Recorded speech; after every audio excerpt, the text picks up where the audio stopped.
Today I'm going to tell you a new story. It's not about a villain, not about a hero, and it's not one of those isekai tales either. This is a story steeped in tragedy, the story of Yuri Briel.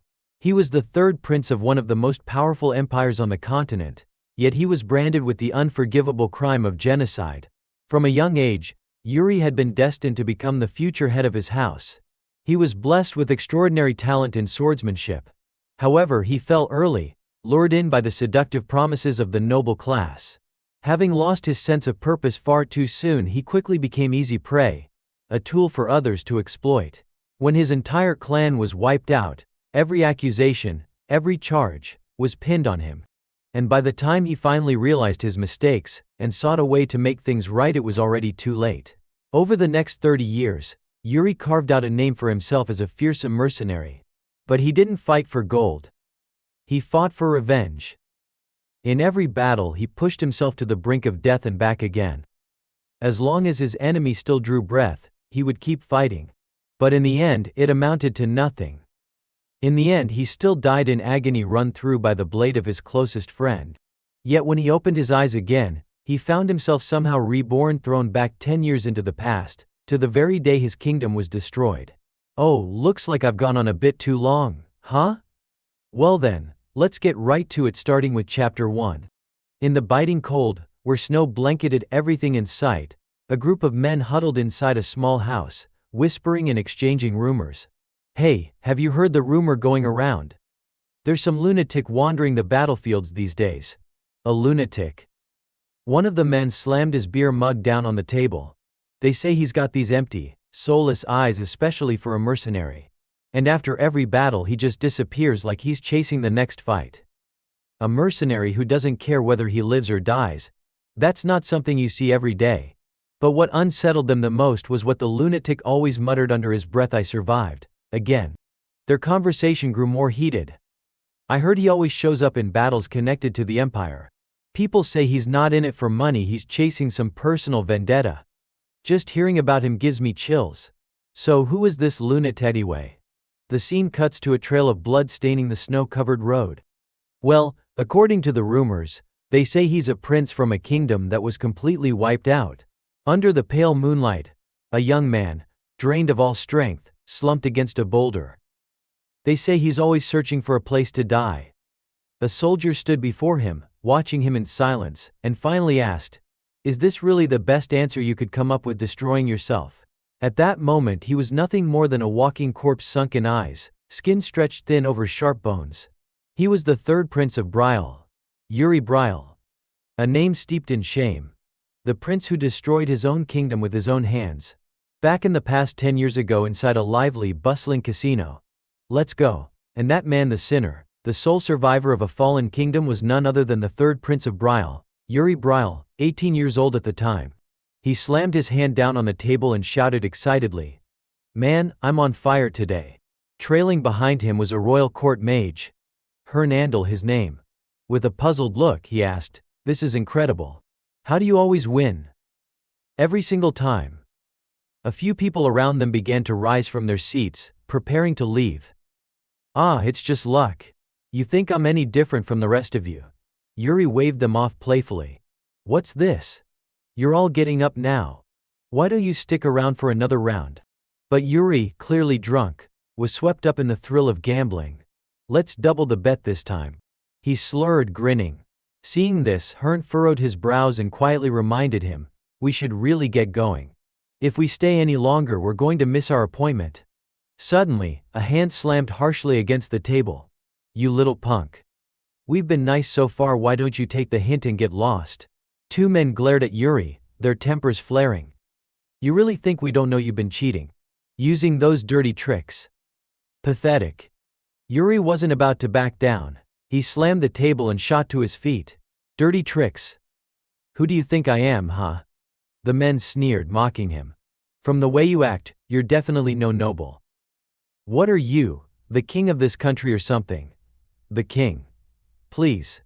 If this guy were really royalty, we wouldn't have let him off so easily." Yuri's face flushed red with anger, bright as a tomato. "Just listen to yourselves. Am I wrong? Stirring up trouble with the empire for no reason, escalating the war, it's unbearable. Even their princes are the same, like father, like son. Useless, all of them. From the beginning, what could you expect from a family that only knows how to swing a sword? At that moment Yuri, seething with rage, smashed the deck of cards into pieces. The group of men stared at him in shock, unable to make sense of what just happened. What the hell was that? Yuri slowly stepped toward them, his voice sharp and clear. Listen up, you three idiots. He rolled his shoulders, cracked his knuckles, and proudly introduced himself. I am the third prince of Brial, Yuri Brial. The men immediately froze in panic and staggered backward. And today, Yuri beamed, a bright, dangerous smile spreading across his face. You will be reborn thanks to me. Their faces drained of all color in an instant.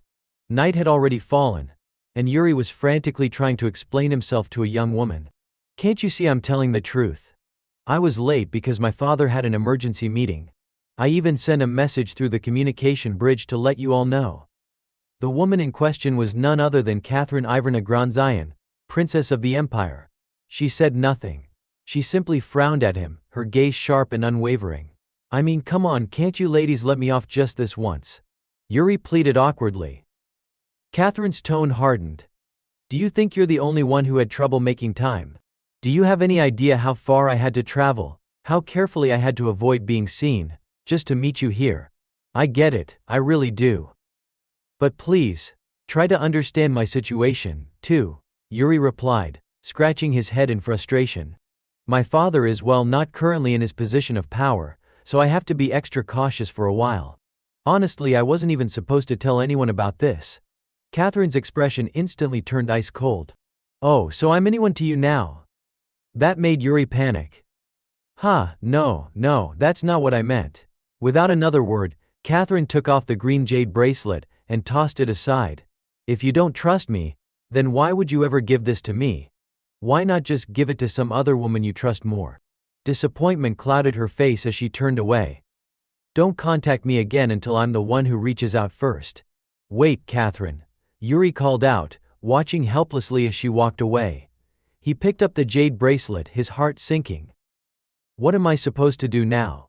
Confused and overwhelmed, Yuri didn't notice the figure lurking nearby, quietly watching him from the shadows. The man's lips curled into a sinister grin. If he wants to make this up to her, it's not going to be easy. From that day on, the already fragile relationship between Brial and the Empire finally reached its breaking point. What were once mere provocations from the Empire began to cross the line, and soon, the conflict between the two nations spiraled completely out of control. Yuri's eyes snapped wide open. It was the invasion of Brial Castle, engulfed in a raging sea of flames. The Empire had launched a full-scale assault on Brial. Bodies fell everywhere. Yuri shouted desperately, taking charge amid the chaos. Everyone, evacuate immediately. He sprinted forward at full speed. Notify all the citizens near the castle, get them out of there now. At last, the war with the Empire had officially begun. Generations passed, countless lives were lost, and yet, the war showed no sign of stopping. Back then, even his older brother Joshua had drawn his final breath on the battlefield. Yuri kept fighting, holding on. Your Highness, we must retreat at once. Where are the reinforcements? Haven't they arrived yet? The strongest force of Brial, the one people claimed to be the mightiest on the entire continent, Furor Brial, all of it was gradually crumbling. And it was all because of the absence of just one man. The balance of the war began to tip in favor of the Empire. At first, I told myself it was just a coincidence. I dismissed it. Maybe I just didn't want to accept the truth that was right in front of me.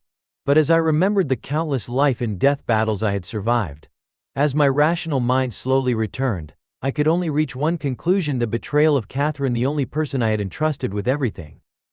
The time my father left Brial was the exact moment the Empire began their brutal invasion. I desperately wanted to believe that strange coincidence was just a product of my own paranoia. But the answer I finally received after struggling to send a letter to Catherine was simply 2 words: I'm sorry. Nothing else. Only despair. They've found him. It's the Prince of Brial. If we capture him, Brial is finished. Yuri clenched his teeth, seething. Why won't this ever end? And then, Yuri charged back into battle. Each swing of his sword cut down another foe. One enemy tried to flank him, but Yuri reacted just in time to block the attack. His entire body was trembling, unable to stop shaking. With another fierce slash, he took down yet another soldier. Yuri stood there, panting heavily, out of breath. But then he realized more were coming. Not just a few. An entire battalion was closing in on him. Yuri's eyes widened in disbelief, his heart sinking in hopelessness. His knees buckled. Damn it, is this really the end? One soldier lunged at him, sword raised. Yuri squeezed his eyes shut, ready to accept his fate.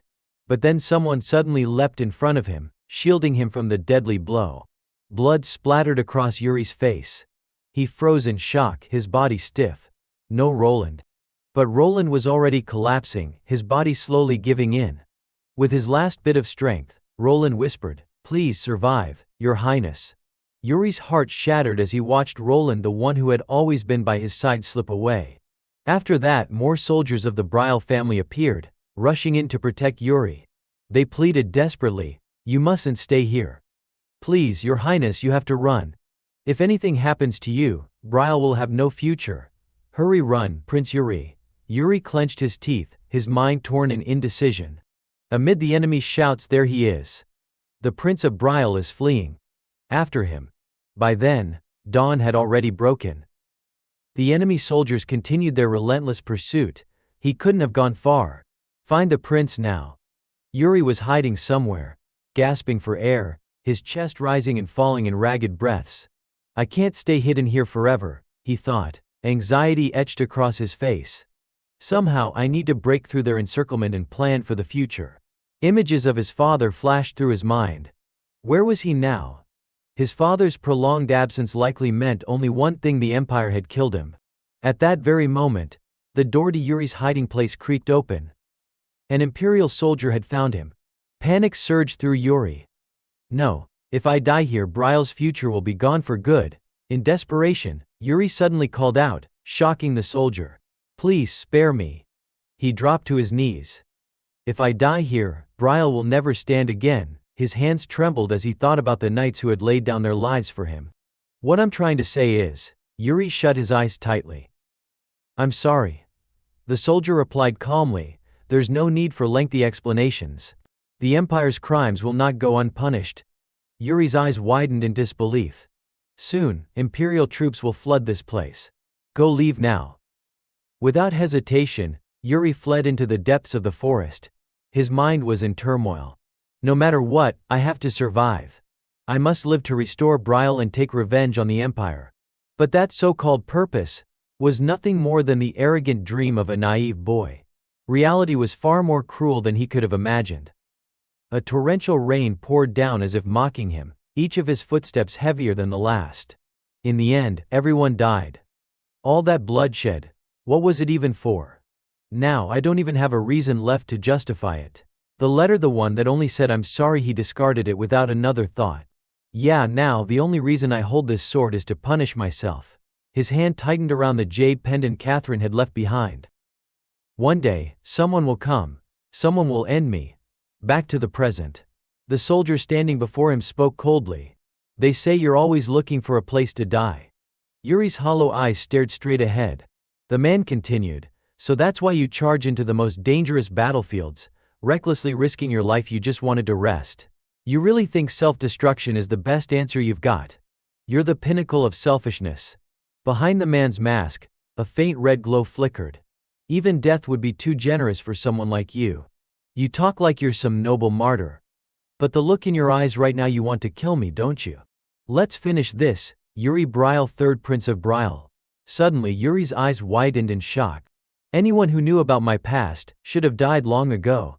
The man calmly removed his helmet. All of this is because of you. Every last bit. Beneath the mask it was Roland. His face was covered in scars, seething with hatred. All of this tragedy, it's all your fault. Yuri's heart dropped. His body trembled in disbelief. Roland, he remembered that voice, that moment. It was unmistakably him. But Roland was dead. He had died that day. How could this be? Roland raised his sword high. The fall of Brial, the Empire's cheap schemes, the shattered vows and honor of House Flandre, the family that served the royal family faithfully, even my own dignity and faith, all of it crumbled in that single moment. He charged straight at Yuri. Yuri Bryle, a man who should have died, now returned, a living ghost. His sword slashed mercilessly, as if to carve judgment into Yuri's past mistakes and unforgivable sins. Blood splattered. Around Yuri's neck, the jade bracelet glowed faintly. Damn it. I thought that if I just died, I'd feel a little lighter. This cursed guilt. The jade's green glow grew heavier, pressing down on him even in his final moments. Then, his father's words echoed in his mind, the heir of Bryle never abandons his honor, not even in death. And once again when Yuri opened his eyes he found himself back in the past. Back in the body of a young boy. Surrounded by voices calling out to him. Yuri Bryle, Yuri Bryle. Still unable to fully process what was happening, Yuri glanced to his side. You've been unconscious for 3 days. His father, Fior, sat beside him, visibly worried. Are you all right? Yuri sat up, holding his head, completely confused. Father? A bead of sweat trickled down his cheek as a thought struck him. My father, you died. How is this possible? Yuri had assumed he was in the depths of hell and asked with uncertainty, so you ended up in hell too, huh? I mean, I can understand why I'm here, but you, why would you be? Fior furrowed his brows, clearly not following. What on earth are you talking about? Yuri grabbed his father's hand tightly, sadness in his eyes. For a man who never stopped preaching about honor, you sure lived a pretty reckless life. At that moment Fior had had enough. He landed a solid punch on Yuri's head. What the hell are you rambling about? Yuri winced from the hit, a large bump quickly forming, and protested with indignation. Seriously? Even in hell you can't drop that bad habit of yours. Come on, repent at least now, will you? Just then, something caught Yuri's eye, a single leaf falling outside. He turned to the window in surprise, his round eyes filled with confusion. They weren't there. Beyond the window was nothing but a peaceful scene, trees, a calm lake, and cheerful maids going about their chores. I don't see them, Yuri realized. If this really were hell, there should be condemned souls, blazing purgatory fires. There should be demons mocking and torturing me. A sudden thought flashed through his mind. Wait, then this place is. Right then, his 2 older brothers appeared. Yuri's awake. But before he could say anything else, the scene before him began to blur. Yuri lost consciousness once more, collapsing to the sound of everyone calling his name. He had been transported back in time 5 years into the past. Yuri Bryle, the 3rd Prince of Bryle, was now just 13 years old. Yuri sat in helpless disbelief.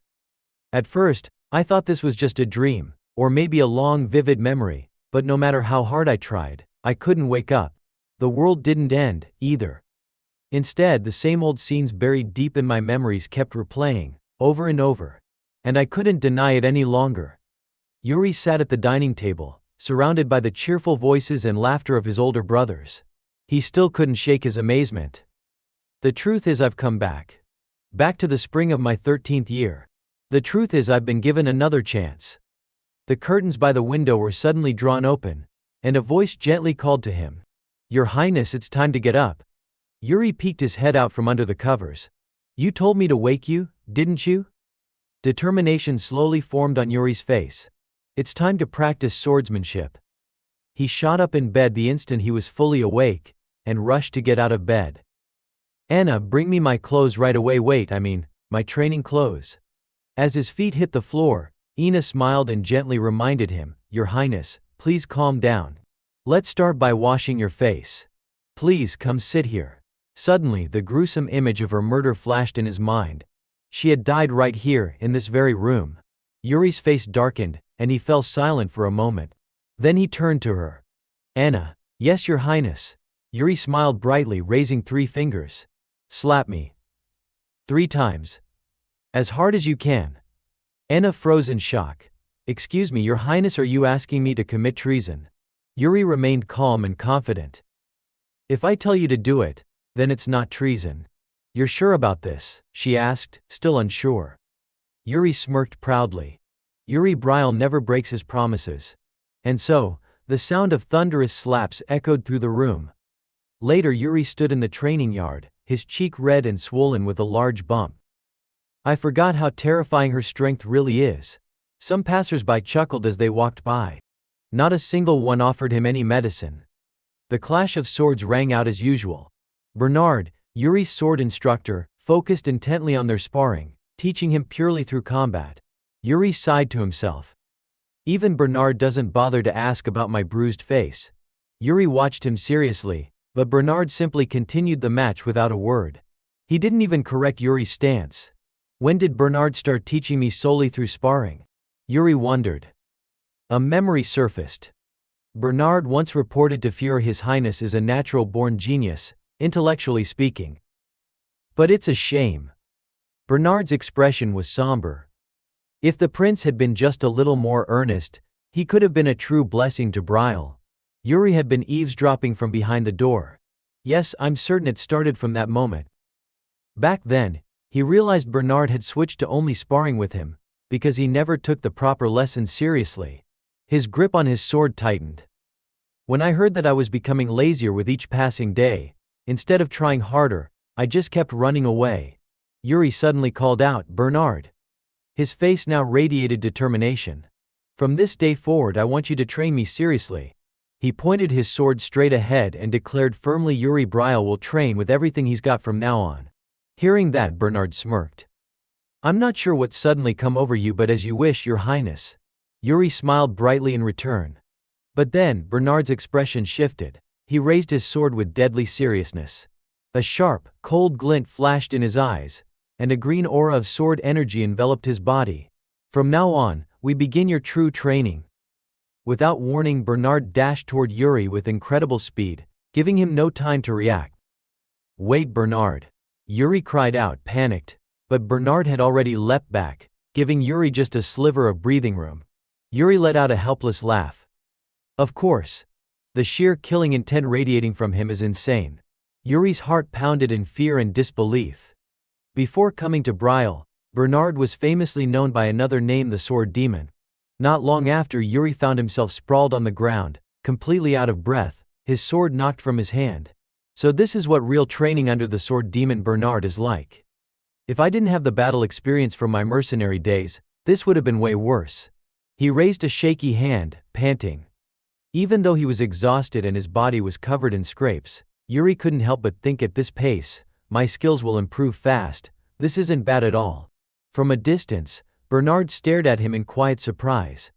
He managed to block all my attacks. When did the prince get this good? Just then, a frantic voice called out to him, "Your Highness." Yuri looked over as Enna came rushing toward him. "I think you should stop and head out right away. His Majesty is summoning you." Yuri sat up, confused. His Majesty? Why?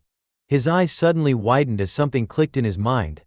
Anna's next words made him think of someone. Count Johannes must have brought his son today. The son of Count Johannes. A memory burned into his soul rose to the surface. In my past life, the one who betrayed the kingdom and opened the gates to the empire, God Bakvar, it's that bastard, isn't it? Yuri's voice was sharp as he spoke. Ina. Yes. An icy killing aura radiated from him, seething with rage. That bastard. Where is he right now? A little while later, the meal was served. Everyone sat together at the table, including Count Johannes and his son. Yuri calmly cut into his beef, acting as if nothing was unusual. "The third prince looks completely different now," Johannes said with a warm smile. "He's even put on some weight." But Fuhrer, still not used to this change, frowned in annoyance. "I'm starting to think my son might have taken the wrong medicine or something. If there really is such a thing, I'd like to get some for my own son too." As the two fathers traded quips, Gott quietly glanced at Yuri and his older brothers. "Your son's already quite brilliant," Johannes added. "But he still has much to learn." Gott admired the eldest brother, calm, composed, elegant in both appearance and demeanor. But when his gaze shifted to Yuri, he nearly jumped in shock. Yuri was glaring at him, his brows furrowed in irritation. Nervous, Gott quickly averted his eyes. Yuri's older brother casually nudged him. "Yuri," he asked, "do you have some kind of grudge against him?" Yuri, still wearing that same cold stare, answered bluntly. "Yeah, he stabbed me in the back." His brother laughed, clearly amused. "So, what are you going to do about it, oh mighty Yuri Brial?" Yuri narrowed his eyes, maintaining his refined, princely facade on the outside, but inside he was desperately trying to figure out how to play this right. His gaze locked onto Gott, who continued to avoid eye contact. He hasn't changed one bit. Suddenly, Got clenched his jaw, tightly shutting his eyes. Frustration welled up inside him, and he threw Yuri a resentful glance. But Yuri finally relaxed his expression. I won't do anything. I need to control my anger. A memory surfaced. It's all because of you, Got. This life I won't let it follow the same path as the last one. The scene shifted outside. Yuri walked in silence, still calculating his next moves. Come to think of it, around this time in my past life, I completely overpowered Got in a one-sided fight. Could that be the reason he eventually chose to betray us? Was it resentment that started from that day? Yuri suddenly tossed a wooden sword at him. Alright, Got. I've heard you're pretty good with a sword. Got looked confused. I know a little. We're going to, but Yuri cut him off sharply. Silence. Their back and forth drew the attention of Yuri's older brother, who watched the whole exchange. A kingdom has no need for weak knights, Yuri stated coldly. Weak? I'm not even a fully fledged knight yet. Got shot back in frustration. Yuri raised his sword and pointed it at him. Aren't you on track to become a knight sworn to this kingdom? Got flinched, clearly uncomfortable. Well, yes I am. Without waiting for another word, Yuri charged at him. Then duel me. He attacked with the ferocity of a demon. Got barely managed to block the strike. Attacking without warning. How disgraceful. Got protested, catching his breath. Yuri quickly stepped back, then launched a kick that grazed Got's face. Got clutched his cheek and demanded, Your Highness, please uphold the spirit of chivalry. Without a word, Yuri dropped the wooden sword from his hand. Startled, Got immediately dropped his own weapon in confusion. What? Yuri dashed toward him bare-handed, swift and merciless. In one smooth motion, he landed a powerful kick that sent Got sprawling across the training yard, his sword clattering to the ground. Yuri picked up his wooden sword once more, and pointed it directly at Got's face. Got Bachvar. In your previous life, you exploited your father's glory to sell Brile's secrets to the Empire. Yuri's voice was calm but firm. Your father is a great count, and an honorable knight. Tell me, what do you think titles like that exist for? He rested the sword on his shoulder, pressing the question. What are they for? But I already know. You just wanted to survive, didn't you? This time, I'll make sure you stand tall in Brile. Yuri extended his hand to Got. Are these questions too difficult for you? Why yes. I don't really understand what you're trying to say. Yuri stared at him, unwavering. I won't allow knights with that kind of mindset to exist, not even myself. Under Got's cautious, wary gaze, Yuri pressed further. I'll ask you again, why is your father a count? And who gave him that title? He firmly grabbed Got's hand and pulled him to his feet. From now on, you need to start seeing the bigger picture. Think carefully about what I've told you here today.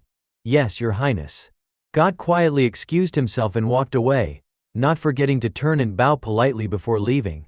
Just then, Yuri's older brother strolled over. That was seriously inspiring. You're pretty damn good in a fight. You thought I'd lose? Yuri asked, unimpressed. But his brother simply grinned like a kid and answered with an exaggerated yup. Yuri let out a long sigh. Brother, what am I to you, really? His brother gave him a big thumbs up. You're the biggest troublemaker, and the worst gambler this kingdom's ever seen. Yuri could only stare at him in pure disbelief. I'm not like that anymore. You should really stop stirring up trouble too. That immediately terrified his brother more than a ghost ever could. Wait, what? Did you hit your head or something? Yuri just smiled softly, like a wise old monk. As the sky dimmed and the sun began to set behind the mountains, Yuri finished another grueling sword training session. Exhausted, he collapsed onto the ground, panting heavily. Bernard approached him and praised, well done. That's enough for today, Your Highness. Bernard called, prompting Yuri to lift his head weakly. Mim, Bernard's tone grew serious. I believe you're finally ready to learn mana techniques. Yuri shot up in surprise. Really? You're going to teach me your own technique? No, Bernard shook his head firmly. My method isn't good enough for someone with your potential. You should learn the Brile technique. Yuri's eyes widened. Why? The Brile technique is incredible, pure and highly effective. He tightened his grip on his sword, remembering. In my past life, I mastered the Brile technique. I perfected it when I was just a mercenary. But Yuri paused, sword still in hand. Bernard noticed and asked, "Are you thinking of learning a different technique?" "I'm thinking." Yuri suddenly brightened and turned to him. "Bernard, introduce me to someone in the Royal Guard not based on current skill, but on potential. There's one technique I never got to learn in my past life." Bernard hesitated. "Potential, huh?" After a moment, Bernard's gaze sharpened.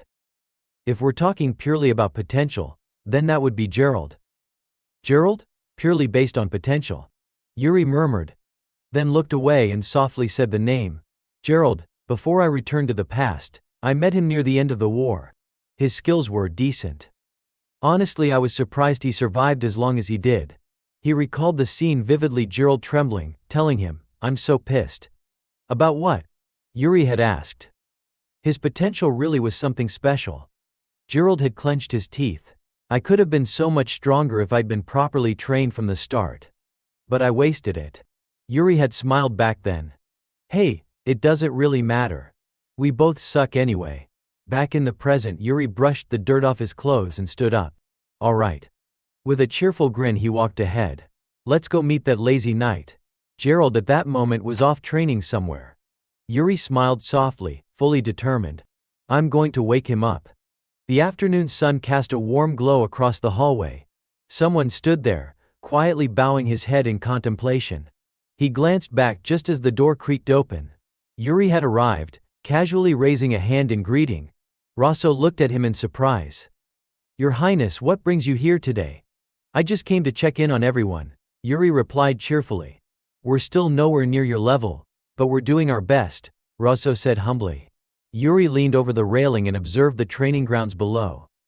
Everyone seemed to be working hard, their spirits high. "Where's Gerald?" Yuri asked. "Oh, you mean the new guy? He's over there," Rosso answered, pointing him out. Yuri rested his chin on his hand, quietly watching Gerald. "Ah, I see what Bernard meant." Down below, Gerald was practicing his swordsmanship. Training should be driven by the desire to get better, but he's just doing the bare minimum to get by. Yuri sighed inwardly. If he keeps this up, his talent will go to waste. He turned to Rosso. "Sir Rosso, bring me a wooden sword. I'm joining the training today." "Oh, understood. Who will you be sparring with?" Yuri pointed down with a playful grin. "That slippery bastard right over there." A little while later, Yuri and Gerald were standing face to face on the training ground. The gathered knights and soldiers started cheering loudly. "Good luck, rookie. Keep your guard up." Gerald looked a little nervous as he glanced up at them. Yuri called out to him with a sly smile. "Sir Gerald, I've heard you're quite talented." His smile held just the right hint of threat. "Would you care to show me just what kind of knight you are?" Gerald tried to stay composed, but he couldn't help but look uneasy. "Of course, I'd be honored." Yuri casually raised his foot. "Then you'd better be ready. I hope you don't disappoint me." As soon as he finished speaking, Yuri charged straight at him. Gerald quickly blocked the strike. The spectators cheered in excitement. "Just as I thought. Gerald's got no wasted movement at all. Still, I'm rooting for His Highness. He's not bad himself, huh?" Gerald narrowed his eyes. "No, something's off about this." Yuri kept pressing the attack, maintaining a relentless pace. Gerald gritted his teeth and glanced down, thinking his timing is almost unnaturally precise. It's like his rhythm is perfectly set. Yuri's strikes flowed smoothly, his sword whipping through the air like it was dancing. He grinned mischievously. "You're trying to match my tempo, aren't you? Doesn't feel so good, does it?" Their swords clashed again, sparks flying with each impact. "It's like we're performing a rehearsed play." Yuri's voice rang out. "All right, let's have a real fight now." Their blades collided fiercely, the air crackling with energy. Gerald staggered back, staring at Yuri in disbelief. He really blocked that. Just as I thought, his reflexes are insane. Yuri launched another aggressive swing, but Gerald managed to dodge. Back and forth they went, one attacking, the other narrowly evading. "I was planning to go easy on him," Gerald thought bitterly. Gerald counterattacked, forcing Yuri to retreat. Yuri gritted his teeth, blocking desperately. "Damn it, it's not working. Even with my memories from the past, Gerald's skill is still on another level. I thought I could beat him." But his eyes burned with determination. Gerald, on the other hand, was growing more puzzled. Why is he sitting down like that? Yuri crouched low, raising his sword with a confident grin. At the very least I have to land one solid hit. Then, in a burst of speed, he dashed past Gerald and struck him cleanly.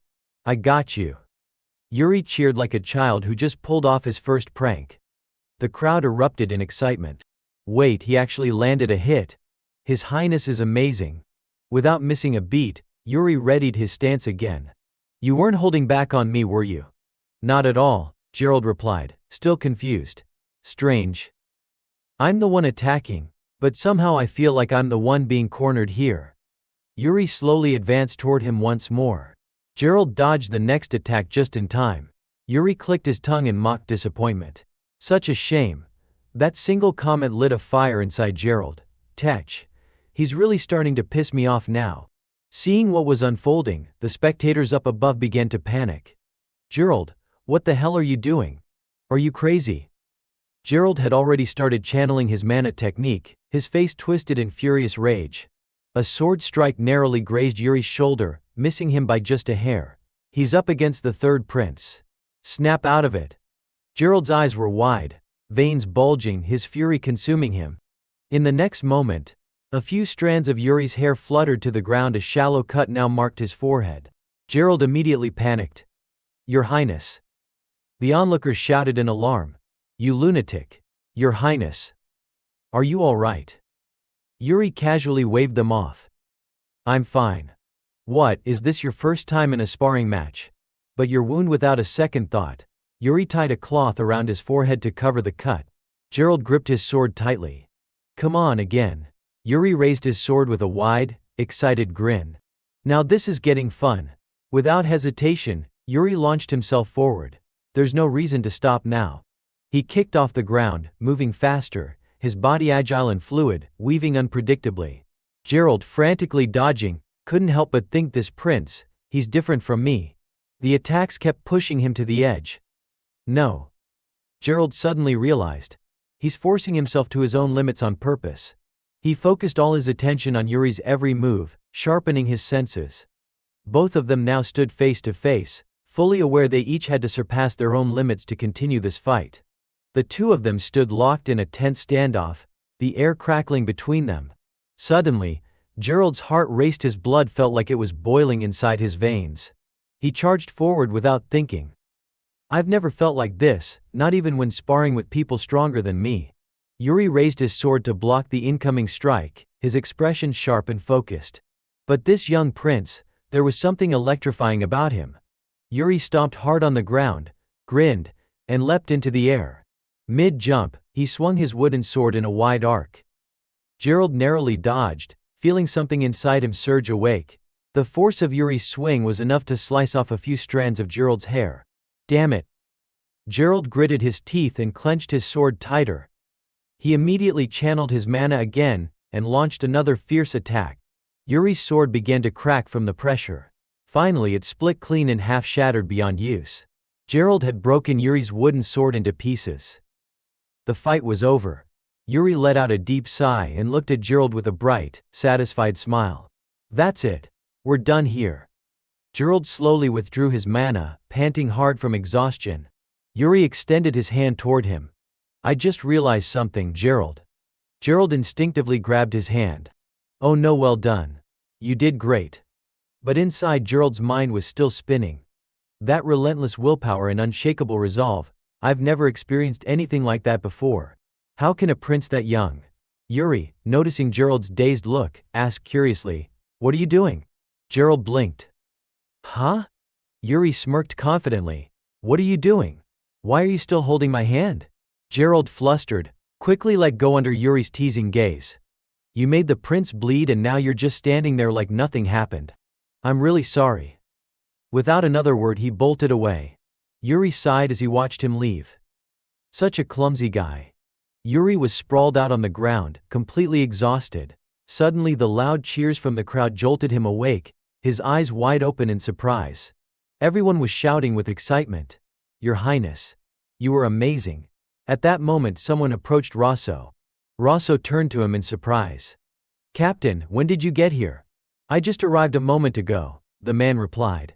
Standing nearby, observing Yuri, was none other than Sane, the captain of Brile's royal guard. He stroked his chin, silently watching Yuri with keen interest. Days quickly passed after that. Later, as Gerald was walking through a palace corridor, a voice suddenly called out, startling him. "Your shift's over now, right?" It was Yuri. The third prince appeared again, smirking with that familiar cocky grin. Yuri walked confidently ahead. "Come with me. We've got somewhere to go today." Gerald hesitated. "But I still have training to do." Yuri turned his head, throwing him a sharp glance.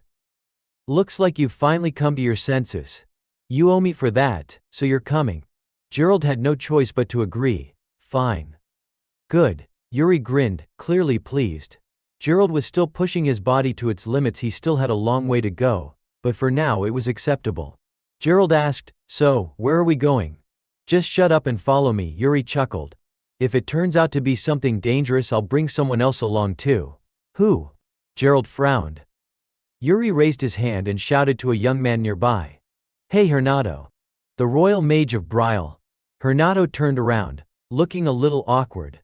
"What's up, your highness?" Yuri smiled. "We've got something to do. Come with us." But Hernado politely declined. "I'd love to, but I've got some urgent matters to take care of." Yuri's next words made him freeze on the spot. "I'll erase your gambling debts." Hernado's eyes lit up like headlights, and he spun around faster than flipping a pancake. "Seriously?" Yuri beamed. "Yep. I'll repay all the money you lost to me last time." "Have I ever lied to you?" Hernado thought for a moment and answered sincerely, "No, see?" Yuri smiled proudly. "But Hernado dead. No, I mean, I've never seen you leave the casino ever." Yuri stood there in silence, stunned. "Wait, am I really like that?" Still he pressed on, leading the way for both of them. "Anyway, I'll clear your debt, so stop talking and come with me." Hernado reached into his pocket. In that case, he pulled out a slip of paper, smiling slyly. "I'd like to get that in writing." Yuri's face froze. His shoulders slumped in utter defeat. "Is that really all my word as the third prince of Brile is worth?" Quickly, Yuri pointed at Gerald. "You vouch for me." Gerald panicked. "Huh?" Yuri repeated firmly, "I'm saving your life here. You'd better stand by my word, vouch for me and my promise." Gerald sighed in resignation. "Understood." Satisfied, Hernado tucked the paper away. "All right then. Let's head out together, your highness." "But where exactly are you dragging a royal guard and a mage off to?" Yuri paused, then turned to face them both, eyes gleaming with mischief. "We're going to Sword Mountain." Both of them blinked in shock. "Huh?" Yuri smirked and confidently declared, "We're going to rob the ancestral dungeon." A while later, the three of them had ventured deep into the dungeon. The place had clearly been abandoned for a long time. Hernado glanced around, scanning the surroundings. "I had no idea there was a passage like this beneath the royal palace grounds." Gerald, who was walking ahead, also voiced his curiosity. "Your highness, what's at the end of this cave?" Yuri responded seriously, "It leads to Sword Mountain." "Sword Mountain?" "The place that's only spoken of in the legends of our founding ancestor." Yuri looked down, his gaze firm. "That's right." His mind drifted back to the memories of his previous life. "In my past life, after the Empire conquered Brile, they discovered a hidden dungeon within Sword Mountain. What they found inside was revealed to be a relic of Brile's founding ancestor. Back then, the Empire made a huge commotion about unearthing the ancestor's legacy. But for me, that passage was nothing more than a desperate escape route. Because of that, I never even had the chance to lay a hand on Brile's relic. In the end, it fell into the hands of the Empire. But now, unlike in the past when all I did was run away, this time I'm moving forward step by step. Not toward the past, but toward the future." Yuri's eyes burned with determination. "Yes, I'll see it for myself, the legacy our predecessors left behind." Outside, a lush, dense forest stretched as far as the eye could see. Yuri gently pushed the door open and stepped out. The three of them continued moving forward together. Hernado glanced around in amazement. "So we're really at Sword Mountain now?" He was full of questions. "But your highness, where did you get the key to that door?" "It looked like an artifact." Yuri didn't answer. He thought to himself, "It was hidden in the corner of my father's study, just like in my previous life. Back then, I had no idea what it was for, and I paid the price for that." Not a pleasant memory. Out loud, he simply replied, "You don't need to know." Suddenly Hernado brushed against a tree root, scraping his skin. "Ow, that stings." Yuri warned him, "Be careful. The plants here can really cut you up. Don't get yourself hurt. Just follow me." Hernado stood frozen for a moment, watching Yuri walk ahead. He gave Gerald a side glance. "Sir Gerald." Yes, the two of them were baffled. Did the prince eat something strange? Probably. Suddenly Yuri's loud voice cut in, "Are you two coming or not?" Both of them jumped. Yeah, his temper is still the same as ever. Just then Yuri's eyes widened in surprise. He quickly held his arm out to signal them to stop. "Hold up. There's a pack of wild wolves up ahead." The three of them crouched behind a bush, whispering. "They're moving as a pack, there might be even more nearby." "How do you know that?" Yuri simply answered, "I read it in a book." That response sent a chill down Hernado's spine. "A book? Seriously, Your Highness?" Yuri stood up and calmly instructed, "They haven't noticed us yet. Let's quietly slip past them." As soon as he finished speaking, snap. Hernado had stepped on a branch. All three of them stared down at his foot in shock. Hernado, embarrassed, laughed nervously. Before he could finish, a wolf lunged straight at him. Gerald, panicked, called out, "Hernado."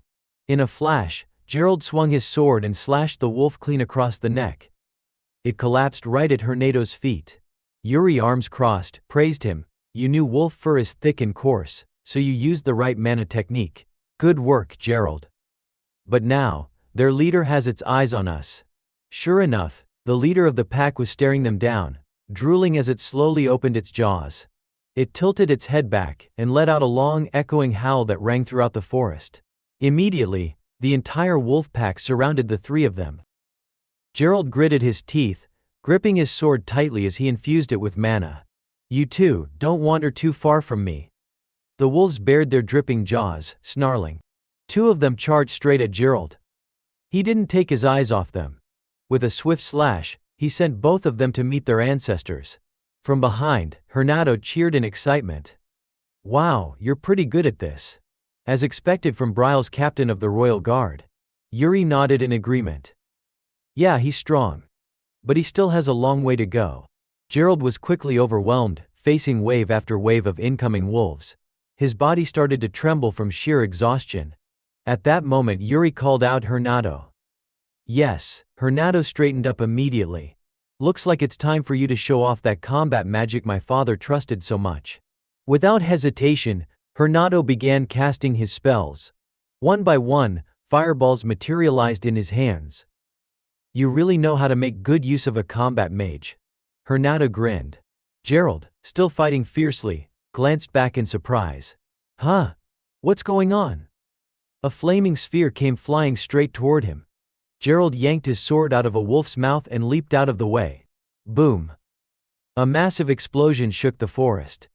Sometime later, as the sun began to set, the three of them had moved to another location, away from the chaos. "I didn't expect there'd be other monsters besides those wolves," Gerald grumbled between exhausted breaths. "That's why we got delayed. But at least we've finally made it to the summit of Sword Mountain." All of them were completely worn out as they stood overlooking the area. Gerald glanced at Yuri, who was wandering around. "Your Highness, is this really the place? There's absolutely nothing here. I don't see any legacy anywhere." Yuri shook his head vigorously. "No mistake. This is the place." Suddenly something caught his eye. There should have been more here, but then he saw it. A faint red glow. "There it is!" Yuri exclaimed. Gerald quickly rushed over. Yuri dropped to his knees and started frantically digging. "We've got to get this thing out." Gerald sprinted up to help without hesitation. "Hey Hernado. Come help us out too." But Hernado protested with a frown. "Mages shouldn't risk injuring their hands, you know." Not long after, the three of them managed to dig out an object. Yuri lifted it up, dust and dirt still clinging to it. It was shaped like a sword. Hernado stared at it carefully. It doesn't even look like it was buried. It's practically brand new. Suddenly Yuri's expression shifted. He looked down at the blade's edge. There, two words were engraved: Sin. Gerald stepped closer, confused. "So, this is the founder's legacy?" "I can't really tell. But before they could process it, the ground beneath them suddenly began to tremble violently. Yuri's grin widened. Well, I guess we're about to find out. The earth beneath them cracked apart, and the next thing they knew, the three of them were falling into a deep, hidden abyss. The distance they fell from the top was surprisingly deep. A powerful shockwave rippled out as they landed, and right in front of them was a massive green stone. Gerald had quickly wrapped his arms around Yuri, using mana to shield him during the fall. Even though Gerald had used mana, his entire body still throbbed in pain. Yuri sat up, wide-eyed. He shielded himself with a mana technique. That's seriously impressive. Just as Yuri was still touched by the moment, the panther Hernado landed nearby, using his mage abilities to descend gracefully. Man, this place is way deeper than I thought. Yuri scowled and immediately called him out. So you completely ignored the prince's safety and just worried about yourself, huh? Hernado scratched his head awkwardly. It was urgent, okay? I didn't have time to think. Suddenly a sound came from behind them. Hernado tensed up and turned his head quickly. Something was approaching, wrapped in a sinister red aura. Panicking, Hernado pointed frantically behind Yuri. Your Highness, back there. But Yuri didn't drop his guard against him. If you're just trying to distract me, that won't work. No, I'm serious. There's a ghost. A what? Blood-red eyes glared at them. Yuri spun around in alarm, cold sweat dripping down his back. The figure took slow, steady steps toward them. Yuri's heart sank. He recognized it immediately. It was a Death Knight. He turned quickly toward Gerald. Get up. But Gerald, still wincing from the pain, looked pale and sluggish. Yuri's patience snapped. I said get up, he shouted, stomping the ground hard. Gerald jolted awake, scrambling to sit up and looking around in confusion.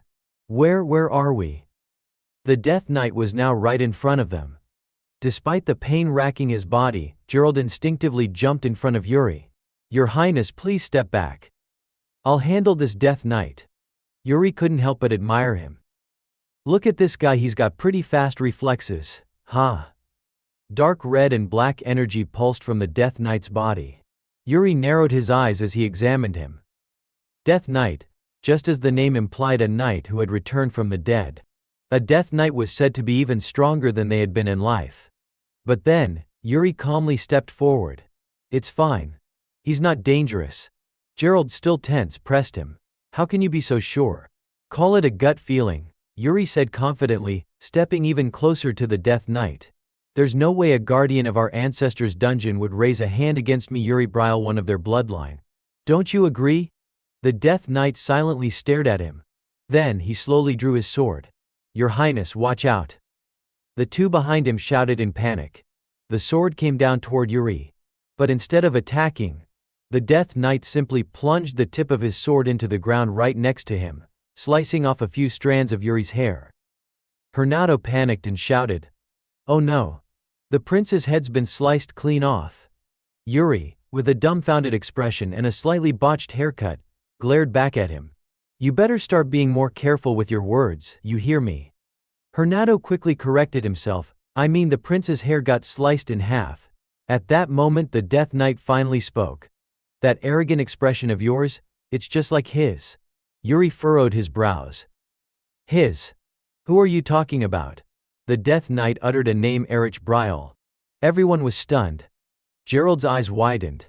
Erich Brial, that's Hernado gasped as realization hit him. That's the name everyone in Brial knows. The legendary swordmaster who conquered the entire continent with a single sword, the very founder of Brial, the Kingdom of Knights, and its first king. Yuri placed a hand on his chest, speaking softly. So, I'm the first to set foot here?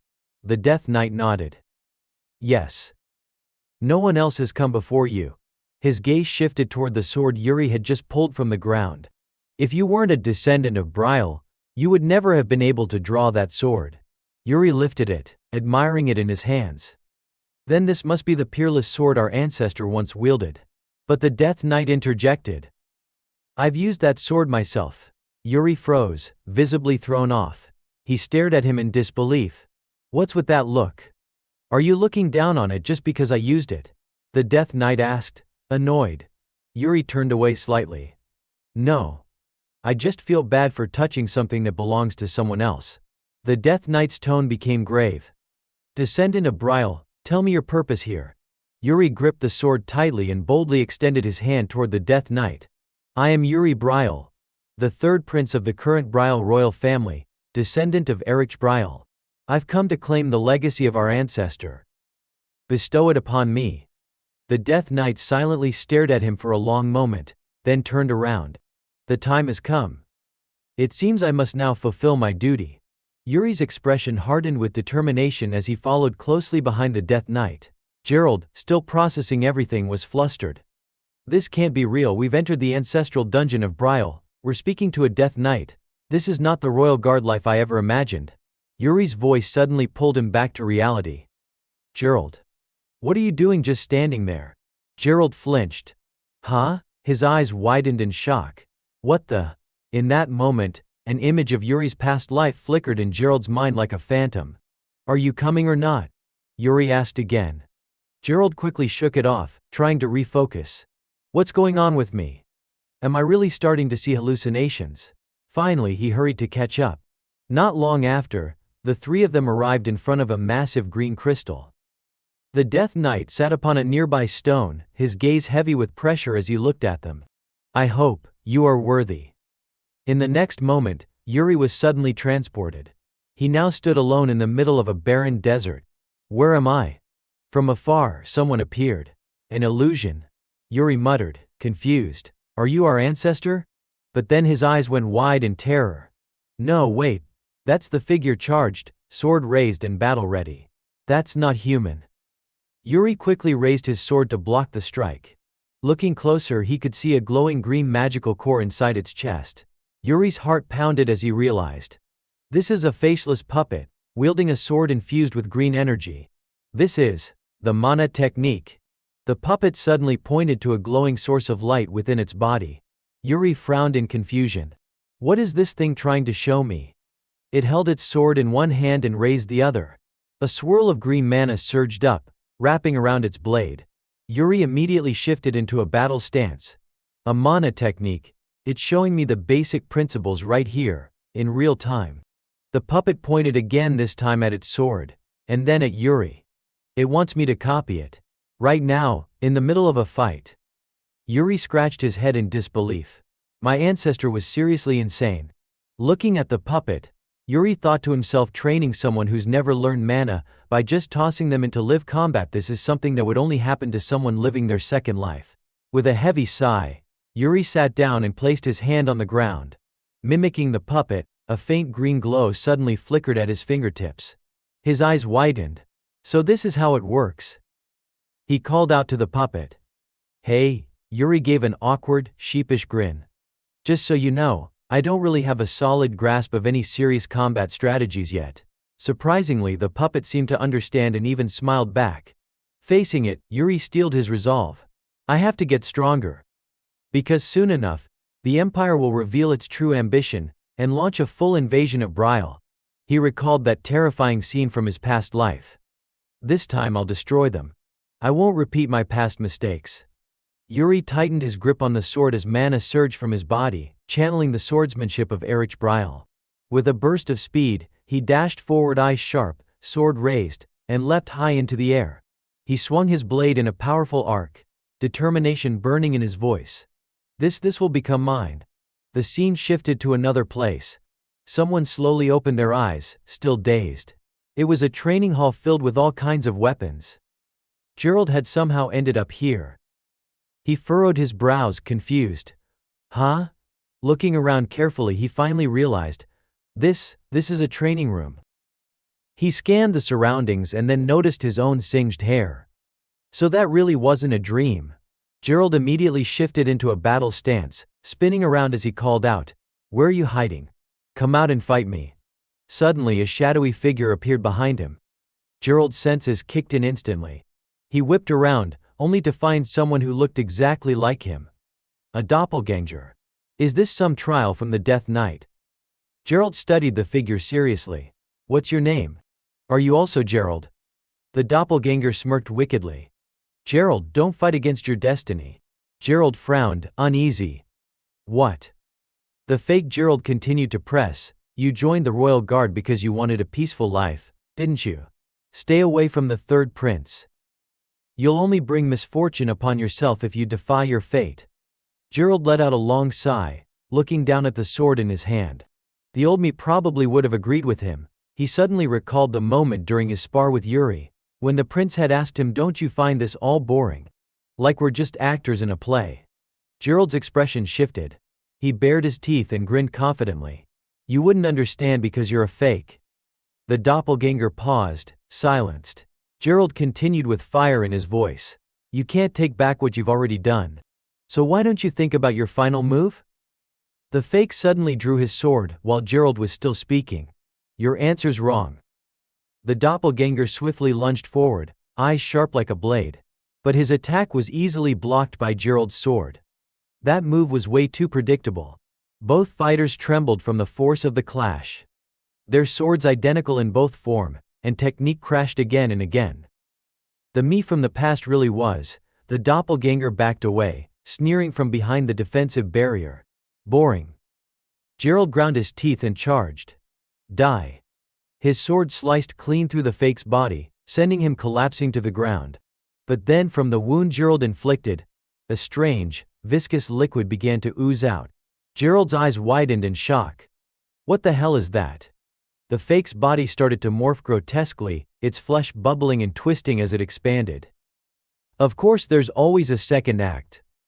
Moments later, it transformed into a monstrous being, easily 100 times Gerald's size. He narrowed his eyes, calculating. Its size is overwhelming. The prince must be fighting somewhere right now too. Gerald took a firm stance, his grip steady. "Please, make it through this, your highness." Scene cuts back to Yuri. The rocks around him were all scarred from countless sword strikes. Yuri had been knocked to his knees behind a shattered boulder, his body covered in battle wounds. The training puppet stood unharmed, its sword raised high, ready to deliver the final blow. It leapt into the air, aiming to finish him off. But Yuri clutched his sword tightly, refusing to yield. With a surge of strength, he rose and charged forward again, eyes blazing with resolve. His fierce slash struck directly at the puppet's body. In that instant, an enormous explosion erupted, stones and dust scattering in all directions. The training dummy swiftly leapt backward, narrowly dodging Yuri's attack. Yuri let out a long breath, unsure how much time had passed. That was seriously dangerous back there. His mind raced with questions. How exactly am I supposed to use this mana technique? And what's the best way for me to swing my sword? Through constant, relentless battle, he'd begun to grasp something. He looked at the sword in his hand, now faintly stabilized with a layer of mana. Finally, it's starting to settle a little. Suddenly something caught his attention. Cracks began to appear on the training dummy's sword. Before long, it shattered into countless fragments right before his eyes. The dummy's body started to fade away, but not before raising a hand to wave goodbye to him. Yuri smiled, feeling strangely satisfied. "So, I guess time's up." He closed his eyes, softly muttering, "Thank you." And with that, his body slowly vanished from this strange place. A moment later, Yuri reappeared inside the familiar cave. Gerald and Hernado were both there, already waiting. "I've made it back. Sir Gerald, are you all right?" Yuri asked. Gerald, still catching his breath, nodded. "Ah yes. I'm fine." The Death Knight, who had been quietly sitting nearby, finally spoke. "Looks like you just woke up from a pleasant dream." Yuri frowned. "What was that just now?" The Death Knight rose to his feet. "That was Erich's trial. It's something he left behind for the one destined to inherit the legacy of Brial, the one who would eventually set foot in this place." Yuri's expression darkened as memories from his past life resurfaced. Back then, the Empire brutally razed Sword Mountain. No one from the Brial bloodline ever had the chance to come here. His eyes locked onto the Death Knight. "Did my ancestor also use this mana technique?" The Death Knight shook his head. "No." He explained, Erich only acquired it in the final years of his life, during his travels to the Eastern lands. It's the last legacy he created, born from everything he learned and mastered. "And you," he continued, "are the very first to inherit it." Yuri pressed on. "Why pass it on to me in this way? Why not directly to the royal family?" The Death Knight answered without hesitation. "This dungeon would never have opened unless the time was right. Its opening means that the moment to wield this power has arrived. And what moment is that? Yuri asked. The Death Knight's response was firm. That is something I cannot answer. You must discover it for yourself. Yuri looked down at his sword, the mana gently swirling around its blade. What's the name of this mana technique? You called it Soul Slash, right? He repeated it aloud, committing it to memory. Soul Slash. The Death Knight stepped forward and gave his command. Yuri Brial, kneel. I shall bestow upon you the inheritance of your ancestors. Yuri immediately obeyed, dropping to one knee. The Death Knight placed his hand upon Yuri's head and spoke in a solemn tone. Do not fear your enemies. Yuri closed his eyes and answered firmly. Yes, act according to your own beliefs. Yes. The Death Knight's body gradually began to dissolve into fading particles of light. Until the very last moment, carry out your duty as one who bears the blood of Brial. Yes. But then, in one sudden motion, the Death Knight yanked hard on Yuri's hair. Yuri's eyes snapped open in shock. What the Death Knight's voice boomed one last time. Etch this into your soul. His form slowly faded completely, but his final words lingered. A Brial never abandons their honor even in death. That is the oath of our bloodline. Yuri stared at him, unmoving, until the Death Knight was fully gone. A faint crimson glimmer flickered in Yuri's eyes. The scene shifts back to the royal palace. The morning sunlight filtered through the curtains as they were gently drawn open in Yuri's room. Your Highness, it's morning. Ina called out cheerfully. Yuri, still groggy, groaned and lazily covered his eyes, not wanting to get up. Enna, hands on her hips, looked at him with concern. Are you feeling all right? You got back really late last night. You looked like you could have fallen asleep the moment your head hit the pillow. Yuri mumbled. Exhausted. Sorry. He stretched and yawned, still half asleep. I stopped by the royal library last night. Enna blinked, puzzled. The library? Out of nowhere? Why? I was looking for a certain record, he explained. According to the genealogical archives of the royal family, there's a note that Erich Brial, our founding ancestor, had a sibling, a figure erased from history, a man who abandoned his honor, and whose name was deliberately forgotten. His gaze drifted off into the distance as he pieced it together in his mind. That must have been the Death Knight. The sword I brought back yesterday, it originally belonged to him. At that moment Ina spoke up. Your Highness, you need to hurry and get dressed. His Majesty is asking for you. Yuri frowned as he got out of bed. Why? Enna handed him his clothes with a cheerful smile. I'm not sure. But after His Majesty spoke with Sir Hernando, he requested to see you immediately. Yuri sighed, closing his eyes. Hernando, that guy, his mind flashed back to their return from Sword Mountain. Your Highness, Hernando had said seriously, I'll be reporting everything that happened today to His Majesty. Yuri spun around, panicked. Is that really necessary? With his usual sly grin, Hernando replied. Absolutely. I just have this feeling that I should. Yuri sighed again, rubbing his head. So he really went and told him everything. Not long after, Yuri was standing in the palace hall before his father, Fior. You asked for me, father? Fior responded immediately. Yes. I've heard everything from Hernando.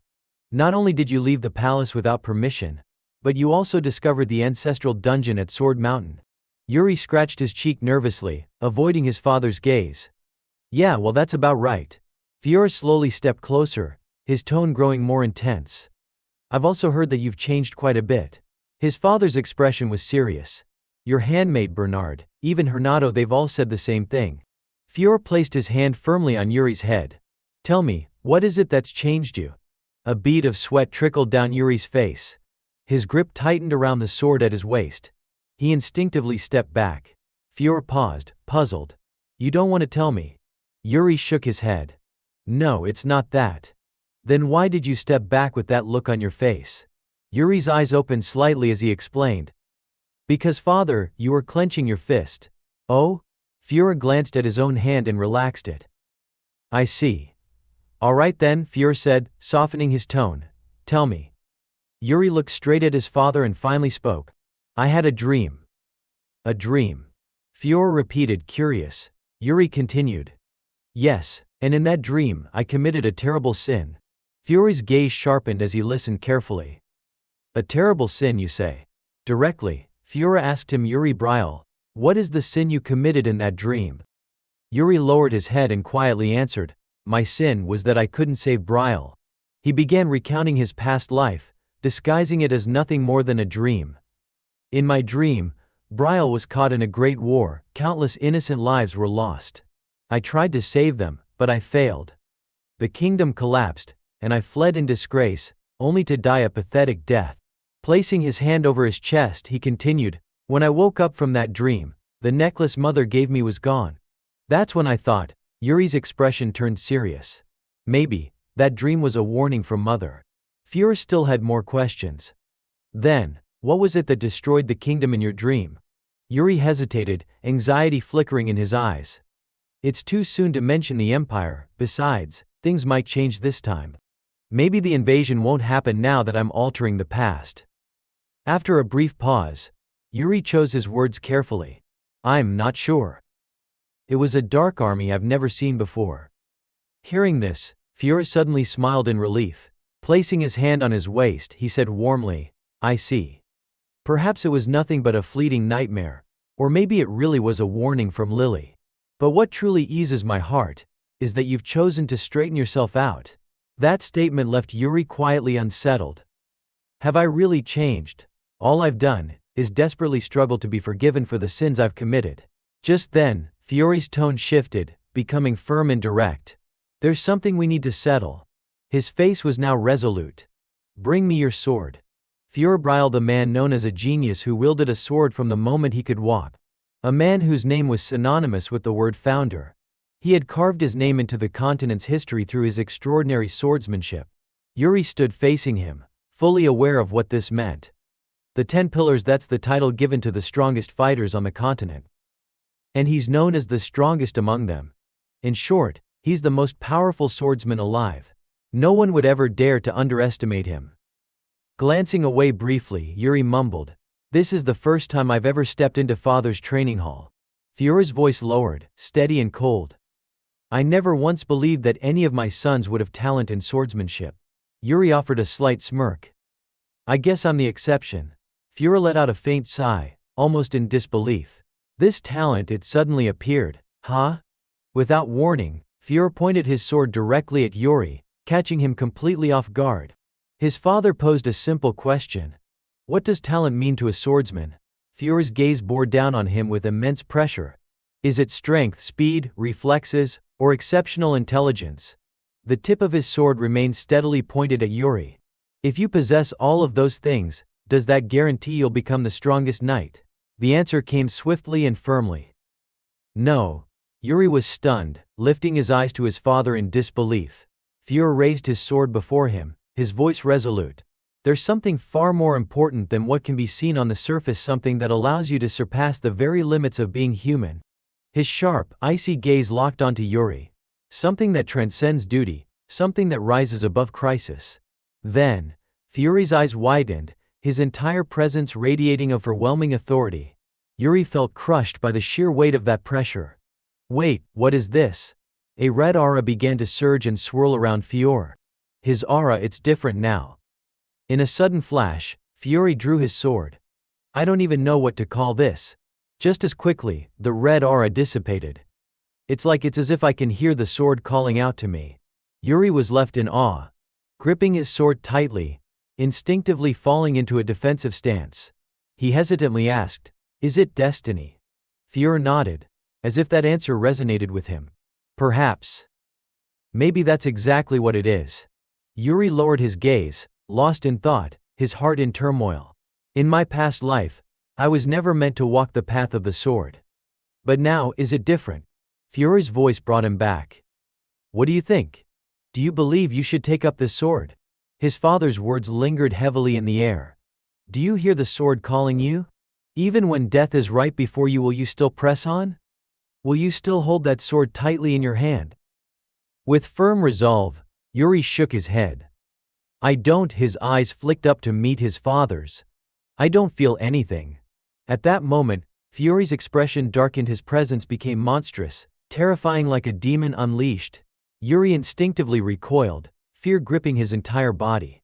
What the? Suddenly, It felt as if countless crimson eyes were fixated on him, watching his every move. Terrifying screams echoed around him. "No, run, Your Highness. Get out of here now. Please, Your Highness, save yourself."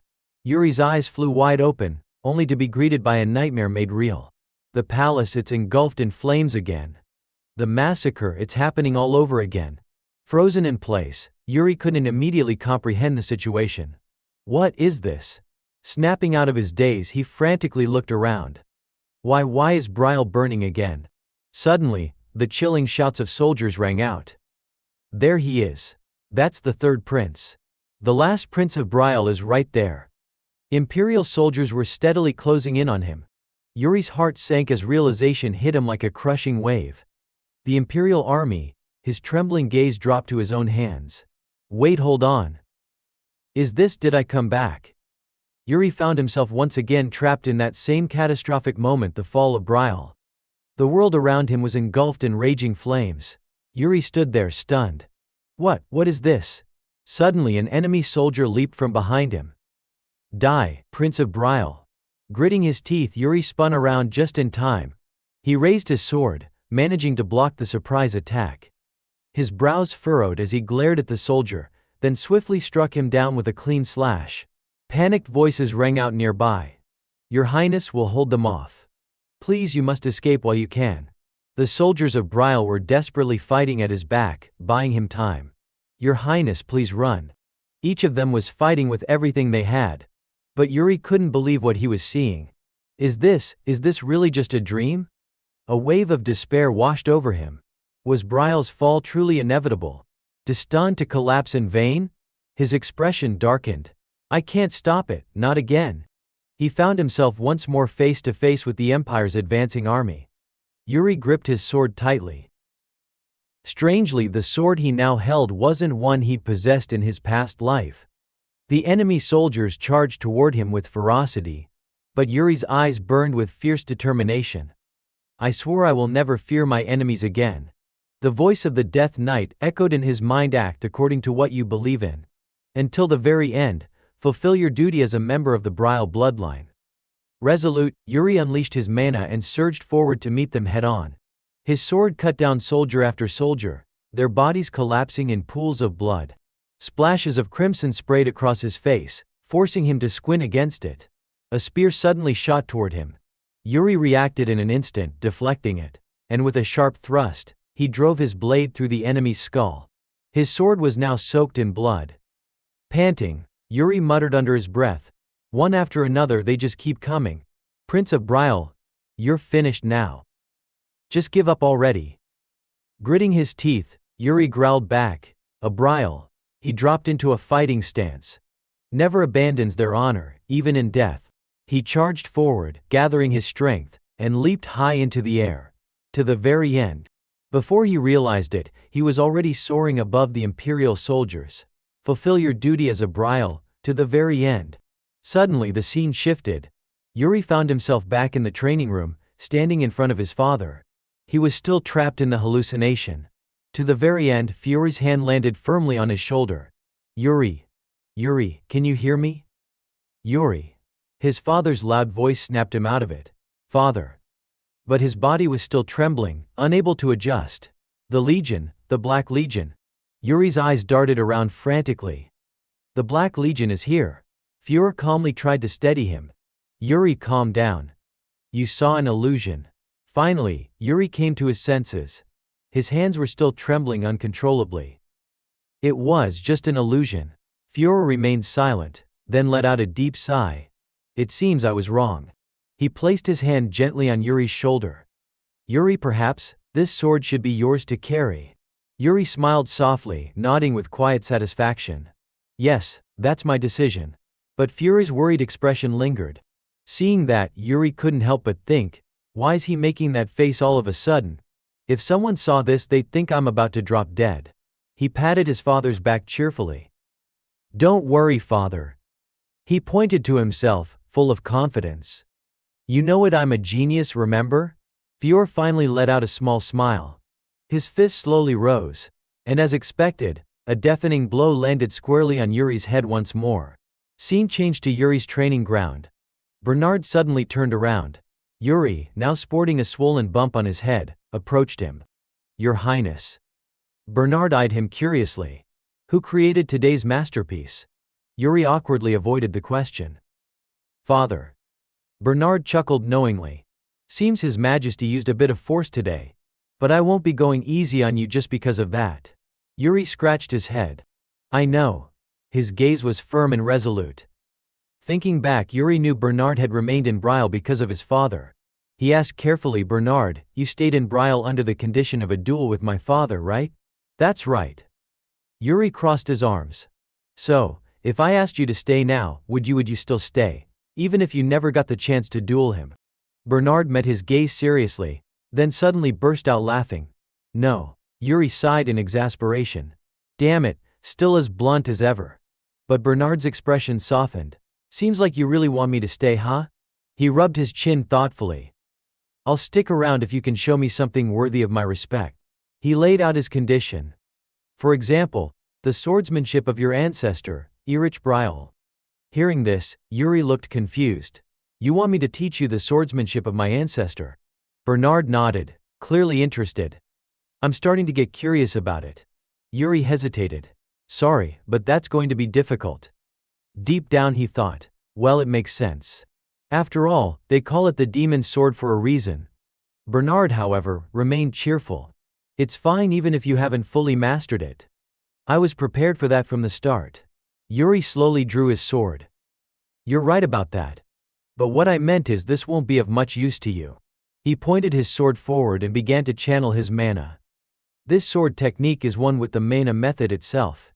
Bernard observed him seriously. One with the mana? That's the first I've ever heard of something like that.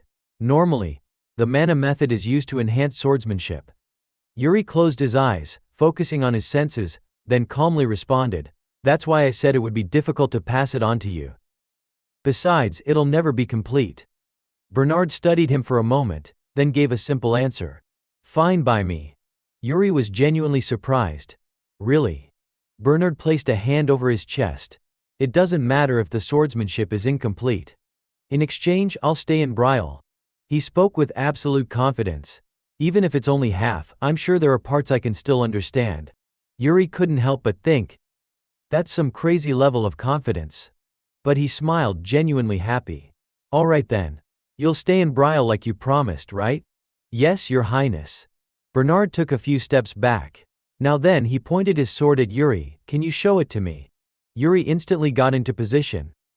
All right, I'll show you my soul severance aid de Tamhan Tram of Yuri Brile. Suddenly, Bernard spoke up again. There's something I didn't tell you. Actually, I planned to stay in Brile from the beginning. His Majesty asked me to stay by your side for another 10 years. It felt like a bucket of cold water had just been dumped over Yuri's head. His frustration was palpable. What? So all this time? But Bernard swiftly changed the subject, cutting off Yuri's thoughts. Aren't you going to attack? He took his stance. In that case, I'll make the first move. Yuri, now thoroughly annoyed, growled, You. He quickly accelerated, leaping toward Bernard. And you're only telling me this now. The two clashed. Time passed soon, it was late afternoon. Yuri lay in bed, lost in thought. A flicker of determination lit up in his eyes. Things are changing, a future where Brile isn't destroyed because of my failures. Even though no grand measures had been taken yet, Bernard's decision to remain in Brile was proof enough. Smiling, Yuri raised his hand toward the ceiling. Changing the future used to seem vague and uncertain, but little by little, it's definitely changing now. But then, his expression hardened. It's not over yet. This time I must stop the Empire. He clenched his fist, his resolve firm. No matter what it takes. Suddenly, a voice chimed in, agreeing enthusiastically. Yes, we absolutely have to make it happen. Yuri blinked in confusion and glanced to the side. It was her, looking quite worried. This time you absolutely can't cause any trouble. Yuri sat up. Is there something else on the schedule? You cause so much trouble that you don't even know what I'm talking about, do you? She let out a long, helpless sigh. Tomorrow you have to attend a meeting. That's why I'm warning you. A meeting? Yes, a meeting of the elders. Yuri was caught off guard. I heard His Majesty said you'll be attending this time too. You really haven't heard about this? Yuri scratched his head, flustered. Damn it. She continued, giving him firm instructions. You'll need to leave first thing in the morning. It's said that most of the Elder Council will be there. Suddenly she grabbed his hand tightly, her eyes sparkling as she pleaded. There will be some intimidating and extremely stubborn people there. But you absolutely must not start a fight, or stir up any trouble, all right? Yuri awkwardly smiled, trying to reassure her. That's what you're worried about? Don't worry. I don't do that kind of thing anymore. Hearing this, she reminded him again. Really? Promise me. I already said you don't have to worry. The next morning at the Brial Palace, everyone had gathered around a large table. Suddenly, a loud slam echoed across the room as someone slammed their hand on the table. No. Yuri sat there carefully observing the situation, thinking to himself just as expected, immediate opposition from the start. The person speaking was Duke Durand. He spoke harshly and aggressively. It is completely unacceptable for the prince to study an unverified mana method. Everyone around the table listened intently, the room thick with tension. Yuri was still lost in thought. The Elder Council. It's supposed to be a place for governing the kingdom, but over time, it's become more about scheming for the throne. Now I understand why my father never attended these meetings in the past. Duke Durand placed a hand over his chest, speaking with feigned concern. It would be better for you to study the Brial method instead of wasting your time on something like this. Someone else quickly countered. What do you mean by that? An unverified method?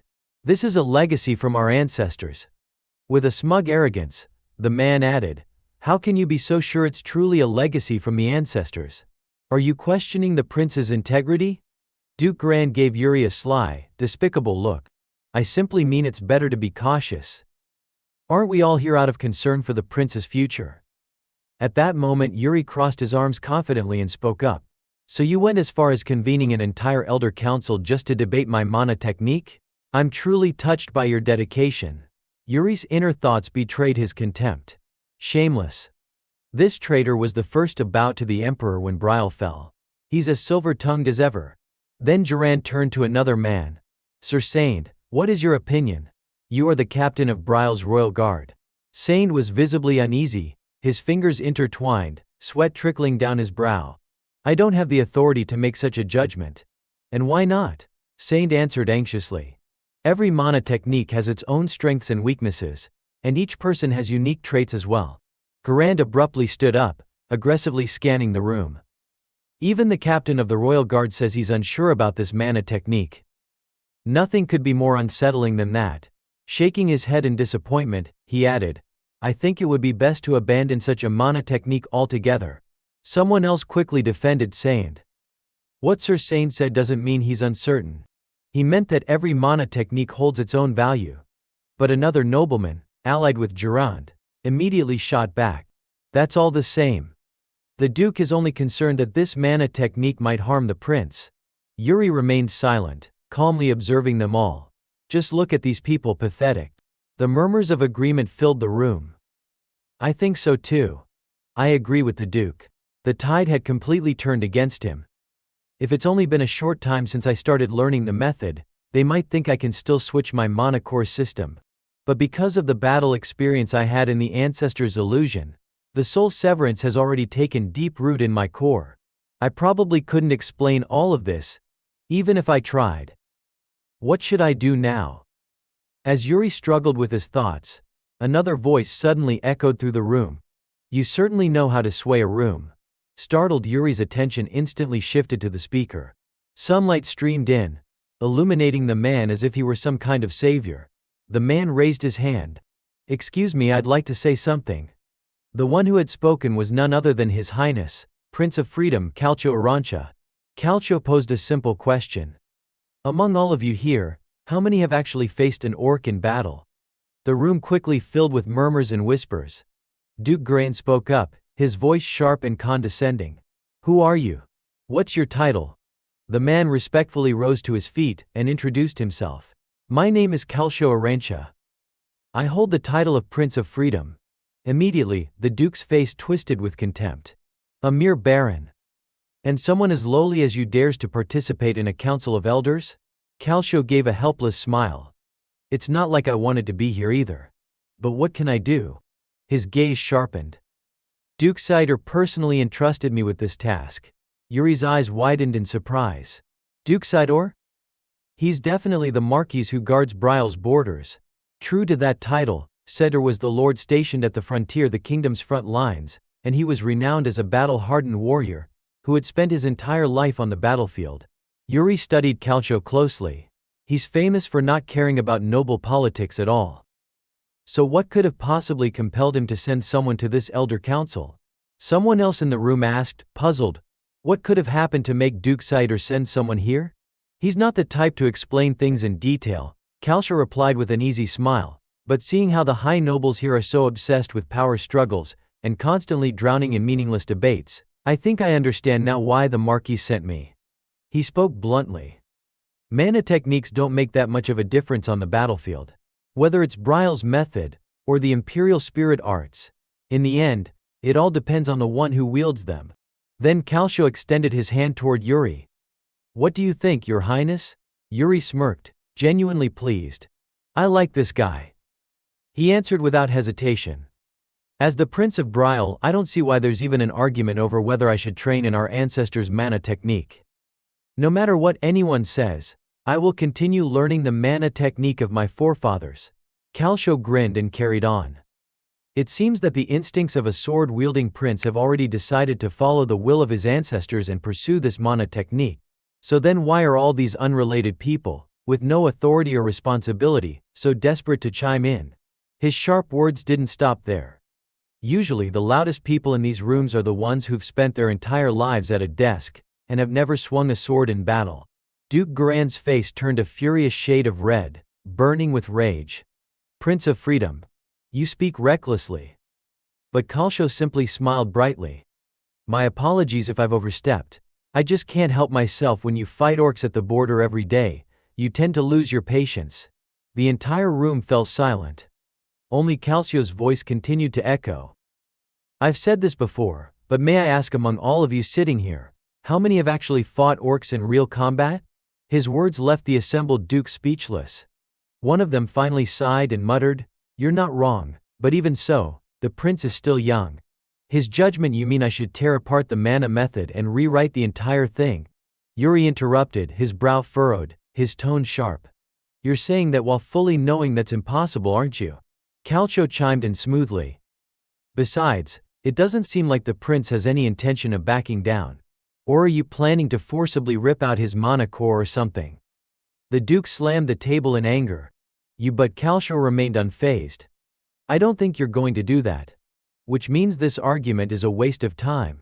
With a cheerful look, he turned to Yuri. Don't you agree, Your Highness? Honestly, everyone here is just damaging the prince's mental health at this point. Duke Duran ground his teeth in frustration. Seems like the royal palace really is a leisurely place. Huh. One of the other nobles slammed the table, roaring, leisurely. Did you just say leisurely? How dare you? If you're going to talk about that, isn't it true that your Marquis has been unusually quiet lately, especially after receiving that generous budget? Calcio's expression suddenly turned dark and cold. So you're saying that unless hundreds of people are dead, it doesn't count as unrest? Clearly, you've never seen or read the reports about soldiers dying day after day on the front lines. On the very day I left our territory, the Marquis had already lost 4 men. I even personally covered the body of a friend, the same friend I had breakfast with, and talked to that very morning. His words cut through the room like a blade. Those orcs never rest, noble sir. They live to fight and to slaughter. At that, the room finally fell into a heavy silence. Meanwhile, Yuri was deep in thought. The orcs, now that I think about it, around this time, there were issues between Brile and the Principality of Klein. Back then, the orcs repeatedly crossed the borders and caused severe damage. Something changed about their behavior, didn't it? They became strangely organized, far more ominous than usual. Suddenly Yuri spoke up, startling Calcio. I see. Then what about the situation on Klein's side? Calcio blinked, surprised by the question. Yuri's gaze turned serious. Isn't the Principality's army stationed there? Calcio's expression tensed.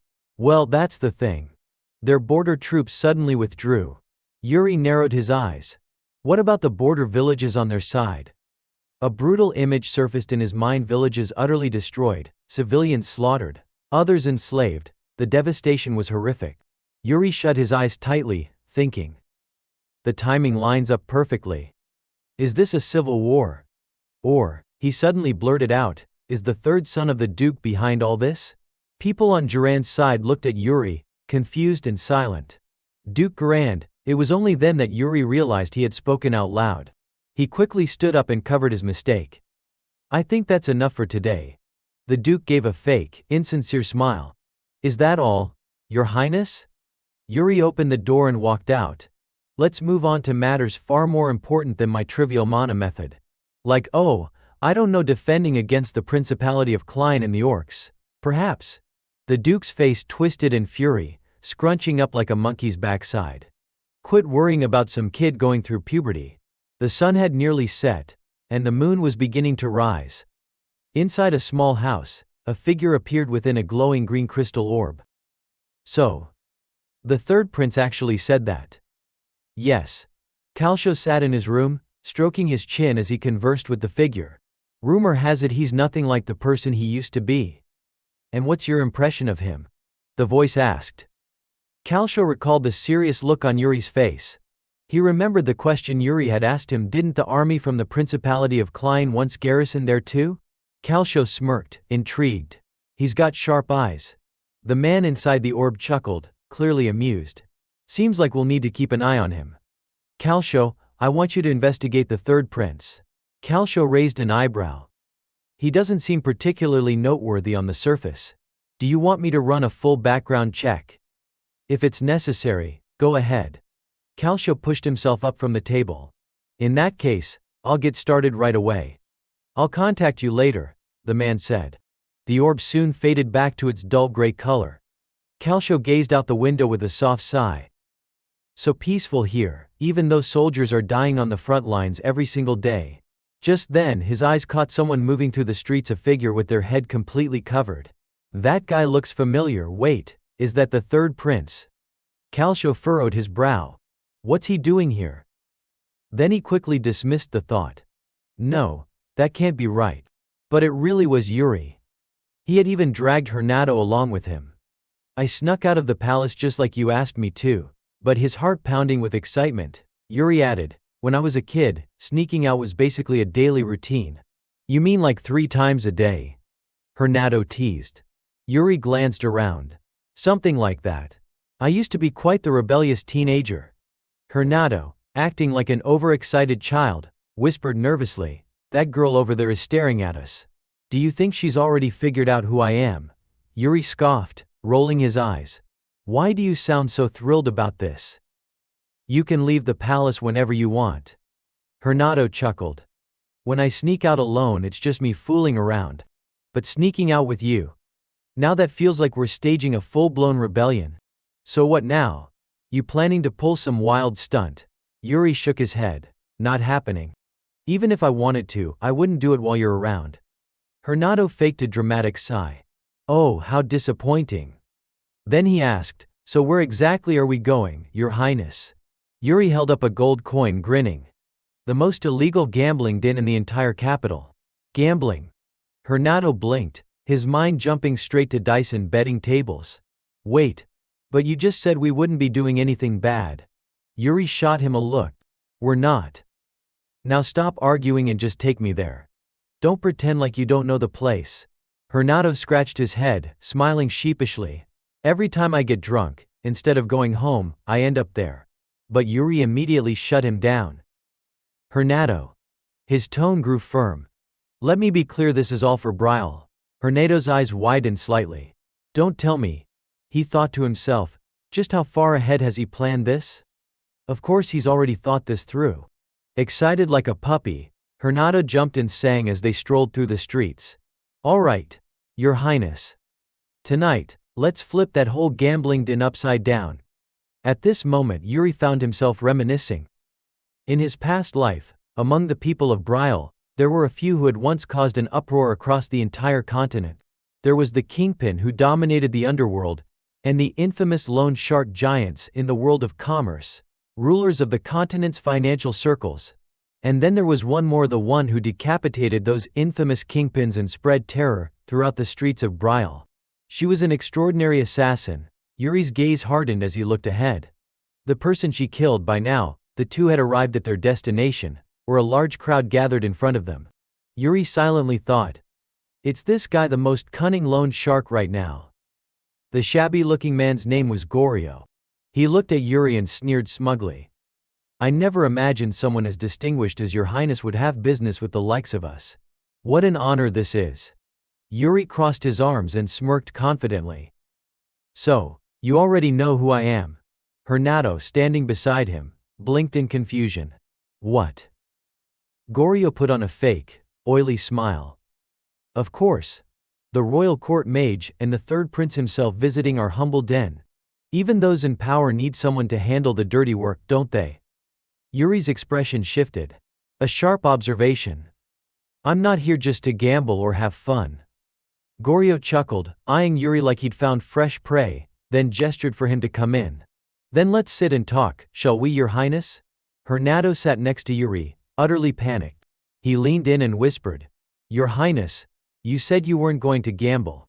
And you never told me about this." Yuri sighed, looking at this. "Just be quiet." Goryo sat across from them. "I hear you're not here to gamble. So, could it be that you're here to borrow money?" Yuri answered directly. "That's right. I plan to use the loan as an investment." Goryo's grin turned sly. "So you're building a secret slush fund. And since you're borrowing from me instead of the royal bank, are you aiming for something a little grander?" Suddenly, Yuri cut him off. "That's enough." He stared at Goryo and declared, "Interrogating me isn't your job tonight." Goryo quickly changed his tone. "My apologies, please forgive me." Yuri shook his head. "It's fine. After all, I'm the one asking for money here." Then, "Your Highness, could you tell me exactly what you plan to use the funds for?" Yuri revealed his plan. "I intend to use the loan to purchase Mugranja, the spice-producing region of Klein. Sooner or later, demand will far exceed supply." Hernado nearly jumped out of his seat. "Your Highness, you're seriously planning?" Goryo stroked his beard, intrigued. "Mugranja is indeed essential for producing premium spices, but is it really worth such a massive investment?" Yuri answered with unwavering certainty. "It's going to happen soon." Hernado was speechless, his thoughts spinning. "I've heard that war has broken out in the Principality and orcs are swarming the region, but I never thought spice prices would skyrocket because of that." His eyes widened in shock. Is he really just trying to corner the regional specialty market before anyone else? Goryo carefully studied Yuri. "This prince, he's nothing like the rumors. And it seems like he's acting based on information far beyond what he's shared with us." Yuri's tone suddenly lightened. "Let's talk numbers. As an investor, not as a prince, how much are you willing to lend me?" Goryo slammed the table with a loud thud. With a sly grin, he handed over a contract. "Please sign this loan agreement first." Seeing this, Yuri smiled with satisfaction. Later, outside, Yuri held the contract in his hand as they walked away. Hernado followed behind, still in disbelief. "Goryo actually gave you the money. And not just a little, a huge amount. But seriously, isn't this too much?" Prince Yuri looked at Hernado, simply letting out a confused, "Huh?" Hernado pouted in frustration. "At the very least, you could given me a heads up. You never intended to gamble from the start, did you?" But Yuri had it all planned out. "If I'd told you the truth, wouldn't you have dragged me straight to father?" The two continued walking. "Are we heading to the trade house now?" "Yeah, I have some business for them." Yuri's thoughts stirred as he walked. In truth, Mugranja is guaranteed to be profitable. The only alchemist who knows the secret formula, the Duke of Klein's assistant, will be the first to die in the upcoming war. This is the kind of commodity that can command any price, at least until a replacement appears. I can't entrust this to just anyone. Soon they arrived in front of a dilapidated house. Yuri craned his neck and sighed. "We're here." Hernado panicked. "What?" He pointed at the house in shock. "Wait, you're telling me it's this place that's about to collapse?" But Yuri had already stepped forward and banged loudly on the door. "Elaine Wood, are you in there?" Hernado anxiously tried to stop him. "Your Highness, wait. We can just commission this through a major trade guild." Just then, someone answered the door. Who is it? A girl in dirty, stained clothes stepped out. I'm Elaine Wood. Yuri smiled and introduced himself. Elaine Wood, I am Yuri, third Prince of Bryle. I have a job for you. She stared at him in shock. Bryle? A prince? Moments later, Hernado nervously leaned in close to Yuri. Your Highness, are you insane? Yuri barked back, irritated. There's nothing a prince can't say. Hernado stomped along behind him, still grumbling. Anyone who sees you in this state would say exactly what I just said. This isn't pocket change. You're really entrusting the acquisition of Mugranja to a trade guild that's on the verge of collapse. Yuri smiled quietly, his thoughts clear. Right now, she might just be a struggling merchant, but soon the name Elaine will resound across the entire continent as the leader of a trade guild no one's ever heard of before. Unlike Goryo, who hid behind a facade of trust, but wouldn't hesitate to use dirty tricks when cornered, Elaine treats her promises to her clients as sacred. Yuri's grin deepened, a mischievous glint in his eye. In my previous life, she was merely a legendary merchant. But in this life, I'll make her a legend beyond all legends. Hernado saw Yuri grinning to himself and panicked. What's with that laugh? Then he sighed in defeat. Anyway, are we done here? But Yuri's answer crushed his last bit of hope. Nope. There's still one last thing. Hernado groaned as Yuri walked away. Wait, Your Highness. Where are you going now? Yuri remained deep in thought. The underworld loan shark. The financial tycoon. All the others are now lined up to be my allies. There's just one more person I need to convince. The area was rundown, surrounded by tattered houses. Begging children littered the sidewalks, fighting amongst themselves over scraps of food. Yuri and Hernado were asking directions from a beggar. Yuri scanned his surroundings carefully. She has to be somewhere around here. Suddenly his gaze fixed on a spot. There she is. Yuri approached a group of filthy street kids carrying buckets of water. He placed a hand on his chest and introduced himself. I am Yuri, third Prince of Bryle. A girl slightly turned her face away and asked, A prince? Are you the one who mercilessly killed Goryo in the past? She was a surviving member of the Assassin's Guild.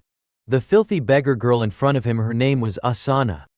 Asana looked at the young man standing before her with a suspicious gaze. A prince? What's a prince doing in a place like this? Yuri could tell Asana was on edge around him. He spoke slowly, his voice calm and reassuring. You don't need to be so cautious around me. Then he explained why he had come to this remote, God-forsaken place. I'm only here because I thought I might be of some help. But Asana still didn't seem convinced. Her eyes clearly reflected doubt. Yuri turned to Hernado and ordered, Hand it over. Grinding his teeth in frustration, Hernado reluctantly took out a pouch of money and shoved it toward Yuri. Here. Yuri's attention was suddenly drawn to the little girl clinging nervously to Asana's leg. The moment their eyes met, the girl recoiled in fear and quickly grabbed Asana's hand. Yuri thought to himself, is it this child? Memories from his past life began to flood back. Back then, Asana had borrowed an enormous sum of money from Goryo, just to save this very child. Like so many others who took loans from Goryo, Asana's life was ruined by him too, Yuri reflected. A haunting image of Asana came to mind, twisted, cold, no longer the person she once was. That debt had pushed her down a dark path, and eventually, she became one of the most notorious assassins in the world. Yuri clenched his fist. My goal is to stop that from ever happening. He extended the pouch of money toward her. Take this, he said, and bring the child to the temple. She can be treated there.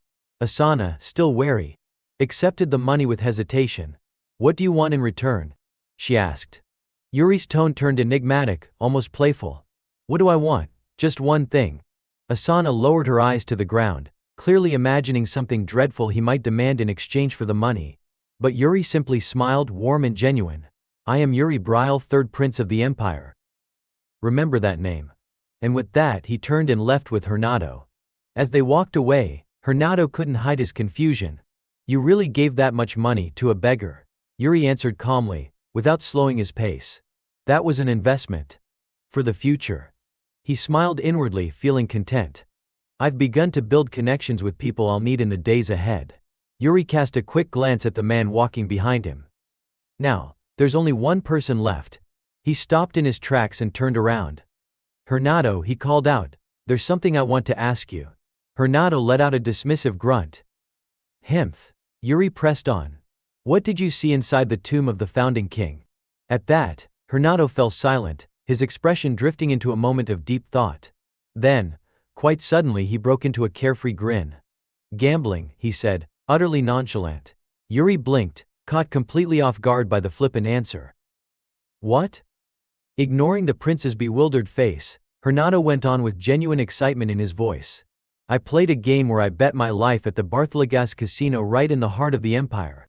Yuri gave him a long, exhausted look. Fitting. That does sound like you. Realizing he wasn't going to get anything serious out of him, Yuri sighed and let the matter drop. Forget it.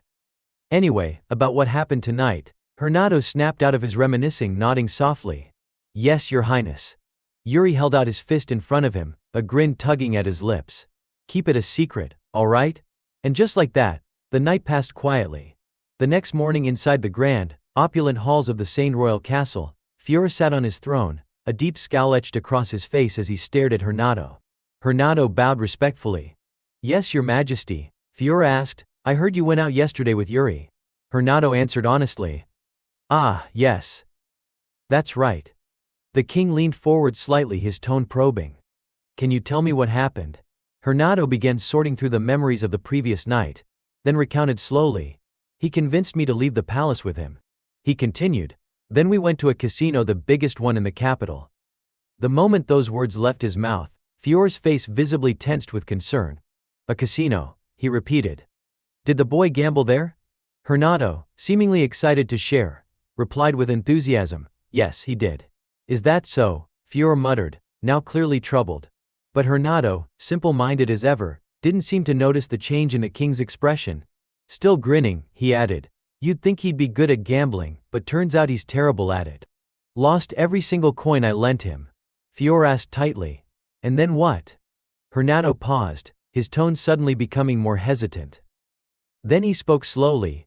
He borrowed money from Goryeo and gave it to some old merchant group, he added. After that, he handed a coin to some orphan kid. We walked around and observed how the people live, Hernado said, then added with genuine admiration. His Highness seems to genuinely care about the way others live their lives. Fiora pressed on, and after that, did the boy return to the palace? Hernado shut his eyes tightly for a brief moment. He was likely thinking about the promise he had made to Yuri. In the end, staying true to that trust, he decided to cover for him. Yes. That's all that happened, your majesty. Fiora rested his chin on his hand. I see. He continued to stare at Hernado in silence. Something was clearly turning in the emperor's mind, perhaps suspicion that the man before him was hiding something. After a brief pause, Fiora shifted topics. Will you be attending the ball? Hernado answered cheerfully, yes, I will. The reply took Fiora by surprise. Hernado smiled as he added, I figured you wouldn't care either way. But people change. He chuckled and said, It's been a long time since I last danced. Scene shift, the training grounds. Yuri was sitting flat on the ground, looking utterly exhausted. Across from him stood Bernard, still gripping his sword, staring silently in his direction. While Yuri was catching his breath, something caught his eye. He pointed ahead. Bernard, looks like you're pretty popular. Bernard followed his gaze curiously. Off in the distance, two young maids were watching Bernard with dreamy eyes. They were whispering back and forth, clearly talking about him. Yuri smirked. Those maids have been stealing glances at you this whole time. Looks like you'll have no choice but to attend the ball. I'm sure plenty of people will be waiting for you. But Bernard's heart seemed made of iron. He was entirely unfazed by matters of love. I'm not interested. Then he smoothly changed the topic. Anyway, about that sword technique, we've confirmed it. It doesn't follow any fixed form. Yuri slowly picked up his sword and stood. Exactly. Like I said, just move with the flow. Bernard looked at him with serious eyes. A mana technique that's also a sword style, I can't wrap my head around it. I'd need to observe it in a real battle to truly study it, but that's easier said than done. Even so, he didn't hold back his praise. Either way, you're progressing quickly. You're also quite skilled at manipulating mana. Honestly, I'm surprised. I didn't expect you to be this proficient. Yuri twirled his sword carelessly, thinking to himself, I do feel a bit guilty. Everything just fell into place because I deliberately erased all traces of the Braille method I learned in my previous life, Bernard's voice pulled him out of his thoughts. Don't rush too much. I'm genuinely concerned for you. Concerned? Yuri raised an eyebrow. Yes. You're advancing too quickly. Bernard shared his worries. You've reached this level at such a young age, but your body hasn't fully matured yet. Yuri flashed a confident smile, trying to reassure him. Don't worry. I'll keep everything perfectly balanced. He then declared, let's continue the match. A hint of doubt crossed Bernard's face. Are you sure? Yuri didn't hesitate. Of course I am.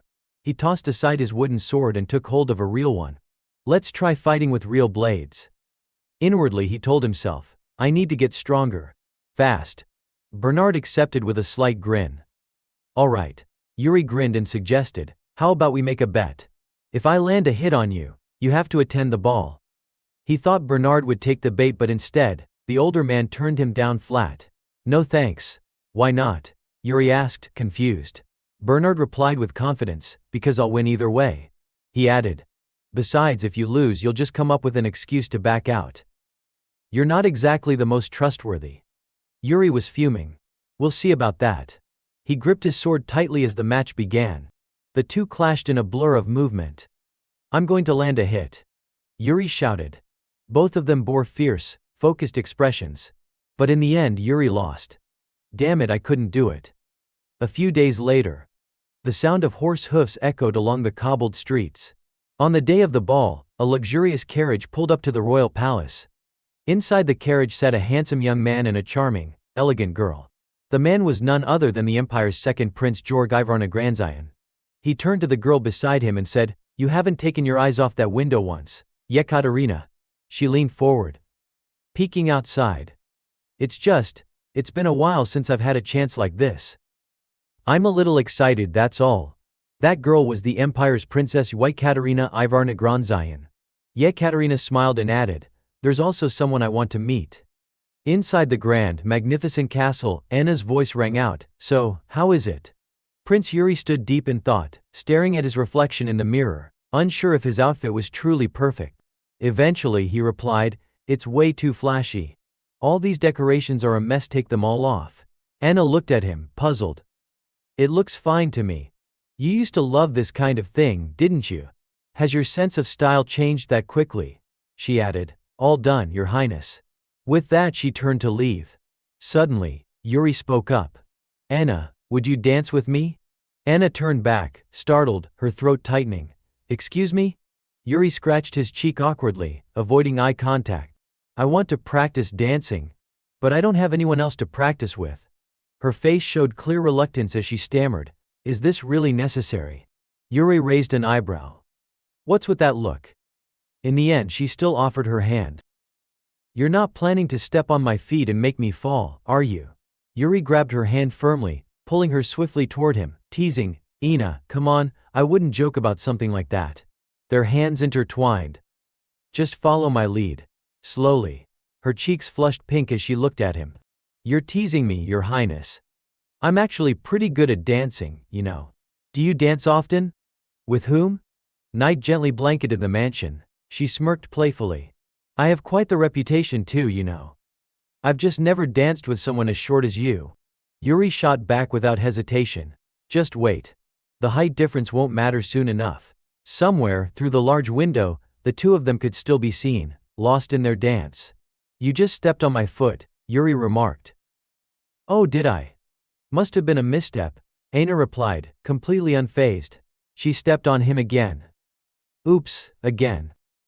Just a little accident. Inside the luxurious ballroom, soft golden light filled the space, blending with the gentle melodies played by the musicians. Lords and ladies swayed gracefully to the music, fully immersed in the rhythm. From the second-floor balcony, a gloved hand, wrapped in sleek black fabric, gently raised a glass of golden wine. Fior sat leisurely on a finely carved chair, calmly observing the scene below. On the main floor, the princes gathered together, chatting among themselves. While Yuri was chatting, he suddenly noticed the presence of a stranger. That's Duke Cider, he actually came. He's truly different from the other knights at the last council meeting. Only Baron Irancha was there with him. As Yuri's gaze drifted, his eyes accidentally landed on a pair of glasses hanging from his brother's attire. Hey, your eyesight's getting worse. You've been wearing glasses more often lately. Cedric picked up a pastry and set his plate down, smiling. It's not bad enough for you to worry about yet. Suddenly, the sound of an ivory horn echoed throughout the hall. The grand doors outside flooded with light, drawing everyone's attention toward the entrance. Jorg stepped inside, approaching Fiora with measured steps. The atmosphere grew solemn and heavy. Fiora took Jorg's hand and spoke warmly. Thank you for coming. Jorg quickly replied, I truly appreciate your kind hospitality. Extending his hand, he added, I've also brought my sister with me. Yuri's heart skipped a beat as he panicked, shocked by Jorg's introduction. Catherine appeared gentle, elegant, gracefully lifting her gown and bowing. Your Majesty Fiora, it's an honor to meet you. Memories of Catherine flashed in Yuri's mind. A bright smile. A soft hand clasping his. And then, like shattering glass, those memories splintered apart. The image of a burning letter, the words I'm sorry slowly turning to ash. Yuri shut his eyes. I can't get close to Catherine. He quietly retreated to a corner, but from afar, Catherine continued to watch him, her harmonious smile never fading. Catherine seemed to blend in effortlessly with the other young noblemen, chatting and laughing, as if she had known them all her life. Yuri nibbled on a pastry, glancing back over his shoulder. Cedric really is amazing. He's never treated anyone badly. That's what it means to be a truly benevolent lord. From across the room, Catherine was still secretly watching Yuri's back. Yuri thought to himself, compared to Cedric. Just then, their eyes met Catherine's and Yuri's. Suddenly, Cedric walked over to Catherine and invited her to dance. Yuri buried his face in his hand, gripping the armrest of the nearby chair, his expression twisted in frustration. Damn it, a fated connection that's doomed to end in tragedy. What feelings can I even hold on to now? Suddenly, a bright, cheerful voice called out. Your Highness, would you like some more cookies? It was her Enna approaching with a radiant smile. Yuri replied casually, Thank you, Enna, I'm fine. Looking at her, he asked, Are you tired? With a playful grin, she answered, Not really. Compared to cleaning up someone's mess every day, this is nothing. Yuri scowled and barked, Quit your yapping and just bring me more cookies. Enna turned to leave, tossing back, If you want more, just say so. Take care. Leaning back against the table, Yuri looked up at the ceiling and let out a quiet sigh. Footsteps echoed toward him. It was Jorg. The moment Yuri saw him, his thoughts sharpened. That's Jorg of the Empire, Jorg Ivarnagron Zion. He's the man who commanded the Imperial army in the king's stead. He's the one who ultimately drove Brial to its destruction. Keeping his composure, Yuri bowed respectfully, his hand placed over his chest. I am the third prince of Brial, Yuri Brial. He reminded himself, Stay calm. I can't afford to show open hostility. Jorg smiled, locking eyes with Yuri. Ah, yes. Suddenly, Jorg's smile twisted into something far more unsettling. Yuri immediately sensed something was wrong. His face paled, and a flicker of fear flashed in his eyes. You've just turned 13, haven't you? Truly fitting for the son of Fiora, Jorg remarked. He turned his back and walked away, a calculating glint in his eye. You've got some talent. Yuri clenched his fists tightly. He came just to test me, and yet he was so overwhelmingly superior. I know he's still young, but this level of strength, it's hard to believe. His frustration boiled over. Those bastards, both of them. Suddenly, a loud crash rang out. Jorg stood tall, glancing coldly over his shoulder with a look of contempt. Behind him, Enna was on her knees, trembling, with a shattered wine glass at her side. With a voice dripping with mockery, Jorg sneered. The pride of the kingdom, how disgraceful. Enna's whole body trembled as she stammered, I sincerely apologize. Jorg's face remained unchanged as he let out a theatrical sigh. My, this child. Yuri's heart sank in panic. In an instant, Jorg drew his sword without hesitation and placed it at Enna's throat. A grave mistake has been made. According to royal law, the proper punishment is execution. Yuri watched it all unfold, his teeth clenched in fury. This bastard, he's doing this to Enna on purpose. At a grand banquet, Jorg pointed the tip of his sword at the maidservant. She had clearly made a mistake. With a smug voice, he declared, According to the law, beheading is sufficient punishment. Hearing this, Yuri frowned, anger flashing in his eyes at Jorg's blatant abuse of power. Suddenly, a voice echoed from afar, "Have you come here to ruin my ball?" It was Fior. He strode forward with solemn authority and said, "If you wish to shed blood, do it on your own land." Jorg glanced over briefly, then withdrew his sword and bowed in apology. "I am sorry," he said. "Your Majesty, the Empire and Brial have maintained mutual respect until now." To this His Majesty Fior responded, "Indeed, but you seem unwilling to show us that respect. Do you remember Gad Ensha?" At that moment, Fior's eyes flared with murderous intent as he locked his gaze on Jorg. Yet, Jorg met him with an expression of vague confusion. Seeing this, Fior quickly pressed on, "When you executed a knight of the Empire, our Emperor honored your name and did not demand that you be held accountable for such actions." Jorg, now showing a hint of indifference, replied, "This is no different. I do this to protect the peace and honor of both nations." Meanwhile, Yuri, listening to their exchange, fell into deep thought. "So, in the past, Father personally killed a knight of the Empire." Sane spoke up, "I don't wish to do this either. Let's settle this quickly. If he's bringing that matter up now, it means our honor is on the line." Right then Jorg, still clinging to his arrogance, once again aimed the tip of his sword at the maidservant.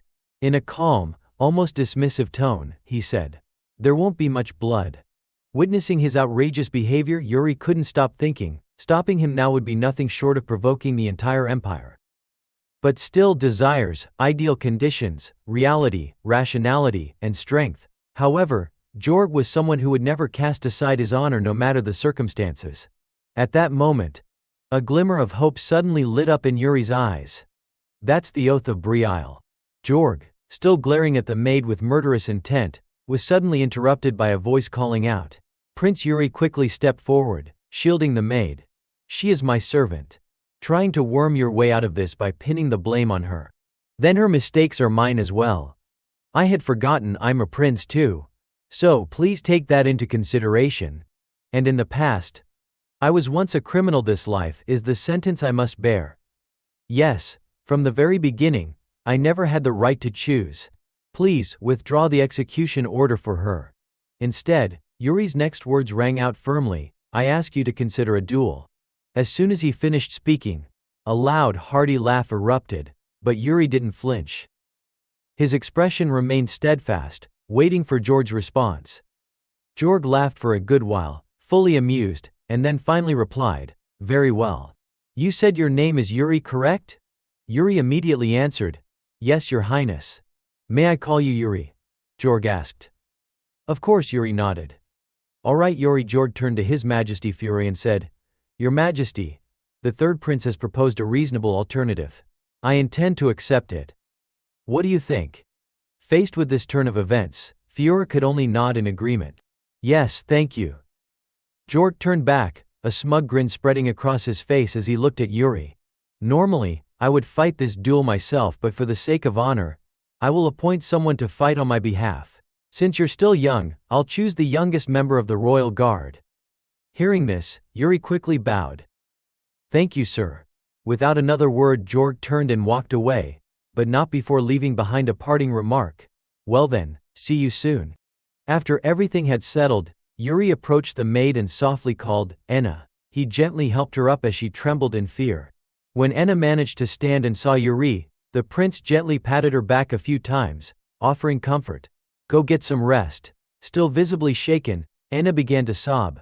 "But, how could I possibly rest?" Prince Yuri quickly reassured her. "Don't worry about me."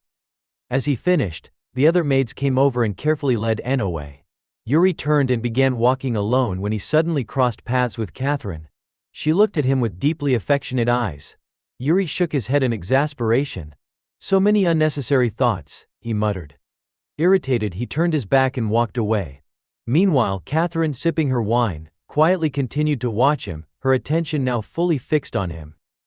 That evening, as Yuri was walking back to his room alone, he suddenly found Cedric already standing there, waiting for him. Cedric called out, "What are you thinking about?"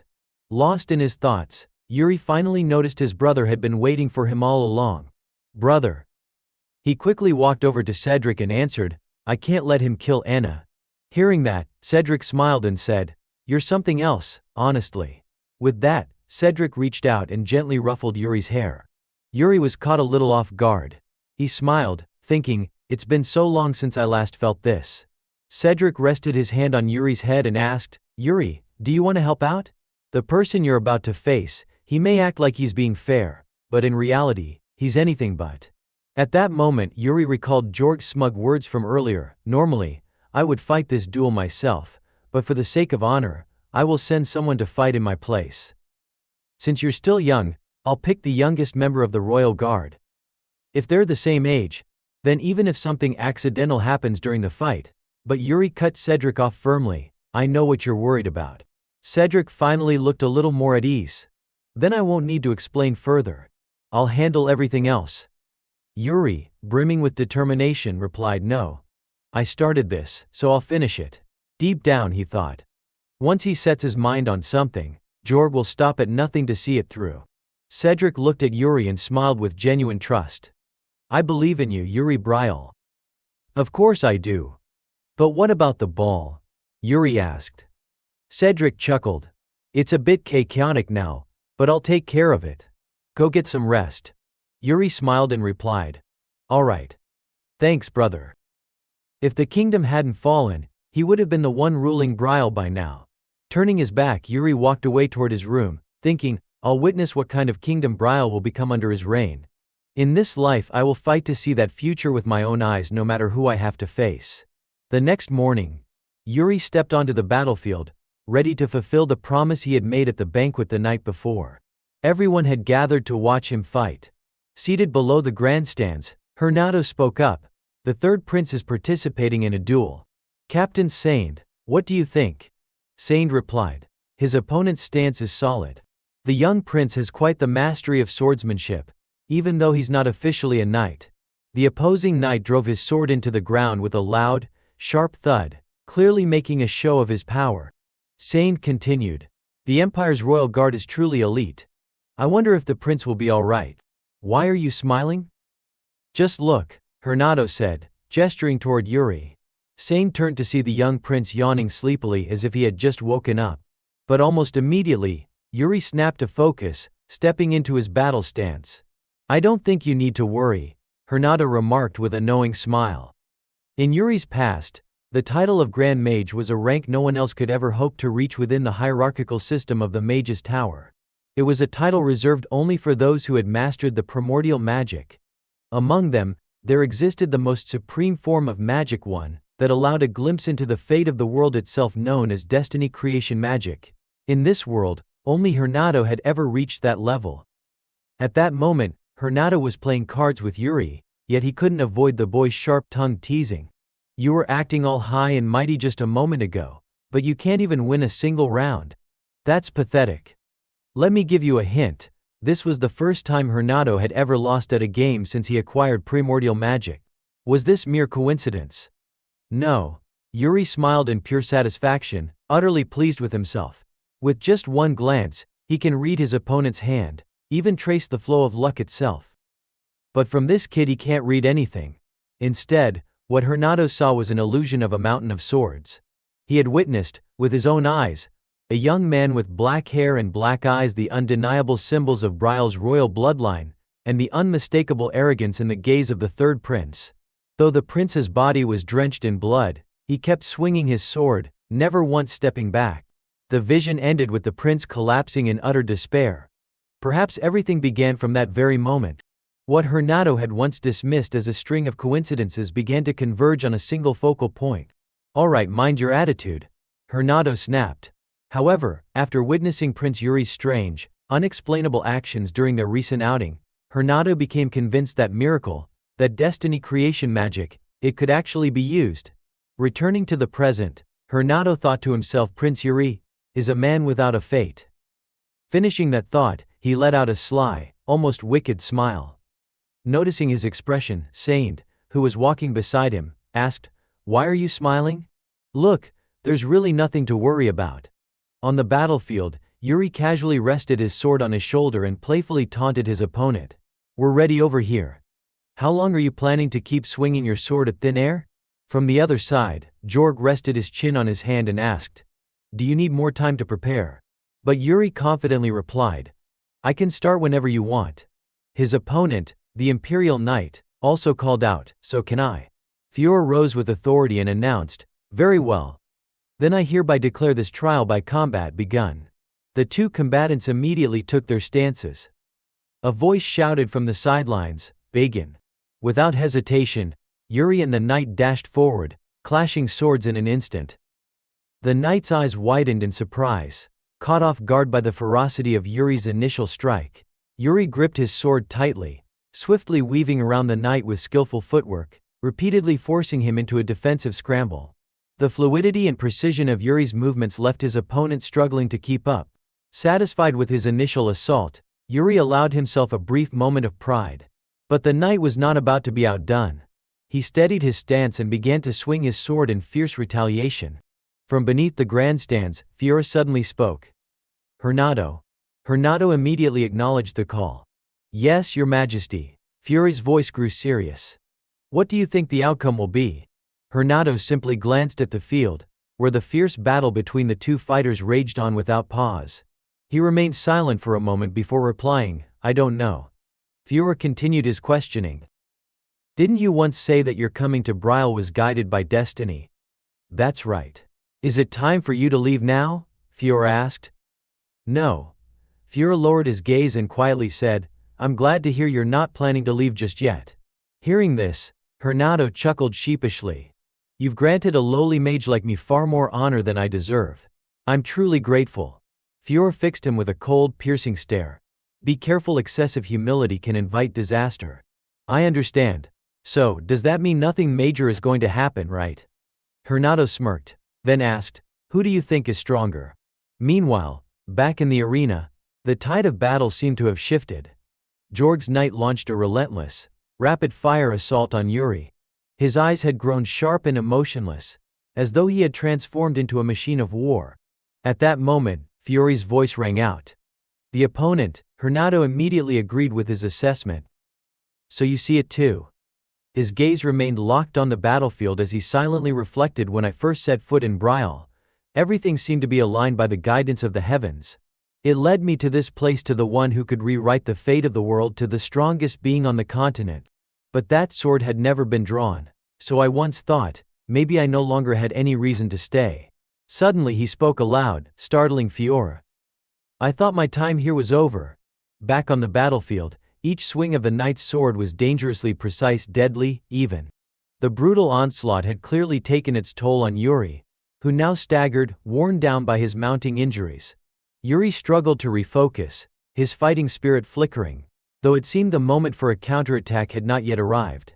Gripping his sword tightly, Yuri muttered, That's enough testing. Time to end this. Sharpening his focus, Yuri suddenly dashed forward with explosive speed. Seeing Yuri's abrupt burst of momentum, the knight visibly panicked. In that instant, Yuri's eyes burned with a brilliant light of fierce, unwavering determination to win no matter what. Each of Yuri's strikes landed with precision and overwhelming force, his blade cutting down toward the knight with fierce determination. The tighter Yuri gripped his sword, the heavier and more terrifying each swing became. With one powerful slash aimed directly at him, the knight was gripped by fear. I'm going to die. What was destined to happen finally did. Even Jorg and Yekaterina couldn't hide their astonishment at the bloody spectacle before them, and neither could His Majesty. The audience in the grandstands erupted in shock and disbelief. Oh my God! I can't believe he twisted his sword at that exact moment. On the battlefield, Yuri hadn't delivered the killing blow. Instead, at the very last second, he rotated his sword, sparing the knight's life. A satisfied smile spread across Yuri's face. The knight, still trembling, stammered, I've lost. The crowd immediately burst into wild cheers. Even Hernado rose from his seat, applauding Yuri's victory with genuine admiration. I came here following the signs of the heavens, and ended up meeting someone who dared to defy them. Even Jorg happily clapped, congratulating him. Life becomes death, and death becomes life at the tip of the third prince's blade. The fate bestowed upon that humble servant has now been rewritten alongside this young man. The grandstands roared with Yuri's name, echoing through the arena. Every step Yuri took now was an act of rebellion against the will of the heavens. Yes, he was a man who existed beyond the bounds of fate itself. In that moment, Yuri couldn't hide the joy that filled his heart.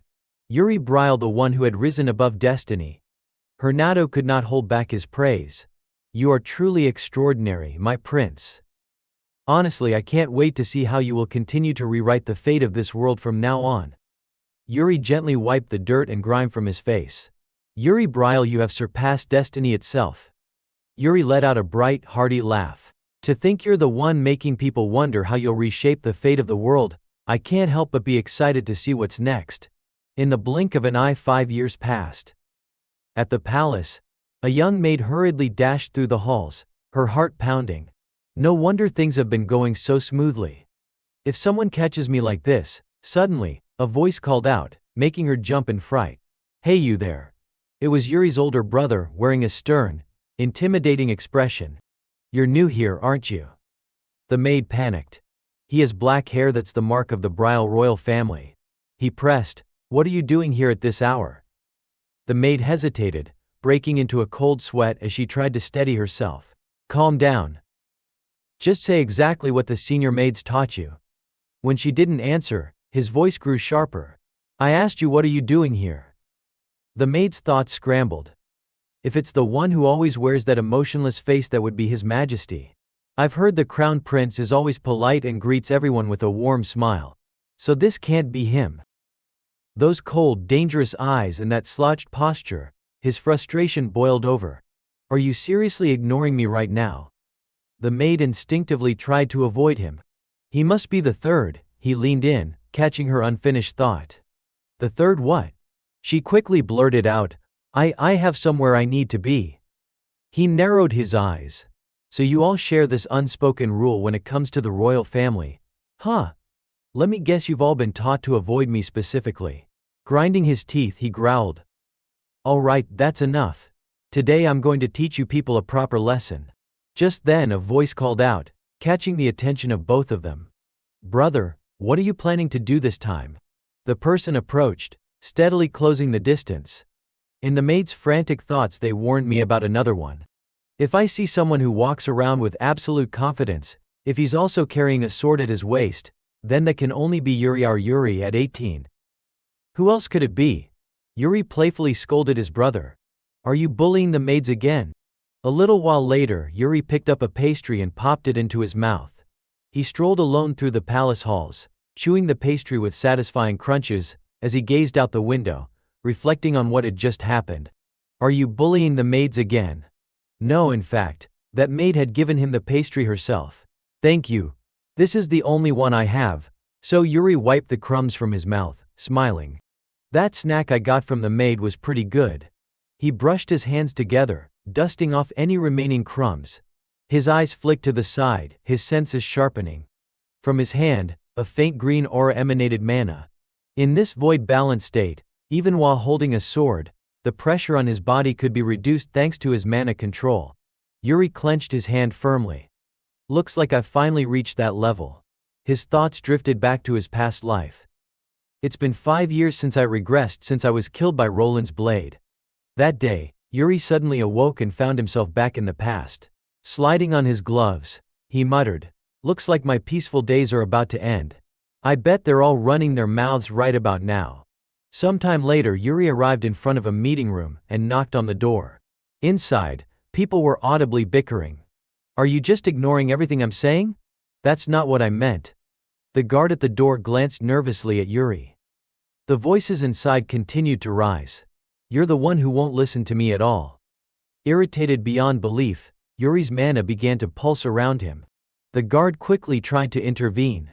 It seems no one can hear you right now, they're completely absorbed in the meeting. Maybe you should knock again. Before he could finish, Yuri punched the door straight off its hinges, sending it flying open. The people inside the room froze in panic. Wait. Yuri smiled, clearly satisfied. Forgive me, I did knock, but since no one seemed to hear me, I added a bit more force the second time. The guard slumped in defeat. How can you even call that knocking?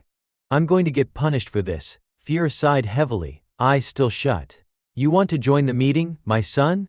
Yuri sat down at the table. All right, go on. Continue. One man resumed his point. Anyway, as I was saying, we no longer have surplus troops to send in support of our allies. Another quickly objected. Are you saying we'll ignore the Empire's request? The man shot back, irritated. Well, other noble families can volunteer if they want. What an irresponsible attitude. Yuri quietly observed them all. All they care about is weighing their own gains and losses. He ran his fingers along a sheet of paper on the table, his mind spinning. Yes, right around this time, this was when that incident happened in my past life. The Empire's call for participation in the Allied forces had been sent out. They requested reinforcements from multiple nations, orchestrating a large-scale campaign to launch an offensive against the orcs in the east. However, the Allied forces were utterly defeated. In their rage, the orcs went on a brutal rampage, unleashing devastating pressure on the borders of every nation involved, every nation, except the Empire. As Yuri thought about this, his grip on the document tightened. It was then that I realized the entire situation had been orchestrated by the Empire from the very beginning. His gaze shifted toward Leon Flandre. And in the process, we lost many outstanding knights who had joined the Allied forces, Leon included. His eyes burned with determination. But in this life, I won't let things unfold the same way. The nobles in the meeting continued their heated debate. Either way, we're not sending anyone. That's final. What, you think we've got spare knights lying around? At the very least, you should someone cut them off. Enough. It was Yuri. All eyes turned to him in shock. I will go. Yuri rose from his seat, his stance firm and resolute. I will join the Allied forces, so I expect the rest of you to step up and show some sincerity as well. He carried himself with the air of a true leader. Fulfill your duty as nobles, so the name of Brial won't be shamed. Seeing this, his father quietly smiled. Ah, so this is the move you've chosen? Huh? Sometime later, Yuri was sparring with Bernard in the training grounds. Suddenly, his brother came rushing over, shouting his name. Yuri. Panting heavily, his brother was out of breath. Are you seriously going to join the Allied forces? Yes, Yuri replied without hesitation. His brother grew visibly more anxious.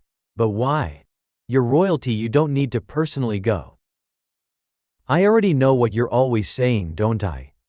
Yuri casually rested his sword on his shoulder, smiling. It's the duty of royalty. His brother gave a helpless sigh.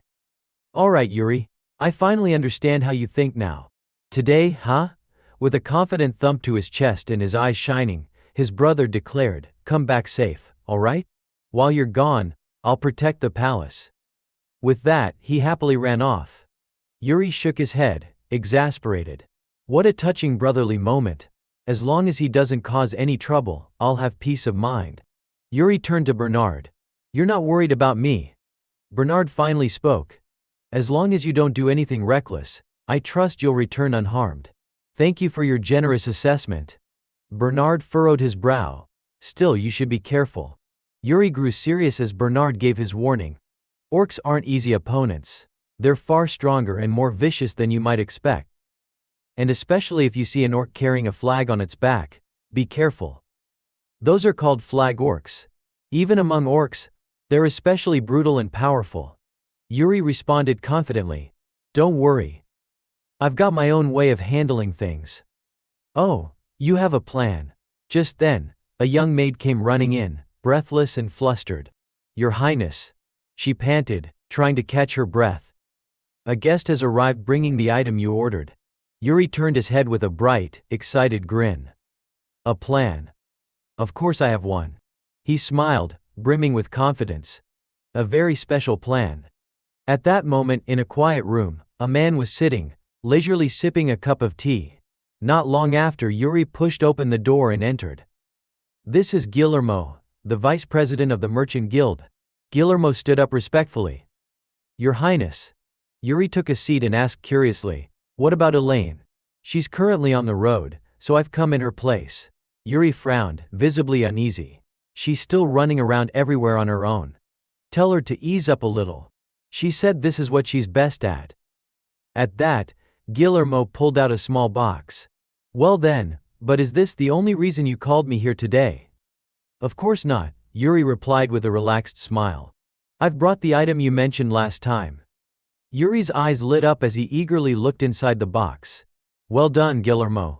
It's finally in my hands. Inside were 4 sharp daggers, the 4-wheel blades. Guillermo, watching Yuri's excitement, asked, "Your Highness, are these things really that valuable?" "They just look like some fancy display daggers to me." "They're extremely valuable," Yuri said firmly. Then, Yuri infused the blades with mana. "These are artifacts that carry ancient magic." Guillermo's eyes widened in shock as one of the blades started moving on its own, floating right in front of him. Startled, Guillermo stammered, "Is it safe? Relax. You won't die. You're controlling it with mana?" Guillermo let out a deep sigh. "I didn't realize you were this powerful. I didn't know mana could be manipulated like that." Yuri gave him a teasing glance. "Did you think I'd just sit around all day doing nothing?" Suddenly, Yuri's gaze shifted to something that caught his attention. Guillermo noticed. "Is something wrong?" "It's nothing," Yuri replied casually.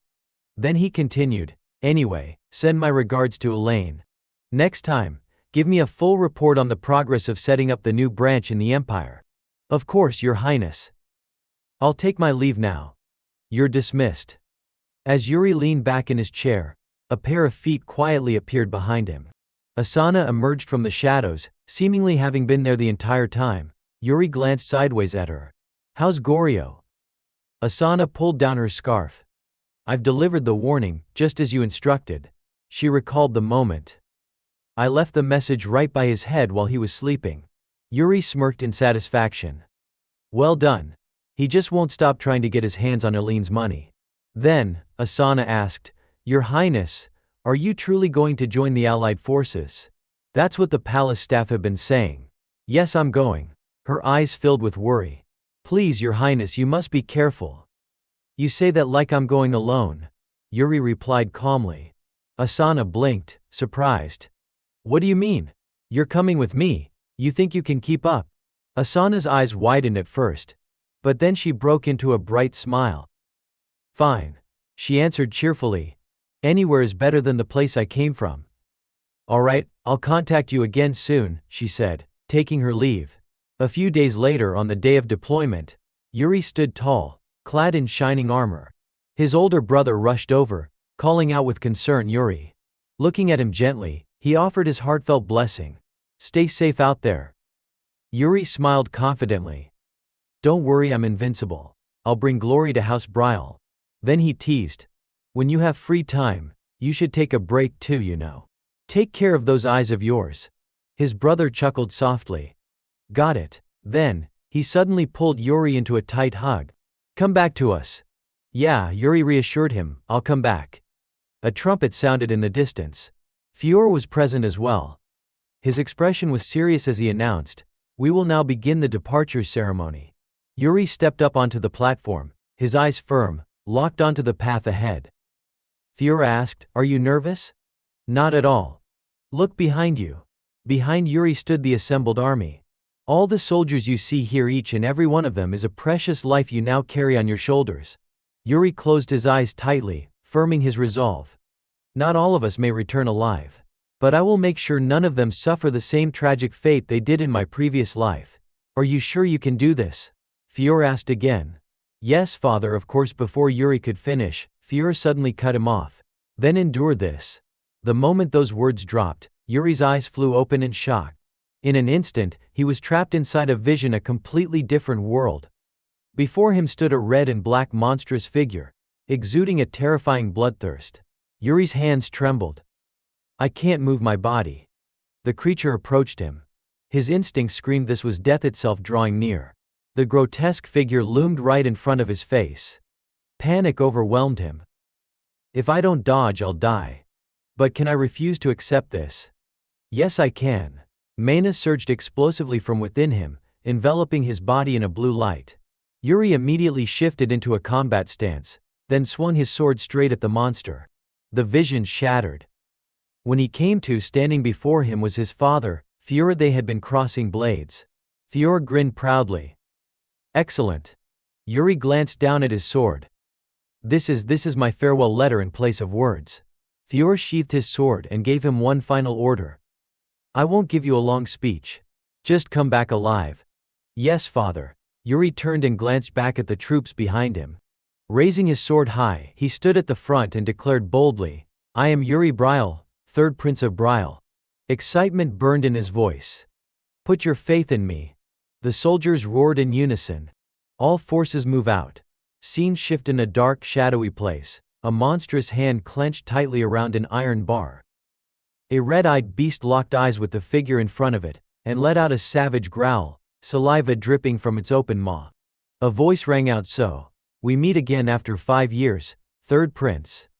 It was Count Sador, his expression twisted in anticipation. The sun was beginning to set, casting its golden light over the soldiers resting in the forest.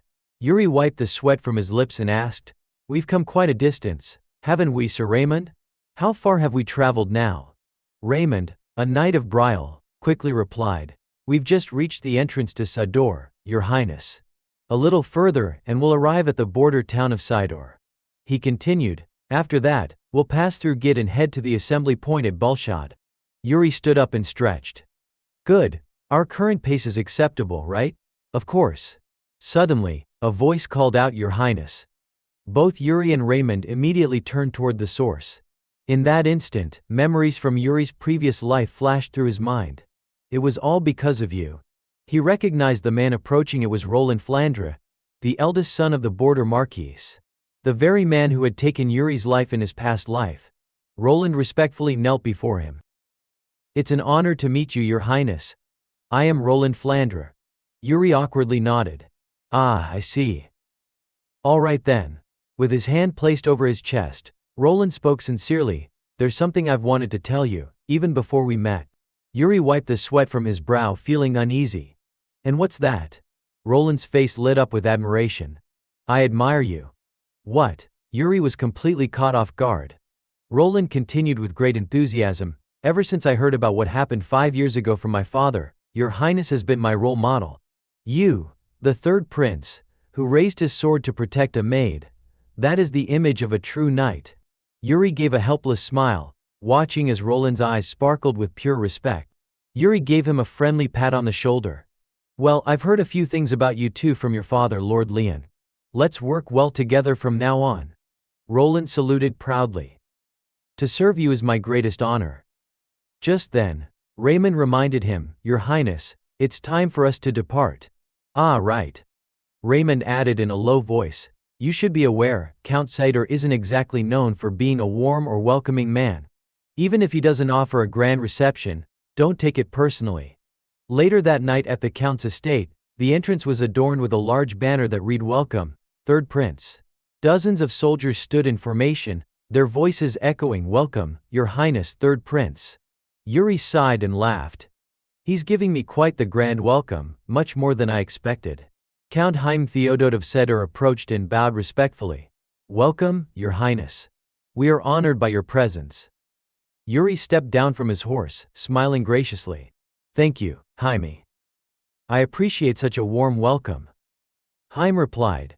We're simply showing our respect to a young man willing to step onto the front lines. The Count then asked, Have you ever fought against orcs before, Your Highness? Yuri chuckled. Of course I have, realizing his slip. Given this was his second life, he quickly corrected himself.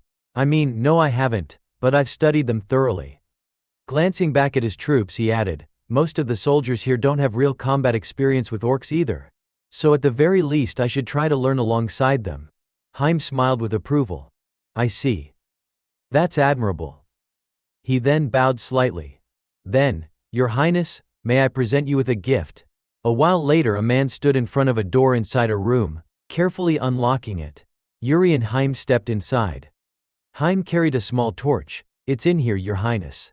Yuri entered along with a few soldiers. Suddenly, the door slowly began to close behind them. Yuri narrowed his eyes. What do you think you're doing, Lord Haim? This is just a dark chamber, though it's lit with a few torches now. Yuri silently observed the surroundings. The soldiers around him suddenly jolted in shock. There in front of them was an orc temporarily to be called a prisoner. Haim glanced at the trembling creature and said, To survive, I had to study them, everything from their smallest habits to their most primal instincts. Anything that could be used in battle. Yuri asked with suspicion, So Lord Haim, this is the gift you mentioned? Haim nodded firmly yes. With the war against them fast approaching, there's no gift more valuable than this. Hearing that, Yuri smirked slightly. "Thank you, Lord Jaime." But in his mind he thought, "This man is even crazier than I expected. He actually captured an orc and handed it to me." Suddenly, Yuri's eyes caught a soldier standing behind them. He quickly turned around. "What's your name?" "I am Simon Pashu, son of Baron Wolf." Yuri raised a sharp question. "Tell me honestly, what are you thinking right now?" Simon hesitated, and then admitted, I think this is unnecessary. I believe it's far too cruel to treat prisoners of war this way." Yuri looked back toward the orc. "Perhaps you can think that way for now." He then called out, "Lord Haim, open one of the chamber doors." "Yes, Your Highness." Yuri turned his gaze back to Simon. "Your name is Simon, right?" "Yes, Your Highness." The orc suddenly stomped heavily and stepped forward. "This is a real battle. Fight it," Yuri ordered. "Face that orc head on." Simon broke into a cold sweat, his face tense as he stared at the snarling orc, its red eyes burning with rage. Suddenly the orc slammed its own head into the ground. Simon was utterly confused and horrified by what he just saw. He gritted his teeth, glaring at the creature, then suddenly spun around and shouted, "This is absolutely ridiculous. Forcing us to fight prisoners who have already lost the will to fight. What's the point of this?" Just then, the orc lunged forward and smashed its fist directly into Simon's face. His helmet shattered instantly. His eyes rolled back, and he spat out a mouthful of blood from the intense pain. The other soldiers cried out in panic, "Simon!" The orc tightened its grip around Simon's neck as the others readied themselves to intervene. A calm voice spoke up, "Relax." Haim stepped forward, "We've already severed most of its tendons." Yuri silently observed the scene. Haim called out to him, "Your Highness." Both of them fixated their serious gazes on the creature before them. "This is an orc," Haim reminded him. "It's an orc. The moment you let your guard down, even slightly, it will seize the chance to kill you." Meanwhile, Simon was trembling violently as the orc's grip around his throat grew tighter. The other soldiers panicked, "Your Highness, we need to save him." The orc growled menacingly, tightening its grip on Simon with relentless force right in front of everyone. Yuri didn't take his eyes off the orc and asked Haim calmly, "Is it taking him hostage?" Haim responded with a light chuckle, "I'll call for the interpreter." Soon after, a strange figure emerged, his head completely covered. The interpreter, a peculiar-looking man with two sharp fangs, stepped forward. His name was Corey. Yuri glanced at him. "Corey, huh?"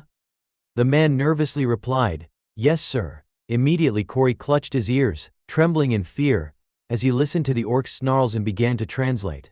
"It says, if we don't drop our weapons right now, it will start breaking the knight's bones, one by one."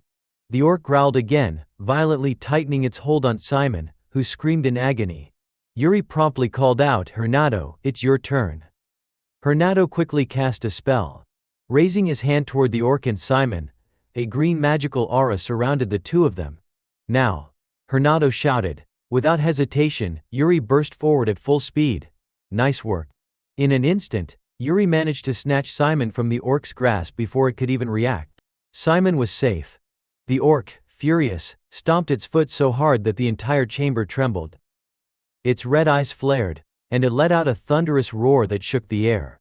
Yuri calmly asked, "Lord Haim, this isn't an ordinary orc, is it?" Haim nodded firmly. "No, its frame might be small, but its battle experience is formidable."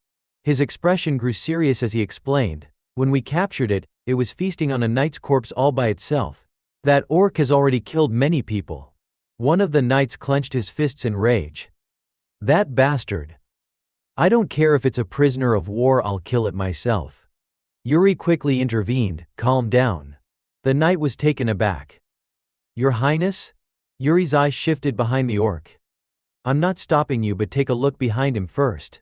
Behind the orc were several other sets of blood-red eyes, all watching, waiting for even the slightest opening. "That orc isn't anything special," Yuri remarked. "The ones we'll face on the plains are far more terrifying than these." He placed a hand on the knight's shoulder. "Focus.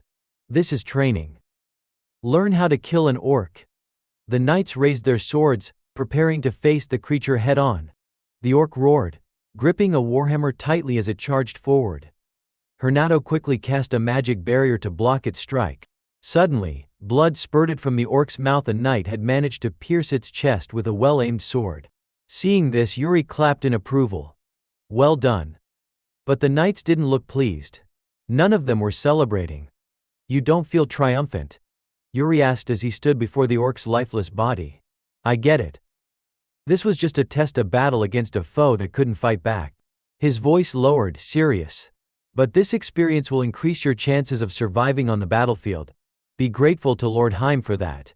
Heim placed a hand over his chest. Some of you may think this is against the knight's code. Turning his back to them, he continued. But creatures like these don't deserve your knightly honor. He gestured for them to follow. Please, come this way. There's something else I want to show you. The group moved on. These orcs you see here, this is just a simulation, Heim explained. The horrors happening inside the real orc camps are far worse. Eventually Heim led Yuri to another area. What you're about to see now is the consequence of their cruelty. Yuri's expression hardened. I see. A nearby knight gasped in horror. This is, Heim explained calmly, these are half-orcs. Yuri frowned. There are more than I expected. Heim nodded. Indeed. And creating them isn't easy either. Simon stood frozen in shock as Jaime continued. Orcs kidnap humans, treat them like toys, and these are the byproducts of their fun. Yuri glanced at Jaime, curious. Do you hate the orcs? Heim's gaze drifted away. Yes, and I will hate them until the day I die. Yuri silently watched him, his hand resting on the hilt of his sword. He's so composed, like someone who's long accustomed to this kind of horror, Yuri thought to himself. Everyone has an enemy they cannot forgive. For me, it's the Empire. For him, it's the orcs. I heard he once recovered his son's corpse from an orc village. Yuri's chest tightened. Perhaps that memory has never left him, just like I can never forget watching my kingdom fall. The night passed, and the sun rose over the castle. Yuri was preparing to leave when he heard someone call out, Your Highness. It was Jaime, standing beside Cory. Please take this one with you. Yuri recognized him immediately. This is the guy I saw in the dungeon yesterday. Jaime confirmed. Yes, his name is Cory. Yuri smiled faintly. Being able to speak Orcish is a valuable skill. At that moment, Cory nervously stepped forward. Your Highness, there's something I must tell you. But Yuri raised his hand, stopping him. I already know what you're going to say. Cory was startled, unsure what he meant. Yuri tossed him a pair of gloves. I know what you're worried about. Don't worry about it anymore. Here I'm entrusting these to you, I hope you'll serve me well. Cory hesitated, but something this valuable, but Yuri didn't respond. He simply turned away and called out, Sir Raymond. Looking at him cheerfully, Yuri asked, The next stop is the border, right? Raymond replied, Yes, there will be quite a few monster packs along the way, but you won't have to worry about any ambushes. Yuri let out a sigh. No, you're wrong. The monster packs themselves are just as much of a threat to the border as the orcs. His voice firmed with resolve. We must wipe them out. Scene shift deep in a forest, the rhythmic clopping of horse hooves echoed. A group of riders was heading somewhere. One man dismounted and intercepted a caravan transporting goods. His cold, predatory gaze radiated killing intent. The man, still mounted on horseback, raised his sword. In an instant, the crimson spray of blood filled the air as a massacre began. Yuri rode majestically at the head of the soldiers, charging forward. He slightly turned his head to look back. Yuri watched Cory riding a small horse beside the tall Hernando and thought to himself that the company would make a fuss when they discovered Cory was half-orc. Then he smiled with satisfaction, reassured that since he had assigned him as a guard, Hernando would handle it well. What a nuisance. Yuri opened the map in his hands and stared at it thoughtfully. Suddenly he raised his hand and called out. Jared and Gerald immediately answered from behind, Yes, Your Highness. He hurried his horse forward, rode up beside Yuri, and glanced over. He looked seriously at the map in his hands and said, From now on you'll be in charge of scouting, I'll mark the locations, go and report back. Gerald, hearing this, felt a bit worried and asked, Scouting? But this area is full of bandits. He frowned and continued, They'll only run if we find them. Are you sure? Yuri looked intently at the map and replied seriously, We'll pursue them to the end, they've been harming merchants on the border, haven't they? He curled his lip in a mocking smile and added, "What, you're not confident? That doesn't suit someone as talented as you at all." Each word from Yuri pierced Gerald like a blade. The other soldiers were too tense to take this task. "I'm just a young prince with little experience, while you're a sword prodigy who can't understand ordinary feelings." Driven to the edge, he shouted and spurred his horse forward, "I'll go at once." Those behind laughed loudly in satisfaction. "Fine, go on, I like that enthusiasm." Raymond urged his horse up beside Yuri and said, "It seems you favor him greatly." Yuri, still smiling, replied, "Favor is an overstatement, I only brought him along." Yuri smiled and turned sharply to the side. He cheerfully continued, "Lord Raymond, may I ask you something a little uninteresting?" The man smiled politely and replied, "By all means, Your Highness." Yuri's question left even Raymond, who had steeled himself, momentarily stunned. "Why do you fight?" He hesitated a bit before speaking. It's been a long time since anyone asked that. But Raymond's expression turned serious as he glanced at Yuri and said, "However, my only answer is a very old one." Yuri calmly replied, "I'm listening." This time it was Yuri who was taken aback by Raymond's reply, "The safety of Briol." A small, satisfied smile tugged at his mouth. Not a bad answer. Yuri tightened the reins and called out loudly, "Maintain this marching pace, I'll go check on Jaded for a bit." Then Yuri spurred his horse and dashed off in pursuit of the Gerald who had just ridden ahead. Deep in the forest, on a clearing, a group had pitched tents and set up camp. A stranger was tied up and thrown to the ground with force, screaming in pain, "Ack!" Another man stepped forward and spoke with authority, "Silence." Yuri crouched down, gripping a very sharp dagger, and spoke threateningly, making him tremble in fear, "At the very least you should value your life, don't you think?" Gerald peered down through his spyglass, observed, and said, "Your Highness, I've found it." He pointed to the people at the foot of the mountain and said, "That's the bandit base."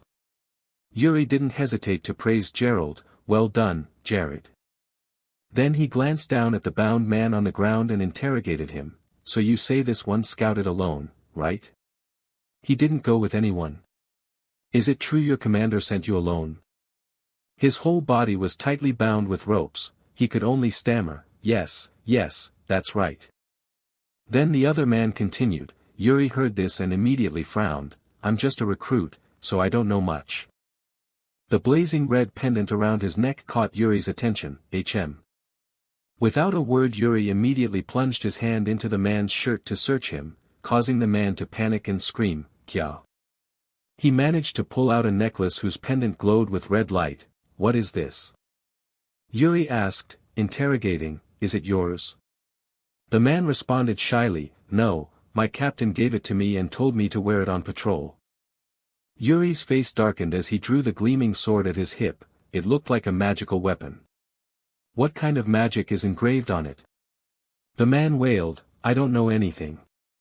Yuri's voice dropped low, and he stepped closer to the trembling, terrified man. "I see, then there's no other way." He smiled confidently, turned, and walked away. "I'll catch your captain myself and make him answer." The sun was already slipping behind the mountain, and darkness was falling. Yuri gripped his spyglass, sat in the bushes, and watched attentively when suddenly a loud call rang out, "Your Highness." Gerald returned with a few knights after scouting and reported, "As you ordered, we've deployed forces along the routes we predict they'll flee, and I've also ordered scouts to prioritize determining the number inside." Hearing this, Yuri put away the spyglass, flashed a bright smile, and said, "Good. If I cause a disturbance from inside, they'll fall into the trap themselves, right?" He stared, puzzled by Yuri's words. "Sorry, cause a disturbance?" Quickly he mounted his horse and shouted, "Go now, if you're late there won't be anything left to share, understood?" While everyone was still bewildered, Yuri had already spurred his horse forward at great speed, causing Gerald to cry out in alarm, "Your Highness!" Yuri paid no mind to the shouts from behind and urged his horse on. "It's dangerous to go alone." Smiling, Yuri pulled the reins and called loudly, "Soldiers!" A thunderous roar burst forth, shaking the whole camp. charge. The men in the camp were still dazed, not understanding what was happening. What's that sound? Then the two of them looked up in surprise. A man and horse crashed into the middle of their lavish table of food, overturning everything and sending dishes flying. They tumbled to the ground, staring in horror at the strange intruder, unable to speak. Nice to meet you. Yuri tightened the reins and smiled warmly. Bandits. Before long, night had fallen over the dense, dark forest. Gerald led his squad of knights in a panicked rush, calling out, "Your Highness." He and Raymond hurried a short distance, panting and a little bewildered at the scene before them. They saw Yuri sitting casually atop one of the bandits who had been tending the fire, surrounded by many other bandits. "You came early." Gerald walked up to Yuri in astonishment. "Why did you act so recklessly?" "It's dangerous." Yuri sat calmly on the bandit and rebuked him. "Why didn't you follow me at the right moment? Now you're just grumbling." Yuri then turned his gaze to Raymond and asked, "Lord Raymond, did any of them escape?" Raymond grew serious and replied, "No. All were eliminated, and we suffered no casualties." He held a skewer of roasted meat in his hand, then stood up abruptly and said, "Good. Now take their meat and prepare supper." Everyone held appetizing skewers of meat and placed them by the fire to cook. Tonight's dinner was field-grilled skewers. Gerald offered a helpless comment, "It's not very tasty," but Yuri smiled proudly and said, "That's the best part, though it seems you don't know how to enjoy it yet." While he stood by the fire chattering, the bandit behind him clambered to his feet. "Let's camp here tonight and continue marching tomorrow." The soldiers all called out in unison, "Agreed." Suddenly Raymond spoke up, "Your Highness, regarding the next destination Gid, before we reach Balshad, the Allied rendezvous, it seems we'll encounter the main army of another kingdom at Gid, since our route overlaps with theirs." He calmly asked back, but had already kicked the bandit's face, "Which kingdom?" He frowned slightly and replied wearily, "The Holy Kingdom." Yuri smiled faintly and asked, "A nation that uses holy magic, huh, good." His voice continued, "They might even heal our wounded if relations go well." Raymond's face showed concern, "I'm not so sure about that." He recalled the image of a woman, both slight and delicate yet strong and decisive. There are rumors the Allied commander this time is a princess of the Holy Kingdom. However, since she is in a weak position in the power struggle, it said she is very sensitive about achieving results to secure her standing. So rumors say she will do whatever it takes to gain credit in this alliance. Hearing this, Yuri placed a hand on his chin, thoughtful, "A princess of the Holy Kingdom, Raymond stepped forward and asked if he should investigate further. Yuri folded his arms, smiled, and replied, "No, we don't need to." Yuri looked up at the sky, the bright moon against the dark heavens, his face showing delight. "I could go meet her in person." The Allied rendezvous is a stopover for those heading to Balshad Gid. They handle supplies for the Allied forces. Cause trouble and you're doomed. If found guilty in Gid, you'll be punished under Gid's laws. Gid is an isolated jurisdiction, so we must obey their territorial rules. In the soldiers' camp someone called out, "Lord Raymond, ensure our troops keep proper decorum before entering, including the knights." Immediately Raymond's serious voice rang out, "Understood. We'll wait outside the city a bit to make sure no one slips up entering. I'll go meet the city lord." The city lord smiled warmly at Yuri. "It's an honor to meet a prince of Briol." He followed courtesy and extended his hand to shake, replying, "Thank you for the welcome. Briol is also very grateful for your support." The city lord cheerfully said, "No problem, we will fully support the Allied forces." Then he sat down, his joyful laughter betraying his pride. When the king of Briol was young he became famous for fighting orcs. The orcs must tremble at his presence here, duh. Yuri smiled, slowly sat opposite, and replied, "I will do my best." The steward standing outside spoke up, "My lord," which caught his attention, Then the steward leaned close to his ear and whispered in front of him and Yuri. The city lord then turned to Yuri with a smile and said, "The princess from the Holy Kingdom has arrived. Would you like to meet her with me?" Yuri nodded slightly in polite assent, very well. After a while, the sound of footsteps echoed, a woman's figure entered the room and the city lord hurriedly rose to welcome her. Bathed in the bright light streaming from the royal hall, a female knight in pristine white armor strode confidently with commanding presence. She was the second princess of the Holy Kingdom, Sivilla our saint. Sivilla's face was stern and serious as she introduced herself. I am the second princess of the Holy Kingdom, call me Sivilla our saint. He rubbed his hands together and smiled warmly. It's an honor to meet a princess here. She fell silent for a moment, glanced at Yuri, and then said, Are you the city lord's retainer? Seeing Sivilla speak, his face showed obvious confusion.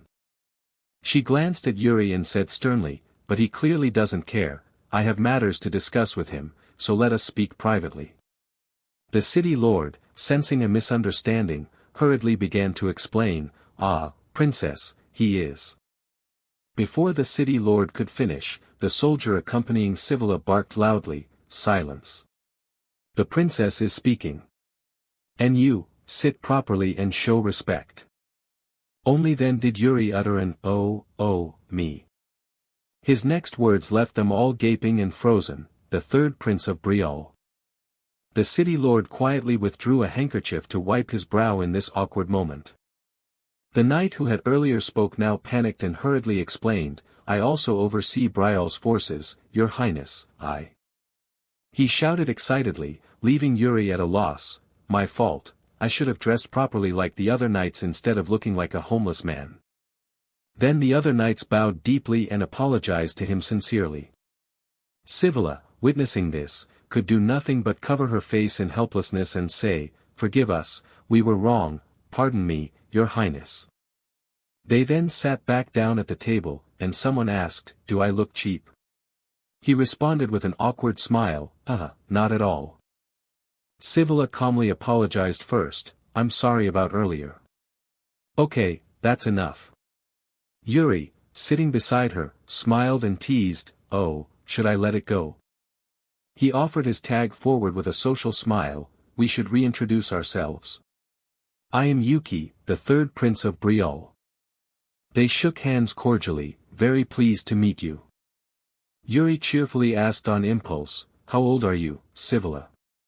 Sivilla, remaining rather cold, answered, 20.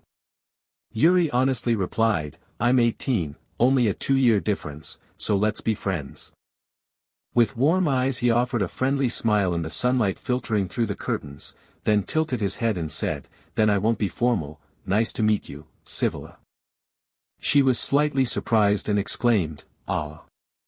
The city lord was very pleased and smiled, Wonderful, making friends before fighting orcs is always good. Yuri eagerly asked, You're okay with this too, Sivilla?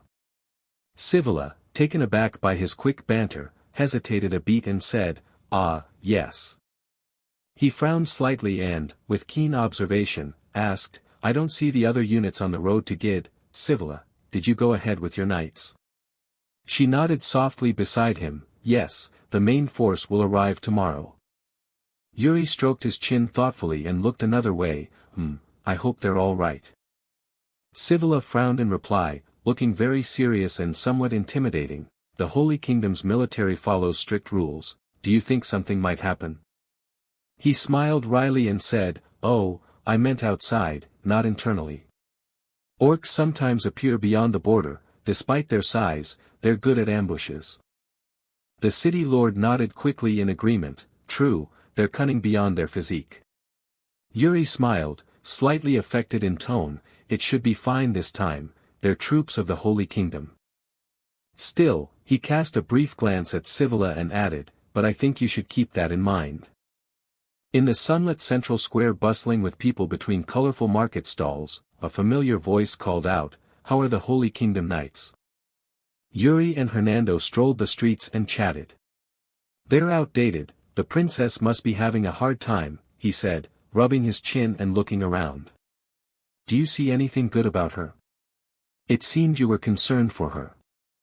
He answered aloud, but his steps gradually faltered, I think so, but...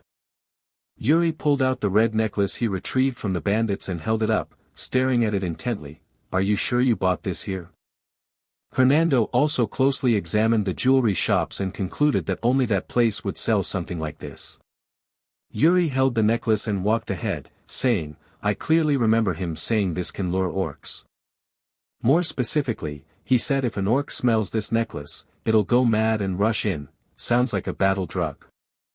Then the two stopped in front of a shop and peered at the items. A derisive remark made the shopkeeper flush with anger, some kind of magic tool. It looks too fragile. Yeah, I don't think it'll work. The old vendor finally couldn't stand it, clenching his fists and shouting, if you're not buying, then get out of here. The two spun on their heels and walked off pretending nothing had happened. I don't see anything like that here, must have all been sold. Yuri smiled with a hint of regret, what a pity. Hernando cried out joyfully, pointing ahead, Your Highness. A group of soldiers walking together entered a tavern. I think they're gambling in that tavern. Seeing this, his expression darkened noticeably and his eyes flashed.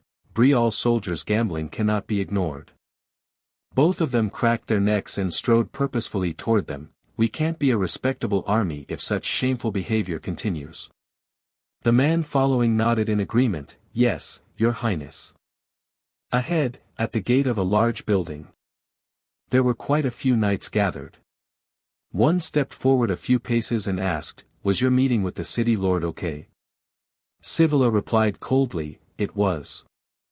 He sneered with a mocking, contemptuous smile, I've heard the rumors that the Prince of Brial is untrustworthy, he's the deputy captain of the Holy Guard, Fennec. Fennec didn't stop and continued to express disdain, how could he lead others? Calling Brial the Song of Knights is outdated. When she thought his words had gone too far she warned, Don't speak ill behind backs, Fennec. He dismissed Sivila's warning indifferently, What's wrong with that? He dresses like a mercenary. She frowned slightly in displeasure, His conduct is worse than what I've heard. Fennec, unconcerned, continued slandering one thing after another, Once this orc business is over, I think Brial will have one fewer prince. Sivila snapped sternly, That's enough, stop. He finally ceased. Right, she asked seriously, How are the main forces? With that, Fennec brushed past Sivila, glancing slightly with an insinuating tone, Of course there's nothing for you to worry about, princess. I'll handle it properly. She turned to watch the soldiers walking away and said, We're going to patrol now. Sivila lowered her eyes, looking troubled. The sky was growing dark, and laughter and lively noise spilled out from the tavern. Fennec led the band of knights into the tavern. He frowned, looked ahead, and asked, Who are they? Another spoke up, The group of soldiers in front are laughing and having a good time, I think they're from Brial. Hearing this, Fennec reacted with a sarcastic tone, Letting common soldiers into the city, what kind of discipline is that? Another observed and said, I think they're playing cards, those soldiers seem to be enjoying themselves. What's this about Genord's men? Next, let's see what that gambler Yugs can do. The more he looked at him, the more annoyed he grew, Don't they have any rules?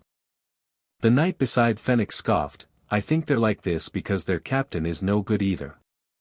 He then assumed a serious pose and declared, We can't allow this, as knights of the Holy Kingdom we won't stand idly by.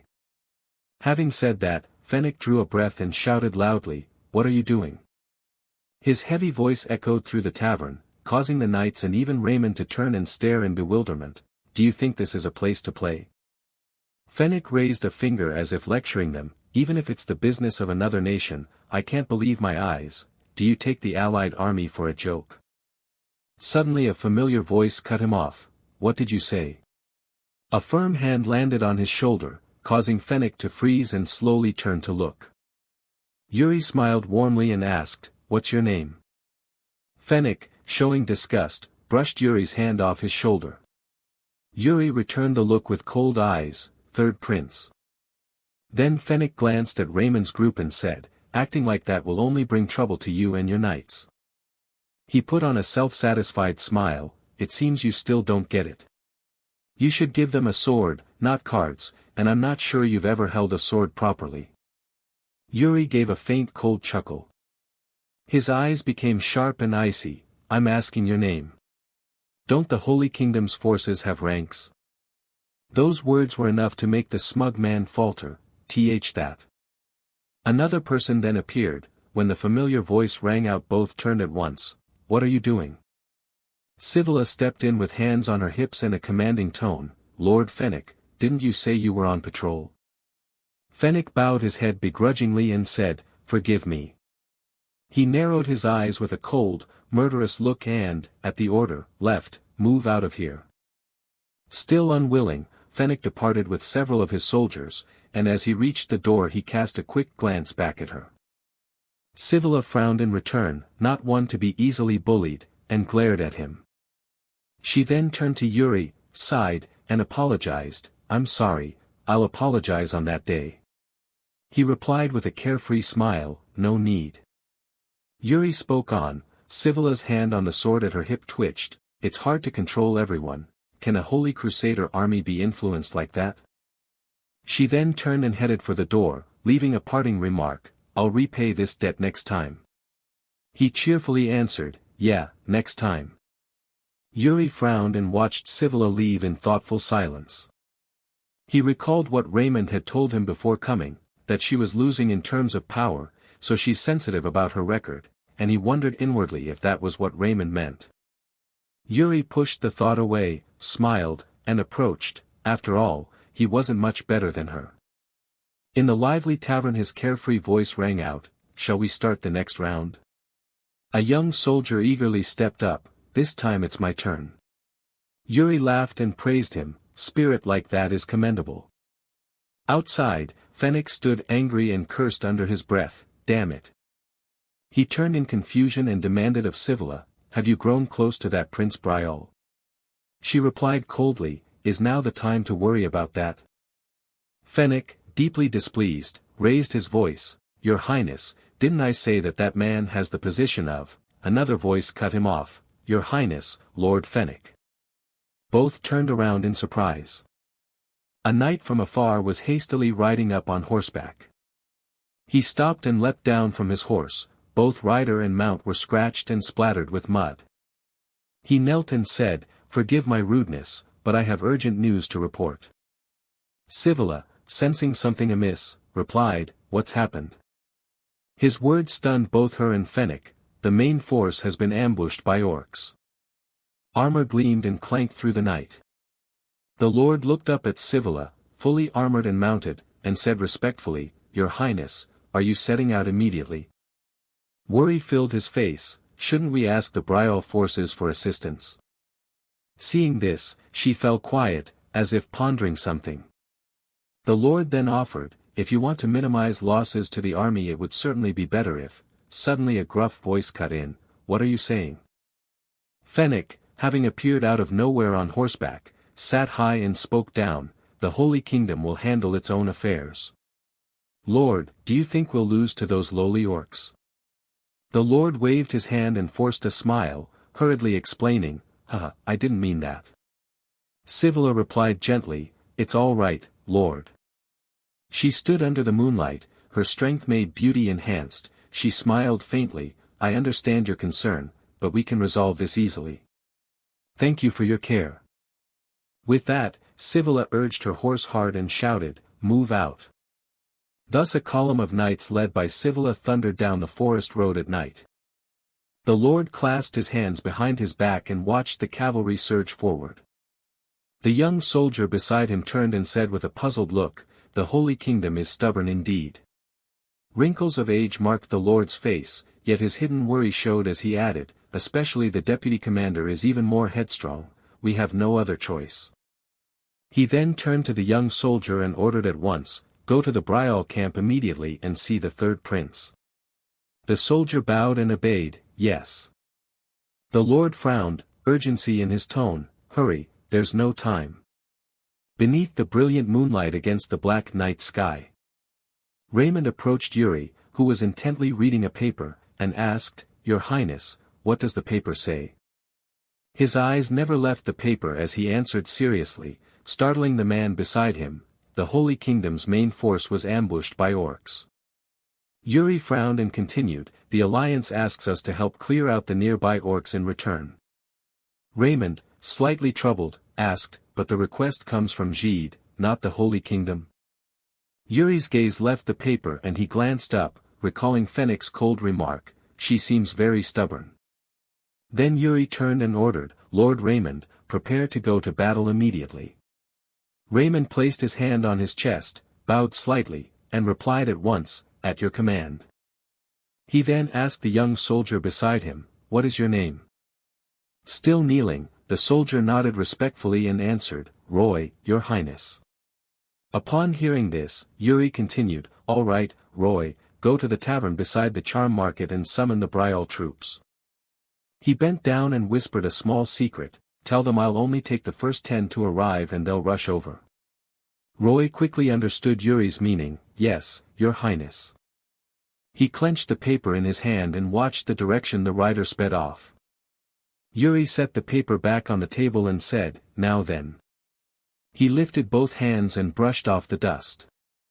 Then Yuri broke into an amused smile and said, let's go have a night march. A short while later he rejoined his troops and they set off to join the battle. As he rode he looked back and smiled, I didn't think you'd be sober yet. Immediately the knights raised their swords together and shouted, no, we're sober now. Seeing this, he couldn't help but laugh aloud, haha, very well. Yuri then glanced at Gerald and teased, Jared, you don't look so well, you're turning pale. Gerald was very dizzy, reeling, but still managed to reply, I am fine. The thunder of hooves suddenly rang out. Roland hurried up from behind to Yuri's side, smiling and calling, Your Highness. Seeing that, Yuri responded at once, what is it, Laurent? Then his eyes filled with admiration, sparkling as if tiny stars circled him. Once again I'm truly amazed by you, Your Highness. This made Yuri force an awkward smile.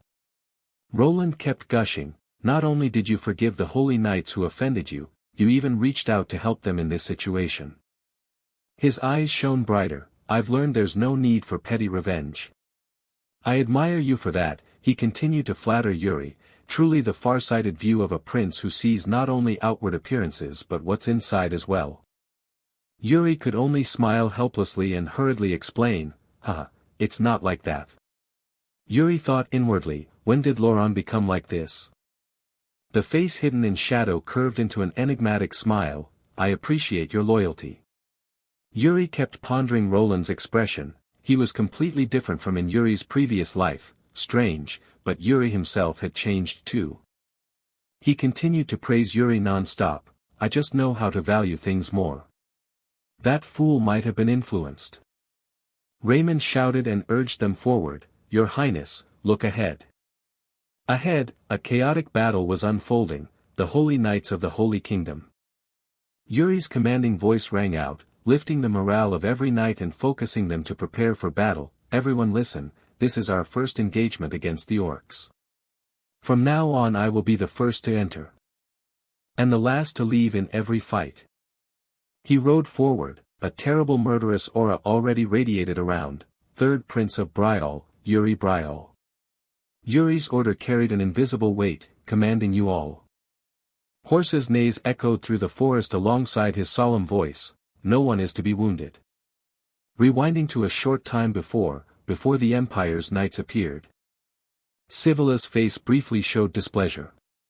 She silently blamed herself for being too complacent, she should have anticipated an ambush.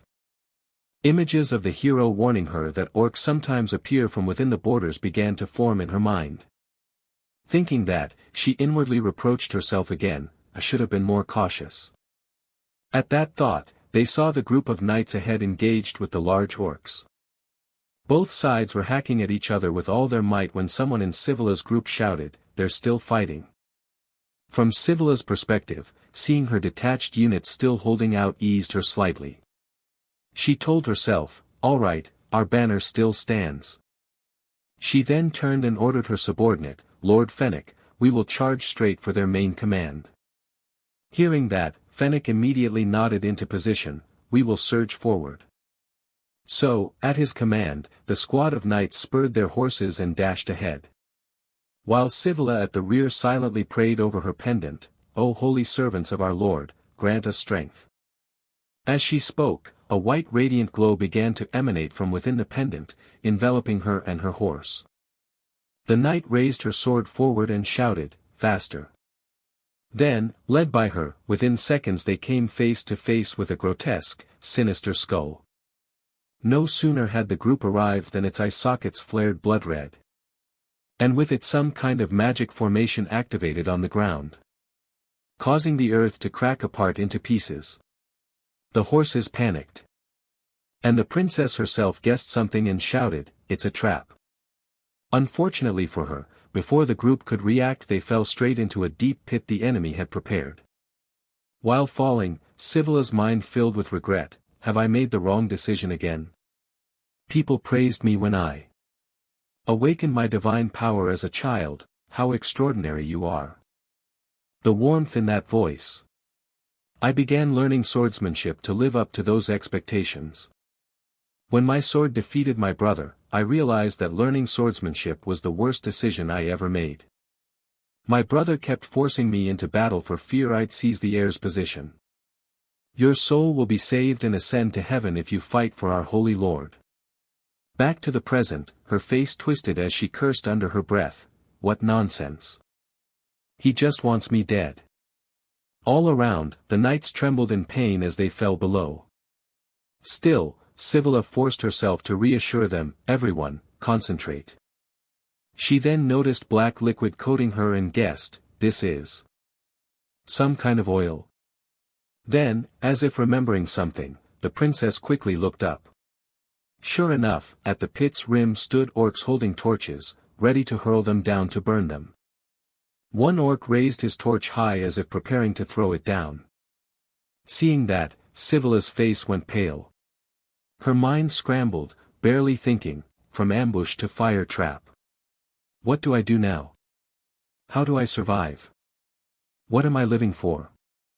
Countless questions echoed in her head before a familiar voice sounded, "Sivila. Open your eyes. Is asking for help really that hard?" The one who had just appeared was none other than our protagonist, Yuri. At that moment he had already severed the torch-bearing orc's head and cheerfully called down to those below. Next, Yuri's men threw down ropes to help the third group's people climb up. As soon as she reached the top, Sivila didn't forget to thank him. "Thank you. I owe you this time." Yuri shook his head slightly. "It's nothing." On the other side, the annoying Fennec butted in, "Your Majesty. Deputy Captain of the Holy Kingdom, Fennec, presents himself to the third young master of the Brial family. Please forgive my rudeness at the tavern the other day. I, Fennec, will never forget this day." His words surprised the princess. She couldn't believe he was truly apologizing. Meanwhile, Yuri seemed unconcerned. He still smiled and accepted, "I accept your apology. Let the Holy Kingdom aid the Brial family when we face difficulties in the future." Before their reunion could last long, the group was drawn by sounds coming from the battle. Yuri cast his eyes toward the battlefield. The fight was raging fiercely. Then suddenly an orc pulled out a horn made from a buffalo horn and blew hard. At the sound, the remaining orcs immediately got to their feet and fled. Someone shouted, "They're retreating. They failed to assassinate the holy knights. Follow them. Don't let any of them escape." Yuri roared, and the group replied in unison, "At once." They pursued for only a short while when Yuri suddenly narrowed his eyes, as he spotted an unusually distinct orc among them. With his knowledge, the protagonist immediately recognized, it was Orc Val. Aware of its danger, Yuri reached out to stop Sivila from advancing further. Opposite them, this Orc Val began to draw its bow, even concentrating its magic into the weapon. Then released it, unleashing a razor-sharp arrow aimed directly at Yuri and Sivila's position. However, this simple attack wasn't enough to trouble our protagonist. With a single swing of his sword, he easily snapped the arrow in two. Afterwards, he was so brisk he even taunted, "Looks like the orc commander is angry. Because of me. I'd better respond to his provocation. Next, the protagonist enveloped his body in a soft blue aura and slowly stepped forward. Behind him, Princess Sivilla showed a flicker of concern on her face, but she did not reach out to stop him. On the other side, Yuri bent forward slightly to gain momentum and said, "I'll be right back." His words startled Sivilla, who hurriedly asked, "Hey Yuri, you're not planning to go alone, are you?" But before Sivilla could get an answer, our knight had already rushed forward to chop at the group of orcs. Of course the monsters weren't fools, they immediately turned to fight back. One orc in the group quickly grabbed a spear from somewhere and hurled it straight at Yuri. The spear flew toward the protagonist at wind-tearing speed. Yuri carefully tracked the spear's trajectory. And just as it was about to strike him, Yuri recalled 5 years earlier. Uncle Benar had told him, there are countless variables on the battlefield, terrain, environment, basically it comes down to expanding your adaptability through repeated training. But the young master's spirit is different, he immediately grasps the whole situation, instinctively recognizes the optimal path, and turns it into a super sword. When Yuri was young he found Uncle Benar's explanation a bit long-winded and complained irritably, "Explain it more simply." Benar sighed and continued, "When the moment comes you will understand yourself, your body will react in that direction, allowing you to defeat your enemy most effectively." Back in the present, Yuri seemed to grasp the meaning of those words, a faint smile touched his lips. He tilted his head to the side, evading the dangerous spear. However, that was not the end, Yuri immediately sensed another dangerous aura heading toward him. He quickly turned forward and saw another spear aimed at him at breakneck speed.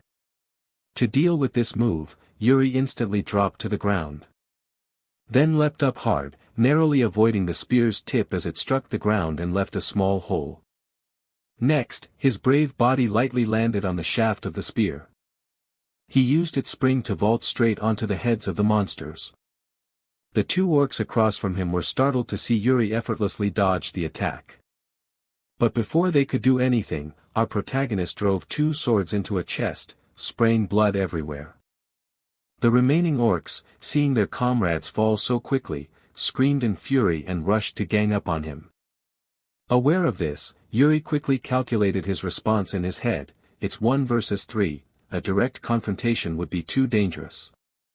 But it's been a long time since I've been on the battlefield, there's no way I'm going to pass up this opportunity.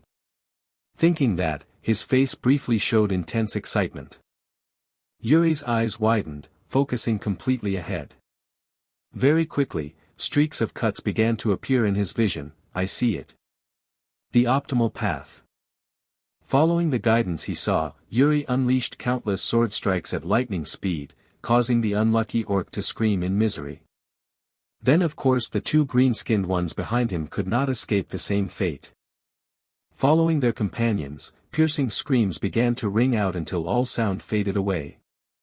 Bodies of the orcs lay scattered all around in pools of blood. Yuri sheathed his sword at his side and began to reflect on the battle, my body still can't keep up with my thoughts, I'll have to be satisfied with this for now. He then turned his gaze to a spear lying on the ground. And Yuri reached out to pick it up. He raised it high into the air and shouted, "Orc Val." Not far away, the Orc Val heard the call and turned toward the source of the sound. Immediately Yuri's hand tightened around the spear. Without hesitation he wrapped the spear in an aura and hurled it forward at lightning speed. In response to the attack, the big brute hurriedly raised both axes in front of his chest to block. But seeing his move, Yuri broke into a supremely confident smile. As it turned out, Yuri had never intended to target that Orc Val, instead his spearhead smashed their banner, causing the remaining orcs' morale to visibly drop, while their leader's eyes flashed red with rage. After a few seconds to regain his composure, he seemed to realize he could not win this battle and began to mutter orders for his troops to retreat quickly. Turning back to his thoughts, Yuri thought, I expected they'd all charge at once. But they decided further losses weren't worth it. He smiled and said, I hope this is enough to avenge that arrow earlier. No sooner had he spoken than Princess Sivila's worried voice rose from behind. Hey Yuri, are you hurt anywhere? Yuri turned and smiled, replying, no, I'm fine. After all, it seems everything's over now. So, Sivila, how does it feel to have won your first battle as part of the alliance? Hearing the question, the princess's face naturally broke into a gentle smile. And she said, thank you. It's all thanks to you. Cut to the position of that orc Val. He still couldn't accept his defeat and vented his anger on a nearby tree, leaving a large dent in its trunk. He began to radiate a thick killing intent, enough to show how enraged the monster had become. Cut to a small tavern in town, the noisy air was filled with the smell of beer and chatter. Suddenly a shout cut through the din, really? Razor gripped his mug, his other hand balled into a fist, his whole body trembling with excitement. He blurted out shyly but passionately, I'm serious. He continued, eyes glittering as he recalled, Prince Yuri suddenly sprang forward and grabbed the torch midair just as it was about to fall into the fire pit, truly spectacular. At those words, the two nearby soldiers chorused, whoa, their eyes shining with admiration. Another man, skeptical, interjected, rumor says Prince Yuri is useless in battle. I thought he was just a gambler who spends his days partying and playing cards. Credit where it's due though, he is good at cards. Roland sitting beside him immediately retorted proudly, all those rumors are nonsense. He placed a hand on his chest and proclaimed, clearly he bears the noble blood of the royal family, kin to the king. Another soldier hurriedly interrupted, voice booming, stop, let me tell you in detail about the prince's extraordinary martial skills. Another man laughed and teased, hey, this guy's drunk, who gave him so much to drink? In a shadowed corner of the tavern, a mysterious figure quietly watched the conversation. The purple-haired woman, eyes cold and sharp, murmured to herself, Prince Yuri, how strange. Just a normal royal, yet he saw through the assassination techniques I hid. And now he voluntarily throws himself into the battlefield. When I tried to stop him, it felt like he was always a few steps ahead, as if he could see the future. She turned and, in a low voice, called to the innkeeper. I need to find someone. The innkeeper, polishing a glass, looked up puzzled, what kind of person are you looking for? She replied, cold but clear, he has dark brown hair, carries a sword, and is a master swordsman. The innkeeper rolled his eyes, thought for a moment, then shook his head, that's hard to identify with only that. She continued, her tone sharper, he is not fluent in the continent's language, his speech is very heavy. At that, the innkeeper flinched, as if remembering something.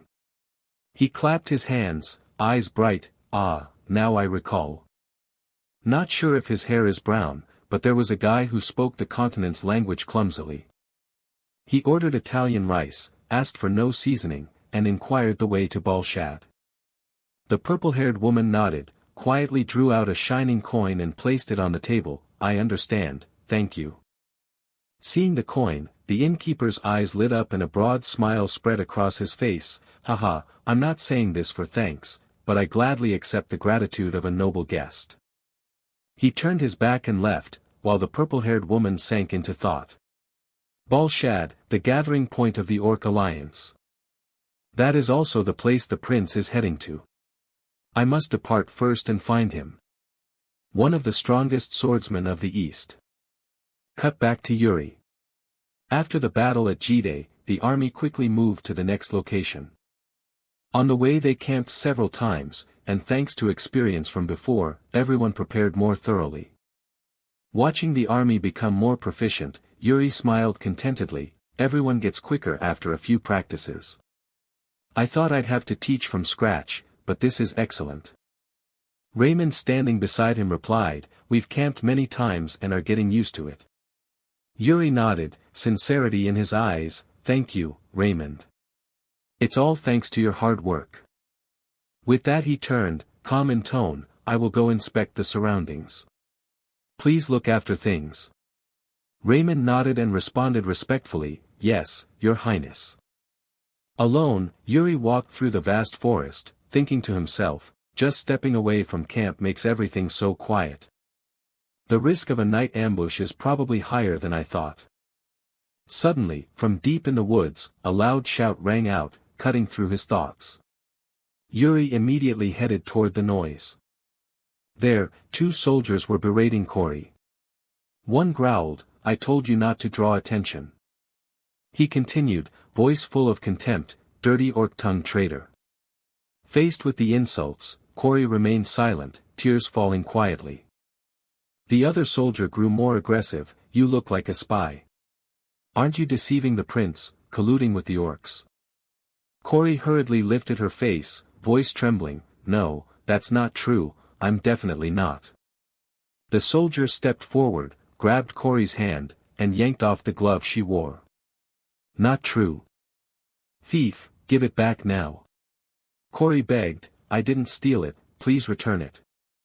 At that moment, Yuri stepped out, his voice icy cold, "Hey, you lot. Everyone setting up tents, what are you doing here?" Seeing Yuri, the soldier stammered, "Your Highness, this one." Yuri spoke, eyes icy, "It seems you don't understand. I'll say it again, get out." Before his authoritative tone, the two soldiers trembled and said in unison, "Yes, Your Highness, sorry." They hurriedly turned and fled. Yuri looked at Cory, softening his voice, "Are you all right?" He handed the glove back with a smile, "Take it." Cory, grateful, bowed her head, "Yes, thank you, Your Highness." Yuri continued, "I have the right to punish them. Do you want me to?" Cory shook her head, voice low but resolute, "It's fine. People admire beauty and hate ugliness, that's instinct. If you help me, things might be easier, but my dream would be pushed further away." Yuri asked curiously, "What dream is that?" Cory hesitated, then replied, "I want to be accepted by everyone, to live in harmony with them." Yuri pondered, "A dream that's not easy." He placed a hand on Cory's shoulder, voice warm, "Cory, you're with Hernando, right? Learn magic from him. You need a skill to survive among humans." Cut to night, the camp remained on high alert. In one tent, someone asked, "How are the night raid defenses coming along?" Raymond answered firmly, "All supply areas have been covered with fireproof tarps. Guards are posted around the wooden palisade." Razor interjected doubtfully, "Do we need to go this far? You've increased manpower beyond normal." Yuri pointed to a spot on the map, voice low, "This is orc territory. Strange things can happen. The likelihood they'll use dark magic is very high." While explaining, a soldier burst in, shouting, "Your Highness! Big trouble! The orcs are attacking!" The whole tent shook. And everyone rushed out. Chaos struck Yuri's eyes. Soldiers fought fiercely with the orcs, flames bursting from the tents. Yuri murmured, "It's worse than I thought." A large barrel suddenly fell, releasing a dense black miasma as it slammed into the ground. From behind Yuri, a loud explosion rang out that startled him. "What is that?" Looking at the fires ahead, Yuri wondered, "Are they even using gunpowder?" Hernando beside him shook his head, "Not gunpowder, it's twisted arcane magic. This is a large-scale assault." Yuri turned, voice resolute, "Hernando, what's the plan in this situation?" Hernando pointed forward, "They're crafting bombs with magic and throwing them down. We must stop whoever's behind it." Yuri fell silent. Then he shouted to Raymond and Razor, "Spread out by unit and take command." He tightened his grip on his sword, eyes blazing, "I will find the one behind this myself." A surge of mana erupted from Yuri's body, carrying terrifying power.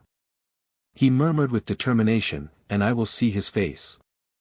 Yuri looked to Hernando and asked, "Which direction is the magic coming from?"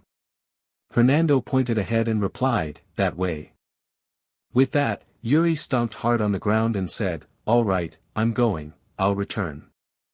With those words, he dashed off in the direction Hernando had indicated. While moving, something suddenly caught his eye, making him flinch for a moment. At that moment, He noticed the broken flag tied to the back of the orc Val, the same one he had broken earlier. His hand tightened on the sword as he lunged forward. Gritting his teeth, "So it was you?" The orc Val didn't give him an easy chance either. It immediately drew the axe from its back and swung it forward to block the blow aimed at him. After that, the two exchanged a flurry of moves. Yuri retreated a step, looking at his trembling arm, thinking to himself, his strength is no joke. And his movements are strange, like someone with a lot of combat experience.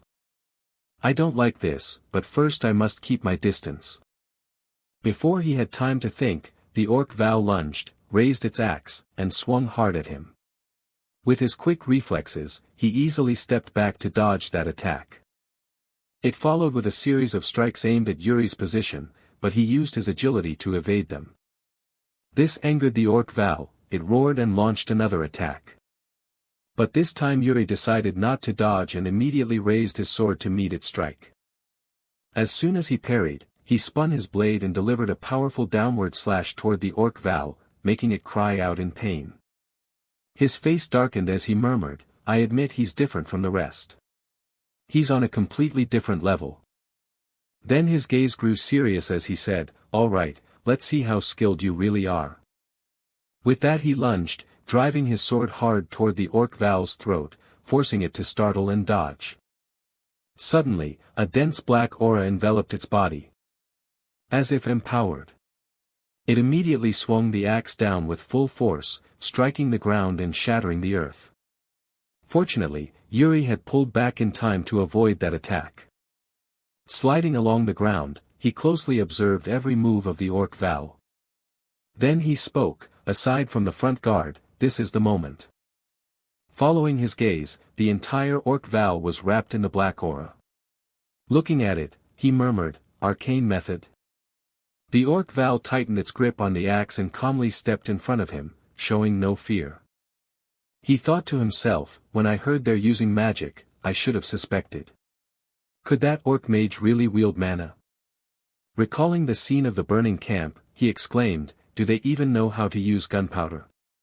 Hernando beside him replied, "Not gunpowder, it's twisted arcane magic. Meaning that among the orc warriors, one has mastered the ways of mana." At that thought, the corner of his mouth lifted into a smile. Then he tightened his grip on his sword, looked straight ahead, and said, "You're one of those elite ones, aren't you?" His eyes flashed, and he used the soul-seizing slash technique. Countless invisible sword marks appeared across the orc Val's body. Unaware of this, it crazily charged at him to attack. He parried while observing the weak points that had manifested on its body. Then immediately swung his sword and thrust straight for its throat, catching it unprepared. The moment the tip of the sword touched his throat, it immediately reached out and grabbed the blade to stop him. Its eyes looked ferocious at his action. Seeing that, he exclaimed, "Bastard, did you channel mana into your neck to reduce the damage?" Then it pulled his sword hard out of its throat, screaming in anger. Its arm was still gripping his blade.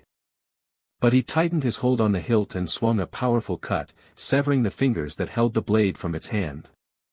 He then used his agility to immediately step back, evading the attack it was bringing down. Blood flowed down his shoulder, where a cut had appeared.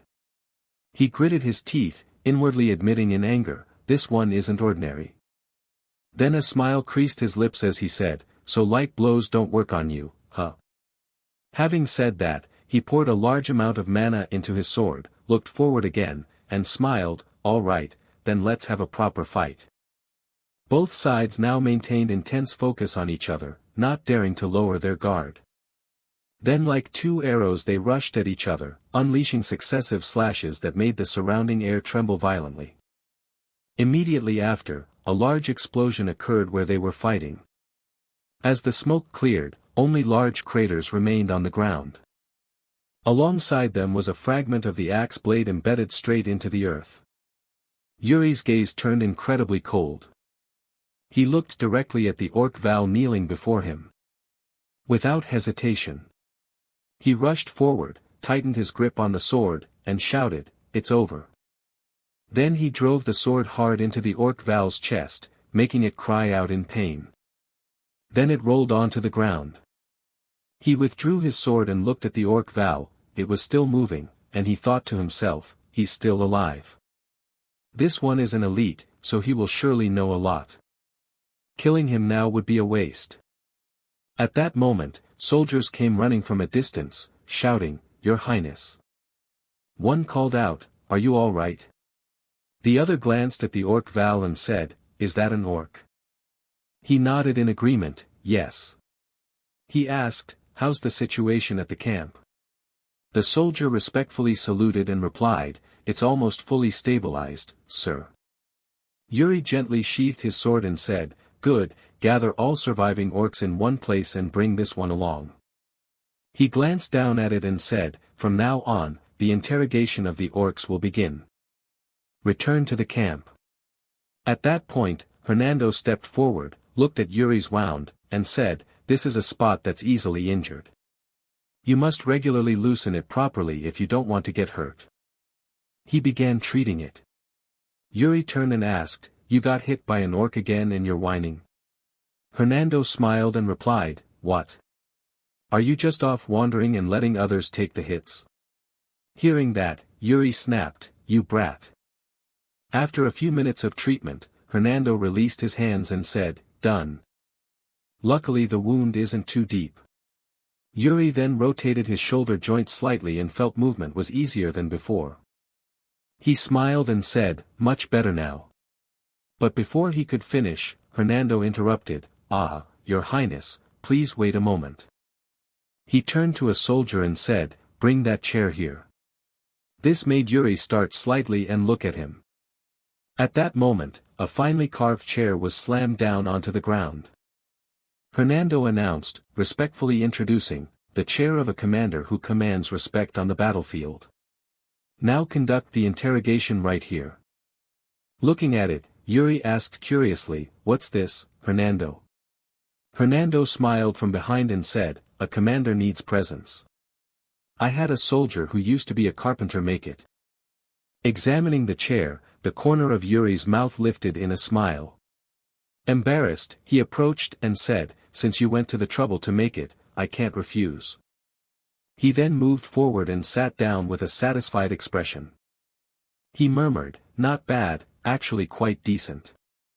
Then he cleared his throat a few times. He looked down at the orcs below and said coldly, "From now on, the prisoner interrogation officially begins. Now, drag them up one by one." Following his order, Jared hauled each orc up and pressed their heads hard into the cauldron of oil. Their faces were scorched, and they screamed in pain. Seeing this scene, the remaining orcs were startled and terrified. Yuri then said, "You have one chance to answer." He asked, "Who ordered the night raid?" At that moment, an orc shouted loudly as if trying to say something. Corey beside him began to translate, "Oh, Your Highness, this orc just said that." But before he could finish, Yuri raised his hand to cut him off, "Don't bother, it's obvious it's cursed." He then ordered Jared to proceed with his work. Jared immediately seized the rope binding the orc, and once again forced its head into the cauldron of oil, causing it to wail pitifully. This served as another warning to the remaining orcs. Witnessing this, both Hernando and Corey in the back flinched in fear. The orc's body was now engulfed by flames as it cried out in desperate screams. Above, Yuri deftly manipulated the small dagger in his hand, staring down at the orcs below and saying coldly, "I'll ask once more and it will be brief. Depending on your answers." As he spoke, he guided the blade toward the orc lying on the ground. With a single cold motion, the dagger was driven straight into the orc's chest, making it give a pitiful scream. He continued coldly, "I might let you die peacefully, without pain." At that point, the orc was still alive. Yuri immediately ordered Jared, "Finish him off." This caused the other orcs below to scream in rage. He turned to Corey and asked, "What did he say?" Corey replied, "He said they're just low-ranking soldiers, so they don't know anything. But they confessed that the one who ordered it was Orc Ball." They begged us to punish that one and spare them. Hearing this, Yuri smiled and said, "Aha, I see he's trying." Then he changed his tone, becoming cold, "So this raid was ordered by Orkua, correct?" Hearing that strange name, those standing behind began to murmur, "Orkua? I've never heard that name before." The Orc King, Orkua, must be the one who stirred the Orc Alliance into rebellion and who slaughtered countless knights in his past life. In this war, he is someone who must be killed and wiped out. Cory turned and clearly translated, he asks if he'll be spared if he answers. Yuri replied to him, "Yes." After that, Cory began translating his words to the orcs below. After hearing the orcs' words, Cory awkwardly turned back to Yuri and said, "Your Highness, this orc Val wants a pledge." Yuri asked in puzzlement, "A pledge?" Cory continued, "He says betraying a pledge and attacking an opponent is like dragging your honor through the mud." Hearing that, Yuri smiled and said, "Haha, it seems he's had a fair amount of contact with humans. An orc with brawn who can speak like that." Then he immediately said, "All right, I swear." These words made Jared behind him gasp. He exclaimed, "Your Highness. What are you thinking letting that one go?" Yuri quickly reassured him, "It's fine, Jared, calm down." Then he turned to Cory and asked, "Is it really Orkua's order?" Cory translated, "He's right, the order came from his tribe's chieftain. The chieftain acted on Orkua's orders." Yuri asked further, "And the Orc Alliance, how did they know our march route?" Cory continued, "He said Orkua has a special way of gathering intelligence, but he himself doesn't know how it's done." Jared beside him immediately cut in, "Your Highness, so you mean that Orkua learned of our march and ordered the raid?"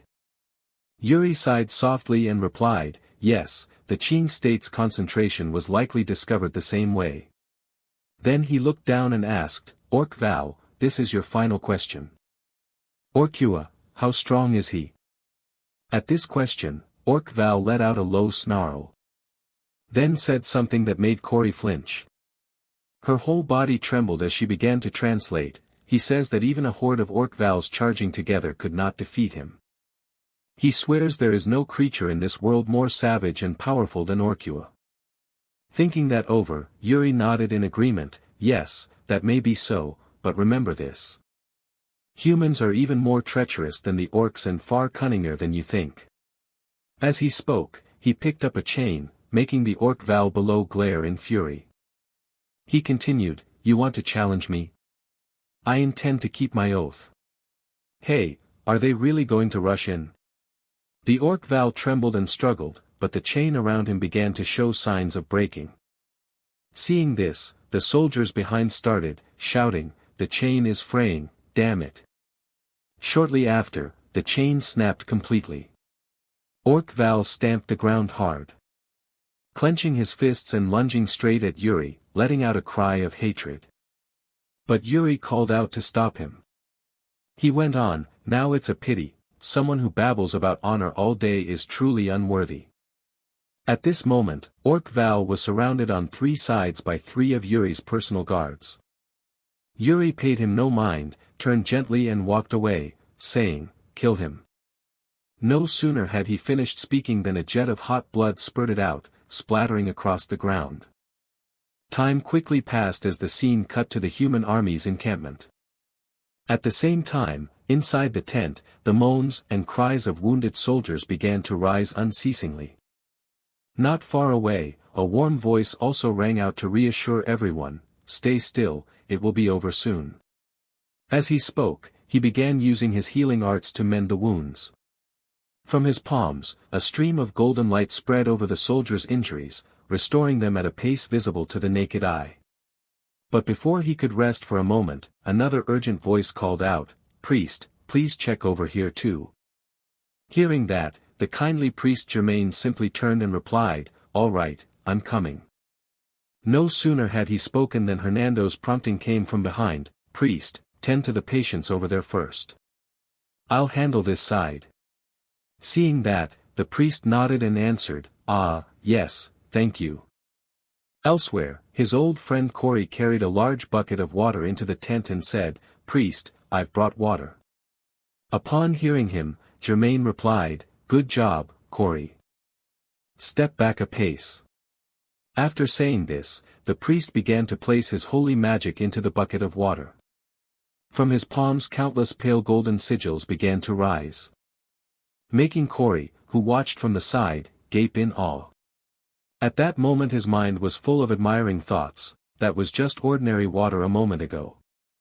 But when the priest began to enchant it, it emitted a strange radiance. Ignoring Corey's running thoughts, Germain, having finished his task, turned and said, "Corey, use this water to cleanse the wounds. It's holy water, it will wash away the evil aura on the injuries." Corey quickly nodded. Meanwhile, Germain heard another urgent call, "Priest, over here, please hurry." All right, I'm coming," Germain answered and hurried off carrying his bucket of water. Returning to Corey, it seemed he still couldn't take his eyes off the priest. In his head he kept thinking, truly miraculous. When the priest uses magic, those contorted faces quickly became calmer. So this is magic. With that thought, the half-blood's face showed continuous excitement. Time passed quickly until dawn. Now Hernando, Germain, and Corey sat resting outside the camp. Each of them looked exhausted after a night running about to tend the soldiers. While resting, Hernando, smiling, said, "It seems things have settled down somewhat." Hearing this, Priest Germain nodded slightly, "Thank you for your help, Lord Hernando." At this, Hernando laughed heartily, then slapped Corey's shoulder in encouragement, "You did well too, Corey." Hearing that, Corey bashfully pulled his hood down and replied shyly, "It's nothing. I didn't do much." Turning to Germain, the priest continued, "Luckily the losses weren't worse." Germain nodded in agreement and elaborated, "Because this is only before the real battle." How could Germain not understand this? Still, he could only press his hands together, certain that worse would come in the next battle.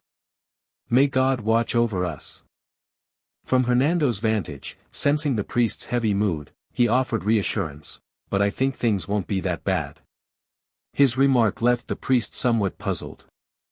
Fortunately, Hernando continued to explain. He glanced at the soldiers singing in the four directions and said, "Look, despite having just gone through a dangerous battle, people are still helping one another, tending each other's wounds. And using our magic as well." Finishing his words, Hernando snapped his fingers, releasing a stream of magic that shot straight up into the sky, creating a brilliant halo, causing the soldiers on all four sides to look up at the sky with radiant faces. Seeing that, Hernando added, "This is just a little strength to bolster their hearts." As for his friend Corey, his face stared blankly up at the sky as the cold wind blew past. He turned and said to Hernando beside him, "Lord Hernando, please teach me magic." He spoke with a face full of eager expectation. However, upon hearing this, Hernando suddenly stiffened. It had been a long time since he'd been asked such a thing. So Hernando smiled, gently ruffled Corey's hair, and asked, "Corey, what made you suddenly want to learn magic?" Corey stammered, fidgeting with his fingers, then whispered, "Your Highness was the one who suggested it to me. And because magic makes people smile, I just wish I could do the same." It was a beautiful wish, and Hernando fully supported it. "So that's it, a half-beast using magic for others? That would be wonderful," he encouraged. Time passed quickly as the scene shifted to the main character's location. They were taking a short rest when suddenly a call rang out, drawing everyone's attention, "Your Highness." Hearing that, Yuri turned and asked, "What is it?" A soldier stepped forward and reported, "Knights of the Empire have arrived. They say they wish to see you." Beside him, the knight asked curiously, "Do you wish to meet them?" Yuri rose slowly and replied, "I must meet them to see why they've come. Bal Shah is right in front of us." Then he ordered the soldier, "Bring them in at once." The soldier nodded and hurried away. Before long, the imperial party arrived to meet Yuri. Their representative stepped forward and introduced himself. It is an honor to meet you, third young master of the Brial family. I am a knight and the second son of Count Xenon, Rapio Artem. In response, Yuri smiled and greeted them, welcome. So the Empire reached Balsha before us? Replying, Rapio nodded and explained, we are the vanguard. We confirmed enemy presence around Balsha and relayed the news to the nearby forces. Turning to Yuri's perspective, he suddenly noticed a subordinate standing behind Rapio and curiously asked. Who is the knight behind you? Hearing the protagonist ask, Rapio became flustered, intending to explain something. But before he could, the knight stepped forward and said, sorry I didn't greet you earlier. Unfortunately I'm not in a position of honor at the moment. He said this as he began to remove his helmet. Across from him, when Yuri saw the knight's face, his expression turned to shock and sweat broke out. He thought to himself, so we meet like this again. The symbol of the past I wanted to forget most, Graham Heartfall. At that moment Graham thrust his sword into the ground, then formally saluted, I am Graham, the one who has lost the title of knight, I respectfully present myself to the third young master of the Brial family. In his previous life, the protagonist had once knelt before this man to beg for his life. Although it was bitter, Yuri calmly greeted him, pleased to meet you, Sir Graham. Hearing this, Graham bowed slightly to show respect, please do not address me with such honorifics. I am no longer a knight.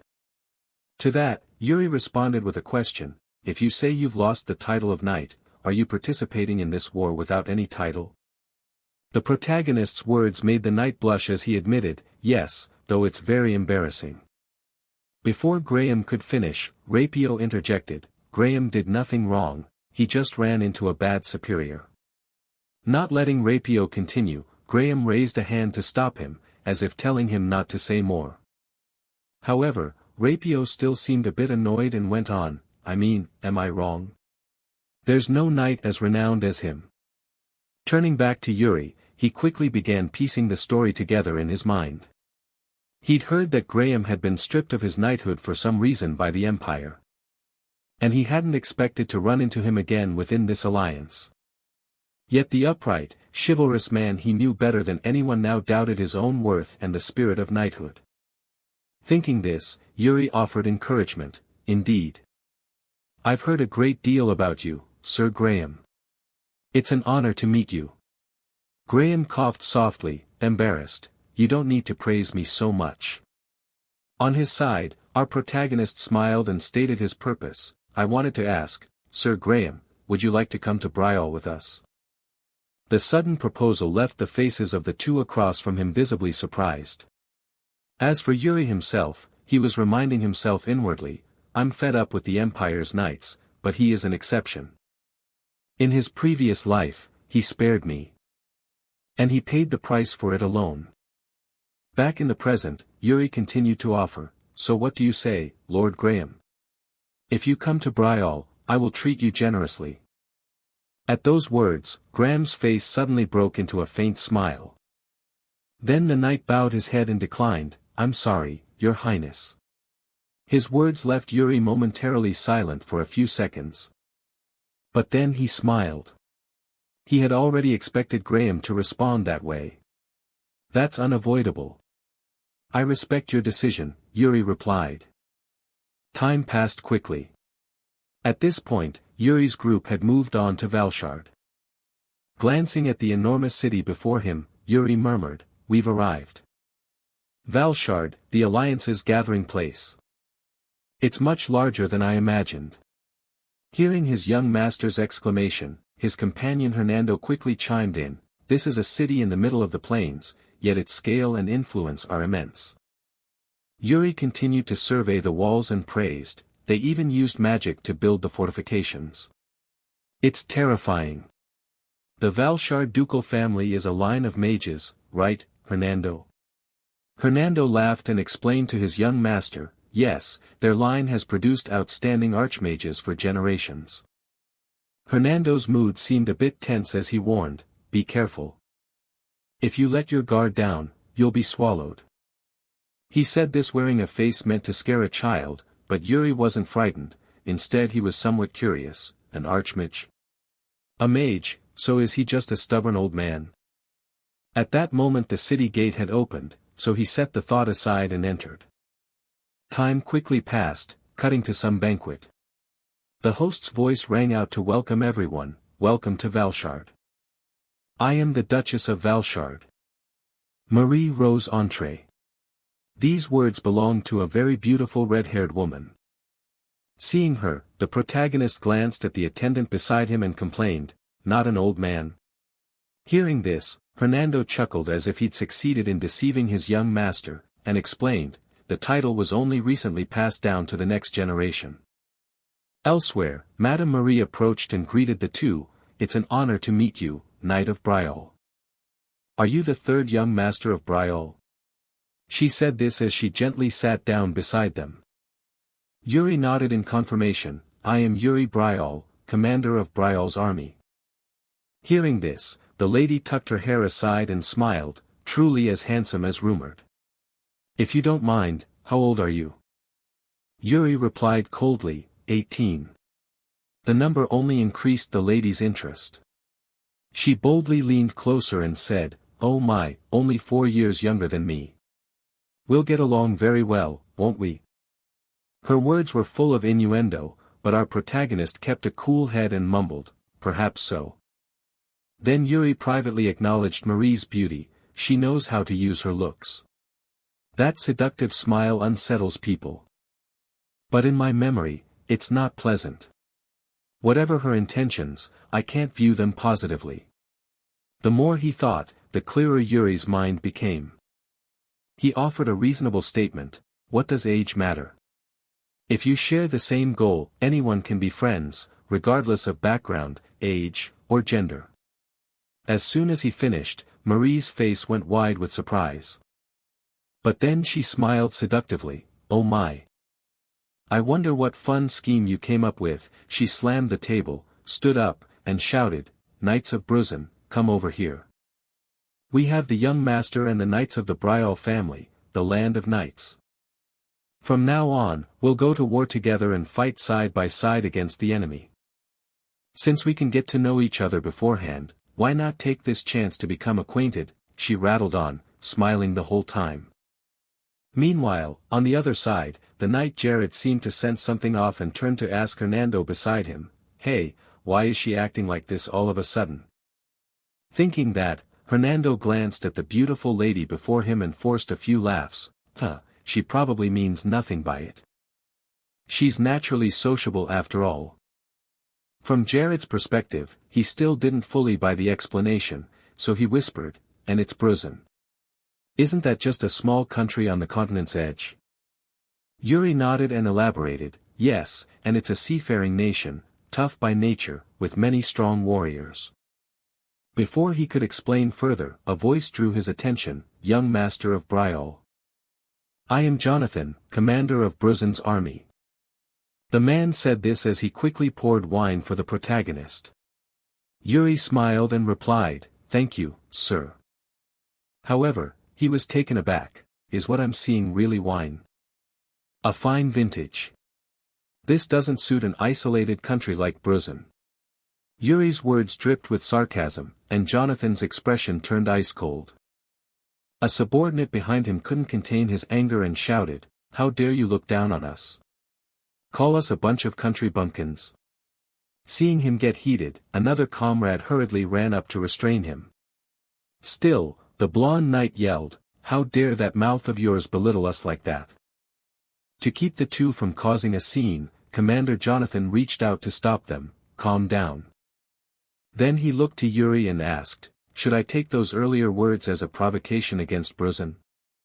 In response, Yuri didn't concede but asked back, if that's the case, what do you intend to do? Do you want me to apologize for my rudeness?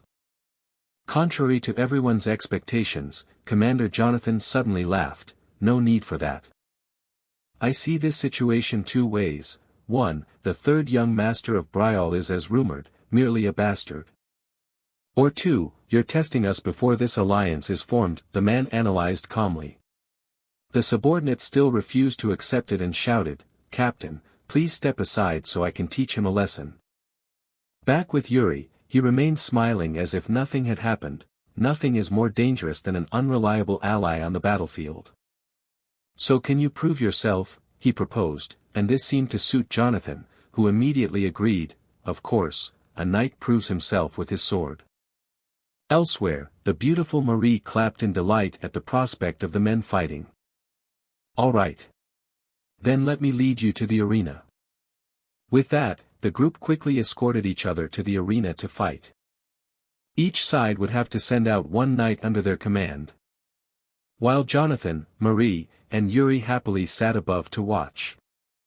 Meanwhile, the red-haired woman smiled and asked quietly, "Did you orchestrate this on purpose?" "I don't mind, since I'll have fun." Yuri smirked, "No need to play dumb, you basically set this up."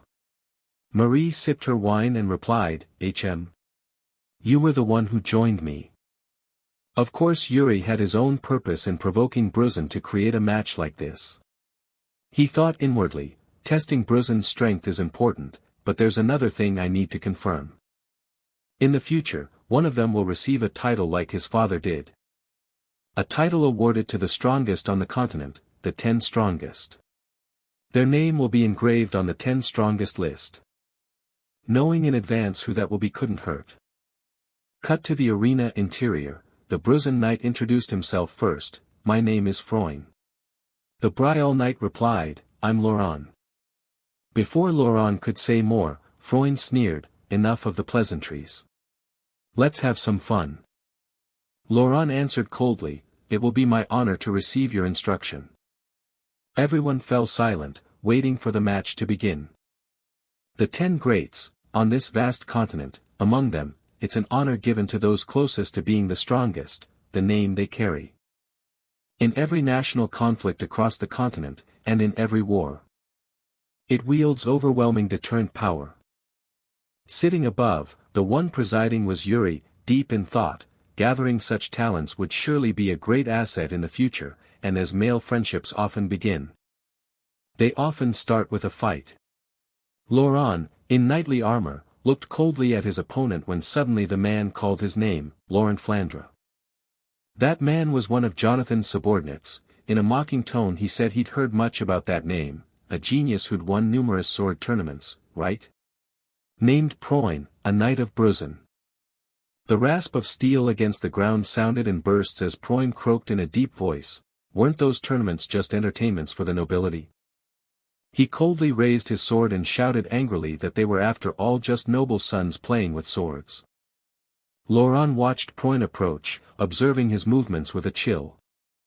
He moved like a snake, slipping to avoid Freund's lightning-fast strikes. He frowned slightly, thinking to himself, as I suspected, his motions are textbook, classic footwork and proper sword technique, but... Suddenly his expression turned sinister, he sneered contemptuously, thinking, too predictable.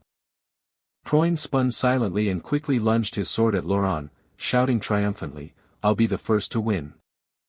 Laurent bent down swiftly, calmly watching the cold blade graze past his head. The sky remained clear, and the wind swept loudly across the castle. In the stands, Mary Rose and Jonathan wore different expressions. She sat holding a glass of wine and exclaimed in surprise. Beside Yuri, he looked down at the arena and coldly murmured his approval, "Impressive."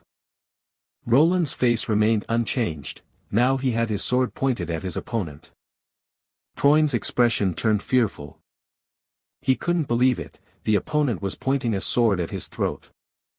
On the stands, the noise fell silent, leaving only the wind and fine dust brushing together. A smile suddenly appeared on Yuri's face, he touched his chin and smiled. He recalled Laurent's movement and thought with a slight smile, Laurent showed no opening, yet intended to create one. He led the attack aimed at his shoulder. Then, with just a twist of the wrist, he neutralized Freund's power. At that moment, he shifted his weight inward. While deflecting the strike, he simultaneously moved into position for the next blow. Of course, Bruzin's knight was excellent too. A typical knight would be exposed the moment he couldn't keep up with that speed.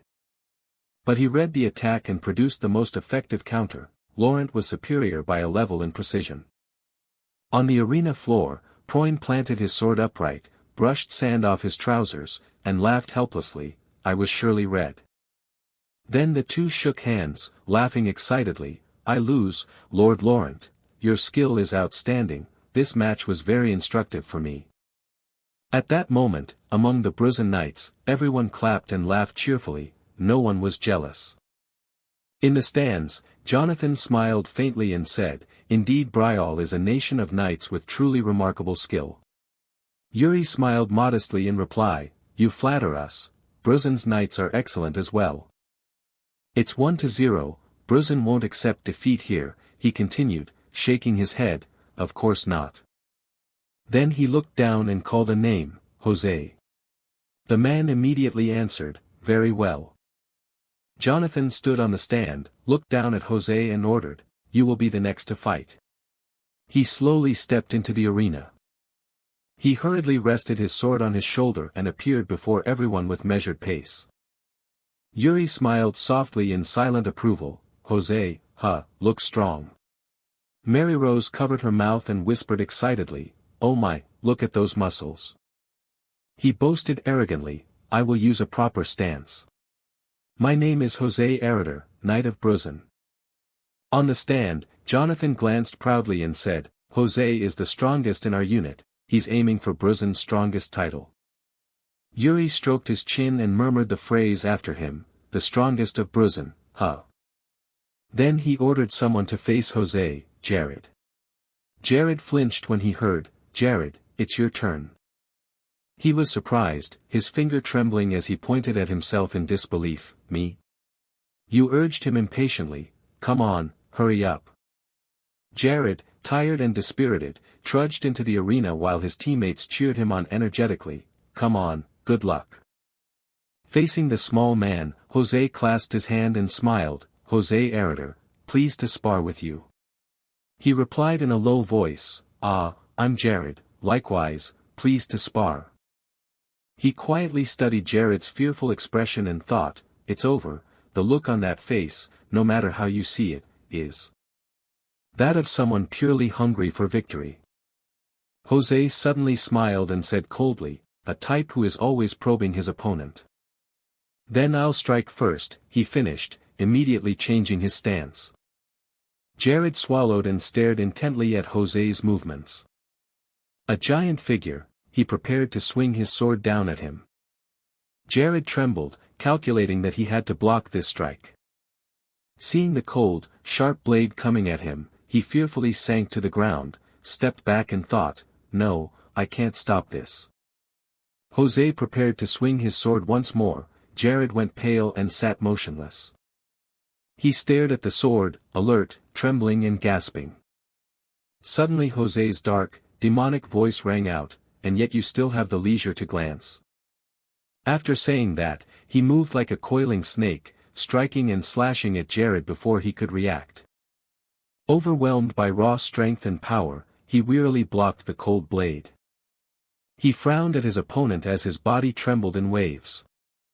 Yuri sat dazed in the stands, watching the two duel in contemplative silence. Jose Eritor, possessing orc-like strength, yet mastering techniques beyond human limits. Not only swordsmanship, but he also employs martial arts. There is no doubt he is a knight who will one day be listed among the 10 greats.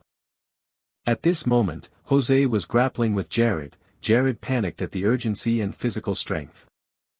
He slammed Jared hard into the sand with a thud. Suddenly Yuri called out, "Enough," and the man scrambled to his feet, breathing heavily. Jose bent down, offered a hand carefully and said in a low voice, "Lord Jared, right? Impressive, you could take my blows for that long." Jared took his hand and smiled in reply, "Thanks, you taught me a lot from that." On the other side, Yuri suddenly stood. A faint smile on his face, he said, 1-1, well done. Let's end the sparring here." After he spoke, Jared's team smiled and applauded.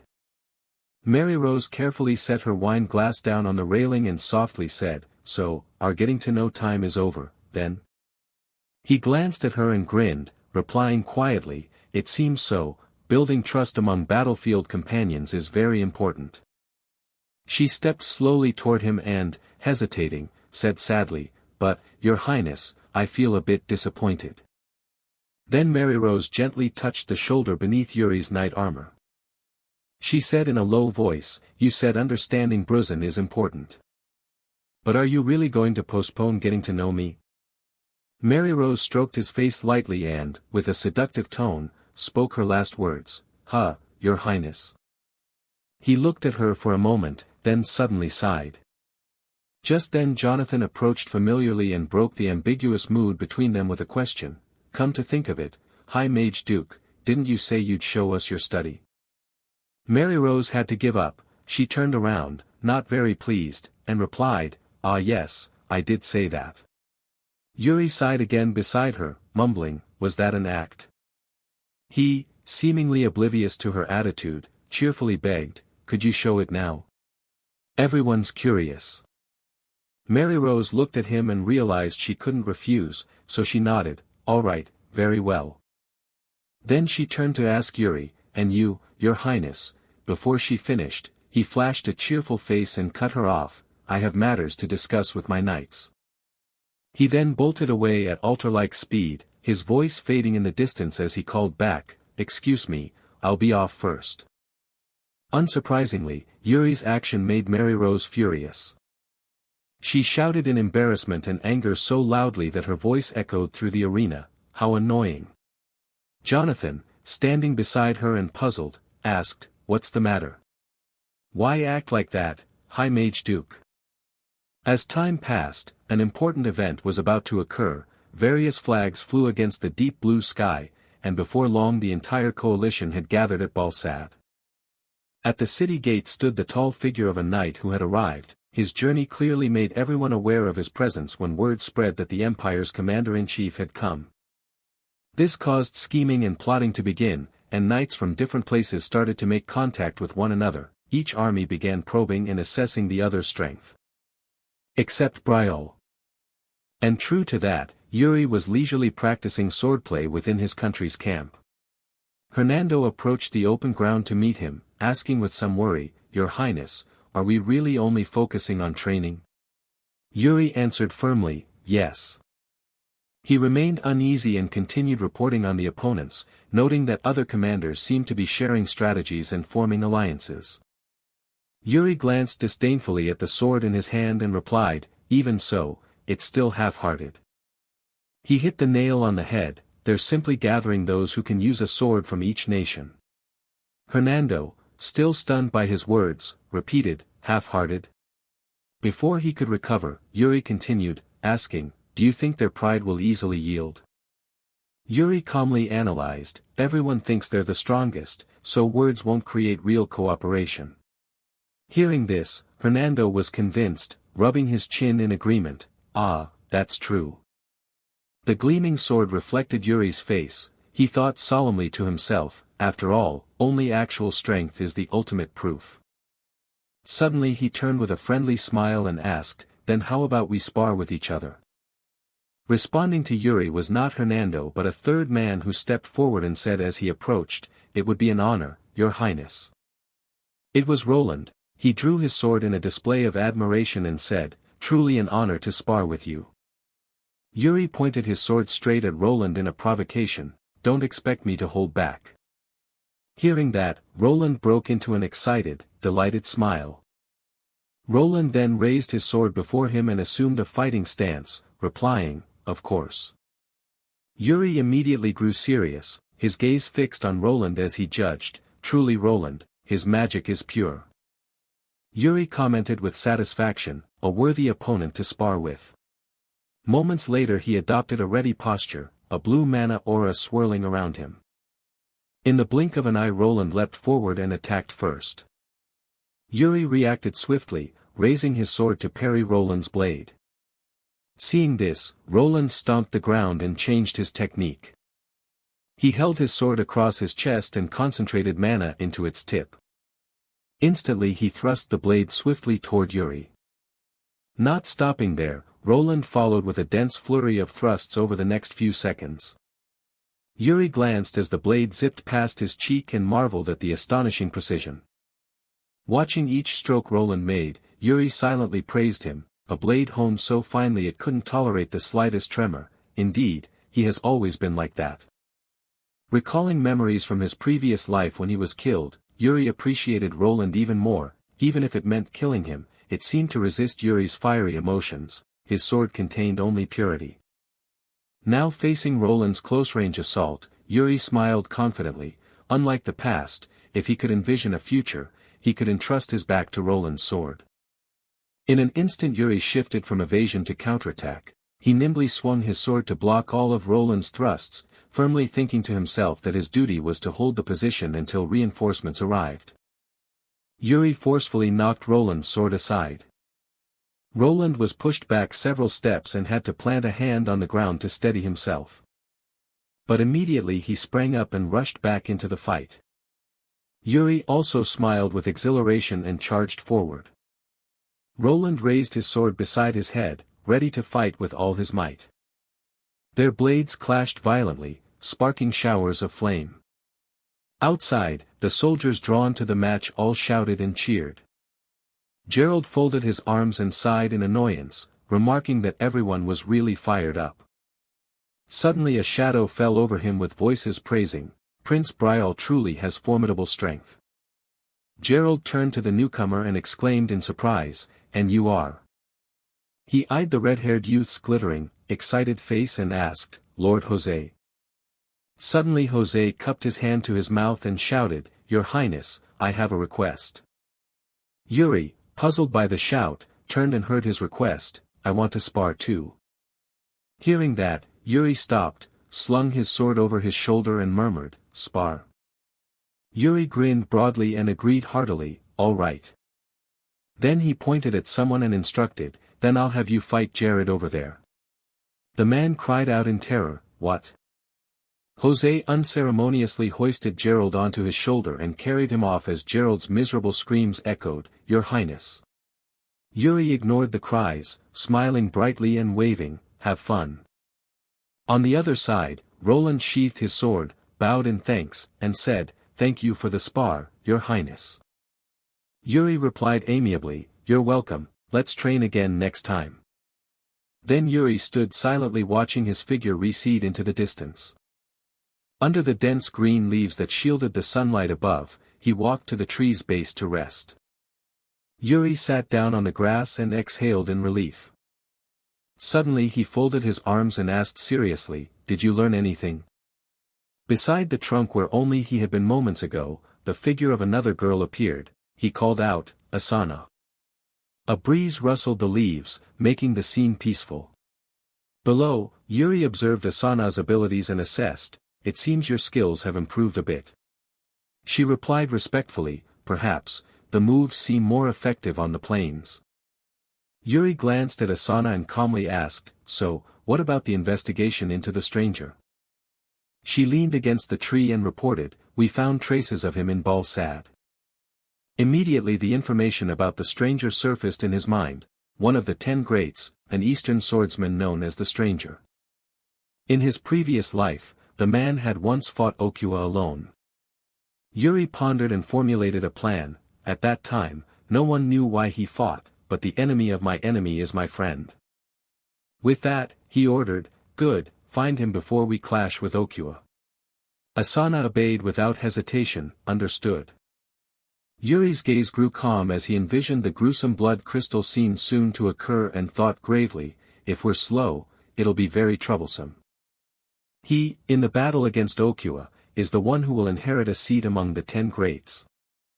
The Prince of the Empire, half-brother to the Emperor and the current Commander-in-Chief. He is Ragnar Gustav Granzian, a name of someone Yuri had met once in his previous life. In an antiquated room, a soft, flustered voice blurted out, "Wait." If caught in this position, the two would be holding hands and both wearing identical rings. The other was none other than Yuri. She softly called his name, Yuri. He carefully tugged his collar down and said with a faint smile, "You're worrying too much, it's fine, there's no one here." Catherine blushed, embarrassed, and stammered in reply, but. Her gaze dreamy on Yuri, she slowly closed her eyes. At his tender words she murmured, I'm fine. I'll take responsibility. The two of them drew even closer at the same time, their lips about to touch. Suddenly someone voiced annoyance, hey, you two kids. Ragna lay on the sofa grumbling, go play somewhere else. The pair froze. Catherine stammered, Uncle. Uncle, then who is that? He irritably rubbed his head and muttered, ugh, all this noise, what a nuisance. Ragna stood up tiredly and asked her, hey, let me ask you something. Catherine hurriedly replied, yes, sir. He slowly approached her, observed Yuri, and said in a low voice, do you really like this one? He seems all right. Catherine, startled as he stroked her head, blurted, wait, uncle, what do you mean? Yes, that's right. After hearing her, Ragna turned slightly and sighed in resignation, fine, whatever. I suppose she can manage and take care of things herself. I'm off. The two stood dazed as Ragna left the room. Yuri smiled enigmatically and thought to himself that a brief meeting had revealed the depth of a person, but everyone. In the council chamber, people sat across from one another, buzzing with talk. If it's the commander-in-chief, it must be him, he's the emperor's brother, I've heard. This is the head of the Balsad Council, His Highness Ragna. One man continued in a raised voice, it's rare to meet him, this is a good chance to get acquainted with the imperial family. Yuri observed him silently, thinking that in wartime they were always busy with politics, when suddenly a relieved voice exclaimed, how fortunate. He stiffened slightly, his pupils contracted. It was Ragna's voice. He stood behind Yuri and rasped, the atmosphere seems rather comfortable, doesn't it? Yuri startled, thinking, since when? He moved to the head seat and sat down lightly. Ragna laced his fingers and spoke coldly, I am, Commander Ragna Gustav Granzian. As he spoke he tapped the chair and said that if things were left so lax it would be troublesome.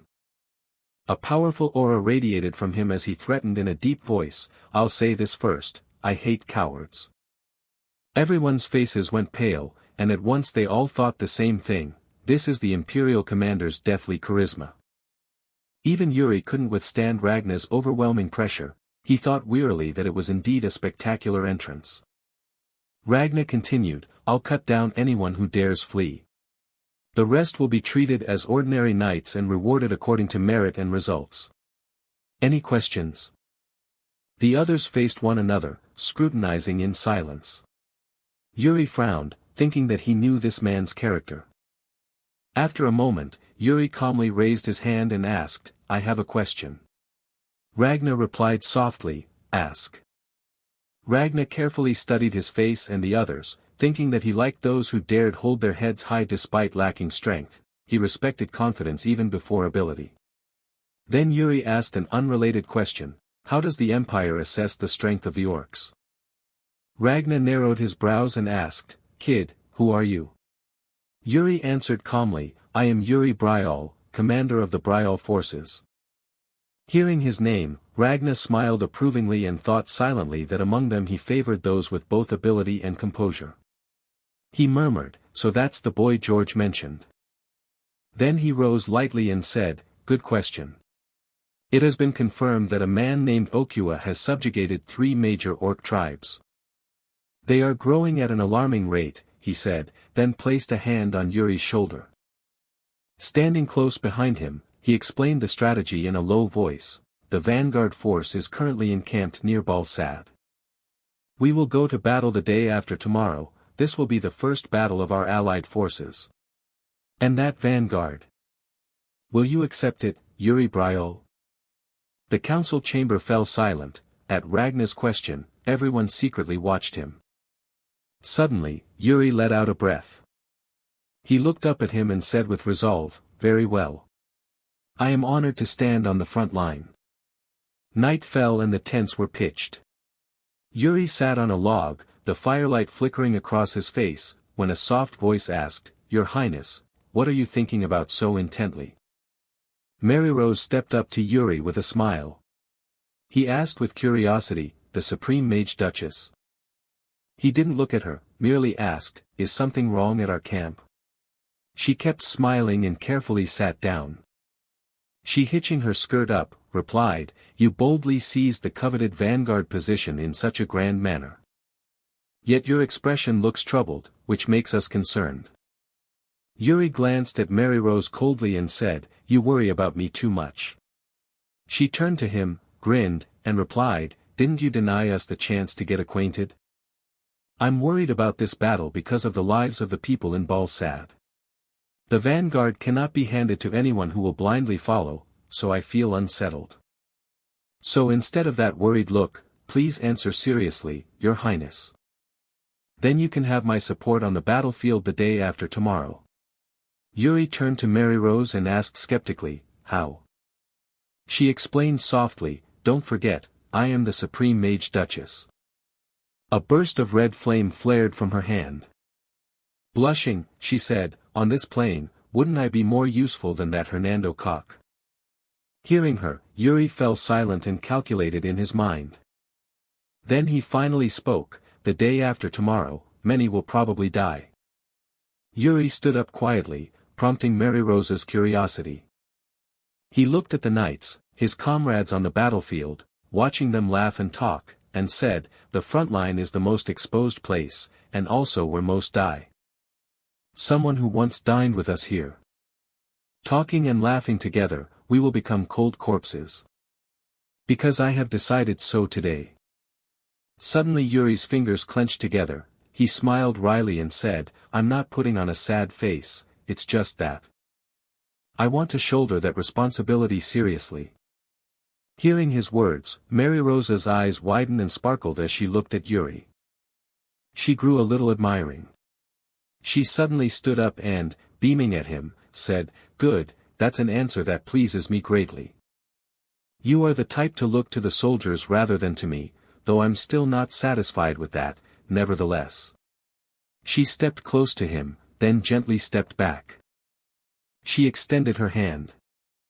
The beautiful red-haired maiden said softly, I am Mary Rose Anter, Supreme Mage Duchess of Balsad, I will support your highness in the first battle. They agreed. Yuri took her hand and said coldly with a small smile, thank you. I will rely on you. And a few days later. The day of our allied forces' first battle had finally arrived. Ragna and Mary Rose, along with the knights, stood on the tower, staring coldly down at the front line below. Sunlight shone straight down, and the flag fluttered gently in the breeze. Yuri's sharp, authoritative eyes, he issued a cold command to all the troops. Close behind him were the Empire's strongest cavalry knights, he said coldly, prepare to fight. Prince Ragna stood on the high battlement observing below. His face was tense, the vanguard was about to begin the battle. Ragna's eyes flicked to the person behind him in question, why are you here? The Archmage Mary Rose smiled and replied, someone asked me for a favor. He frowned in doubt. Asked? She nodded slightly. Yes. A trumpet blast echoed like a signal announcing the start of the great battle. The silhouette of a knight backlit, sitting upright on his horse, rode forward with pride. The commanders gathered at the call. Everyone. Yuri asked loudly in a stern voice, his cold gaze fixed on the enemy, ready? The entire army responded in unison, ready. You tightened the reins, urged your horse, and called out boldly, charge. The soldiers obeyed the order and surged forward toward the snarling orcs ahead. Ragna quietly watched Yuri's figure, the Prince of Brial was leading from the front. He frowned with worry, it was a reckless act, what if something went wrong? Too reckless. Mary Rose raised her staff and cast a spell. Permission, Commander. Flames condensed and swirled around her, red light illuminating her face, the Archmage. Mary Rose launched a fireball forward, this was the request he had asked of me. She swept her staff down, directing the trajectory of the fireball. At that moment, the fireball accelerated, barreling toward the shouting orcs below. Ragna was full of anxiety, they were too close, and the vanguard would be caught up as well. Mary Rose smiled faintly, an unreadable smile hiding behind her red lips. It was also. Below, Yuri spurred his horse upward, he was directly beneath the fireball's descent. Suddenly, Yuri curved the corner of his mouth into a smile. With a single swing of his sword he felled an orc. Mary Rose's voice rang out, continuing her interrupted words, "That is what Prince Yuri wants." Then Yuri urged his horse out of the fireball's impact zone. It slammed into the crowded orcs, the blast illuminated the field and wiped out nearly half the monsters in an instant. Yuri raised his sword and pointed it straight ahead. He cast a water summoning spell, surging magic formed shimmering streams of water around him. They enveloped Yuri's troops, creating a shield that protected them from the magical flames as they advanced. Prince Ragna stood still, watching the battle without turning away. The battlefield was engulfed in flames everywhere, knights charging through the smoke looked magnificent. The summoned water became a barrier, preventing the full destructive force of the fire. Yuri raised his sword, spurred his horse forward, and shouted, "Charge!" Each knight, burning with fervor, plunged into the fray, with every stroke of their blades an orc fell. But they were still numerous, roars echoed as the orcs madly surged in fierce counterattacks. Where the flames reflected, an unknown spear was seen stuck deep in the ground. Yuri rode up, bent down, and decisively pulled it free. He wasted no time and hurled it forcefully toward the orc horde. The spear's sharp point pierced the head of one, felling it on the spot. Then suddenly, a huge, ferocious monster leaped at his back with terrifying speed. Yuri stayed calm, spun his sword, cleaved it in two, and urged his horse forward. A knight exclaimed, "No wonder Brial is called the Kingdom of Knights, well then, us." He jumped from his horse and charged straight at the orcs, swinging his sword, "Pick up the pace." He jumped from his horse and charged straight at the orcs, swinging his sword, "Pick up the pace." The battlefield grew more brutal than ever, their formation was broken, let no orc escape. Standing on the high wall watching the battle, Prince Ragnar rubbed his chin in thought, truly astonishing. He couldn't help but be surprised, by breaking their formation through command, the vanguard's morale was raised. The knights fought with all their might, above all, they struck the orcs with the archmage's magic while protecting the troops with water magic. Ragnar wondered, "It's still too reckless, Archmage, you knew and still did it for him?" Mary Rose replied, "I even tried to stop it when I first heard the plan." She tucked her hair behind her ear, her face showing pride, but he executed it very skillfully. Mary Rose kept praising him, "A man who can do the impossible, isn't that wonderful?" Prince Ragna agreed, indeed, with the allied army's first battle. He assessed, "Not bad, the battle is reaching its end, the Empire's red banner flying amid the flames." At a manor, night had fallen and stars peeked across the vast sky. Inside the room, Mary Rose was concentrating on writing a long letter. Suddenly, she abruptly stopped writing. Mary Rose glanced over, her tone tinged with anger, "It's good that Prince Brial won." She crossed her legs, folded her arms, and coldly asked, "Who allowed you to barge into my room like that?" Mary Rose snapped, "Hernando." As soon as she finished, he appeared, scratching his head awkwardly, such a cold greeting. Hernando gave a wry smile, "We were at least teacher and student once, can't we exchange pleasantries?" Mary Rose sneered, mocking, "One who abandons their pupil has no right to call himself a teacher." As he sat, she immediately demanded, "Why are you here?" Hernando replied calmly, "To see the achievements of my pupil." Mary Rose fell silent, he emphasized, "I'm talking about advanced interpretive magic." Hernando elaborated, "Look, it's working, this spell links languages so others can understand, and now I've successfully connected it to an ancient script." He proposed, "If there are further developments, inform me." Mary Rose huffed arrogantly, "Why should I?" Hernando bluntly exposed, "It seems you're concerned about Prince Yuri, right? It's because of his destiny, help me." She shrugged and lowered her voice. The prince's destiny must indeed be important. But you know, Mary Rose reminded him, an archmage should not meddle in human history. He forced a smile, I know. Hernando expressed, however, that too many people are already involved in this matter. His voice was calm. I think that applies to the Empire's commander as well. In the Imperial Army's rest tent, the fire still cast its glow. Yuri stood stunned for a few seconds. You are?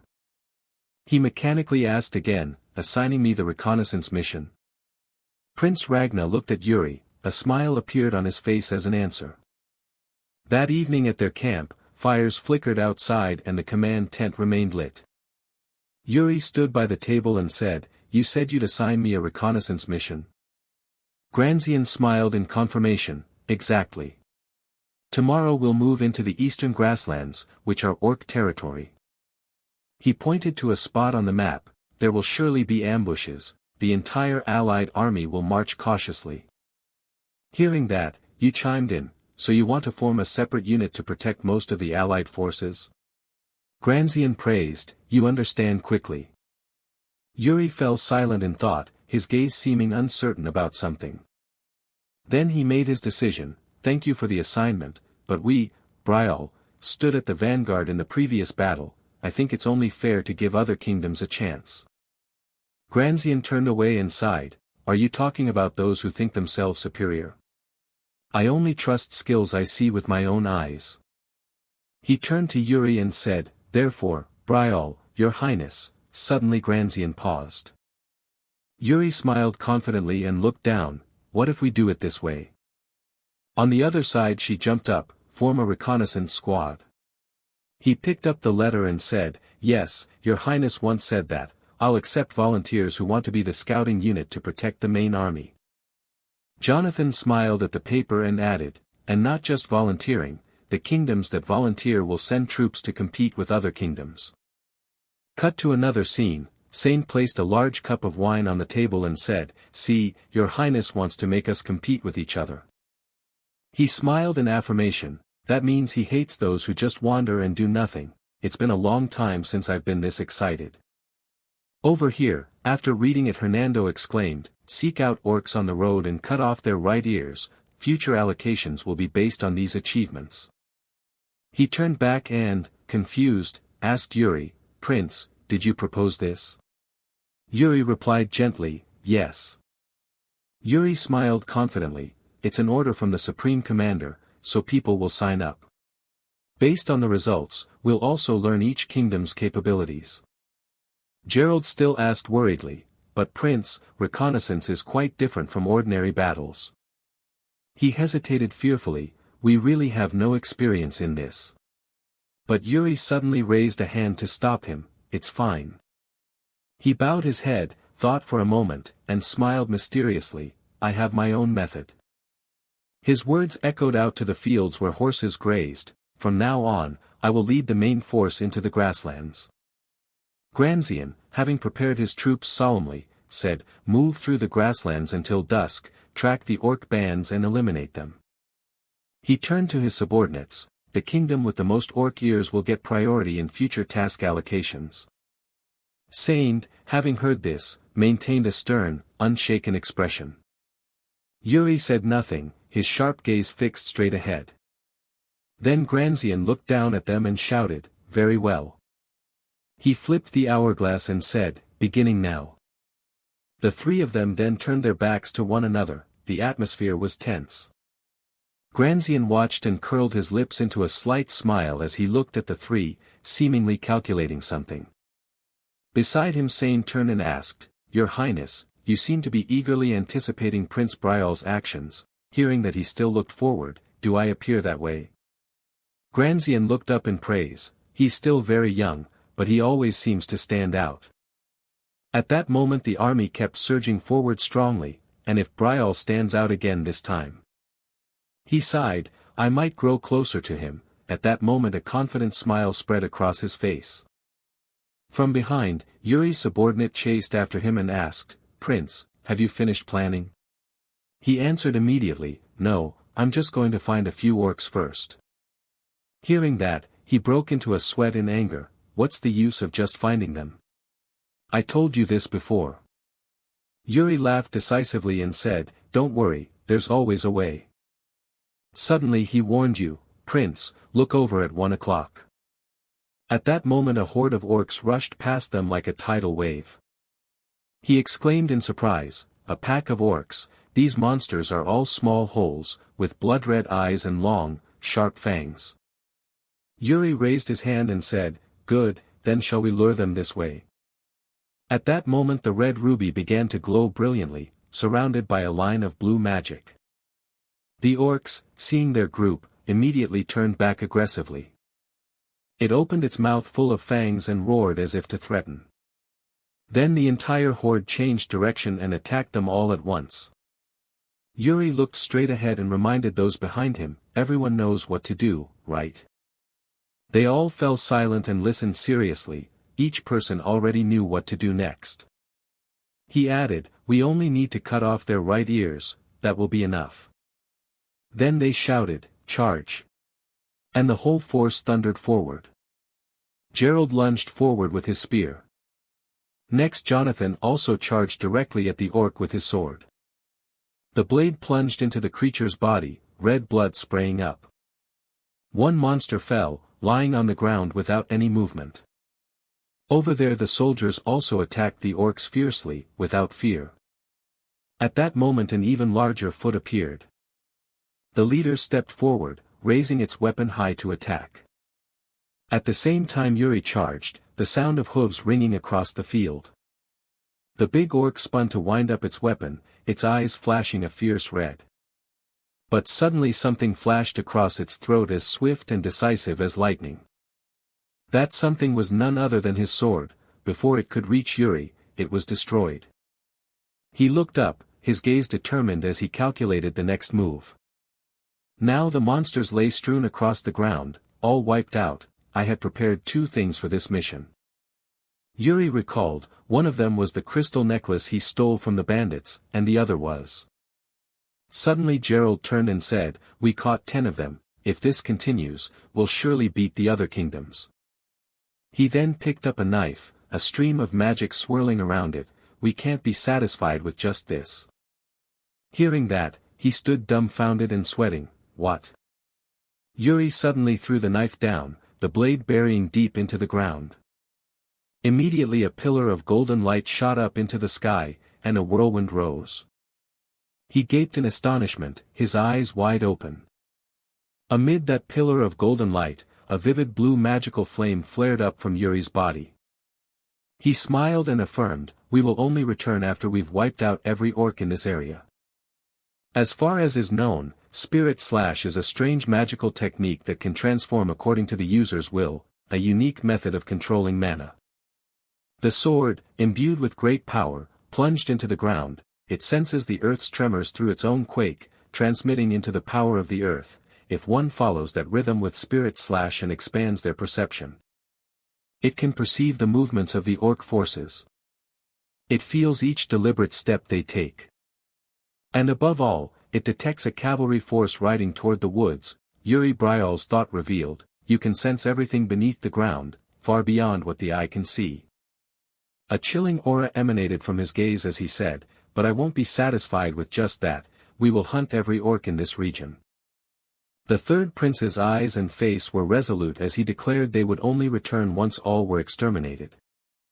Cut to Granzian's place, he looked at the hourglass running out and spoke, it's time. The knights approached with worried faces as he continued the orders, now we'll check the contest results, submit the bags containing orc ears. Granzian's finger tapped the table, adding pressure to the room. He frowned, picked up an empty bag and challenged, which nation is this from? They wanted to be a scouting team instead of an expedition team and submitted an empty bag, bold.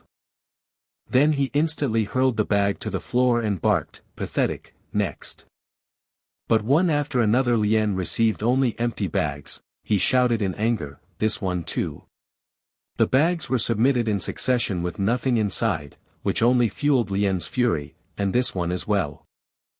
Finally Lien, exasperated, buried his face in his hands and asked, did many nations fail to kill a single orc? Suddenly he glimpsed something that made him pause in curiosity. This is. Jonathan stepped forward to answer, it's from Bruzin. He even smiled proudly, 6 ears, the best so far, we got lucky and ran into a scouting team. Lien handed the bag to the soldier beside him and praised, luck is also a skill, though many have died on the battlefield relying on it. He then slammed the bag on the table and said with relish, our empire also sent a scouting team, we can't miss out on such fun. After a few minutes the soldier reported, 12 ears, everyone buzzed, truly the empire. Lien couldn't help but praise, not bad at all. Jonathan ground his teeth and thought, we all know the empire is strong, double our count, and they even started an hour after us, that gap is huge. One of the nearby knights also ground his teeth in annoyance. Jonathan continued, it seems we officially become supporting actors now. Suddenly Lien rallied everyone's spirits, don't be discouraged, everyone, the important thing is what comes next. He then turned to the soldier beside him and asked, is that all? The man quickly replied, there's one more. He placed the bag heavily on the table and announced, it's Briol's. Everyone there collectively gaped in astonishment at the size of the bag. Lien, slightly surprised, asked, what is this? Then he turned to the person standing there and asked, Yuri, what is your secret? Yuri Briol confidently stepped forward and replied, nothing special, just doing my best. After that reply, dusk gradually fell. Gerald loudly ordered his subordinates, move that over there, careful, don't drop it. Yes, sir. Suddenly someone passed by and nudged his shoulder. It was none other than Rosso, the two of them immediately shot each other murderous glances. Gerald rubbed the shoulder that had been jostled and looked puzzled, what was that, who was that guy? A moment later he went to where Yuri Briol was tending the campfire and called, Prince. As soon as he arrived he reported, lately knights from other nations have been picking fights with Briol. Yuri Briol rose calmly and asked, really? Gerald grew increasingly indignant and added, there's also rumors their clients aren't very polite. Yuri Briol explained calmly, it can't be helped, Briol is attracting the most attention, we got the last scouting slot, and the other countries are probably jealous. The two stopped somewhere and, following his advice, decided to ignore them, what's important is this scouting operation. They were standing before the cage holding the orcville when Yuri Briol changed the subject, we've captured a living orc mage. Suddenly he approached the cloaked man and pressed, Corey, did you find anything? The man stammered, Then the orcville mage suddenly screamed a piercing string of words in some language. Yuri Briol immediately demanded, what is he saying? The strange man beside him replied timidly, he's saying, Black Hound. Then the man worriedly guessed, it seems that nickname is reaching the orc's ears. He continued, they say there's a black-haired knight who can scent orcs like a dog. Yuri Briol seized the point, are they talking about me? The odd fellow instantly reassured him, take it as an honor, when the enemy gives you a nickname, it's an honor. Yuri Briol frowned slightly and asked irritably, all right, but why a dog, not a wolf like Count Sitter? Hearing that, Gerald nearly couldn't hold back his laughter. Yuri Briol turned a dark face and snapped at him, are you laughing?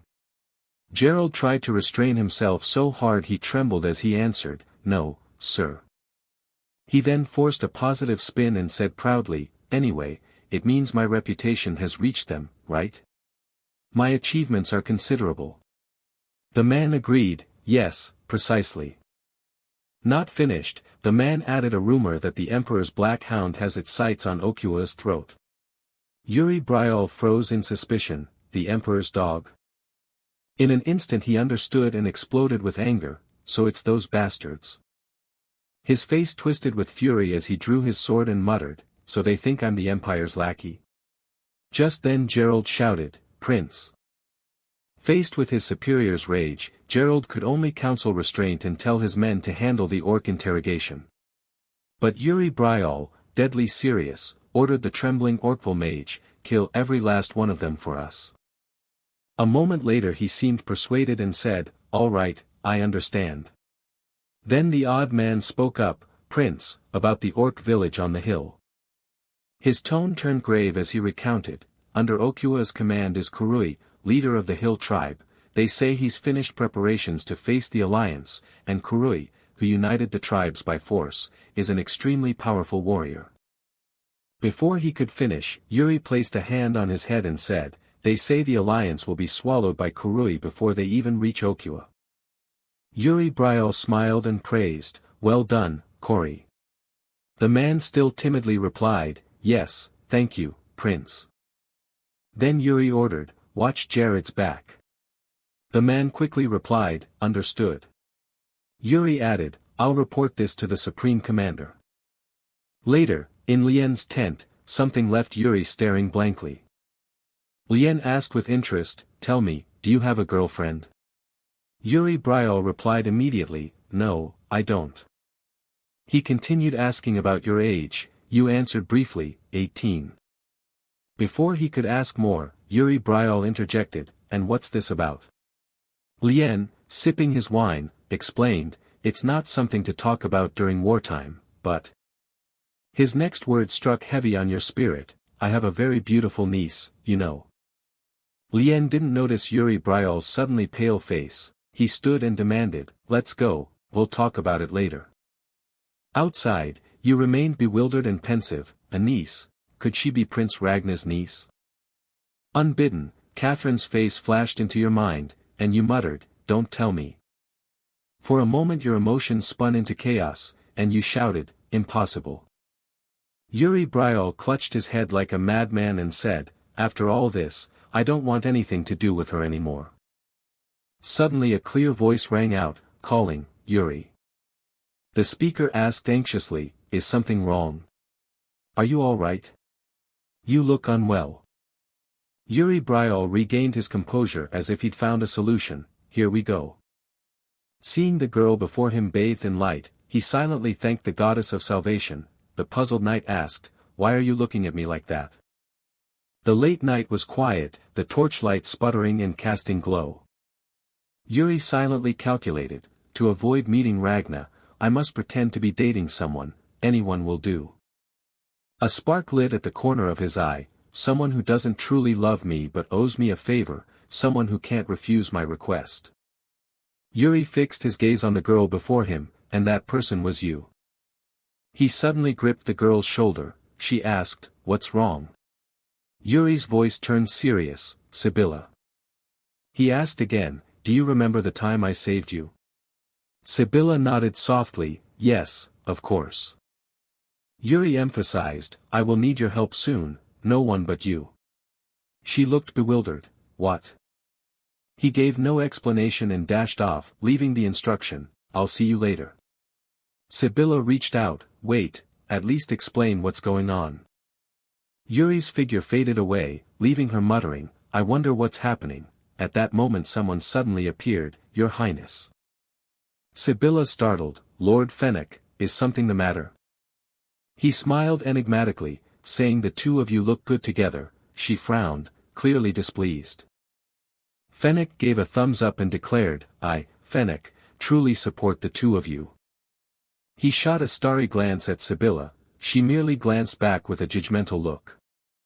In the peaceful night, a weary sigh was heard, "I just want everyone to disappear right now." The next morning the army resumed its march, column after column stretching out. Suddenly Gerald asked curiously, "Prince, I've heard something about a matter." Yuri turned, "What is it?" He hinted, "About why the princess keeps calling you." Gerald lowered his voice and recounted, "The rumor says you're discussing marriage." You listened in dismay. "That's not true at all, snap out of it, my friend." Yuri then glared at those behind as a warning, "Are you all bored, stuck on meaningless rumors?" At that moment a wind whistling of flapping wings sounded overhead, a flock of black crows appeared, circling the sky. Everyone looked up in wonder, "Why are there so many crows?" The crows suddenly cawed, startling the horses. "What's going on?" Gerald urged his horse forward, saying, "I'll go ahead and see what's going on." Yuri replied, I'll go with you. Before they could act, Prince Ragna had already galloped swiftly ahead. The two hurried after him, Your Highness. They stopped in the mountain pass, everyone fell silent. What is this?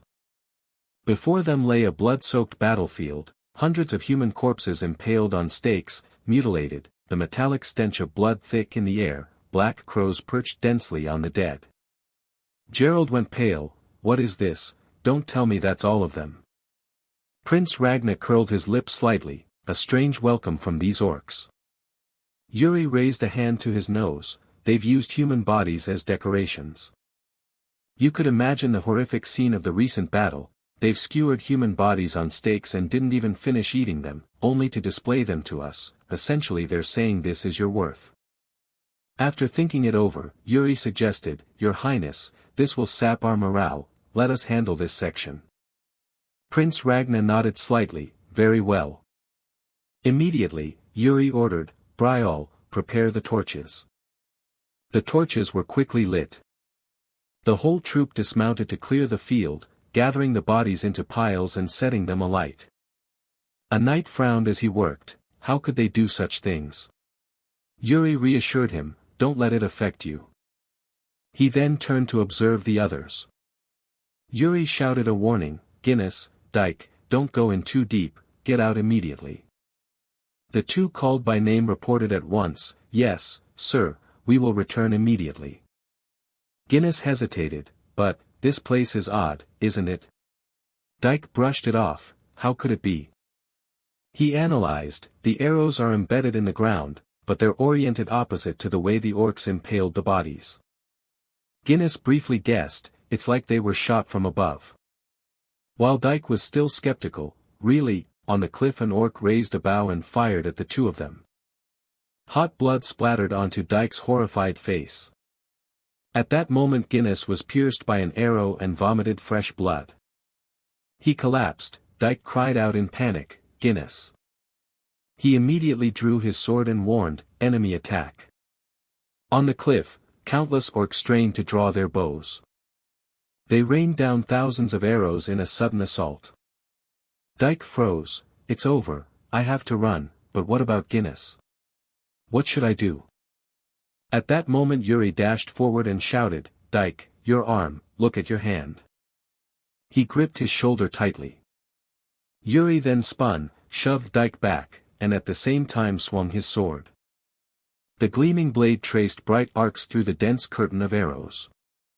After a while of fighting, Yuri dropped to the ground and softly called, Guinness. Countless arrows rained down around him. Yuri's voice was resolute, he still seems alive. Yuri ordered, Dyke and Simon, send a request for aid to the Holy Empire. He emphasized, they will help if you give my name, Yuri Brial. Simon and Dyke obeyed and helped carry Guinness away. After that, Yuri turned and looked up at the cliff. Up there, the orcs were also standing and watching. They had completely trapped us. They didn't continue the assault. With their contemptuous attitude, they fell back as if they'd warned us enough. Yuri ground his teeth, so they mean they can kill us at any time. Fine, I accept your provocation, however. He sheathed his sword with determination, I can't let this go this time. The sunlight receded behind the mountain. Prince Ragna sat with his arms crossed and asked, an ambush unit is hidden on the right, yes? He growled, not good, we have no room to maneuver, so we must eliminate the ambush. Ragna looked straight at Yuri and asked, what will you do, Yuri?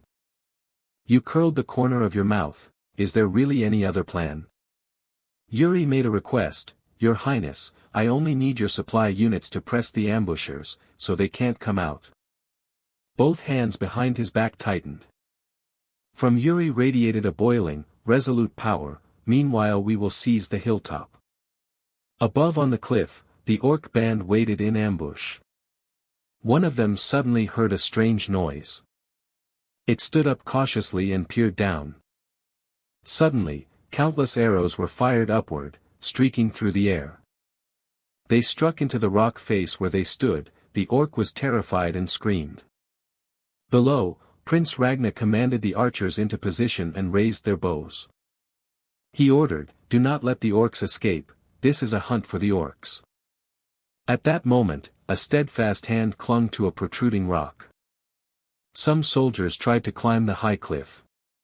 The vanguard was Yuri, for Ragna had ordered that Brial lead this hunt. You climbed faster and faster, pulling ahead of those below. Someone cried, "Your Highness, climb quickly." Gerald, panting, admonished, "Your Highness, if you want to fight, you must conserve your strength."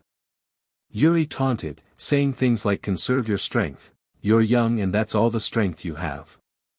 Your expression turned serious. "Now is the opportunity while the archers stall, if we miss it." Suddenly Yuri's eyes widened, his pupils contracted. Above on the cliff, the orcs were pushing a large rock down toward you. Those below shouted anxiously, "Your Highness." Yuri clenched his hand and condensed a surge of magic. He used his power to draw the daggers at his waist, directing them to fly out of their sheaths. The short swords drove hard into the rock below Yuri's feet, startling the two men behind. There was a foothold. He put his weight into it and stamped his heel hard on a sword hilt to spring off. As his body launched upward, Yuri immediately drew his sword. He lunged toward the large rock that was falling. Yuri's gaze was icy, a slash of his blade flashed and cleaved the rock apart. Then he drove his sword into the cliff itself to anchor himself. Once stabilized, Yuri shouted, "Is everyone all right?" They answered, "Yes, we're fine." He exhaled in relief, "Good, everyone, follow me." With that, Yuri drew his sword and made a swift dash up the cliff. Before long, his figure shot upward. Yuri lightly landed on the ground and sighed, "How should I express my gratitude for this?" The orcs were now surrounding him. Yuri couldn't help but marvel, he hadn't expected such a warm reception. They roared crazily as he walked calmly among them, "Yes, it's me, you orcs." One of the pack let out an enraged roar. Yuri immediately sprang forward straight at it. With a single stroke, he severed the orc's arm. It counterattacked unexpectedly, using its remaining hand to strike Yuri. The blow sent a sharp pain through him, his brow knit reflexively. The orc raised its other hand, brandishing a large axe. It swung down hard but Yuri blocked with his sword. "Perhaps you think losing one arm doesn't matter."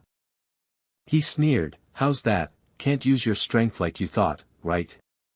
But this was getting difficult. At that moment two more orcs appeared behind Yuri attempting a sneak attack. He quickly batted away the axe of the one who attacked him, then spun to slice the ambusher's weapon in two. It tried to kick, but Yuri was swift and cut the leg. Just then, another took advantage of the opening and lunged a spear at his back. Yuri spun around immediately, his blade rising in time to parry. However, under the orc's overpowering strength he struggled a bit. Yuri shouted, "How long are you all going to hesitate?"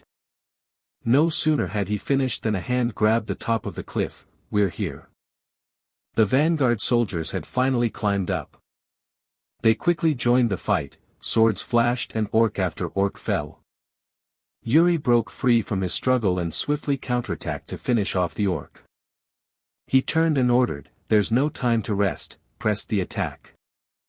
The others, having arrived, immediately surged forward with momentum. The battle was fierce, and slowly the orcs were cut down. Below the cliff, Prince Ragna looked up silently.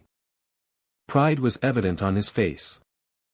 The battle ended. That night in camp, flames still flickered from the tents. At Yuri's quarters, Gerald reported that thanks to our handling of the ambushing orcs, the main force had passed through the pass with no significant losses. He added that ahead was Kului's camp, a subordinate of Okwa. Yuri nodded slightly, "All right, well done." Gerald wasn't finished, he had a message from the Queen of the Holy Realm to convey. Yuri was surprised, "Sibylla?" He relayed her exact words, "Your deeds have earned too much credit, it's vexing, but if you need troops I'll send them." That's what she said. Suddenly Gerald's eyes lit as if an idea struck him, "Prince, could it be you too?" "No," Yuri cut him off, "no, what could it be?" He waved his hand to dismiss it. Anyway, it's done, withdraw. Gerald bowed. Yes, rest well, sir. Alone in the tent, Yuri rubbed his chin thoughtfully and stared at the map on the table. He suddenly spoke up. I thought I'd get a bit of rest. Yuri glanced over. When did you get here, Asana? She stepped forward to report. I found the stranger. You, excited, what? Perfect timing. Where is he? Asana hesitated. He is now. She pointed to a spot on the map, right here. Yuri was stunned. The stranger is in the orc camp. He propped his chin and frowned, speculating, could he be collaborating with the orcs? Asana objected, on the contrary. She explained that their guards are strict so she couldn't go deeper. The stranger is currently a prisoner. Asana also warned, I understand your concern for him, but be careful, Prince, he seems to have come with some purpose and is posing as a captive. She emphasized that if his goals are obstructed by the Allied forces' attack. Asana concluded slowly, he might very well turn and regard the Allied troops as enemies. At the same time, in the orc camp's prison, a tall figure was bound in chains. In the darkness his eyes opened slightly, flashing with a sharp glint. Important intelligence was just reported to Yuri that a non-human had become a prisoner of the orcs. His aide, Asana, suggested she should go back and reinvestigate the information. But the third prince flatly refused, deeming it unnecessary. On the contrary, he thought this was a good opportunity to meet the man in person. He believed that as long as they shared the same goal, Okwa's head, he could easily persuade him. Yuri ordered Asana that when the battle began tomorrow, she must infiltrate the orcs' camp immediately and keep an eye on the non-human's condition until he arrived.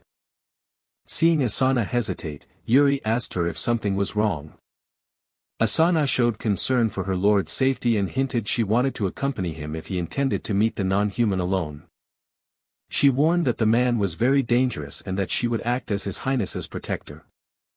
However, Yuri remained calm and steadfast in his decision. He called Asana's name, his gaze resolute. Yuri said sternly that he didn't hire her to be his bodyguard, and that he could fully protect himself. Asana fell silent, then pulled up her hood, reluctantly accepting the order. Seeing she understood, Yuri's expression softened a little. To change the mood, he asked if she wanted a light snack before leaving, saying it was something he had just received. On the plate were pieces of castella cake that looked very appetizing. Asana quickly took them and vanished in a wisp of black smoke, leaving Yuri alone. The scene shifted elsewhere. The third prince sat with his knights around a campfire. Gerald was recounting a story about a death knight suddenly appearing behind His Highness. He was patting his chest and boasting that he had stood in front and protected the prince. Immediately, Yuri ate a piece of cake and began exposing Gerald's lie. Yuri recounted the truth. At that time Gerald had been sprawled on the ground and Yuri himself had to kick him once to wake him. A naive young knight turned to Yuri and asked whether Sir Gerald's story was true. Yuri nodded perfunctorily, saying that Gerald had indeed tried his best. With His Highness's confirmation, the young knight looked extremely admiring. Gerald, puffed up with pride, explained that he could face the Death Knight because it was a tangible thing that could be fought with a sword. Gerald grew serious, saying the scariest enemy must be an invisible one. Like a ghost you can't even strike. The others gasped in delight at Gerald's story. Yuri sat silently observing, smiling as he saw them growing closer. But then his smile vanished. Yuri's eyes narrowed as if he sensed something amiss. Thanks to his keen senses, Yuri noticed a shadow in tattered robes lurking in the darkness just behind Gerald. Looking closer, beneath the cloak a red eye gleamed, revealing the identity of the hidden figure, an orc scout. Yuri was astonished. The enemy had been right in front of them without anyone knowing. He immediately sprang to his feet and ordered everyone to raise their swords. The knights were bewildered, not understanding what was happening. Yuri pointed toward the forest and shouted that there was an orc. The other knights looked but saw nothing. Gerald was also confused. He looked around but saw no sign of any enemy. He turned to Yuri and asked if His Highness was tired, implying he was seeing things. But Yuri insisted there was an enemy there, even though his knights could not see anything. He grew angry, shouting at Gerald and the others. The enemy was clearly right there, yet they claimed to see nothing. Yuri pointed directly at the orc hiding in the darkness, an image only he could see. Realizing he had been spotted, the orc scout immediately fled. Without hesitation, Yuri gave chase. Despite the knights calling after him, he declared he would catch the orc himself. During the pursuit, Yuri realized that he seemed to be the only one who could see this invisible scout. He channeled mana, a bright blue aura enveloping his body. With his speed increased, Yuri was determined not to let the scout escape. However, the orc suddenly halted and turned to face him. It unleashed a surprise attack, a sinister black surge of energy aimed straight at Yuri. Struck by the surge, Yuri felt pain and intense confusion. He tried to use his mana to repel the dark energy invading his body. He noticed a putrid aura spreading through him. Instinctively, he used magic to try to purge it, but failed. Looking at his hands still tainted by the black energy, Yuri broke into a sweat, unsure what exactly it was. The scene returned to the rendezvous point. Yuri was explaining the situation to Hernando. Hernando said an invisible double was certainly suspicious. Yuri said an enemy they couldn't see had been right under their noses without anyone knowing. This was truly a serious problem. And that was why he had to rush to visit the royal family's famous private mage in the dead of night. Upon entering, he found Hernando playing cards. Yuri smiled wryly, saying it seemed he'd arrived at an inconvenient time. Hernando praised the prince's keen senses for detecting the enemy. However, Yuri bluntly asked if there were any countermeasures, since this was a major variable in the upcoming battle. Yuri went on to ask about the suspicious nature of the magic the scout had used. Hernando replied that although uncertain, it appeared they were using a forbidden power, very likely some form of dark magic. To Yuri's worry, Hernando reassured him not to be overly concerned, as the mage tower had studied this type of magic thoroughly and, with a quick response, dealing with it would be easier. Hernando promised to prioritize dispelling the enemy's sorceries. Yuri nodded, saying he had full confidence in him. After their discussion, Yuri looked at Hernando with a sly expression and called his name. He held up the ace of spades and joked that he'd let it slide this time, but next time they gambled they should be sure to invite him. Hernando agreed cheerfully. Meanwhile, the soldiers who had just lost at cards were rejoicing at finally being freed from the mage's grip. They complained to one another about how they had lost. One lamented that he hadn't been able to show his full skill. At the same time, elsewhere, a grim, deathly scene appeared under the waning moon, with skeletons impaled on stakes and crows circling. This was the orcs' camp, where a gruesome ritual arena was being erected. Below, an army of orcs with bloodshot eyes waited in silence, ready for a dark ceremony. On a throne made of human bones, a figure who appeared to be their leader sat, preparing for the ritual. An orc mage began the ceremony with chants in an ancient tongue. He summoned a blood-red stream of dark energy, imbuing strength into the orcs waiting below. The dark energy spread, and the orcs' eyes flared with demonic power. The entire orc army let out a savage roar, their bodies enhanced by dark magic, signaling a brutal attack was imminent. The next day, at Kurui's camp, the bugle sounded, signaling an imminent attack. A full-scale assault on Kurui's camp began. Under Granzian's command, the royal army advanced majestically. On another front, Yuri Bryal, leading the vanguard, shouted his name loudly to rally the soldiers' morale. He urged his horse forward, raised his sword high, and ordered the whole force to charge. Yuri and the other knights charged straight for the orcs' camp gate. Inside, the orc defenders were in position. They drew their bows, ready to welcome the uninvited guests. A volley of arrows was loosed, forming a dark rain that poured down on the cavalry. Faced with the dense shower of arrows, Yuri Bryal was forced to order his men, retreat. The cavalry quickly turned their horses, trying to get out of the orcs' firing range. However, not everyone was so lucky.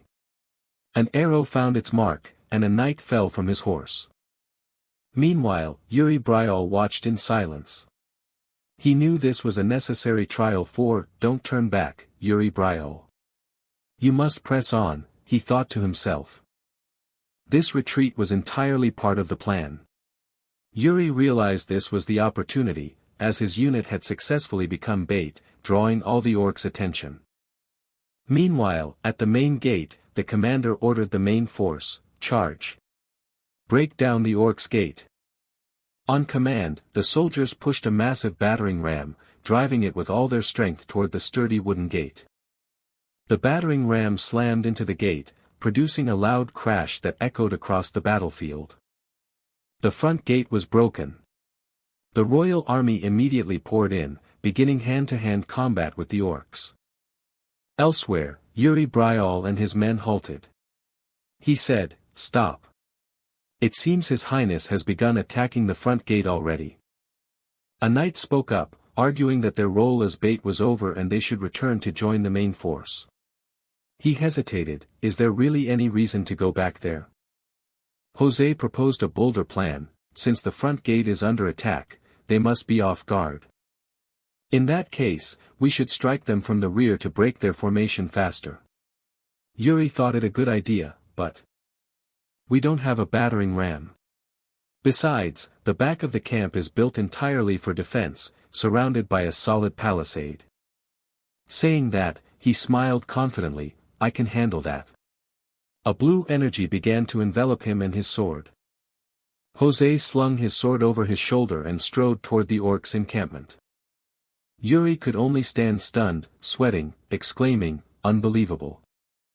To his comrades' astonishment, Sir Jose swung his sword, channeling the blue energy into a single strike. The knight concentrated the energy into the slash, creating a massive wave of blue mana. It was truly a mana tsunami, ready to sweep away any obstacle. The sturdy wooden gate was shattered into splinters by Sir Jose's overwhelming power. From the inside, a large breach had been made, and through the dust and smoke, the forms of the orcs appeared. The orcs inside were stunned. One orc, appearing to be a guard with bloodshot eyes, let out an angry roar. Witnessing the sight, Yuri could not hide his admiration. "Impressive, Sir Jose," and immediately urged his horse forward. Yuri did not waste a second, he charged in and severed an orc's head at once. Yuri Bryal roared, urging the soldiers on. With his sword stained with blood, Yuri Bryal shouted, "This is our chance." He led the cavalry, charging through the broken gate, and ordered, "Clear the way." Yuri continued to command in a powerful voice, and engrave this into their souls. The might of the allied forces. And the power of Bryal. No sooner had the rallying cry ended than elite orcs with glowing red eyes and overwhelming strength, called orcvals, appeared to block their path. Instantly, a flash of blue from Yuri Bryal's sword flashed, cleaving the tip off an orc's spear. The horses stopped abruptly as a weapon clattered to the ground. Another fervent knight surged forward and shouted, "For Bryal." A blonde-haired knight named Laurent watched his comrades and remarked, "Gerald seems a bit overexcited, not like usual." Seeing Sir Gerald charge ahead alone, Laurent grew worried and decided to support him. Sir Gerald, alone on his horse, fought his way through the enemy's encirclement, leaving countless orc corpses behind. He leapt up out of the saddle. But an orcval was taken aback by Gerald's action. With a single slash he completely felled an orc. His sword was knocked free and plunged into the ground. After defeating the enemy, Sir Gerald rose and shouted, "For Prince Yuri Bryal, for His Highness." Gerald's cry spread across the battlefield. Another knight excitedly said, "Ha! Bryal is doing all these great things." Inspired, the other soldiers also roared, "We cannot lose to them," and charged into battle with blazing spirit. From above, the commander surveyed the battlefield and assessed, "Good. Their defensive forces are thinning. The situation has shifted."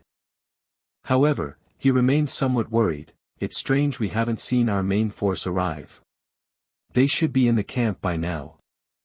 Suddenly, an elite orc unit bearing red banners and blazing eyes appeared, letting out a savage roar. A terrified knight shouted, "Orcvals!" These Orcvals possessed terrifying strength, they easily cut down the knights. They swept across the battlefield, their power completely overwhelming the soldiers. Gerald was also stunned by their numbers and power. What is this? How are there so many of them? An Orcval roared and swung its weapon at Gerald. The Orcval brought down a crushing blow on the unsuspecting knight. Gerald only managed a desperate shout, "Damn it!" At that moment, Prince Yuri Bryal arrived in time and shouted, "Snap out of it!" With a resolute expression, the prince rushed to shield his comrade.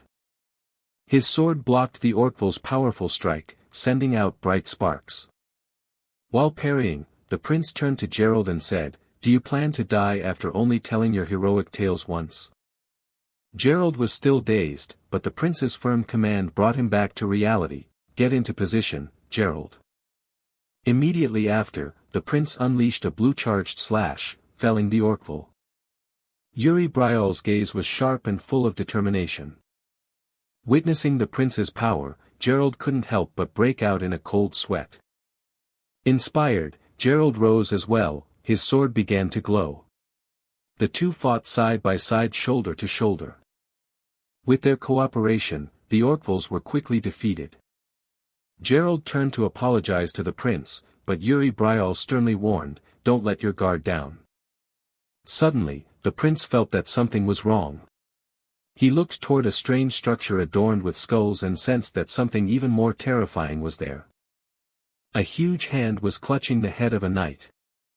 From the darkness, a giant figure in armor slowly stepped out. At his feet lay countless corpses. A massive orc chieftain, clad in armor made of bones and holding a knight's severed head, appeared radiating a crimson murderous aura. The real battle had only just begun. The battle between the royal army and the orc horde was raging fiercely. The knights' formation had been broken, and they were gradually being overwhelmed by the enemy's strength.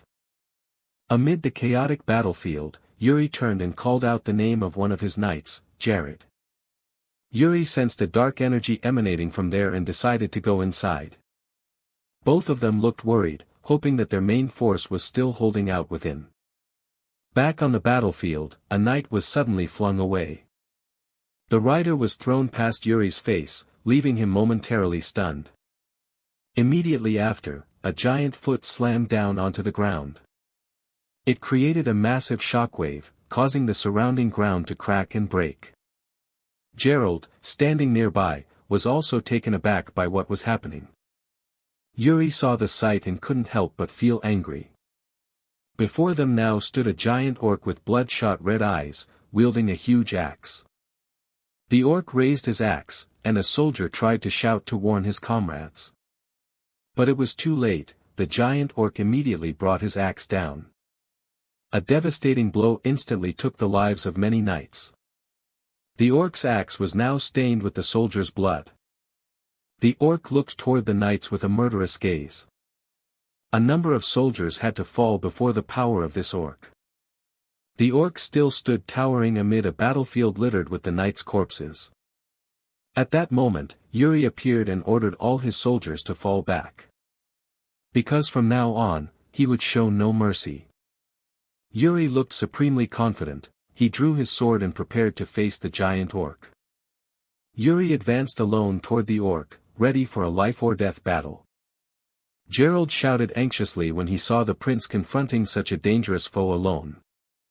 Jose stopped Gerald, saying it would be a waste of time since the prince was likely so focused he couldn't hear anything. Jose spoke up, saying he would be the one to fight alongside the prince. Yuri did not flinch, he raised his sword and lunged at the giant orc. Yuri's blade collided directly with the orc's axe, producing a massive explosion. They faced each other, neither willing to yield. But the orc's strength was too great, his strike pushed Yuri back. Yuri realized that if he took even one hit from this orc, he would fall immediately. Yuri was surprised to see Jose appear.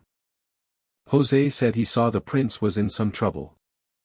Jose asked permission to join the battle. Both fell silent for a moment. Suddenly Yuri spoke, "I know that look well, like that of a she-wolf driven to the brink. Ready to do anything to protect her cubs." The eyes had entirely erased the fear within. Jose thought Yuri was still very young, but he had already come to understand what war was. The giant orc appeared pleased at Yuri's appearance. Jose leapt forward to attack first, the prince following to support him. Jose swung his sword, aiming straight at the orc. Once again, the weapons of both sides clashed, creating a powerful shockwave. The orc used his strength to counterattack, but Jose managed to block the blow in time. Jose had to exclaim that the orc was truly a monster. Jose pressed the attack continuously, giving the orc no chance to retaliate. Yuri also joined the assault, coordinating smoothly with Jose. The second prince launched a powerful strike aimed at the orc's flank. The prince's attack landed, but the orc quickly grabbed his arm. The orc used his strength to hurl Yuri aside. Jose cried out in alarm. However, Yuri's strike had wounded the orc's arm. Yuri smiled, as if everything had gone according to his plan. Yuri said that the orc had underestimated him. Yuri said these strikes were enough to trouble the orc. He even taunted that his knights would wipe away the orc's pride. Yuri confidently asked how long the orc could hold out against the two of them. Jose likewise appeared extremely confident, ready for the fight. They both channeled energy into their swords at the same time. The orc began to feel the pressure from their coordination. They attacked simultaneously, driving the orc into a difficult position. The orc began to sweat, he was gradually being overwhelmed. The orc roared in pain as he endured continuous blows. Suddenly, the sky darkened, and a black mist began to envelop the area. Jose looked up, he couldn't understand what was happening. Yuri also felt a strange source of energy. The dark mist began to envelop the orc.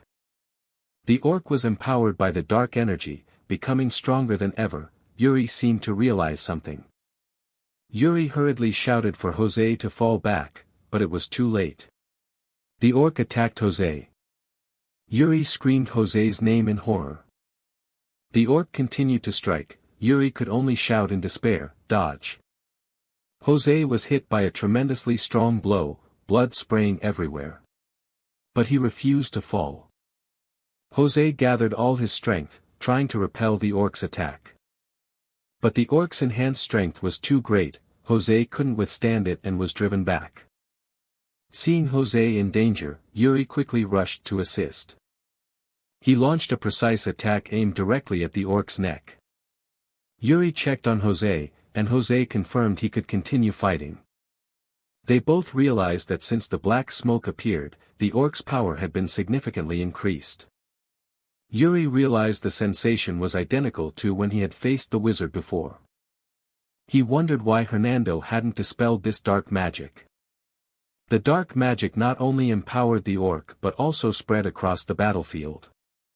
Yuri couldn't comprehend what was happening, some dark force was manipulating the battle. The sky was gloomy, with thunder and lightning heralding a fierce battle ahead. A horde of orc monsters with blood-red eyes roared as they charged toward the knights. Surrounding them was a purple-black miasma, indicating they had been enhanced by dark magic. An orc with a savage appearance, an axe stained with blood in hand, let out a crazed roar and led the charge forward. The vicious orc swung its weapon in a brutal attack, dark energy enveloping its body. A knight, panicked, collapsed into a sitting position on the ground.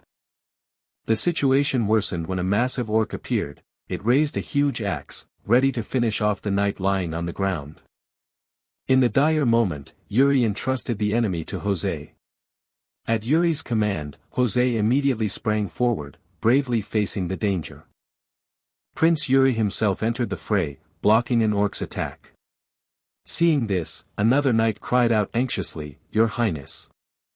Despite the danger, Yuri gritted his teeth and endured. using all his strength to absorb the enemy's powerful blow.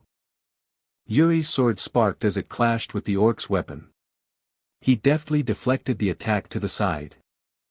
Immediately after, Yuri unleashed a powerful slash, producing a blinding streak of blue light that cut straight into the orc. Yuri's slash tore open the orc's chest, sending fresh blood spraying everywhere. However, right after felling the orc, Yuri suddenly felt dizzy and staggered backward, seemingly affected by a strange dark energy. Yuri opened his eyes wide in shock. It seemed he had realized something was wrong. From the darkness, a pair of blazing red eyes lit up, indicating a more dangerous enemy was hiding and pulling the strings from behind. Incredibly, from the wound in the orc's chest a new hand began to grow. The orc was regenerating its body. Yuri exclaimed in astonishment, regenerating. No, is this magic, as he witnessed a mysterious cloaked figure rising from the body of the dead orc. The dark miasma around the cloaked figure grew denser, creating a terrifying pressure. Suddenly, tendrils of dark energy shot out from the cloaked figure, wrapping tightly around Yuri and restraining all his movements. Bound by the dark tendrils, Yuri could not move, he could only grit his teeth and curse, "Damn it." A voice echoed in Yuri's head, "Do not resist." He realized this dark energy was more terrifying than anything he'd faced. The mysterious voice called his name, Yuri, and began an assault on his mind. An apparition of a bespectacled man appeared before Yuri, accusing him with hatred. "Why are you still alive? Why only you?" Yuri froze, it seemed to be a painful memory from his past. A series of other apparitions appeared, those were the dead citizens from his fallen kingdom. They reached out to Yuri in unison, pleading and accusing, "Your Highness, I want to live, please save me, Yuri. Why did you abandon us to live alone?" The accusations grew heavier, drilling into Yuri's mind, "It's all your fault our kingdom fell, shame on you for still being alive." At the same time, the dark tendrils tightened as if trying to crush his will.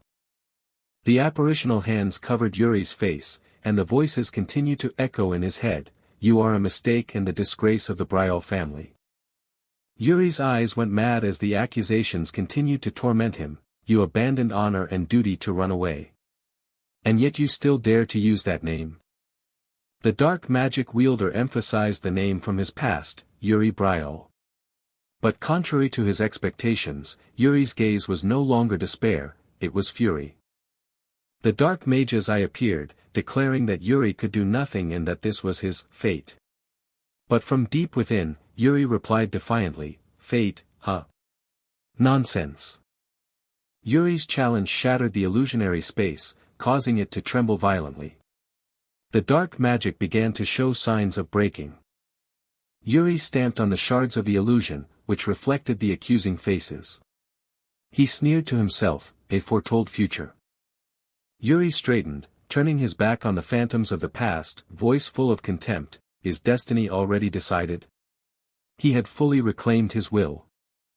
In the dark space of the dark magic, a brilliant light suddenly flashed, signaling Yuri's counterattack. Yuri clenched his sword, his power was rising, ready to shatter all the chains of the past. With cold eyes, Yuri mocked the one who tried to manipulate him, "Do you even know what era you live in?"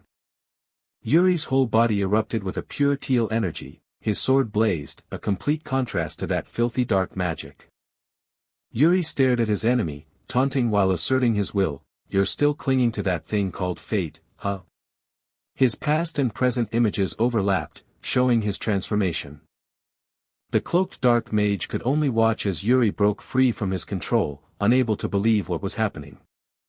The fabric-covered face of the dark mage revealed utter astonishment. He had not expected Yuri to be able to break his magic. Yuri unleashed his power, a powerful azure light radiated from his sword, driving back the surrounding darkness. He dashed like an arrow, tearing the dark magic's veil and leaving behind a dazzling streak of light. Yuri landed firmly, poised for a decisive finishing strike. Shrouded in a blue aura, Yuri charged straight at the dark mage, his eyes alight with combat resolve. The dark mage screamed in pain and anger as his tendrils of dark magic were shattered by Yuri's power.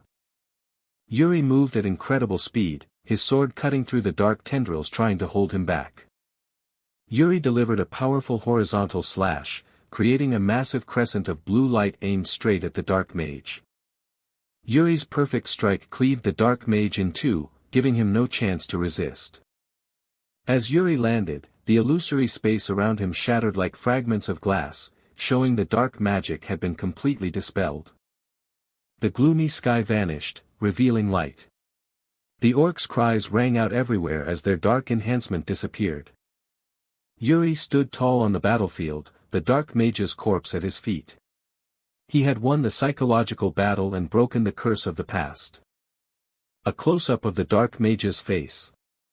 He was an orc, black blood seeping from his mouth after Yuri's finishing blow. The dark mage orc's body collapsed to the ground, marking the end of the one who sowed chaos on the battlefield. Yuri stood there, witnessing his fall. Yuri stood proudly amid the battlefield as the last dark energy on his sword also faded. He realized this was the moment to counterattack. The dark energy is fading. This is my chance. Yuri raised his sword high and shouted to the troops, their magic has been dispelled.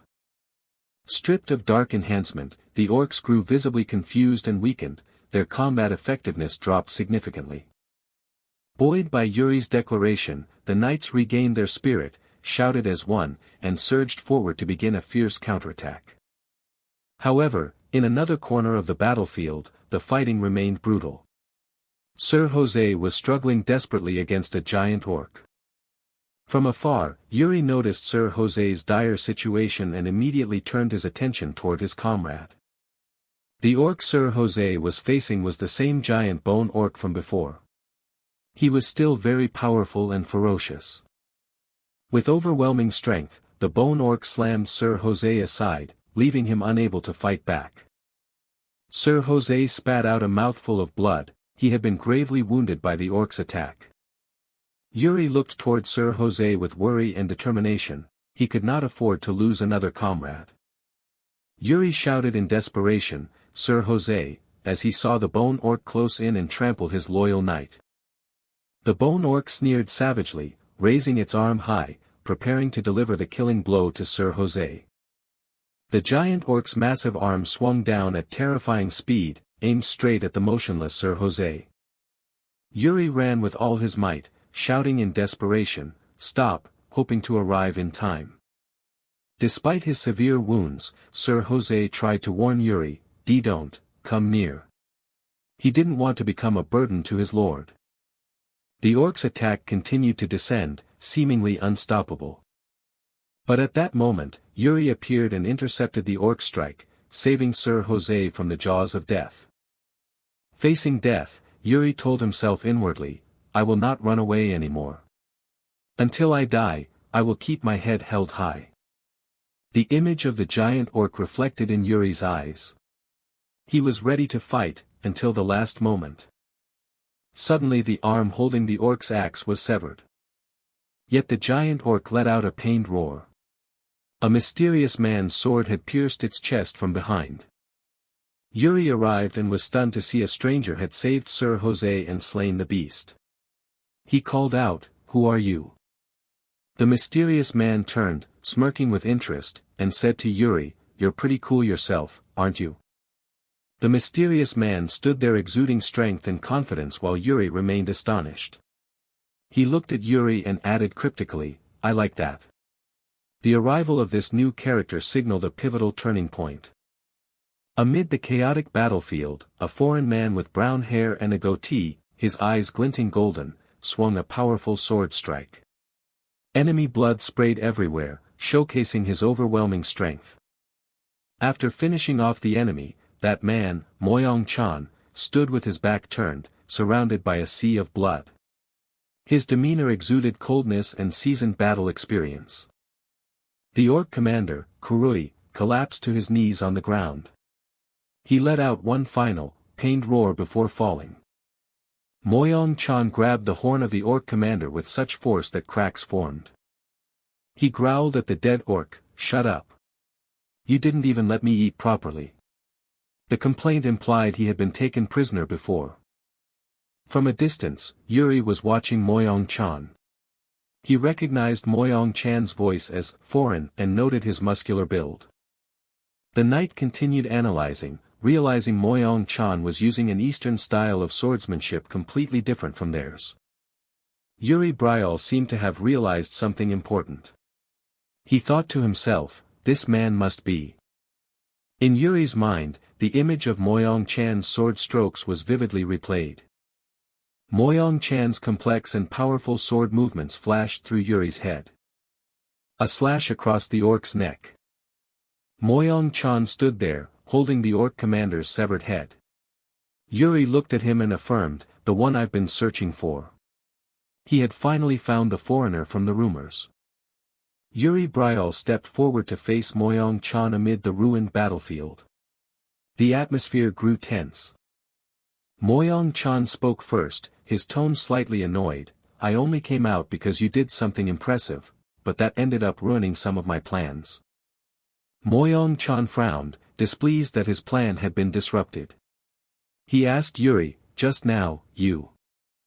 Contrary to Moyong-chan's expectations, Yuri unexpectedly bowed his head and sincerely said thanks, thank you for saving me. Moyong-chan was surprised and puzzled by Yuri's action. He couldn't understand why this prince would thank him while he had just complained. Yuri continued praising, you defeated the orc commander with a single strike. On top of that, you have a masculine presence, a handsome face, and outstanding skill. You must be that famed foreigner, one of the 10 strongest of the continent, right? Moyong-chan replied, so you know me. What do you want to say? Yuri didn't hesitate to expose it. I know you deliberately let yourself be captured by the orcs for a certain purpose. Yuri got straight to the point and made an offer, that's why I can't help thinking you're targeting Okwa, the orc king. Let's work together to achieve that goal. Moyong-chan showed interest. After Kurui's death at Moyong-chan's hands, the orc army quickly lost the will to fight. They became chaotic and began to flee. To intimidate and completely crush the enemy's morale, a knight hurled a long spear at an orc. A large-scale slaughter took place. Most of the orcs in the camp were wiped out, ending the immediate threat. Moyong-chan planted the spear bearing Kurui's severed head into the ground, a brutal but decisive act that marked the end of the battle. Yuri watched quietly, his inner turmoil stirring. He knew that in his previous life, the Allied forces had never achieved such a glorious victory. Now, thanks to Moyong-chan's intervention, history had truly changed. A pivotal turning point had been created, and it was time to return to camp to summarize the situation.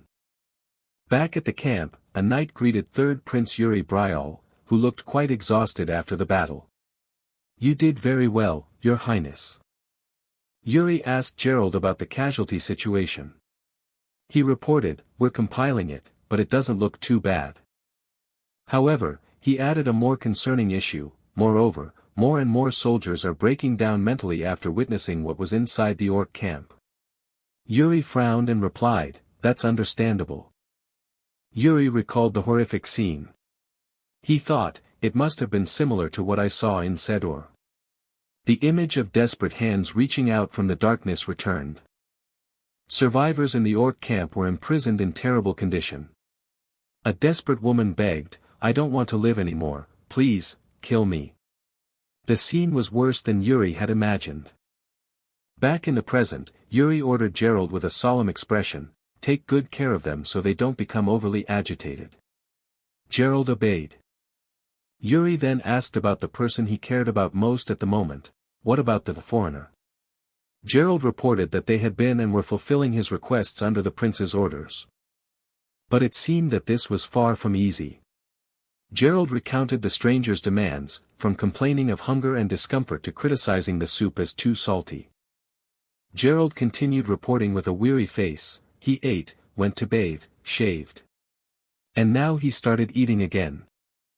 Yuri began to lose patience upon hearing that the foreigner had even flipped the dining table because he thought the soup needed more salt and refused to eat if there weren't 5 dishes on the table. He is such a nuisance. Finally, Yuri decided to handle it himself. All right, I'll deal with him. Where is he? Gerald hesitated. He is probably. The scene shifted to a campfire blazing in the night, crackling and popping. He was sitting by the central fire. Yuri found the foreigner, who was still greedily eating skewered meat. There you are, Yuri thought to himself. Yuri approached and asked politely, are you enjoying your meal? He, still busy eating, replied indifferently, not bad. After finishing, the man rubbed his belly in satisfaction and exhaled, phew, finally full. Yuri then intended to get to the main point, if you've finished eating, I want to ask you a few things. But the foreigner cut him off, wait. He raised a hand to signal a stop, seizing the initiative, I'll ask first. Contrary to his previous playful attitude, he looked Yuri straight in the eye with a sharp gaze and asked seriously, how did you take down that mage? The foreigner dropped to one knee, his demeanor completely changed. He said, you claimed to know my target. Then tell me everything honestly. He put a hand on the sword hilt, his gaze becoming threatening, depending on your answer, you may die by my hand. His eyes turned menacing, depending on your answer, you may die by my hand. Yuri was somewhat surprised. He hadn't expected the foreigner to become so serious and to speak so fluently so quickly. Yuri answered honestly, I don't know exactly how. I only know that my mana reacted, and I defeated him. The man immediately recognized it, mana method, you mean, internal energy cultivation technique. To prove his words, Yuri activated the mana method. Instantly, a brilliant blue aura flared up, enveloping his armor. Yuri Bryal, with determined eyes and surrounded by the blue aura, reiterated once more, this is the mana method I inherited from my ancestor, Eric Bryal. The man's eyes widened in amazement. The name Eric Bryal and the technique Yuri was using clearly carried extraordinary significance for him. He looked at Yuri, still wrapped in energy, and said in a cryptic tone, it seems we were destined to meet. Yuri didn't understand what he meant. The man elaborated, that internal energy cultivation technique of yours and your ancestor's name, they're very special. Immediately, he changed his demeanor. He performed a formal greeting ritual of Eastern martial sects. He solemnly declared, as the last disciple and head of the Chongxiang sect, and as its envoy, I express my respect to the descendant of our ancient benefactor. Yuri was utterly stunned, benefactor. The foreigner's manner of speaking abruptly changed. He signaled Yuri to be silent and said not to be surprised, it was all matters of the past. He began to explain the historical connection. Your ancestor, Eric, we call him the Heavenly Swordbreaker. An image of Eric Bryal with long hair and a sword appeared. He continued, he was a friend of our sect master at that time. He also greatly assisted in defeating the demonic cult. The flashback showed Eric fighting alongside members of Chongxiang. Yuri muttered, demonic cult. He knew of them. They are evil practitioners who performed human sacrifices. The man revealed his purpose, we exorcise by destroying those who belong to the demonic way. The reason I'm here is to cut down the calamity star that has appeared in the west. Hearing that, Yuri smiled. The last pieces finally fit together. Now I understand. Yuri realized, to exorcise, that's why he was obsessed with killing Okwa in his past life. Meanwhile, the man sighed sadly over the loss of his sect. However, Yuri had another thought. In his eyes, the foreigner was an invaluable resource he couldn't allow to act alone. Yuri decisively proposed, then let us go together. The man appeared surprised by this frank offer. Yuri made an official offer, the Bryal family will grant you the title of honorary knight. Join the allied forces and achieve your exorcism goal. Yuri continued with enticing benefits, we will provide everything you need, including food and baths. With the rank of knight, no one will dare belittle you. The man seemed persuaded.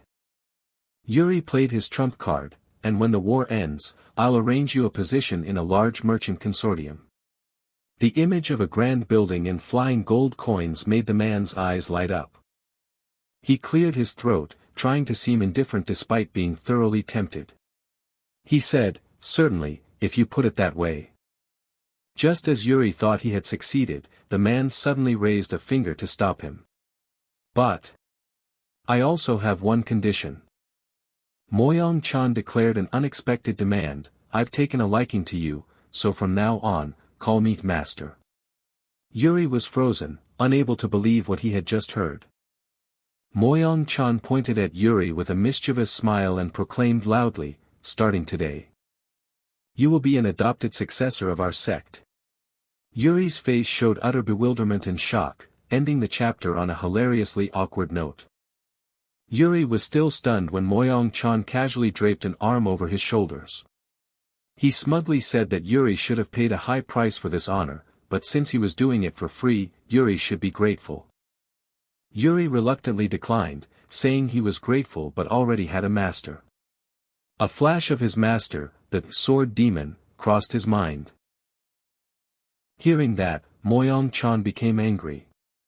He shouted that so what if Yuri had a master called the sword demon, Yuri could be both his disciple and that man's disciple. Moyang-chan continued his self-congratulatory spiel, insisting Yuri had no idea how costly it would be to become his disciple. Yuri listened in silence with no intention of replying. Suddenly, Moyang-chan turned away and said he wanted to meet the leader of the Allied forces. Yuri was surprised by the unexpected request. Moyang-chan reminded Yuri of his promise, that Yuri had said he would help him achieve his goal. He was trying to use that promise to apply pressure. The scene then shifted to a meeting. Moyang-chan began revealing an important piece of information he knew about the orcs.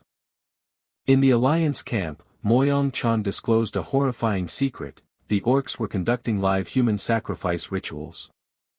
Ragnar, the Alliance commander who had been studying the map intently, looked up with a grave expression.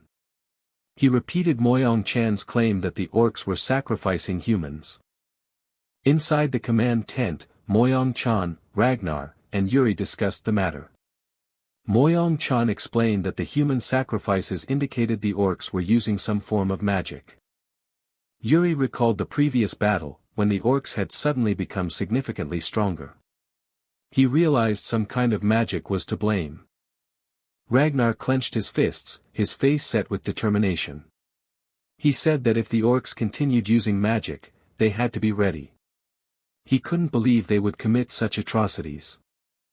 Moyang-chan revealed his original plan. He intended to disguise himself as a sacrificial victim to get close to the orcs. He complained that Yuri's faction had ruined that plan. Seeing this, Yuri quickly told Ragnar that the stranger had decided to cooperate with them. Yuri continued to persuade them, saying Moyang-chan's goal was to destroy the orcs, so he'd be a great asset to the alliance. Ragnar listened with a troubled look. Ragnar's eyes suddenly flashed a strange white light as he sank into deep thought, prompting a subordinate to call, "Your Majesty," to bring him back to the present. After a moment's thought, Ragnar agreed. He said his men would investigate the magical matter. Ragnar decided to put Moyang-chan under Yuri's supervision. Yuri politely thanked him, quietly pleased at having secured a powerful ally. After settling Moyang-chan's situation, Ragnar suddenly called Yuri's name, as if he wanted to discuss another matter. Ragnar asked Yuri about rumors that one of his knights was half-orc. Yuri calmly confirmed it was true. Upon hearing Yuri's answer, Ragnar appeared worried and distressed. It seemed to be a sensitive issue. Ragnar explained that they had handed the captured half-orcs over to Sir Graham but didn't know how to deal with them. His face showed confusion and embarrassment. So Ragnar placed the burden of that decision on Yuri's shoulders, hoping he could help find a solution. The scene shifted to night, signaling a difficult choice about to be made. After speaking with Ragnar, Yuri went to the prisoner holding area. The half-orcs were locked in iron cages, looking wretched. Yuri thought to himself that earning Ragnar's trust wasn't bad. But he also felt used, burdened with extra work because of the king's laziness. Yuri's face showed clear annoyance. Meanwhile, an argument broke out among the knights. One shouted that if they kept hesitating, they would lose the kingdom of Bryall. Two knights standing by the cage holding the half-orcs argued loudly. One wanted to make use of them, while the other seemed opposed. The knight grew extremely agitated, not understanding why his opinion was opposed. He turned to his comrade and shouted. He pointed at the half-orcs and said that if they could be put to use, their empire would have the most orc interpreters. It was a strategic advantage they couldn't ignore. At that moment, Sir Graham, an older knight, spoke up. He reminded them that many survivors had suffered horrific things at the hands of these orcs. Facing the victims with terrified eyes, Sir Graham asked whether they should listen to the survivors. His words carried weight. The survivors looked utterly panicked and desperate. They trembled and clung to one another, haunted by what they'd been through. Still, some argued they couldn't pass up the opportunity. Yuri sighed. After hearing the debate, he understood the conflict, strategic interest on one side, the victim's pain on the other. He decided to intervene. Yuri stepped forward, drew everyone's attention, and said he wanted to ask a question. Yuri looked straight at the knight who supported using the half-orcs and asked, "Are you sure those half-orcs would be useful in battle?" The knight was a little flustered but still tried to assert, "Oh, of course." He went on to defend his view, saying the half-orcs were very obedient and could be utilized if properly trained. Yuri's face fell into shadow as he coldly asked back, "Really?" Yuri pressed on with a decisive question, "So would you entrust your life to them in an emergency?" The knight was struck dumb and couldn't answer. Yuri glanced at the prisoners and continued, "If you want to fight alongside them in battle, you must be able to trust your back to them." He concluded his argument with a firm statement, "In hard times, you must be able to rely on one another." The knight was completely silenced. After quelling the debate, Yuri moved toward the survivors. He needed to hear their stories firsthand to make a final decision. A woman named Jane looked up at Yuri with surprise and fear. She didn't understand why the commander had approached her. Yuri looked at her with sympathy and gently asked, "Can you tell me what you saw?" Yuri asked her to recount how the orcs treated the weak. Jane trembled, tears welling as the horrific memories surged back. Jane began her story in choked sobs, hands clenched. She told of her younger brother, who could no longer move because of severe wounds. Horrific memories flooded back, a chaotic, bloody scene that foreshadowed a terrible truth about her brother's fate. Through her sobs, Jane recounted that her brother had been torn to pieces. Jane continued the gruesome account, saying the orcs ripped her brother apart piece by piece, like one might tear off a bug's legs or wings. In Jane's memory, the orcs with glowing red eyes surrounded her brother. They delighted in listening to his screams. To them, he was nothing but entertainment. Jane screamed through her tears, rage blazing across her face. She insisted that the orcs were nothing less than demons. Yuri placed a comforting hand on Jane's shoulder. He asked her name and hometown, his tone trying to remain calm. Jane answered that she was from Siddur. Hearing this, Yuri's gaze grew cold and resolute. Siddur seemed to hold special meaning for him. Jane looked at Yuri's distinctive hair and realized who he was. She hesitantly asked if he was a prince of the kingdom of Bryall. Yuri did not hesitate to confirm his identity. He answered firmly, "Yes." Upon learning Yuri's identity, Jane seemed to see a final glimmer of hope. She begged him to avenge her. Yuri, with determined eyes, promised he would. After making the promise, Yuri turned his back on the refugees and loudly called Sir Graham's name. At his command, Sir Graham immediately responded. Yuri declared in a hard voice that right now he was speaking as the Prince of Bryall, not as the commander of the alliance. He looked toward the innocent people who had endured so much suffering. He said the half-orcs had slaughtered his country's innocent citizens and left an unforgettable scar on the survivors' hearts. Yuri asserted that there was no need to respect those who trample on humanity. His words fell the knights silent in reflection. With a cold but determined smile, Yuri proclaimed a cruel truth: orcs do not change. Then he gave an order. A brutal but necessary command: I order you to kill every last one. Leave none alive. Sir Graham placed his hand over his chest and accepted the command. He said that with the authority granted by your majesty, I will deal with the half-orcs. The order had been issued. The Alliance banner fluttered in the night wind, signaling a bloody night to come. Night passed and a new day began. The sky was clear and cloudless, but the air was taut with tension. On the watchtower, a sentry blew a shrill horn, the sound warning that danger was approaching. Soldiers ran in panic to spread the alarm, shouting, "Orcs! The orcs are coming!" In the distance, a massive army of orcs was advancing. Their banner, bearing the gruesome eye emblem, fluttered in the wind. The orc army approached the city gate, led by immense monsters. The Alliance soldiers wondered what scheme they might be plotting. A soldier hurriedly reported to Ragnar. He said the orcs had come to negotiate and demanded the gate be opened to speak. Ragnar frowned, skeptical. He couldn't believe the orcs wanted to negotiate. What are they trying to do now, he wondered. Ragnar didn't understand the orcs' intentions, but he decided not to back down. With a resolute face, he ordered the soldiers, "Open the gate." As the heavy gate was drawn up, a thunderous thud echoed. A giant foot with razor-sharp claws slammed into the ground, heralding the arrival of someone formidable. A large, muscular orc chieftain strode in. He carried his banner, exuding menace and arrogance that overshadowed even King Ragnar's presence.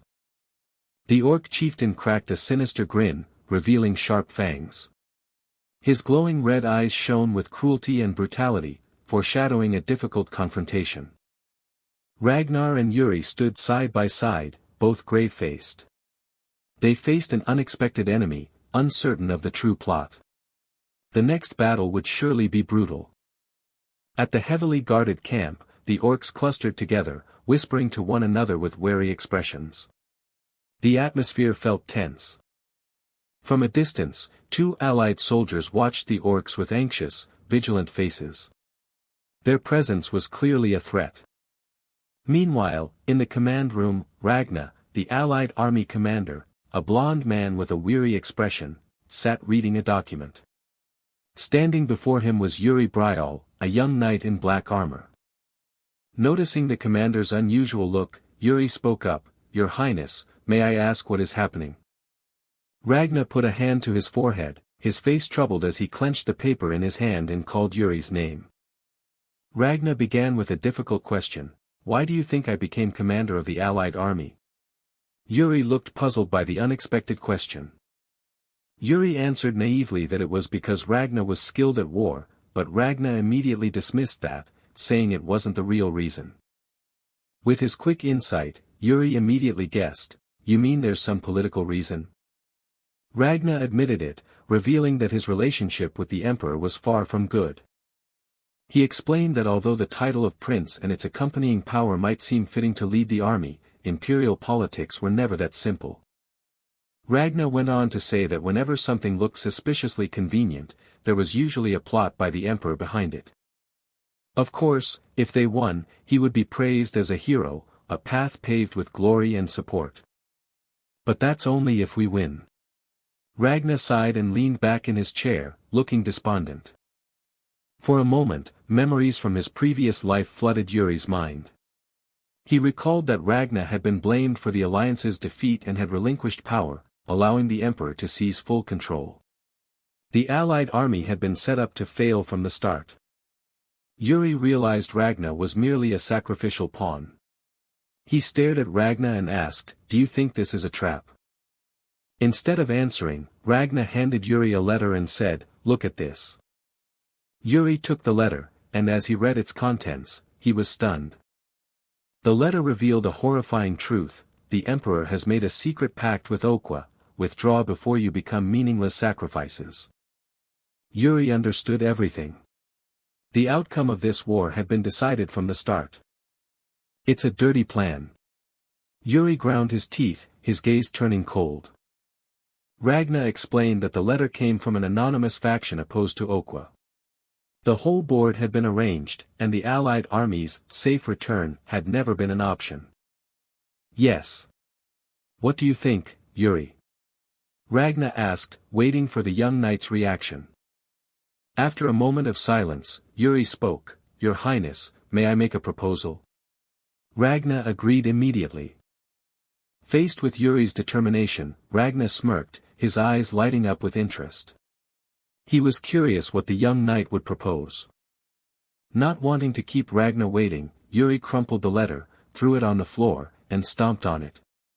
He declared firmly, whether the letter is real or just a plot doesn't matter. We must win and return. Yuri said with surprising calm, a war that was already hard will only get a bit harder. That's all. Hearing Yuri's reply, Ragna burst into hearty laughter. The young knight's resolve and unflinching attitude completely convinced him. Yes, that's the right attitude. Ragna nodded in approval, his hand still on the letter he had stepped on. Ragna stood, looked Yuri straight in the eye and said, regardless of the Emperor's intentions, if we don't return victorious, we'll have no place left. He continued, then the remaining ones are the bastards who brought the letter. Your Highness. He was proposing to deal with the traitors. Both Ragna and Yuri shared a knowing smile. Now they were not just commander and subordinate but co-conspirators in a dangerous game. The scene shifted to the battlefield, where an orc with bloodshot red eyes snarled, acting like a leader to another. Suddenly, the orc leader showed fear, as if he had just spotted an unbelievable threat approaching. Yuri appeared before the orcs, radiating a deadly aura that put them on edge. Shut up, you bastards. Yuri said coldly and drew his sword, ready to strike. A blue slash flashed in the blink of an eye, so fast it was hard to follow. With a single swing, Yuri cut down all 3 orcs at once. Yuri landed lightly on the ground, 3 orc corpses fallen behind him. The 2 soldiers witnessing the scene were stunned, one stammered, he defeated 3 orcs in a single blow. The other soldier couldn't hide his admiration, unbelievable that Prince Brial has such skill. Standing with Ragna, another knight remarked, amazing. He's this strong at only 18. But then he wondered, however, is he being too violent? Ragna replied thoughtfully, it seems he made a vow. At that moment, Yuri's sword pierced another orc. Yuri stood amid the battlefield, staring at the enemy banners with determined eyes. Ragna recalled Yuri's vow, that he would exact vengeance and make them pay. Yuri's expression was now icy and terrifying. The scene shifted again, this time to a beautiful yet desolate sunset over ancient ruins. Ragna and a soldier stood on a hill, looking toward the ruins beneath the sunset. Ragna ordered his soldier, bring Eisen here. The soldier obeyed immediately. After a while, an elderly man in robes, holding a staff, approached. The man was Eisen, the Grangian Empire's royal advisor mage. He asked, Your Highness, you summoned me. Ragna turned his back to look at the horizon and requested, tell me everything you know about dark magic. Eisen began to explain, dark magic is a lost, forgotten art. Hardly anyone practices it anymore, and it is easily dispelled. Ragna interrupted, what is the most terrible form of dark magic you know? Eisen continued, there were rumors it could resurrect the dead, but today it is regarded as superstition. However, Ragna brought troubling information, we have intelligence that Okwa is obsessed with using dark ritual magic.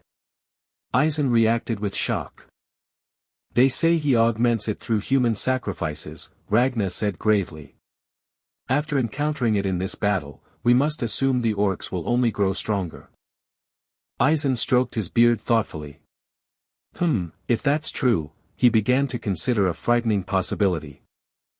The orcs may have in their possession an ancient, forgotten grimoire of dark magic.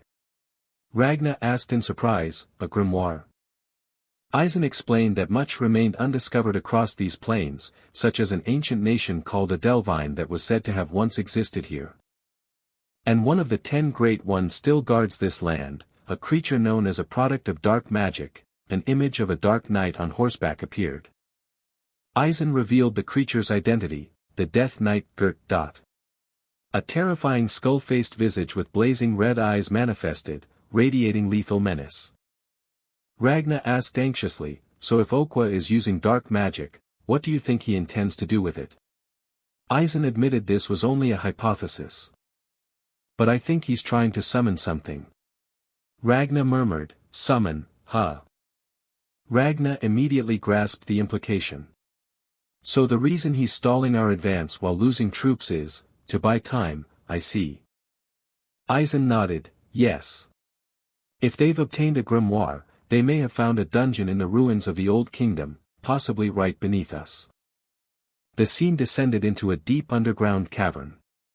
A mysterious blue light glimmered from the distance, flickering in the darkness. The light emanated from an ancient stone altar where a dark ritual was underway. Skulls surrounded the altar, and the magical energy grew increasingly intense, signaling that something terrible was about to be summoned. The scene unfolded across a vast plain, where ruined remnants loomed in the distance under brilliant sunlight. An unusual calm enveloped the place.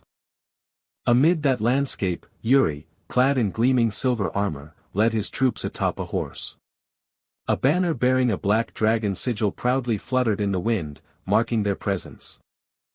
Suddenly, a mounted guard stepped forward to report urgent news. The Valshad supply unit had been cut off. The prince frowned slightly and asked again to confirm the unwelcome information.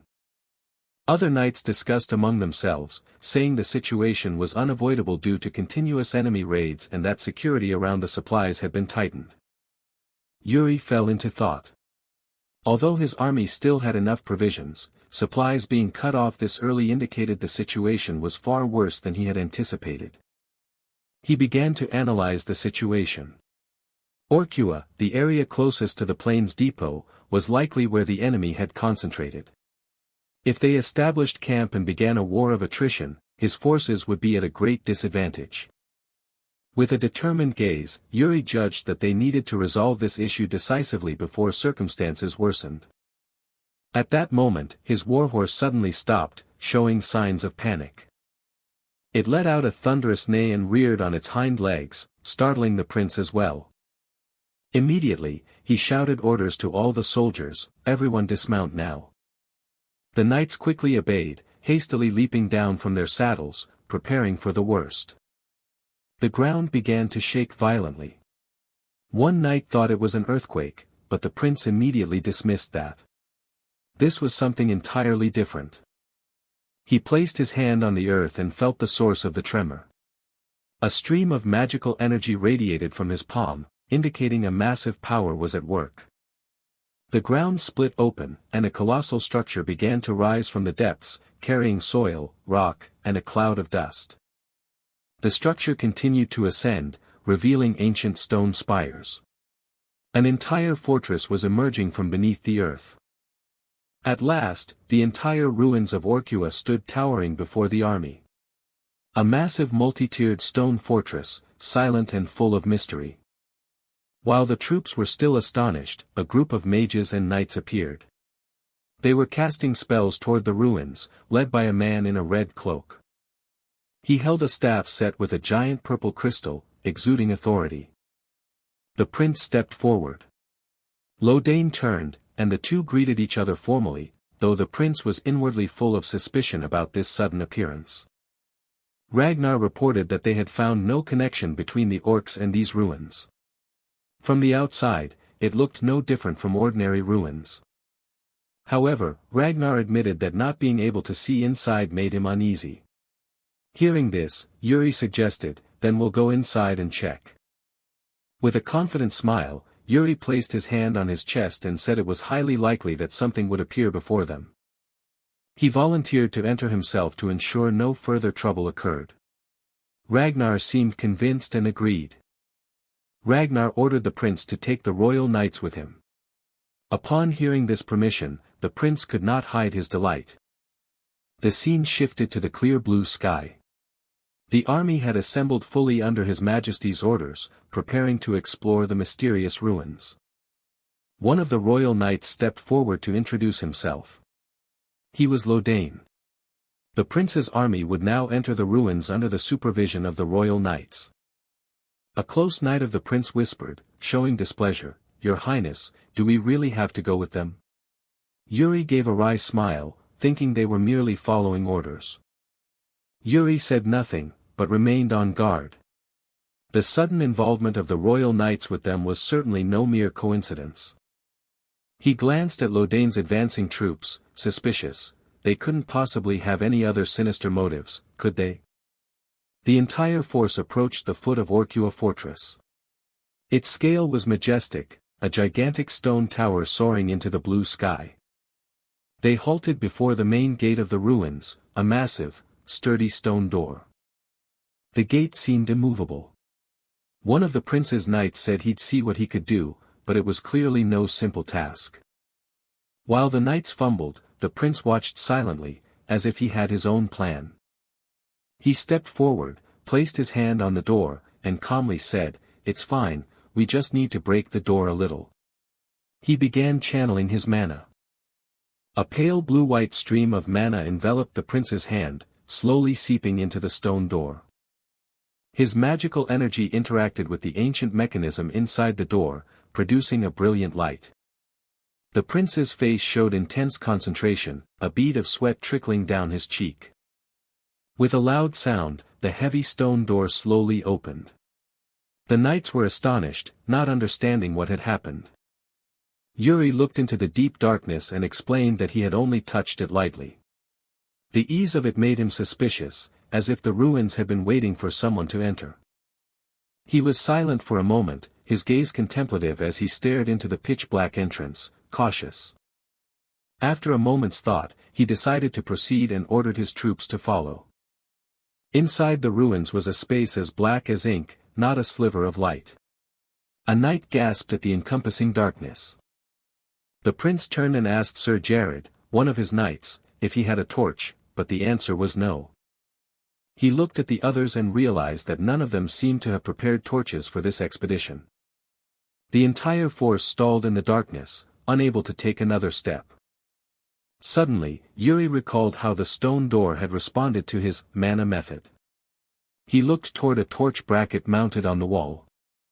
He reasoned that if the internal structures were designed similarly, he could use mana to light them. With that, he placed his hand on the bracket.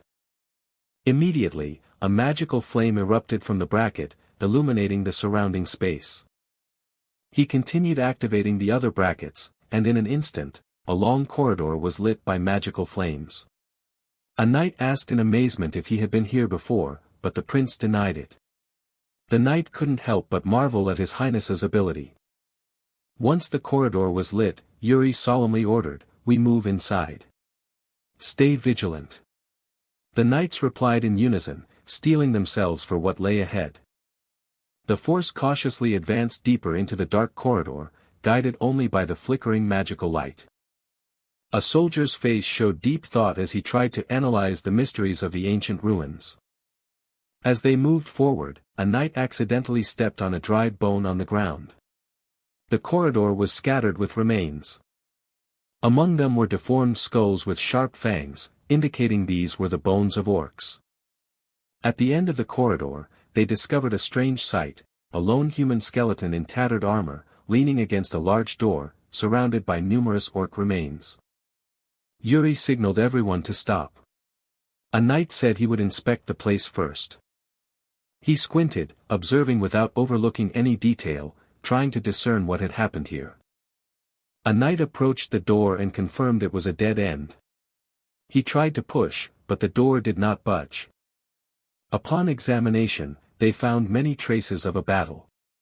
Among the pile of orc bones, there was only a single human skeleton. Yuri concluded that this person had likely died while fighting to protect something behind the door. Another knight tried applying mana to the door but it showed no reaction. He reported back to the prince. Yuri sighed, seeing no other option. He ordered everyone to turn back and find another route. As they turned away, he reminded the soldiers to always be prepared for anything. At that moment, the skeletal hand began to move. Suddenly, that bony hand seized the prince's arm, gripping him tightly. The surrounding knights screamed in horror.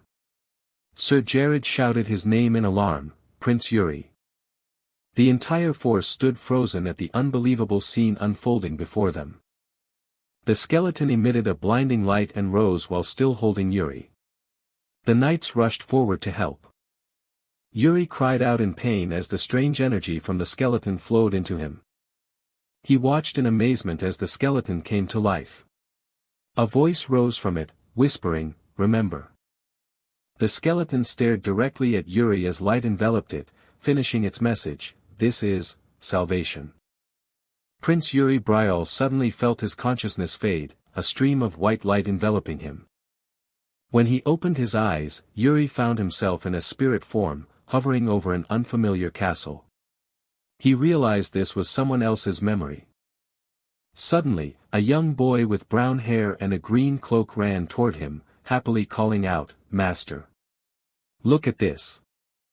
Shortly after, an older man with mutton chops also approached and asked questions, as if they regarded Yuri as the owner of this memory. The young boy beamed, clutching a book and saying he had just finished reading. For a moment, Yuri realized that the armor he wore in this memory was identical to the armor of the skeleton he had just encountered. He understood he was inside that skeleton's memory.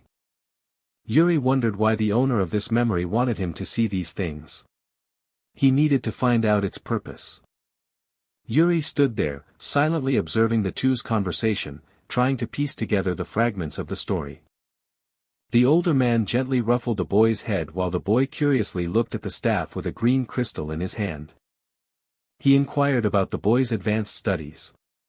On the open page were complex magical symbols and a drawing of a skeletal monster. Seeing the boy silent and evasive, he grew stern and demanded a direct answer. The boy pouted, saying that reading all day was boring. The older hunter scolded, "With that attitude, you expect to become a skilled hunter?" Witnessing the scene, Yuri couldn't help smiling. The setting stirred old memories, and the boy reminded him of Bernard. The older hunter sat down and motioned the boy closer, as if about to teach him something important. He held up a blazing red gem, explaining that it was proof of an orc hunter, and only by possessing it could one become a true hunter. Yuri thought to himself that such a thing existed. This explained why hunters were so determined to hunt orcs. But he still felt something was off. The young hunter innocently asked again, "But I don't understand why we have to kill the orcs." The boy even suggested, "Maybe we could negotiate with them." The older hunter only stared at him in silence. After a long sigh, the older hunter said solemnly, "It seems you came here seeking the truth." The boy swallowed and listened intently, preparing to receive some important revelation. And then the horrifying truth was revealed. The older hunter disclosed, orcs were once humans corrupted by dark magic. Yuri was stunned. Everything he knew about orcs and the war seemed to collapse completely before this shocking revelation. The memory continued to replay the origin story of the orcs. Long ago, there was a nobleman obsessed with killing. He slaughtered his people in his domain for any number of reasons. But when the crown forbade murder, his thirst for blood had nowhere to be sated, leaving him in utter anguish. It was then that a mysterious dark mage came with a solution. The dark mage whispered a gruesome proposal, a loophole in the law. "Your Majesty forbids killing humans, does he not? But you never said anything about turning humans into something else." Hearing that offer, the nobleman was overjoyed. He began to approach his people and force them with dark magic. The dark mage's hand clenched an orb of evil energy, a symbol of the corruption about to occur. And so, those exposed to the dark magic began to transform into something no longer human. They turned into gruesome monsters, harboring deep hatred for humanity. That is the origin of the orcs we know. They are humans corrupted by dark magic. Yuri horrifiedly realized the truth. Orcs are humans. That means all the orcs he had killed were descendants of people who were once human. Back in the conversation, the young hunter, face aghast, asked, "So, was that dark mage punished?" The older hunter shook his head sadly. No, by the time the nobleman's crimes were revealed, the dark mage had long since fled. He continued, the kingdom also failed to find a way to turn them back into humans, and in the end, they abandoned those people. The boy cried out in horror. The older hunter concluded, the hunter's duty is to reap the cursed lives and grant them the salvation of rest. Yuri suddenly recognized the connection. This dark magic was surely related to the power the orc mages used, and to the human sacrifices he'd heard about. Suddenly, a loud bell rang, the space around Yuri began to tremble and warp. The memory was changing. The peaceful scene shattered in an instant as Yuri felt chaos and danger closing in. The once beautiful castle quickly became a dark ruin. Yuri realized the memory had shifted to a more tragic moment. Inside the ruined building, cobwebs stretched everywhere, and the air turned cold and deathly. Yuri hovered in midair, witnessing the sudden change. The two hunters also realized they were inside a wasteland. The young hunter panicked and grabbed his master's hand, shouting, "Master, no." The older hunter brushed his hand away, making clear his intention to face the danger alone. The boy screamed desperately, "How can you face them all alone? You'll die." The master shouted back, "So you want me to wait for reinforcements? This is the end of Adalbane." Yuri flinched. He realized this memory was from 10 years ago, and the name Adalbane, which he'd heard before, was the homeland of the old kingdom. The master explained that a sea of orcs was approaching. He had to go now to act as bait. The boy was horrified at his master's suicidal intent. He put his hand on his pupil's shoulder and said, "You must survive and fulfill our wish. That is the role of the next generation." The boy knew that even if he fled alone he would not get far. He looked straight at his master, eyes full of resolve. With determined eyes, he declared, "I'd rather leave the memories of the orc hunters here in these ruins, and pass them on to future generations." Yuri was stunned to realize their intent. Their steadfast willingness to sacrifice to pass on the truth was why this memory existed. The master summoned his last strength, drove his staff into the ground, and shouted, "We will leave this memory here for future generations to witness." The secret of the orcs, along with the techniques and experience of the strongest orc hunters. Energy from the staff radiated out, enveloping the pupil. The master collapsed among the orcs, but his gaze remained fixed on his pupil, trusting in his succession. The boy, now the successor, strained and shouted, "My generation will surely fulfill your wish." He plunged the staff into the stone pedestal, completing the memory-preserving ritual and passing on his master's entire legacy. After expending all his strength, the boy fell, whispering, "Please, don't let our deaths be in vain." In his final moment, the boy's eyes seemed to pierce through space and time, looking straight at Yuri. He asked, "Are you looking at me?" With his last breath, the boy issued a warning, "Beware of the demon's grimoire." Yuri was stunned. A completely new and troubling piece of information. The demon's grimoire. What is that? As the memory ended, the crystal on the staff began to crack. The crystal shattered into countless shards of light, floating in the air before dissolving, marking the end of a tragic legacy. Amid the dim fragments of light, Yuri heard the anxious calls of the knights, "Your Highness." "Prince Yuri." Yuri snapped awake, finding himself seated among the ruined debris. He asked, "Where are we?" His knights breathed a sigh of relief, reporting that the skeleton had suddenly flared with light and then vanished. They were glad he was all right. Yuri fell into thought. This felt not merely like experiencing someone else's past, but like an old memory from his own subconscious awakening. He looked toward the shattered door the skeleton had guarded. A knight scratched his head, saying it had taken some effort to break it down. Sir Jared curiously asked what Yuri had seen. Yuri replied, eyes distant, "I don't think it can be described by simply seeing something." Suddenly, the ground trembled violently.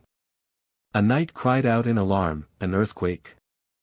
But Yuri, with his experience and instincts, knew this was not an earthquake. He said tensely, "No, this feeling is orcs." Thousands of orcs were roaring and charging from afar, creating a terrifying seismic wave. Yuri finished his sentence, his gaze icy toward the enemy. The orcs are attacking. The tragic memory had been a warning for the life-or-death battle before them. The pounding of hooves signaled an impending attack. From afar, the silhouette of an orc appeared hazy in the dawn light, heading straight for the castle. It was an orc assault. A large host of orcs, riding ferocious beasts, was charging forward en masse. Inside the ruins, one of Yuri's knights grew worried. He wondered whether the orcs had discovered them or if this was a trap laid in advance. Contrary to the soldiers' panic, Yuri Bryal remained seated, utterly calm. He signaled his men to keep silent, there was no need to raise an alarm. His gaze was sharp and steady, without a hint of fear. Yuri explained that this had once been the dwelling of orc hunters. If a relic of a former enemy appeared, they would surely want to crush it immediately. Behind them stood a stone pedestal with a glowing staff, surrounded by numerous bones. With his keen senses, Yuri gauged the intensity of the vibrations. He knew this was a group mounted on Komodo dragons. At first, Yuri thought it was only a scouting party of about 5. But he soon realized their numbers were greater, perhaps 10, each a belligerent orc with bloodshot red eyes. A knight suggested Yuri should return to the main camp immediately, as the situation looked dangerous. Yuri admitted that under normal circumstances, that would be the right move. But Yuri had no intention of retreating. He ordered everyone in hiding to step forward as well. Yuri stood up, his expression radiating confidence and resolve. He instructed everyone to prepare for battle. The knight asked in surprise, unable to believe Yuri would choose direct confrontation instead of a safe withdrawal. Yuri declared loudly that there was no reason to retreat, affirming his determination. He knelt before a knight's skeleton, likely that of an orc hunter who had fallen here long ago. Yuri carefully removed an item from the bony hand of the fallen knight. It seemed to be part of a weapon or an important token. Yuri rose, a confident smile on his face. He said that now he clearly knew how to deal with these orcs. Meanwhile, outside, the orc army continued its ferocious charge, their hooves shaking the ground. The orc commander let out a savage roar, pointed toward the tower, and ordered the full assault. But as they approached, a lead orc spotted strange red lights flickering on the ground. It was a trap. Unaware, the orcs rushed straight into the trapped area. Close up on an angry orc whose face still hadn't registered the danger about to strike. Immediately, the traps were triggered. The orcs screamed in agony as red streams of energy struck them. Consecutive explosions erupted, forming a magical barrier that halted the orc legion's advance. The orc commander was stunned by the sudden attack. The orc beside him broke into a cold sweat, face full of fear. Their assault had been completely stopped and descended into chaos. Sensing the opportunity, Yuri Bryal calmly stepped forward. Now was the time for him and his knights to strike back directly and begin the counterattack. Yuri loudly shouted, signaling everyone to commence the ambush. At once, the knights hiding in the bushes burst forth, their faces set with determination. Other squads of knights also charged from their concealed positions, forming a pincer that tightened around the orc formation. By Yuri's command, the knights shouted in unison and surged forward to attack the panicked orcs. A knight let out a powerful roar, leading the army in the full-scale assault. A powerful sword strike fell, blood spraying everywhere, marking the start of the slaughter. He, quick as lightning, cleaved off the head of an orc's mount, sending the rider tumbling. The other knights also displayed their deft skill, swinging their swords decisively and forcefully. An orc was pierced by a fatal blade to the chest, unable to react. The orc commander let out a pitiful roar, sweating as he witnessed the horrific scene. Yuri calmly walked through the chaotic battlefield. He thought to himself, as predicted, the plan had worked. It was all thanks to the hunter's proof, the red crystal left in the ruins. Yuri hadn't expected it to be so effective. Sensing the orc numbers through ground vibrations and setting traps, none of those ideas had occurred to him before. Yuri smiled. He wondered if that was why the crystal had shown him those memories. Suddenly, a surviving orc bellowed and charged at Yuri in a suicidal attack. Yuri did not flinch. Combat skills flowed through him naturally, as if honed over decades. Facing the giant orc, Yuri now knew exactly where its fatal weak point was. Yuri's sword flashed with a magical blue light, he was ready for the finishing blow. He easily dodged the orc's axe swing and executed a lightning-fast counterattack. The orc screamed in unbearable pain as Yuri's sharp blade pierced through its body. Thanks to the knowledge imparted to him, Yuri didn't need to strain or use any special technique. His glowing blade slid sweetly across the orc's throat. Blood spurted out, and the orc finally collapsed. Yuri stood coldly over the slain orc, his sword still stained with blood. After sweeping the enemies away, he stood amid the battlefield and looked toward the legacy of the ancient hunters, vowing to inherit and enhance it. Yuri stood proudly before the ancient tower, his gaze resolute. He had accepted the legacy and become the hunter of Edelvine.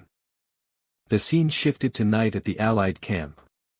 Thanks to Yuri's feat, they had secured the area around the ruins. Inside Yuri's tent, now unhelmed, he reported the situation to Commander Ragnar.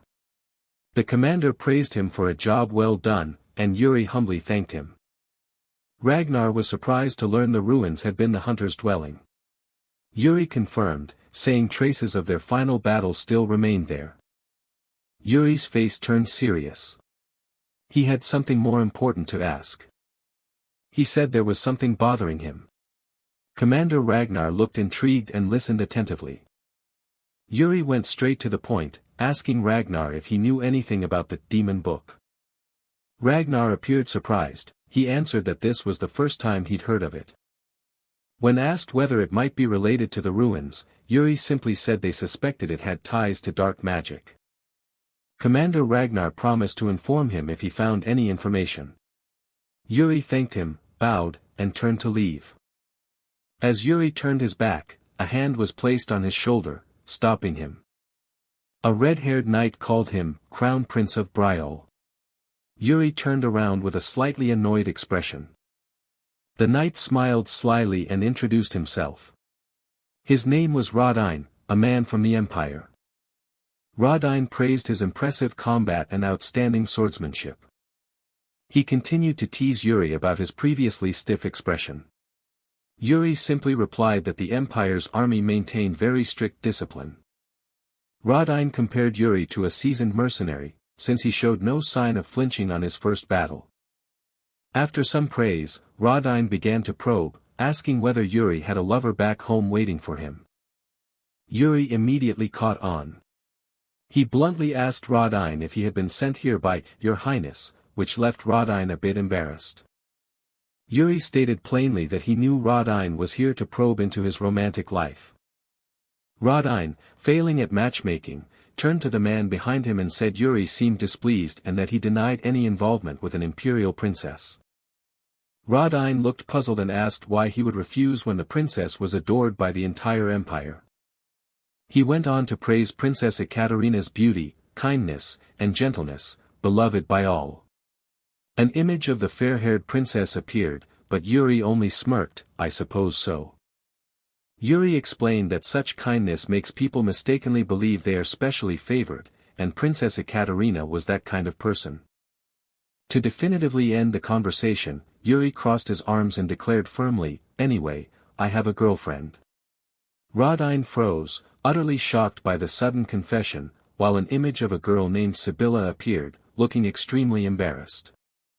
Yuri continued the charade, adding that it was true and they cared deeply for each other. Yet inwardly he silently apologized to Sibylla for dragging her into the lie, as her image showed utter bewilderment. Yuri emphasized once more, asking Rodine to remember that he had a girlfriend. Faced with Yuri's resolve, Rodine could only sweat and accept it. Rodine smiled and said he also had a woman he planned to propose to when he returned, so he understood Yuri's feelings. Hearing this, Yuri bristled and said such things shouldn't be spoken on the battlefield. Rodine looked bewildered. At that moment a wooden crate flew toward them. Yuri explained that whenever someone said things like that, something bad was bound to happen. And Yuri's words proved immediately true. A large explosion rocked the camp, occurring just behind the two of them. While Rodine was still stunned by the blast, Yuri calmly turned and said, "See?" Yuri's expression instantly sharpened. He drew his sword and, with a confident smile, announced, "It's a surprise attack." The quiet night of the Allied encampment was shattered by blood-curdling screams. Flames roared everywhere, and many soldiers panicked as they watched their tents sink into the sea of fire. Amid the chaos, a captain shouted for the troops to quickly protect the supply depot, the most crucial asset for the war. Soldiers hurriedly moved crates away from the blaze. Hernando, the unit's mage, stood watching the horrific scene before him. He couldn't believe hundreds of orcs could have suddenly appeared inside the camp. He suspected they had attacked through an underground tunnel. But the problem didn't stop there. Hernando realized something even worse. Unlike before, his dispelling magic had no effect at all. He tried to cast the spell again, but it quickly dissipated in his hands. Hernando bitterly realized that the enemy seemed to be countering and nullifying his side's magic. While Hernando was still stunned, he was jolted by someone calling out. It was Prince Yuri Briol. Yuri, clad in knightly armor, quickly rushed to Hernando's side. Despite the dire situation, he maintained an astonishing calm. Hernando said it seemed the enemy mages were prepared. Yuri ordered Hernando to wait until the dispelling effect faded and to use his magic as soon as possible, while he dealt with them himself. With a confident smile, Yuri turned to Hernando and said he was counting on him, showing absolute trust in his comrade. Immediately after, Yuri charged straight into the enemy ranks. Hernando only managed to scream in despair, "Your Highness." Hernando anxiously asked how Yuri could find the mage. Running, Yuri replied that of course he couldn't. Yuri halted before a dense cluster of orcs, his sword beginning to glow. He continued the unfinished sentence, "but." The scene shifted to Yuri's memory. The teacher explained that the orc mages were blinded by their own dark magic, so look for someone with a limp or an unusual gait. Back in the present, Yuri smirked meaningfully. He thought to himself that this only applied within the bounds of memory. With his special ability, Yuri scanned the crowd and immediately spotted his target. He growled, "Found you." Yuri raised his sword high, channeling all his strength into the upcoming strike, determined to finish the mage with a single slash. He lunged with terrifying speed, cutting through ranks of orcs, the sharp tip of his blade aimed straight for the mage's head. A clean, precise stroke. Yuri's sword drove straight into the center of the orc mage's head, ending the chaos it had been causing. The mage only managed a pained cry before collapsing to the ground, dead on the spot. Yuri coldly withdrew his sword and kicked the mage's corpse aside to clear the way to continue fighting. Yuri stood tall on the battlefield, his sword stained with blood, eyes icy as he looked down at the enemy's corpse he had felled. At his feet lay a pool of the enemy's blood, a testament to the recent victory and the brutality of war. Yuri turned back, a few streaks of blood on his face. He gave a satisfied smile and said, "I have slain the mage." Yet his smile quickly faded. Around him, hundreds, then thousands of orcs readied their weapons, and he realized he was completely surrounded. "But it seems I'm in trouble now." Surrounded on all sides, Yuri stared at the orcs tightening their encirclement.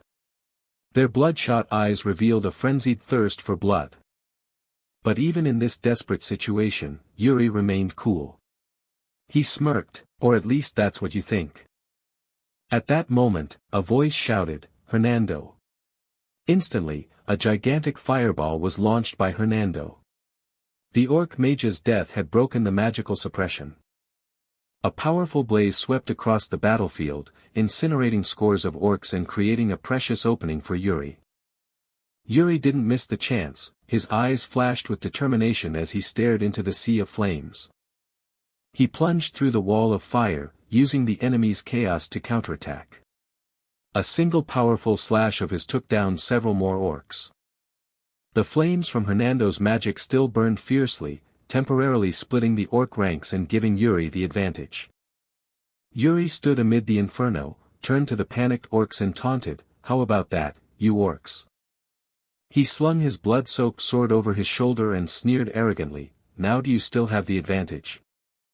But his confidence quickly faded when he realized something. He cursed himself silently for having taunted them too soon. Because wave after wave of orcs kept surging forward without end. Yuri turned to Hernando and shouted for him to fire another fireball. Hernando rose into the air and replied helplessly, "Forgive me, your highness. It seems there are still many other mages." Yuri shouted in anger, "Hey!" Yuri gritted his teeth and muttered, "Damn it." The situation once again turned dire. Facing the new swell of enemies, Yuri could only murmur sarcastically, "Come on, do me a favor and take it easy on me." Standing alone within the encirclement, Yuri blamed himself. He admitted that plunging into the heart of the enemy just to take out one mage had been a mistake. He had been too reckless. However, he gripped the hilt tighter, his gaze sharpening. He thought, "I've already faced death once before." He raised his sword high and declared loudly, "I, Yuri Bryal, even if I die here today, it will not be a death in shame." A steadfast resolve radiated from him, ready for a final honorable battle. He bellowed, challenging the orcs, "Come on then, you vermin."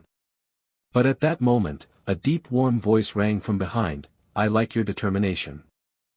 A figure suddenly appeared. A swift, powerful slash struck, carving a deep gouge into the ground right in front of Yuri. In an instant, the man had easily felled an orc. Yuri shouted in astonishment, "Master!" It was Moyong-chan. Moyong-chan stood beside Yuri on the battlefield and said, "Do your best and leave the rest to fate. For when a person is ready to die, they truly live, and when one clings to life, they are truly dead." He acknowledged that only someone with Yuri's will deserve to be his disciple. With a confident smile, Moyong-chan drew his sword and declared, "Today, I will show you the sword of Chongxiang." Moyong-chan gathered his power, his eyes razor-sharp. He prepared to perform one of his ultimate techniques, Chongxiang swordsmanship, half-moon stance. He swung his sword, and it erupted with a blazing red energy, taking the shape of a gigantic blade. A colossal, radiant arc of energy swept across the battlefield, its force enough to tear everything in its path. Before the orcs could comprehend what was happening, they only saw a lone figure standing firm on the field, emanating an overwhelming presence. With a single stroke, dozens of orcs were utterly annihilated, their bodies exploding into a rain of blood. Yuri stood frozen, stunned by the unimaginable power he had just witnessed. He exclaimed inwardly, "So this is, like my father, the power of one of the 10 strongest on the continent." Yuri finally understood his master's true stature. After clearing half of the enemies, Moyong-chan turned to Yuri and issued a challenge, "I will only help you by defeating half of them. The other half are yours." Without hesitation, Yuri answered loudly, "Yes, sir." Buoyed by renewed motivation, Yuri charged back into the fray, determined to prove himself before his master.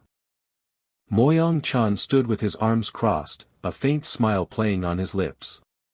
He thought to himself, "Truly a strange one." He analyzed Yuri's every movement. His motions are crude and chaotic, yet at the same time seasoned and pragmatic. Moyong-chan acknowledged Yuri's talent, an outstanding talent. People like him are never alone, for followers will surely gather around him. He looked up at the night sky, sensing a great disturbance. The order of the stars has been shaken, and an ominous star is spreading darkness. Amid that chaos, he saw Yuri as a star containing a small light within. He wondered whether this meeting was guided by fate. The thought of Yuri's potential filled Moyong-chan with curiosity and excitement. As Yuri continued to fight tenaciously, Moyong-chan pondered the boy's future. He wondered, will he be engulfed by the black star and swallowed by the world, or will he become a new star?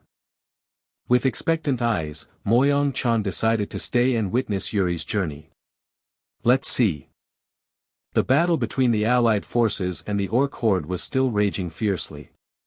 The clash of weapons rang out relentlessly across the chaotic battlefield.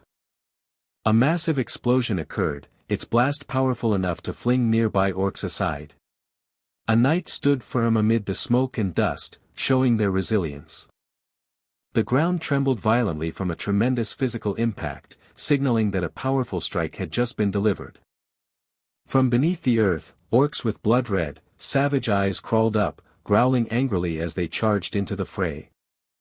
Witnessing that scene, the third prince shouted loudly, calling the names of his two close knights, Jared, Loran. At the prince's command, Jared and Loran immediately ordered the soldiers to block the orcs' advance. Jared quickly felled an orc, his sword strike was decisive and powerful. Loran was no less impressive, he swung his sword in a graceful arc, cleaving off another orc's head.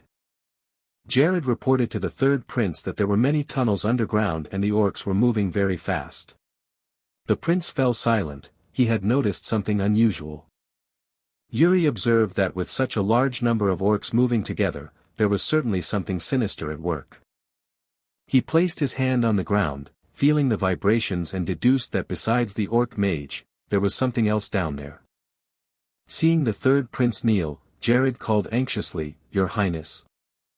Yuri closed his eyes, focusing on the underground chaos and wondering, where is it? He tried to pinpoint the exact location where they were tunneling, their footsteps grew clearer. Then the image of a gigantic monster with razor-sharp, shark-like teeth appeared. This was what had been digging the tunnels. Immediately, the third prince opened his eyes, he had identified the mastermind's location. "Found it," he exclaimed. Without hesitation, the prince lunged forward and shouted, "This way." The knights hurriedly gave chase. Jared hesitated slightly, asking if this was the right path. But Loran immediately brushed it off, urging him not to doubt his highness's decision. Loran added with a face full of admiration and absolute trust, "He is always right." Jared fell silent at this display of reverence. The team quickly reached the center of the area where the ground kept shaking. And there, the third prince discovered the true mastermind, a lurker orc mage waiting in ambush. The orc mage wore a hooded robe that concealed his face, holding a staff and murmuring an ancient incantation. As soon as the incantation was spoken, the ground beneath him began to split, creating deep chasms. From the fissures, a gigantic orc commander leapt up, landing with an earth-shaking impact, ready to fight. Facing the new enemy, Yuri merely smirked. Just as I predicted. It seemed everything had been part of his plan. The orc commander, Orkvul, and his cohorts roared, seeming unwilling to give up easily. Yuri and his two knights stood opposite three massive orcs, a 3-on-3 battle was about to erupt. The orc commander bellowed a rallying cry, apparently ordering his comrades.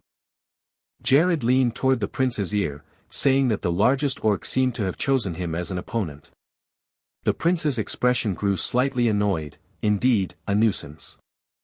The prince shouted, ordering his two knights, "Each of you take one. Do not lose."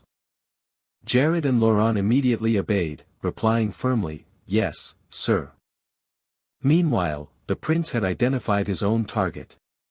He resolved to eliminate whatever was not an orc here to end the battle. He dashed forward, shouting angrily, "Don't block my way," as the orc commander barred his path. The prince swung his sword in attack, calling out his opponent's name, Orkvul. The two blades met with sparks. Orkvul easily parried the prince's strike. Yuri continued to unleash powerful slashes, but Orkvul showed no weakness, blocking every blow. Orkvul used his muscular strength, bringing his blade down in a mighty stroke. Yuri had to strain to lift his sword to block. His face revealed obvious tension as he braced himself against his opponent's power. A spray of blood flew, one of the two had been wounded. Yuri stepped back a pace and clicked his tongue in irritation. This foe was truly strong. Orkvul was indeed formidable. He knew how to exploit the advantage of the curved blade in his hand. Yuri glanced behind at his soldiers still fighting fiercely. He couldn't afford to waste time here. He told himself he had to finish this duel quickly so he could return to aid his forces. Seeing Yuri lose focus, Orkvul curled his lip in a taunting grin, gesturing to provoke him. Yuri decided he had to end the fight now. He lunged forward, preparing to deliver the decisive blow. He swung his sword, creating a beautiful streak of blue light aimed straight at Orkvul. But Orkvul once again blocked his attack. "Damn it, this one!" The prince cursed under his breath. Orkvul's glowing red eyes showed confidence. He had parried all of the prince's lethal strikes. They charged at each other, launching a peak display of swordsmanship. Countless blades were thrust and collided in fiery sparks. Yuri realized Orkvul not only blocked attacks but also evaded everything with the smallest movements, as if he was reading his motions. Yuri understood that this orc was deliberately stalling. He worried that if this continued, his troops would be in danger. Suddenly his master's teaching, Bernard's words, rang in his head: "When your mind is disturbed, the sword will begin to stray." The scene shifted to the past, when the prince was being trained by his master. He said, "No matter how urgent the moment, if your blade cannot keep up, it will never reach the enemy." The young prince asked, "So what must I do?" In a fit of anger, the young prince had swung his sword at his master. Master Bernard easily dodged and scolded, "Good heavens! If you're upset, speak with words. You nearly killed me." The master told him he had to make a choice, then flashed an extremely fast strike at his pupil. With a mere flick, the master disarmed the prince with ease. He explained, "Combat is always mutable. Beyond what is visible and obvious, there can be many other paths.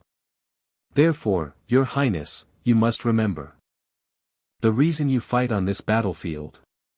Back in the present, the prince's eyes glowed blue. He had reached enlightenment. Just as my master said. A powerful aura emanated from the prince. He said, "Recalling his nagging truly cleared my mind." With a completely renewed mindset, the prince charged at Orkvul, brimming with momentum. The orc mage and Orkvul were both astonished by the prince's sudden change. Yuri was enveloped in a white radiance, shouting, "You may have tried to provoke me. But my original purpose was always this." He concentrated all his power and struck the ground with a thunderous blow. Orkvul was completely surprised. He couldn't react in time to this extremely fast and powerful attack. The ground shattered into pieces under the prince's tremendous force. Suddenly, cracks appeared in the ground from below. Orkvul was engulfed by the explosion's flames. He only managed a pitiful scream before vanishing. When the dust cleared, the prince stood firm amid the wreckage, powerful currents of energy still lingering around him. He smirked and said smugly, "Always charge straight in like this, it's best." The battle with Orkvul had ended in the prince's victory. Yuri unleashed an extremely powerful strike, creating a horrific explosion that shattered the ground beneath his feet. Its blast was terrifyingly destructive. The shockwave spread everywhere and dust filled the air. Meanwhile, Yuri's knights were still struggling to fight the orcs. Gerald was facing a giant orc alone. Though occupied with battle, Gerald noticed his master's unstable state and shouted anxiously, "Your Highness." After pouring all his strength into the attack, Yuri couldn't remain standing and collapsed. He had to plant his sword into the ground for support, trying to keep himself from falling. Yuri panted, his whole body exhausted. He had used every ounce of strength, even the mana in his core was depleted. Yuri thought to himself, "Damn, the consequences are worse than I thought." Using power beyond his limits had left severe aftereffects. He looked ahead and realized they needed time to recover, but this dangerous tunnel would not allow it. At the same time, Gerald continued to fight bravely, swinging a blazing sword at the orc. Then his expression suddenly turned to horror as he spotted a new threat. From beneath the ground, new monsters emerged, giant sandworms with fearsome jaws. The sandworms lunged immediately at the exhausted Yuri. Gerald shouted in panic, "Your Highness, be careful." In that split-second moment, Gerald rushed forward and shoved Yuri out of the danger zone. He used his own body to absorb the monster's attack in place of his master. Gerald then turned back to face the sandworms alone. Immediately, Gerald rose and returned to fight the encircling sandworms. After dealing with the threat, both of them were exhausted, kneeling and gasping amid the battlefield. Yuri turned to offer his thanks. Gerald replied, "If your Highness is grateful, next time you pull stunts like that, give me a heads up." Gerald stood and asked Yuri, "Can you still fight?" Yuri answered helplessly, "I want to, but my body won't allow it anymore." Suddenly, a feeling of unease washed over them. A filthy bare foot stepped forward, signaling a new danger. Things were really bad. A large army of orcs appeared. A knight asked hopelessly, "Will we make it back alive?" Contrary to the despair, Roland smiled proudly. "I can't believe I'm fighting beside your Highness. This is more of an honor than anything else." Yuri and Gerald could only sigh at his fanaticism. Roland's words were like a morale boost. Yuri gritted his teeth and clung to his sword, forcing himself up. "That's right. We can't just fall here." Recovering the spirit of a leader, Yuri stood firm with a defiant smile. He looked straight at the monsters and declared, "We will wipe those bastards out." Yuri rallied, ordering his knights. Gerald and Roland spread out. The two answered in unison. Though his body had reached its limit, Yuri was determined to charge forward himself to clear a path. But just as he was about to surge ahead, a voice stopped him. "Don't overexert yourself." An unexpected figure appeared. A powerful sword stroke swept through, annihilating the blocking monsters. Yuri was stunned to recognize the newcomer. "Sir Graham!" he exclaimed. Sir Graham had single-handedly cleared the sandworms. Sir Graham, a man of steady bearing and seasoned experience, appeared like a savior. Behind him came a large reinforcement army. Sir Graham announced, "I act under His Majesty's orders." With blazing momentum, he declared, "We have come to support your Highness." The arrival of reinforcements completely changed the battle's tide. The scene shifted to a military camp. The battle was over. A knight reported that the enemy had retreated. Inside a tent, Graham and Commander Ragna were briefing the situation while Yuri remained unconscious on the bed. When we arrived, the largest sandworm had already been dealt with by Prince Yuri. Ragna expressed regret. "It seems they thought they had no chance blocking the entrance. It's a shame. We could have interrogated them." He thanked Sir Graham, saying that if Graham had arrived a bit later, the Allied Army's core fighting force might have been wiped out. Commander Ragna ordered the knights to stand down. Then he stepped toward Yuri's bed. He sat in the chair beside him and said, "You always cause quite a commotion, don't you?" Looking at Yuri asleep, Sir Ragna smiled. "It's as if the orcs exist just to be your stage debut, Yuri. As expected. Catherine's spouse must at least be at your level." In his sleep, Yuri seemed to be having a nightmare, his face contorted in pain. Time passed. A beautiful sunset signaled the arrival of a new day. 2 days after the battle, Yuri came to from his coma. He was still stunned by the strange dream he had experienced. What was that dream? It felt like I was granted a terrible future. At that moment a voice sounded, "You're awake." A woman entered the room. It was Sevilla, a beautiful and elegant woman in a white uniform. Yuri sat up and hurriedly asked, "How is everything? Is everyone safe?" Sevilla reassured him, "Calm down, the battle ended well." Sevilla explained, during the 2 days you were unconscious, the Allied forces moved. They were very worried about your recovery. Sevilla inquired, how do you feel? Yuri noticed a blue energy around his hands, surprised that his mana had recovered significantly. Sevilla explained, you've regained a lot of mana, haven't you? She teasingly added, you should thank me properly. Do you think receiving divine law from the princess of the Holy Kingdom is easy? Yuri chuckled. Haha, thank you, Sevilla. After steadying himself, Yuri asked, so, where are we? Sevilla smiled and offered, would you like to go outside? With a mysterious expression, she added, you'll be surprised. Sevilla led Yuri out of the tent and walked around the military camp.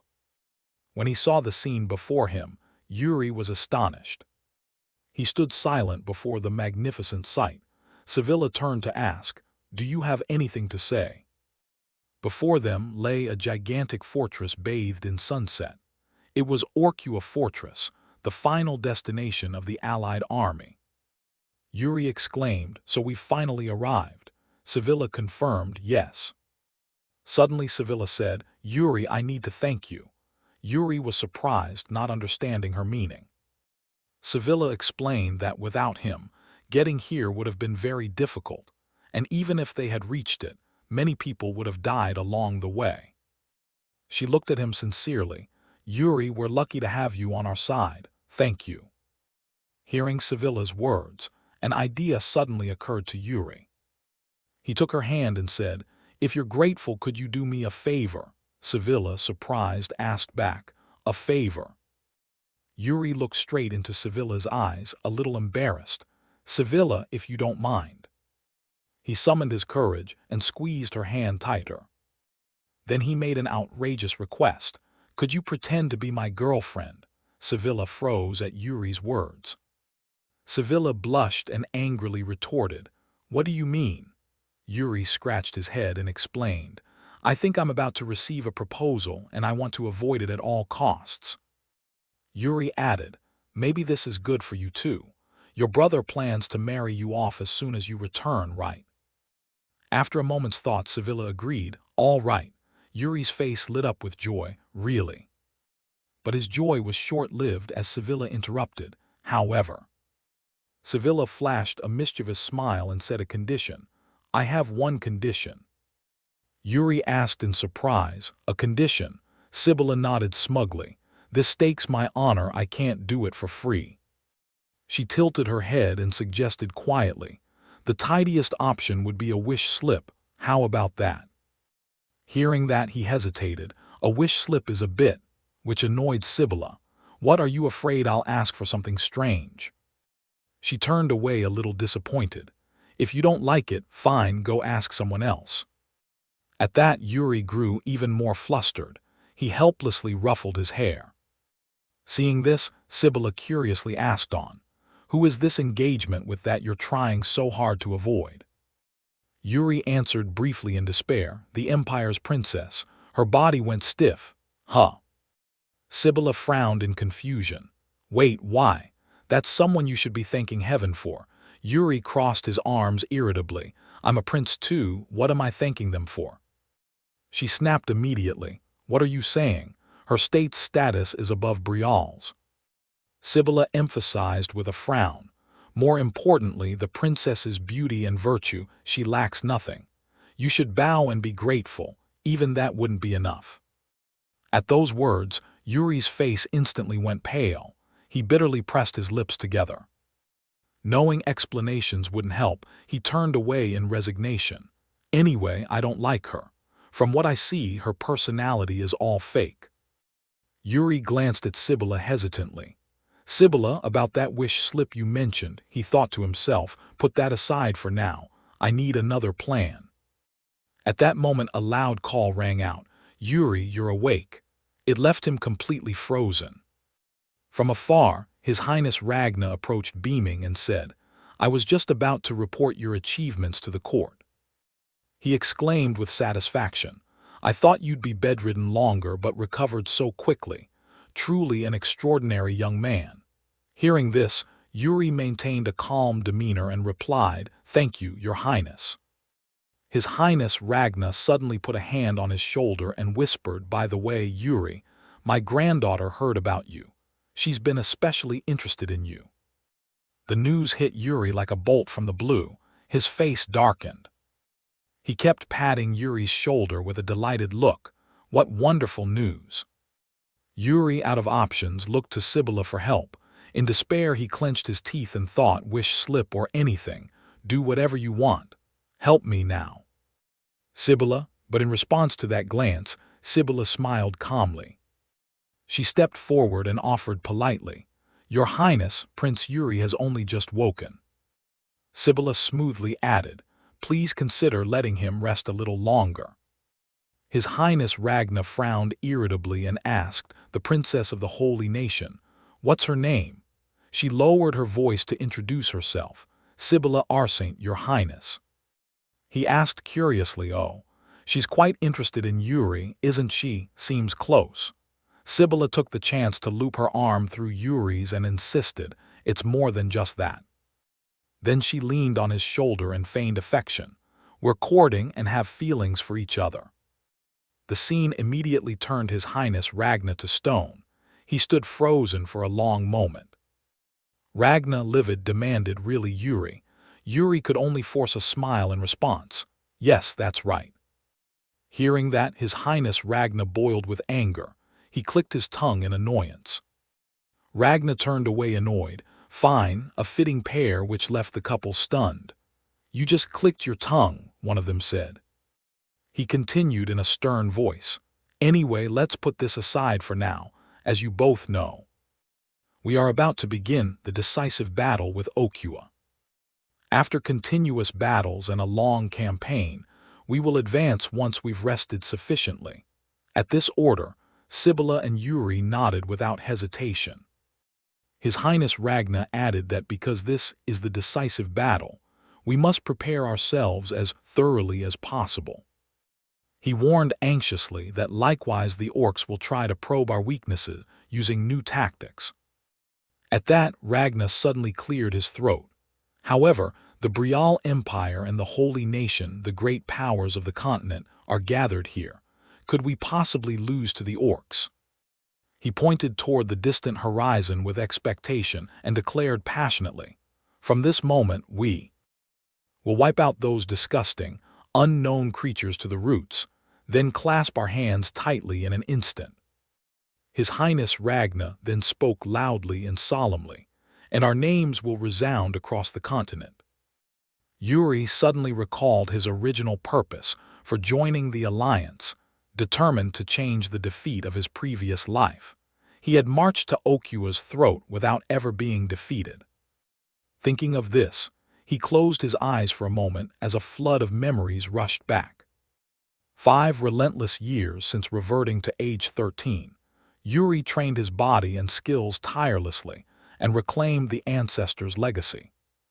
And within the whirl of fate, he kept by his side the friends who would share his destiny. Some unexpected successes occurred. Yuri couldn't help but hope for a journey markedly different from his previous life. Returning to the present, he looked up at the high sky.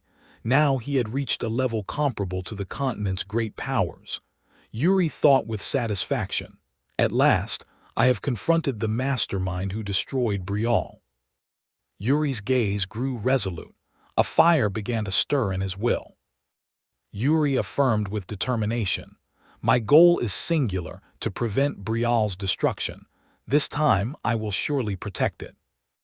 Night gradually fell over the palace in the Grandseen Empire. In a lavish room, glasses of wine were artfully stacked into a tower. A maid slowly carried a tray of wine into the room with a composed manner. A few nobles were utterly drunk, dozing and slumped over one another. A noblewoman suddenly spoke up. "By the way, while we're at it, has everyone heard the news about the Allied army?" To that, someone nearby replied, "I'm not very interested. Anything entertaining to add?" The other calmly continued, "I hear they're about to enter their final battle." The noblewoman exclaimed in amazement, I heard they've never lost a battle, right? At another seat, a man interrupted with some irritation. Indeed, his prince is formidable. Still is his majesty paying attention. Saying that, he arrogantly raised his glass. Hearing this, the noble opposite couldn't help but laugh. This fellow dares say anything in the palace. A noblewoman cut in and said, "Put those boring matters aside." She asked curiously, does anyone know the active figure in the Allied army, the third Prince of Brial? To that, a noblewoman quickly replied, of course. That face fits my taste, so I remember it. Any new news? At that moment from afar, a pair of long, graceful legs was walking briskly this way. The noblewoman continued, "That person, I heard he's negotiating an engagement with the holy nation's princess." Hearing that, the others gasped in surprise. Oh my, they had no idea a newcomer had suddenly appeared. That noble continued babbling. "His name is Yuri Brial, isn't it?" She blushed and sighed. "Yes, it seems love is blossoming on the battlefield. How romantic." A slender hand suddenly rested on the back of their chair.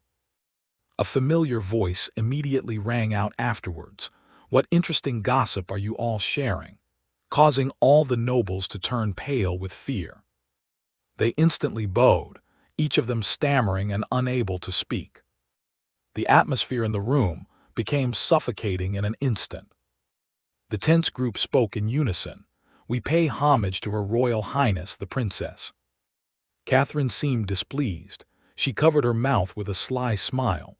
"About that conversation just now. Could you tell me more?" As she spoke, her eyes suddenly turned icy cold. Scene shifts to the camp, where the knights were chatting continuously. "I'm planning a big business project back home. Hey, did you try the thing I gave you before? How did you like it?" They all showed obvious excitement on their faces at the thought of returning home. Contrary to the group, a mysterious man was scanning the area with a sidelong glance. He was Proin, a knight of Brusen. Puzzled, he thought. Lately everyone keeps going back and forth to rest. Just the first day they barely looked at each other. A voice suddenly called out, "Have you heard? They say we're extremely famous in the Empire," which froze Proin in his tracks. The young man on the other side laughed and replied, "Are we really famous? It's probably just the pull of His Highness Ragna and the Prince of Brial." The man beside him grimaced and added, "I'm so jealous." Proin stared at the flag hanging above and thought to himself, "Prince Yuri of Brial, huh?" The first impression was indeed powerful. Proin recalled Yuri's striking face. He had remarked then that wine didn't suit this place. Back in the present, he believed that the one with the most overwhelming achievements was that prince. Proin watched the scene intently and thought that creating the current morale for everyone to fight together was also the result of that prince. In the distance, Yuri was now enthusiastically practicing his swordsmanship. His opponent suddenly froze and glanced toward the distance. Very quickly after, the knight shouted excitedly, "Lord Proin, when did you arrive?" Seeing this, Proin awkwardly stepped forward. "I saw you practicing and just wanted to stop by." Yuri teasingly replied, "Sounds like you're jealous, aren't you?" He offered proactively, "Would you like to spar as well? I'll inform Master Mu Dongzhen you've seemed rather bored lately." Proin immediately declined. "No, really no need." He smiled and suggested, "Instead, Your Highness, after the war ends, please visit Brusen once." At that, the knight exclaimed in surprise, "I'd love to show you Brusen see." Yuri laughed smugly. "Fine, I'll remember. When the war ends, we'll all raise a glass in celebration." He asserted firmly, "As long as we defeat the orcs, we'll definitely do that." Very soon after, the alarm bells began to ring urgently. From afar, the orcs swarmed in like a disturbed anthill. Witnessing that sight, the knight shouted in panic, "The enemy attacks!" His Highness Ragna's eyes were filled with rage. He looked at them as if he wanted to eat them alive. In the blink of an eye, a mighty army was assembled and ready to fight. Yuri sighed slightly in frustration. They came in such overwhelming numbers that the horizon was invisible. Lawrence, standing beside him, interrupted. "I hear the opposite side is the same." Jard cut in. "Our base has been completely surrounded by an orc legion." Yuri smirked teasingly. "What's wrong?" scared now Gerard. "You've gotten awfully quiet." He immediately denied it. "That's not true at all. You insist that I've changed." Yuri continued. "If it were before, you'd say you don't want to get involved in these troublesome matters." Jard sighed helplessly. "Why bring up the past?" Yuri suddenly grew stern. "I mean, we've come a very long way. And we'll go even further in the future." He glanced briefly toward the orcs in the distance. "And we'll go even further in the future." He glanced briefly toward the orcs in the distance. An orc of exceptional strength was quietly moving at the rear. Jard noticed and exclaimed in shock, "That's insane." In this situation, Yuri stayed focused. He frowned and thought to himself, "Is it that one? The king of the orcs, Okua?" At that moment the leading orc suddenly roared. In an instant, the entire orc horde went mad, shouting at the top of their lungs. The war horns of the cavalry brigade sounded immediately. His Highness Ragna gave a resolute order, "Attack," and a line of knights charged forth. The orcs surged forward like a disturbed anthill, throwing up clouds of dust. Before long, they were facing the entire legion head-on. The cavalry legion, burning with determination, pressed a fierce assault. Yuri led the troops, raising his sword high and shouting, "For Brial." Immediately afterward, a large number of orcs were swiftly taken down in moments. But with their massive bodies, they inflicted considerable damage on the legion. A blade slashed out, and the orc was executed on the spot. Yuri darted past under the astonished gazes of the knights. He spun back and sternly warned, "Everyone, focus your minds quickly." The sky suddenly darkened. Yuri hurriedly looked up. A knight also puzzledly asked, "Why has the sky suddenly?" A vast wing suddenly appeared before their eyes. They instantly realized in horror. Wyverns, the orcs had filled an entire stretch of sky. Each of them already held bows and arrows in hand. A large volley of arrows shot out immediately afterward.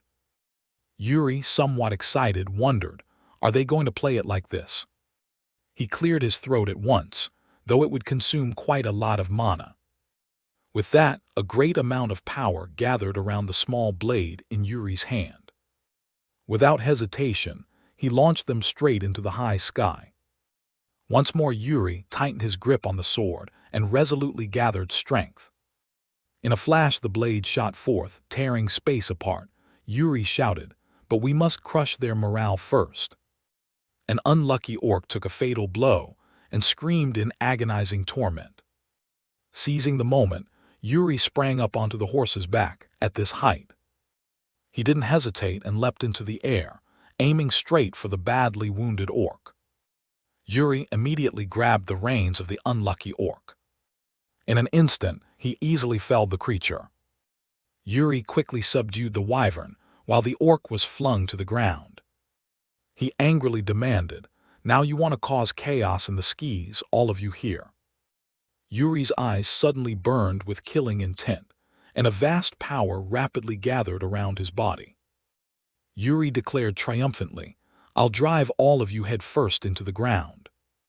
At this time, the battle between the cavalry legion and the orcs was growing chaotic. A knight rushed over to report urgently, "Your Highness, the archers are ready." Seeing Ragna standing still, he couldn't help but step closer and call out loudly, "Your Highness." He, still shaken from the earlier scene, blurted out, "Unbelievable." Meanwhile in the sky, Yuri was riding a wyvern alone against the orcs. His Highness Ragna replied exasperatedly, "Truly there's no crazier man than him." Yuri's face suddenly darkened. He instinctively glanced behind him. At the same time, an orc raised an arrow, aiming straight at him. Arrows came streaking in. Yuri shouted sternly, "Here they come." In a flash, he easily sliced them all away. Holding the reins tightly, Yuri praised with satisfaction. "Not bad, you did well." He bent his head slightly and whispered to the wyvern, "Think about it. You don't want to die a humiliating death at the hands of the orcs." Yuri offered proactively, "Come on, just help a bit and you can save your friends," which stunned the wyvern.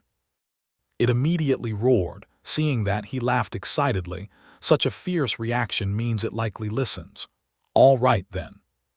Let's make some noise," he finished, and Yuri shot forward with it. As he charged, he shouted resolutely, "Break through the center." In moments, Yuri had easily slain the orcs riding those wyverns. Another orc, seeing this, angrily rushed forward. At the same time, on another flank, an orc riding a wyvern swooped in to attack. Faced with that, Yuri didn't attack head-on but ascended sharply. After climbing a certain distance, he suddenly spun around. In an instant, Yuri tightened his grip on the sword and plunged down. He laughed smugly, finishing it cleanly with a single strike. Immediately after, a tremendous power quickly gathered around his razor-sharp blade. Yuri decisively delivered a fatal blow, and the two orcs were cut down. Having secured victory, he said triumphantly, "All right." At that moment, the wyvern swooped in just in time to catch Yuri in mid-air. He couldn't help but praise approvingly, "Well done, my strategic card." Surveying the surroundings, Yuri hesitated slightly, but picking off enemies one by one like this will take too long. After thinking it over, he decided to gather a large amount of mana. Yuri tightened his grip on the sword in excitement. He needed to put it to use. Meanwhile below, the cavalry legion was fighting desperately against the orcs. One of them shouted encouragement, "Do not retreat, hold the line." On this side, Jard was continuously striking at an orc. He grew briefly exhausted and cursed, "Damn, this really has no end." He grew briefly exhausted and cursed, "Damn, this really has no end." Soon after, he was startled speechless by the scene before him. Jard couldn't help but call out in alarm, "Prince Yuri." Riding the wyvern, Yuri tensely thought, "Mana can be shaped by will, spiritual cleave. Use the rotational force of the wind-complete sword to concentrate into the guilty, then release it all in an instant." His eyes suddenly widened, revealing firm determination. Yuri decisively struck at the monster before him. At that moment, the corner of his mouth unconsciously curved up. The enormous power in an instant coalesced into a vortex. Yuri said with satisfaction, "All right, the power is proven.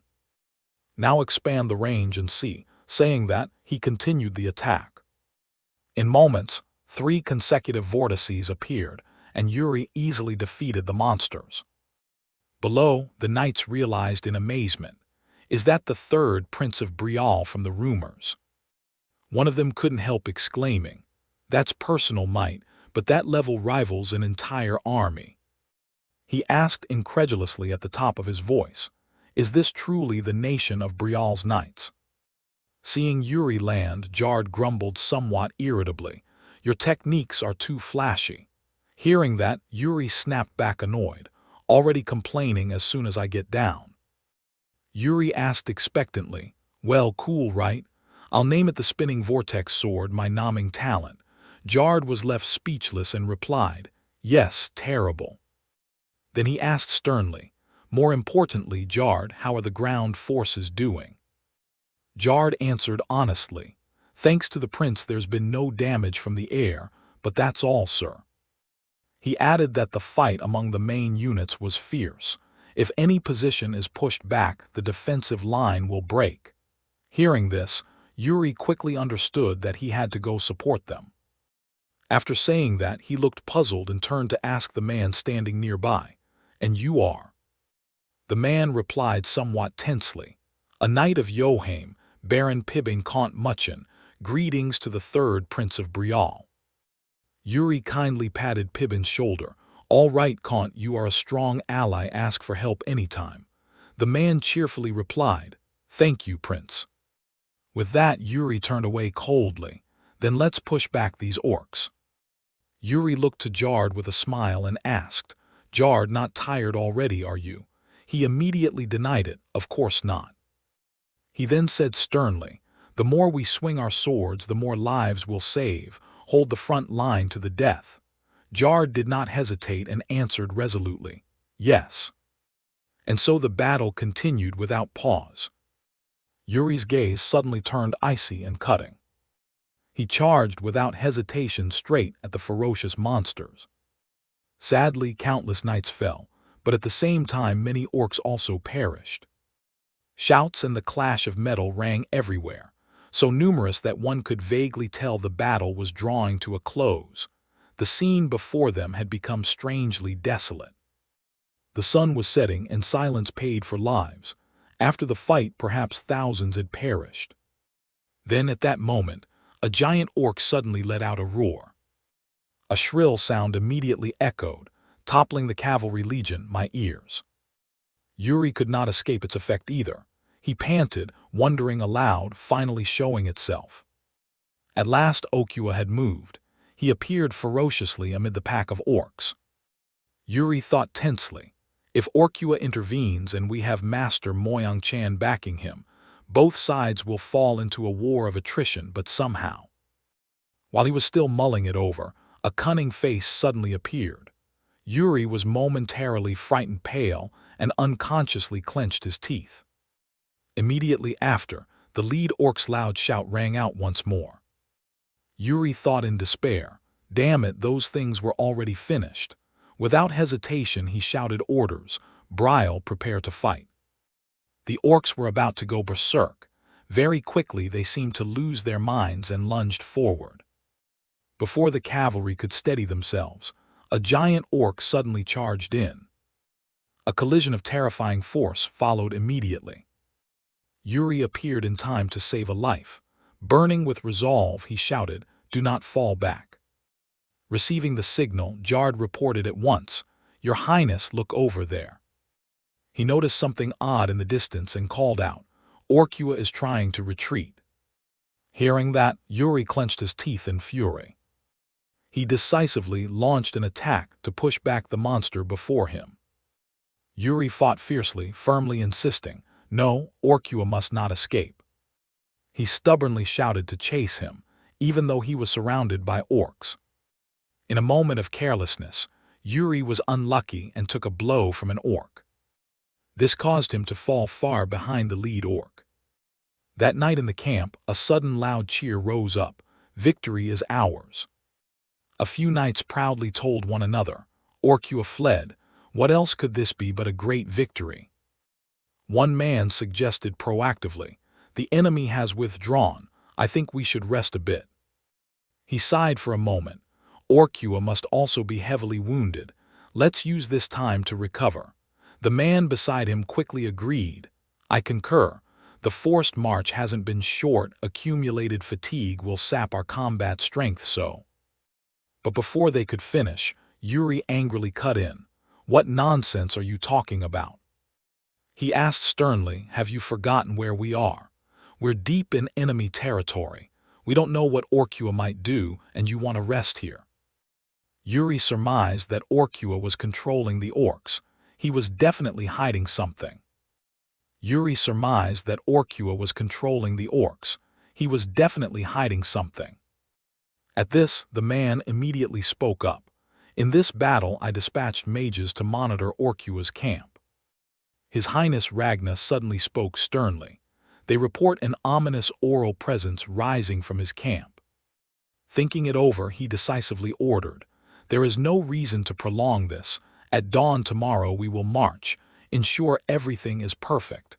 Hearing this, the entire cavalry corps answered in unison, understood. Very quickly afterward, the meeting ended and they dispersed. His Highness Ragna suddenly called loudly, Yuri, Yuri, which startled him. He bowed in puzzlement, you called me. The man quickly produced a small pouch. I need to speak with you for a moment. His Highness Ragna cleared his throat. What I'm about to say, you must keep absolutely secret, can you do that? Yuri answered seriously, Of course. Hearing that, a satisfied smile quickly appeared on his face. Very well. A barrier was erected immediately afterward, overwhelming Yuri. He wondered suspiciously, is this, His Highness using mana to muffle sound?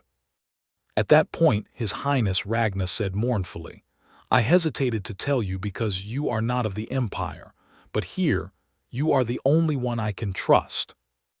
He pressed on, Yuri, do you remember the letter we tore up before? Yuri replied honestly, yes, I recall it said the Emperor made a secret pact with Orkua. His Highness Ragna continued, there are people within the Empire using dark magic.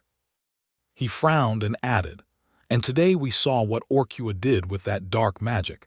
He can control enemies. Pausing briefly, Ragna said, how far that influence reaches we still do not know. Curious, Yuri asked, do you think there's a traitor in the coalition? His face drawn tight, he answered, for now it's only suspicion, which is why I called you. I cannot entrust this to an imperial knight. Hearing that, Yuri quickly understood and solemnly accepted the order. I will watch them covertly. At this, His Highness Ragna showed clear satisfaction and smiled triumphantly. After a moment's thought, he suddenly leaned close to Yuri and whispered, Yuri, about that. Yuri instinctively replied, yes. Ragna quickly spoke with a pleased look. When the war is over, would you like to meet Ekaterina? Yuri immediately emphasized, I already have a girlfriend. This made Ragna flare up. He snapped, I don't believe you. Yuri begged desperately, please believe me, please. Ragna went on at length about how fragile romantic relations can be. Yuri persisted, even painting a portrait would be disrespectful to Sibylla, Your Highness. The next morning, when the sun shone brightly over the mountain peak, a warhorse awoke and lifted its head high. Yuri bravely held the banner and led the cavalry. A knight announced, Prince, everyone is ready. Yuri immediately lowered his voice. Very well. He asked anxiously, and what of the mage Moyang-chan? The other answered honestly, he is currently in the camp. Yuri thought to himself that the mage said he was cultivating inner energy and would strike when the opportunity came. Back in the present, Yuri nodded slightly and murmured, when the time comes. With that, he suddenly turned and looked over the cavalry around him. Yuri hesitated, thinking there were too many gaps. Facing everyone directly, he looked at them and a surge of feeling rose. After so many near-death moments and stepping over fallen comrades, this is how far we've come. Empty consolations could not soothe the deaths of their comrades. After a moment, he called out without hesitation, Brile. Yuri beamed as he raised the banner high. At last, it's nearly over. Yuri beamed as he raised the banner high. At last, it's nearly over. Yuri added firmly, let's meet again while we're all still alive. The atmosphere among the knights gradually became pleasant. Once more, Yuri loudly declared, I'll throw a great feast. The trumpet signaling the start of battle sounded immediately. Without hesitation, Yuri tightened his grip on the spear tip. All troops. Charge! With that, he shot forward like a pioneering hero. On this side, a man was losing ground against the giant orc. When he was driven into a corner, a strange sound rang out and the knight turned quickly. A blazing red banner appeared against the blue sky shortly after. The whole group cheered excitedly. Brial has arrived. Their fighting spirit ignited at once. One man shouted with glee, quick, clear the way for the siege engine. A wide path was rapidly opened for Yuri's troops. Noticing this, he shouted orders, increase speed, follow me. All the knights behind responded in unison, understood. Surveying the surroundings, Yuri said sternly, it's the siege tower, use it to charge straight into the fortress. As if sensing something, he suddenly halted. From afar, a ferocious orc suddenly charged in furious rage. When Yuri saw it, he spurred his horse without hesitation and rode at full speed. He couldn't help laughing excitedly. "Yes, it's me, you bastard." With that, Yuri tightened his hold on the spear. He decisively thrust the sharp spear straight at the monster. In an instant, the spear tore through the air. The orc, however, was no weakling and managed to block the blow. In a flash, it used its bulk to chop the spear clean in two. Seizing the opportunity, Yuri suddenly darted in and delivered a killing blow. Before the furious orc could react, he quietly drew his sword. With a single strike, Yuri easily took the unlucky orc's head. Having dealt with it, he quickly climbed back onto his saddle. Then he gained momentum and leapt upward. In moments, he landed perfectly. Yuri put on a look of disdain as he looked down at the disgusting orcs. "It's been a long time, comrades. This is the final battle of the campaign." A large number of orcs in a frenzied state quickly appeared before him. Yuri stared at them tensely, thinking, "The aura of dark magic, indeed, he has placed warlocks inside." At that moment Jard suddenly spoke. "Your Highness, everything has been prepared as you ordered." Yuri responded calmly, "Well done, Gerard." Jard continued sternly, "They are elite troops enhanced by dark magic like last time." Yuri admitted, "Yes, this time the dispel also seems ineffective." He couldn't hide his excitement and asked, "The stage is set, shall we go?" Immediately Yuri shouted orders. "Simon, wave the flag to mark our position for command." The knight took the order and replied, "Understood." Yuri took the lead and jumped down, calling out loudly, "Let's go." Over here, a knight urgently reported, "It's the commander's signal. Brial has located Okua's position." His Highness Ragna smiled with satisfaction. "You found it faster than I thought. Well done, Yuri." He wasted no time issuing the order, sending out a signal to muster the elite troops. Soon after, the elite units appeared one after another. One man couldn't hide his excitement and laughed. "At last, it's time to assemble." His Highness Ragna shouted, "Fennec, move out." The female knight obediently replied, "Yes." Elsewhere, Graham silently observed the battlefield with a grave expression. The cavalry quickly launched a coordinated assault. At the same time, Yuri anxiously asked, "Has everyone received the orders and understood?" He said sternly, "Our mission, while the main force holds the rear, is to take Okua's head." On the other side, the ferocious orcs continuously emitted a weird, sinister aura. Yuri pointed his sword straight at them and shouted, "Then all of you." Yuri firmly reminded them once more, "Don't die." No sooner had he finished than the entire force launched a full-scale attack. The knights fearlessly confronted the savage orcs head-on. One of them quickly felled an orc. Sibylla tightened her grip on the sword, glaring. Seizing the golden opportunity, Sibylla ordered, "Fennec now." The female knight promptly obeyed, "Understood, Your Highness." Surveying the scene, Graham thought proudly that people of different origins and ranks were advancing together, trusting each other's backs. For a knight, what battlefield could be more glorious? He surged forward and severed the monster's head. A tremendous force quickly manifested right after. Graham, without hesitation, rushed in to attack. At the same time, Yuri was also facing a ferocious orc. He took a deep breath. A vast power immediately engulfed his sharp blade. Yuri did not hesitate and thrust straight toward them. While he was distracted, a giant orc suddenly charged to attack. Fortunately, Yuri spotted it in time and turned. He easily parried the creature's strike. Observing the battlefield, Yuri thought tensely that Okua still hadn't moved, and their master was nowhere to be seen despite the situation. Clearly we have the advantage, but for some reason I feel an indescribable unease, he thought as he continued attacking the orcs. Yuri wondered suspiciously whether he had missed something. The next moment he suddenly froze. Yuri was momentarily stunned as realization hit. Could it be? Yuri's face went pale and he trembled with anger. Without hesitation, Yuri dashed forward and shouted, "Okua!" In the distance, a ferocious monster began to reveal itself. Its face glowed red as it looked toward Yuri. While he was still off guard, it suddenly unleashed a killing blow. A terrifying quake occurred immediately afterward. The monster whispered, "You realize now, do you?" It laughed and kept taunting, "So foolish, you idiots." The lead orc gradually emerged from the thick black mist. It cried out triumphantly, "But it's too late, become a sacrifice too." In the dusty haze, Yuri sank to his knees, exhausted.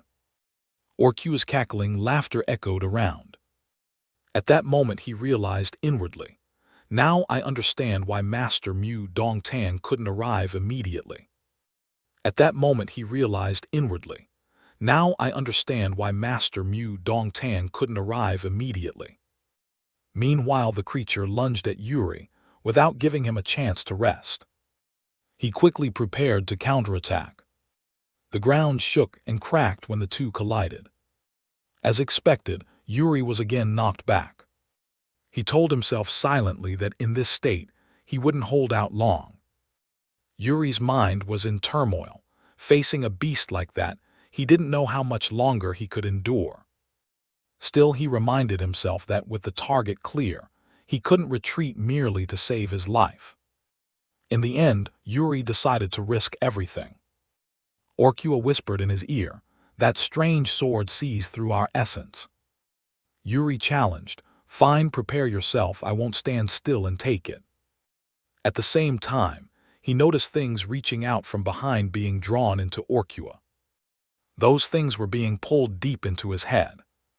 Orcua cried out in pain, "Help, get me out of here, it hurts." He kept muttering, "I want to die," and Yuri was stunned, "This is bad." Hatred welled up in Yuri. Could this be the source of the dark magic? Hatred welled up in Yuri. Could this be the source of the dark magic? Because of that, Yuri grew more determined. "I must cut it off." When he regained composure, Orcua was surprised. "He dared to charge straight at me." Then he sneered, "How utterly foolish humans." Without further words, they lunged at each other. It was no surprise that he remained on the defensive. For some reason, Yuri suddenly widened his eyes. It turned out the creature had vanished from his sight. Soul tendrils were closing in to surround him. In that life-or-death moment, Yuri blurted, "Damn it." The result was the same as before. He collapsed once more. Now the tendrils had wound tightly around Yuri's sword hilt. Orcua mocked, "It's useless, your life ends here." He snapped angrily, "Shut up." Beside him, someone shouted in fury, "In this life I bear many responsibilities." Then Yuri summoned all his strength and cut the tendril through. A sharp slash cut cleanly through the air. The souls were severed as well. He and the souls were bathed in light. And finally it exploded in the power of the radiance. Orcua praised, "Not bad," and relief washed over him. The vengeful spirits were gone. Yuri lifted his head, thinking, "I did it." At that same moment, the creature took advantage and struck from behind. Where Orcua had struck, a large fissure split the ground. He was buried beneath that rubble. Yuri thought helplessly that his reaction had been too slow. His left arm and most of his ribs were broken. Just then Gerald appeared, His Highness the Prince. At the same time, he was gradually closing in on them. Orcua couldn't believe a knight could slice through dark magic. He was shaken inwardly, continental tongue, a spellcaster, even Orcua. He himself was still excited. Since he'd been entertained, the reward would be. That is, I will grant you the honor of dying by my hand. Orcua prepared to deliver a knockout blow. Die. He and Yuri both cursed under their breath. Damn it. They tacitly understood that this blow couldn't be blocked. Gerald frantically cursed, "You bastard." At that critical moment, a figure appeared to intervene. He breathed a sigh of relief. "You're late." The man replied, "Sorry, now you all fall back." And he took on the task, I'll deal with this monster. Blocked, Orkua angrily ordered, "Don't interfere with me." But the outsider ignored him and focused his mana. Then, like a lightning arrow, he shot straight at Orkua, heading in a straight line. In an instant, a thunderous explosion rang out as a blinding light engulfed them. He caught him and worriedly asked, "Your Highness the Prince, are you all right?" Yuri replied coldly, "Alive is good enough." Watching the fight, Gerald remarked, "The momentum is terrifying." He agreed, indeed. You could see it. It was truly a battle between monsters. He remained composed in the fight. At the same time, he disrupted Orkua's attack patterns. The outsider targeted Orkua's legs. Although struck, he wore a mocking smile. Orkua taunted, "These trifles are not bad, but—" He immediately realized his wound was regenerating. He arrogantly declared, "Do what you will, you are still insignificant. I'll show you the difference in tears."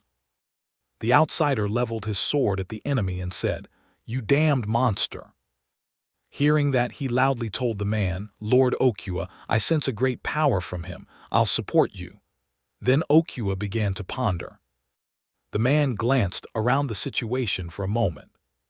Finally, overconfident in his own ability, Okua replied, "Unnecessary." No sooner had he finished than he suddenly placed his hand on the head of his fellow, causing him great alarm. After that, he screamed in agony as Okua directly drained the strength from his comrade. Seeing this, the old man ground his teeth in anger and spat at him. "You even absorb your comrade's power and devour your own subordinates." Okua, shameless, loudly lectured, "Subordinates, like humans and orcs, are different. We are different from them." He coldly crushed his subordinate's skull and shouted, "Do you see the vermin below as subordinates to pity?" The outsider angrily swung his sword and barked, "You bastard!" Okua showed no fear and turned to insult him. What a simpleton! To punish the one who had offended him, he prepared a punch. Thus Okua summoned all his strength and threw a powerful punch. The outsider, seeing the familiar move, wondered inwardly, using a fist to block this.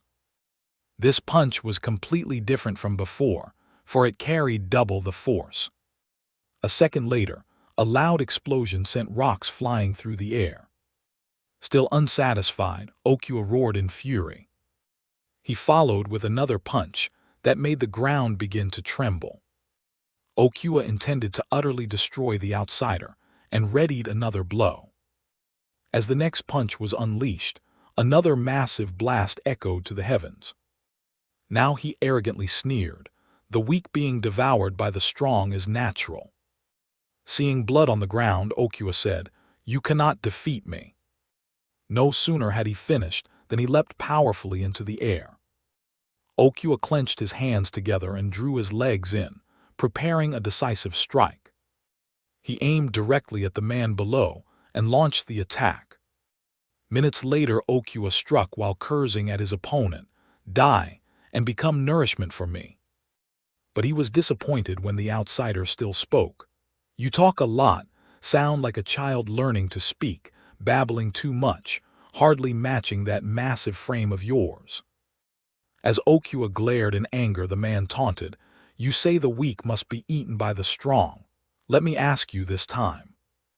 The outsider looked straight into his eyes and deliberately asked, "Have you ever stared at the sunset all the way to the end?" The question left Okua astonished and puzzled, and at the same time he began to counterattack. Immediately, a tremendous surge of power suddenly appeared before Okua. The outsider was using all his strength to activate this technique. His technique was called the Than Quiti R letter 1B0 letter 1EDF and GH letter 1EA1 sword art. Than Van Thundersplitting Sword. After a while, Okua angrily shouted at the outsider, "Impertinent." He boasted confidently and threatened, "I will swallow you whole like this." The outsider, unafraid, met his gaze. A few seconds later, day turned to night, and he struck while saying, "No painted moonlight."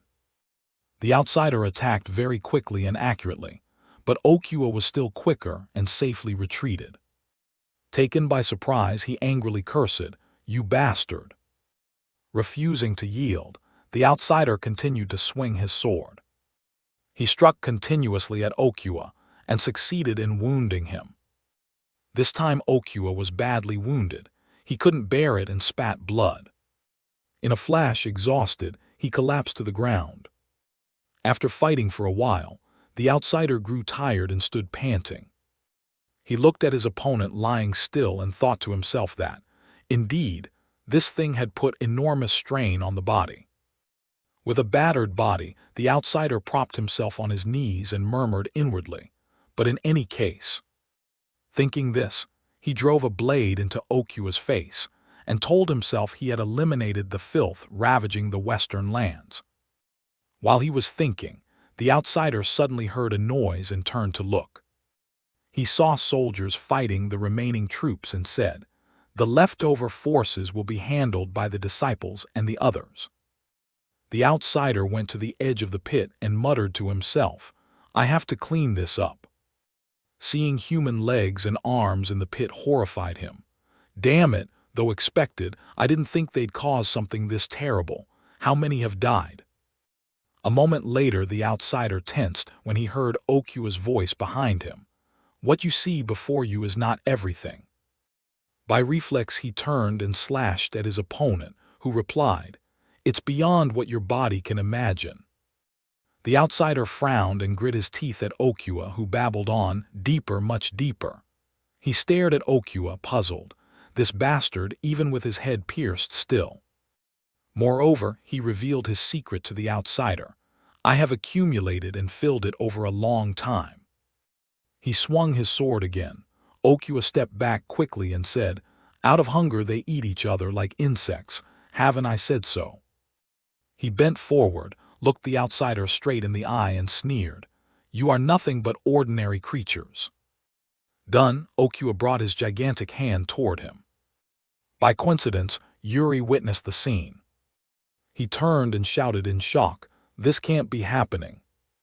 Seeing Okua grab the outsider and lift him high, Yuri panicked and called out, "Master!"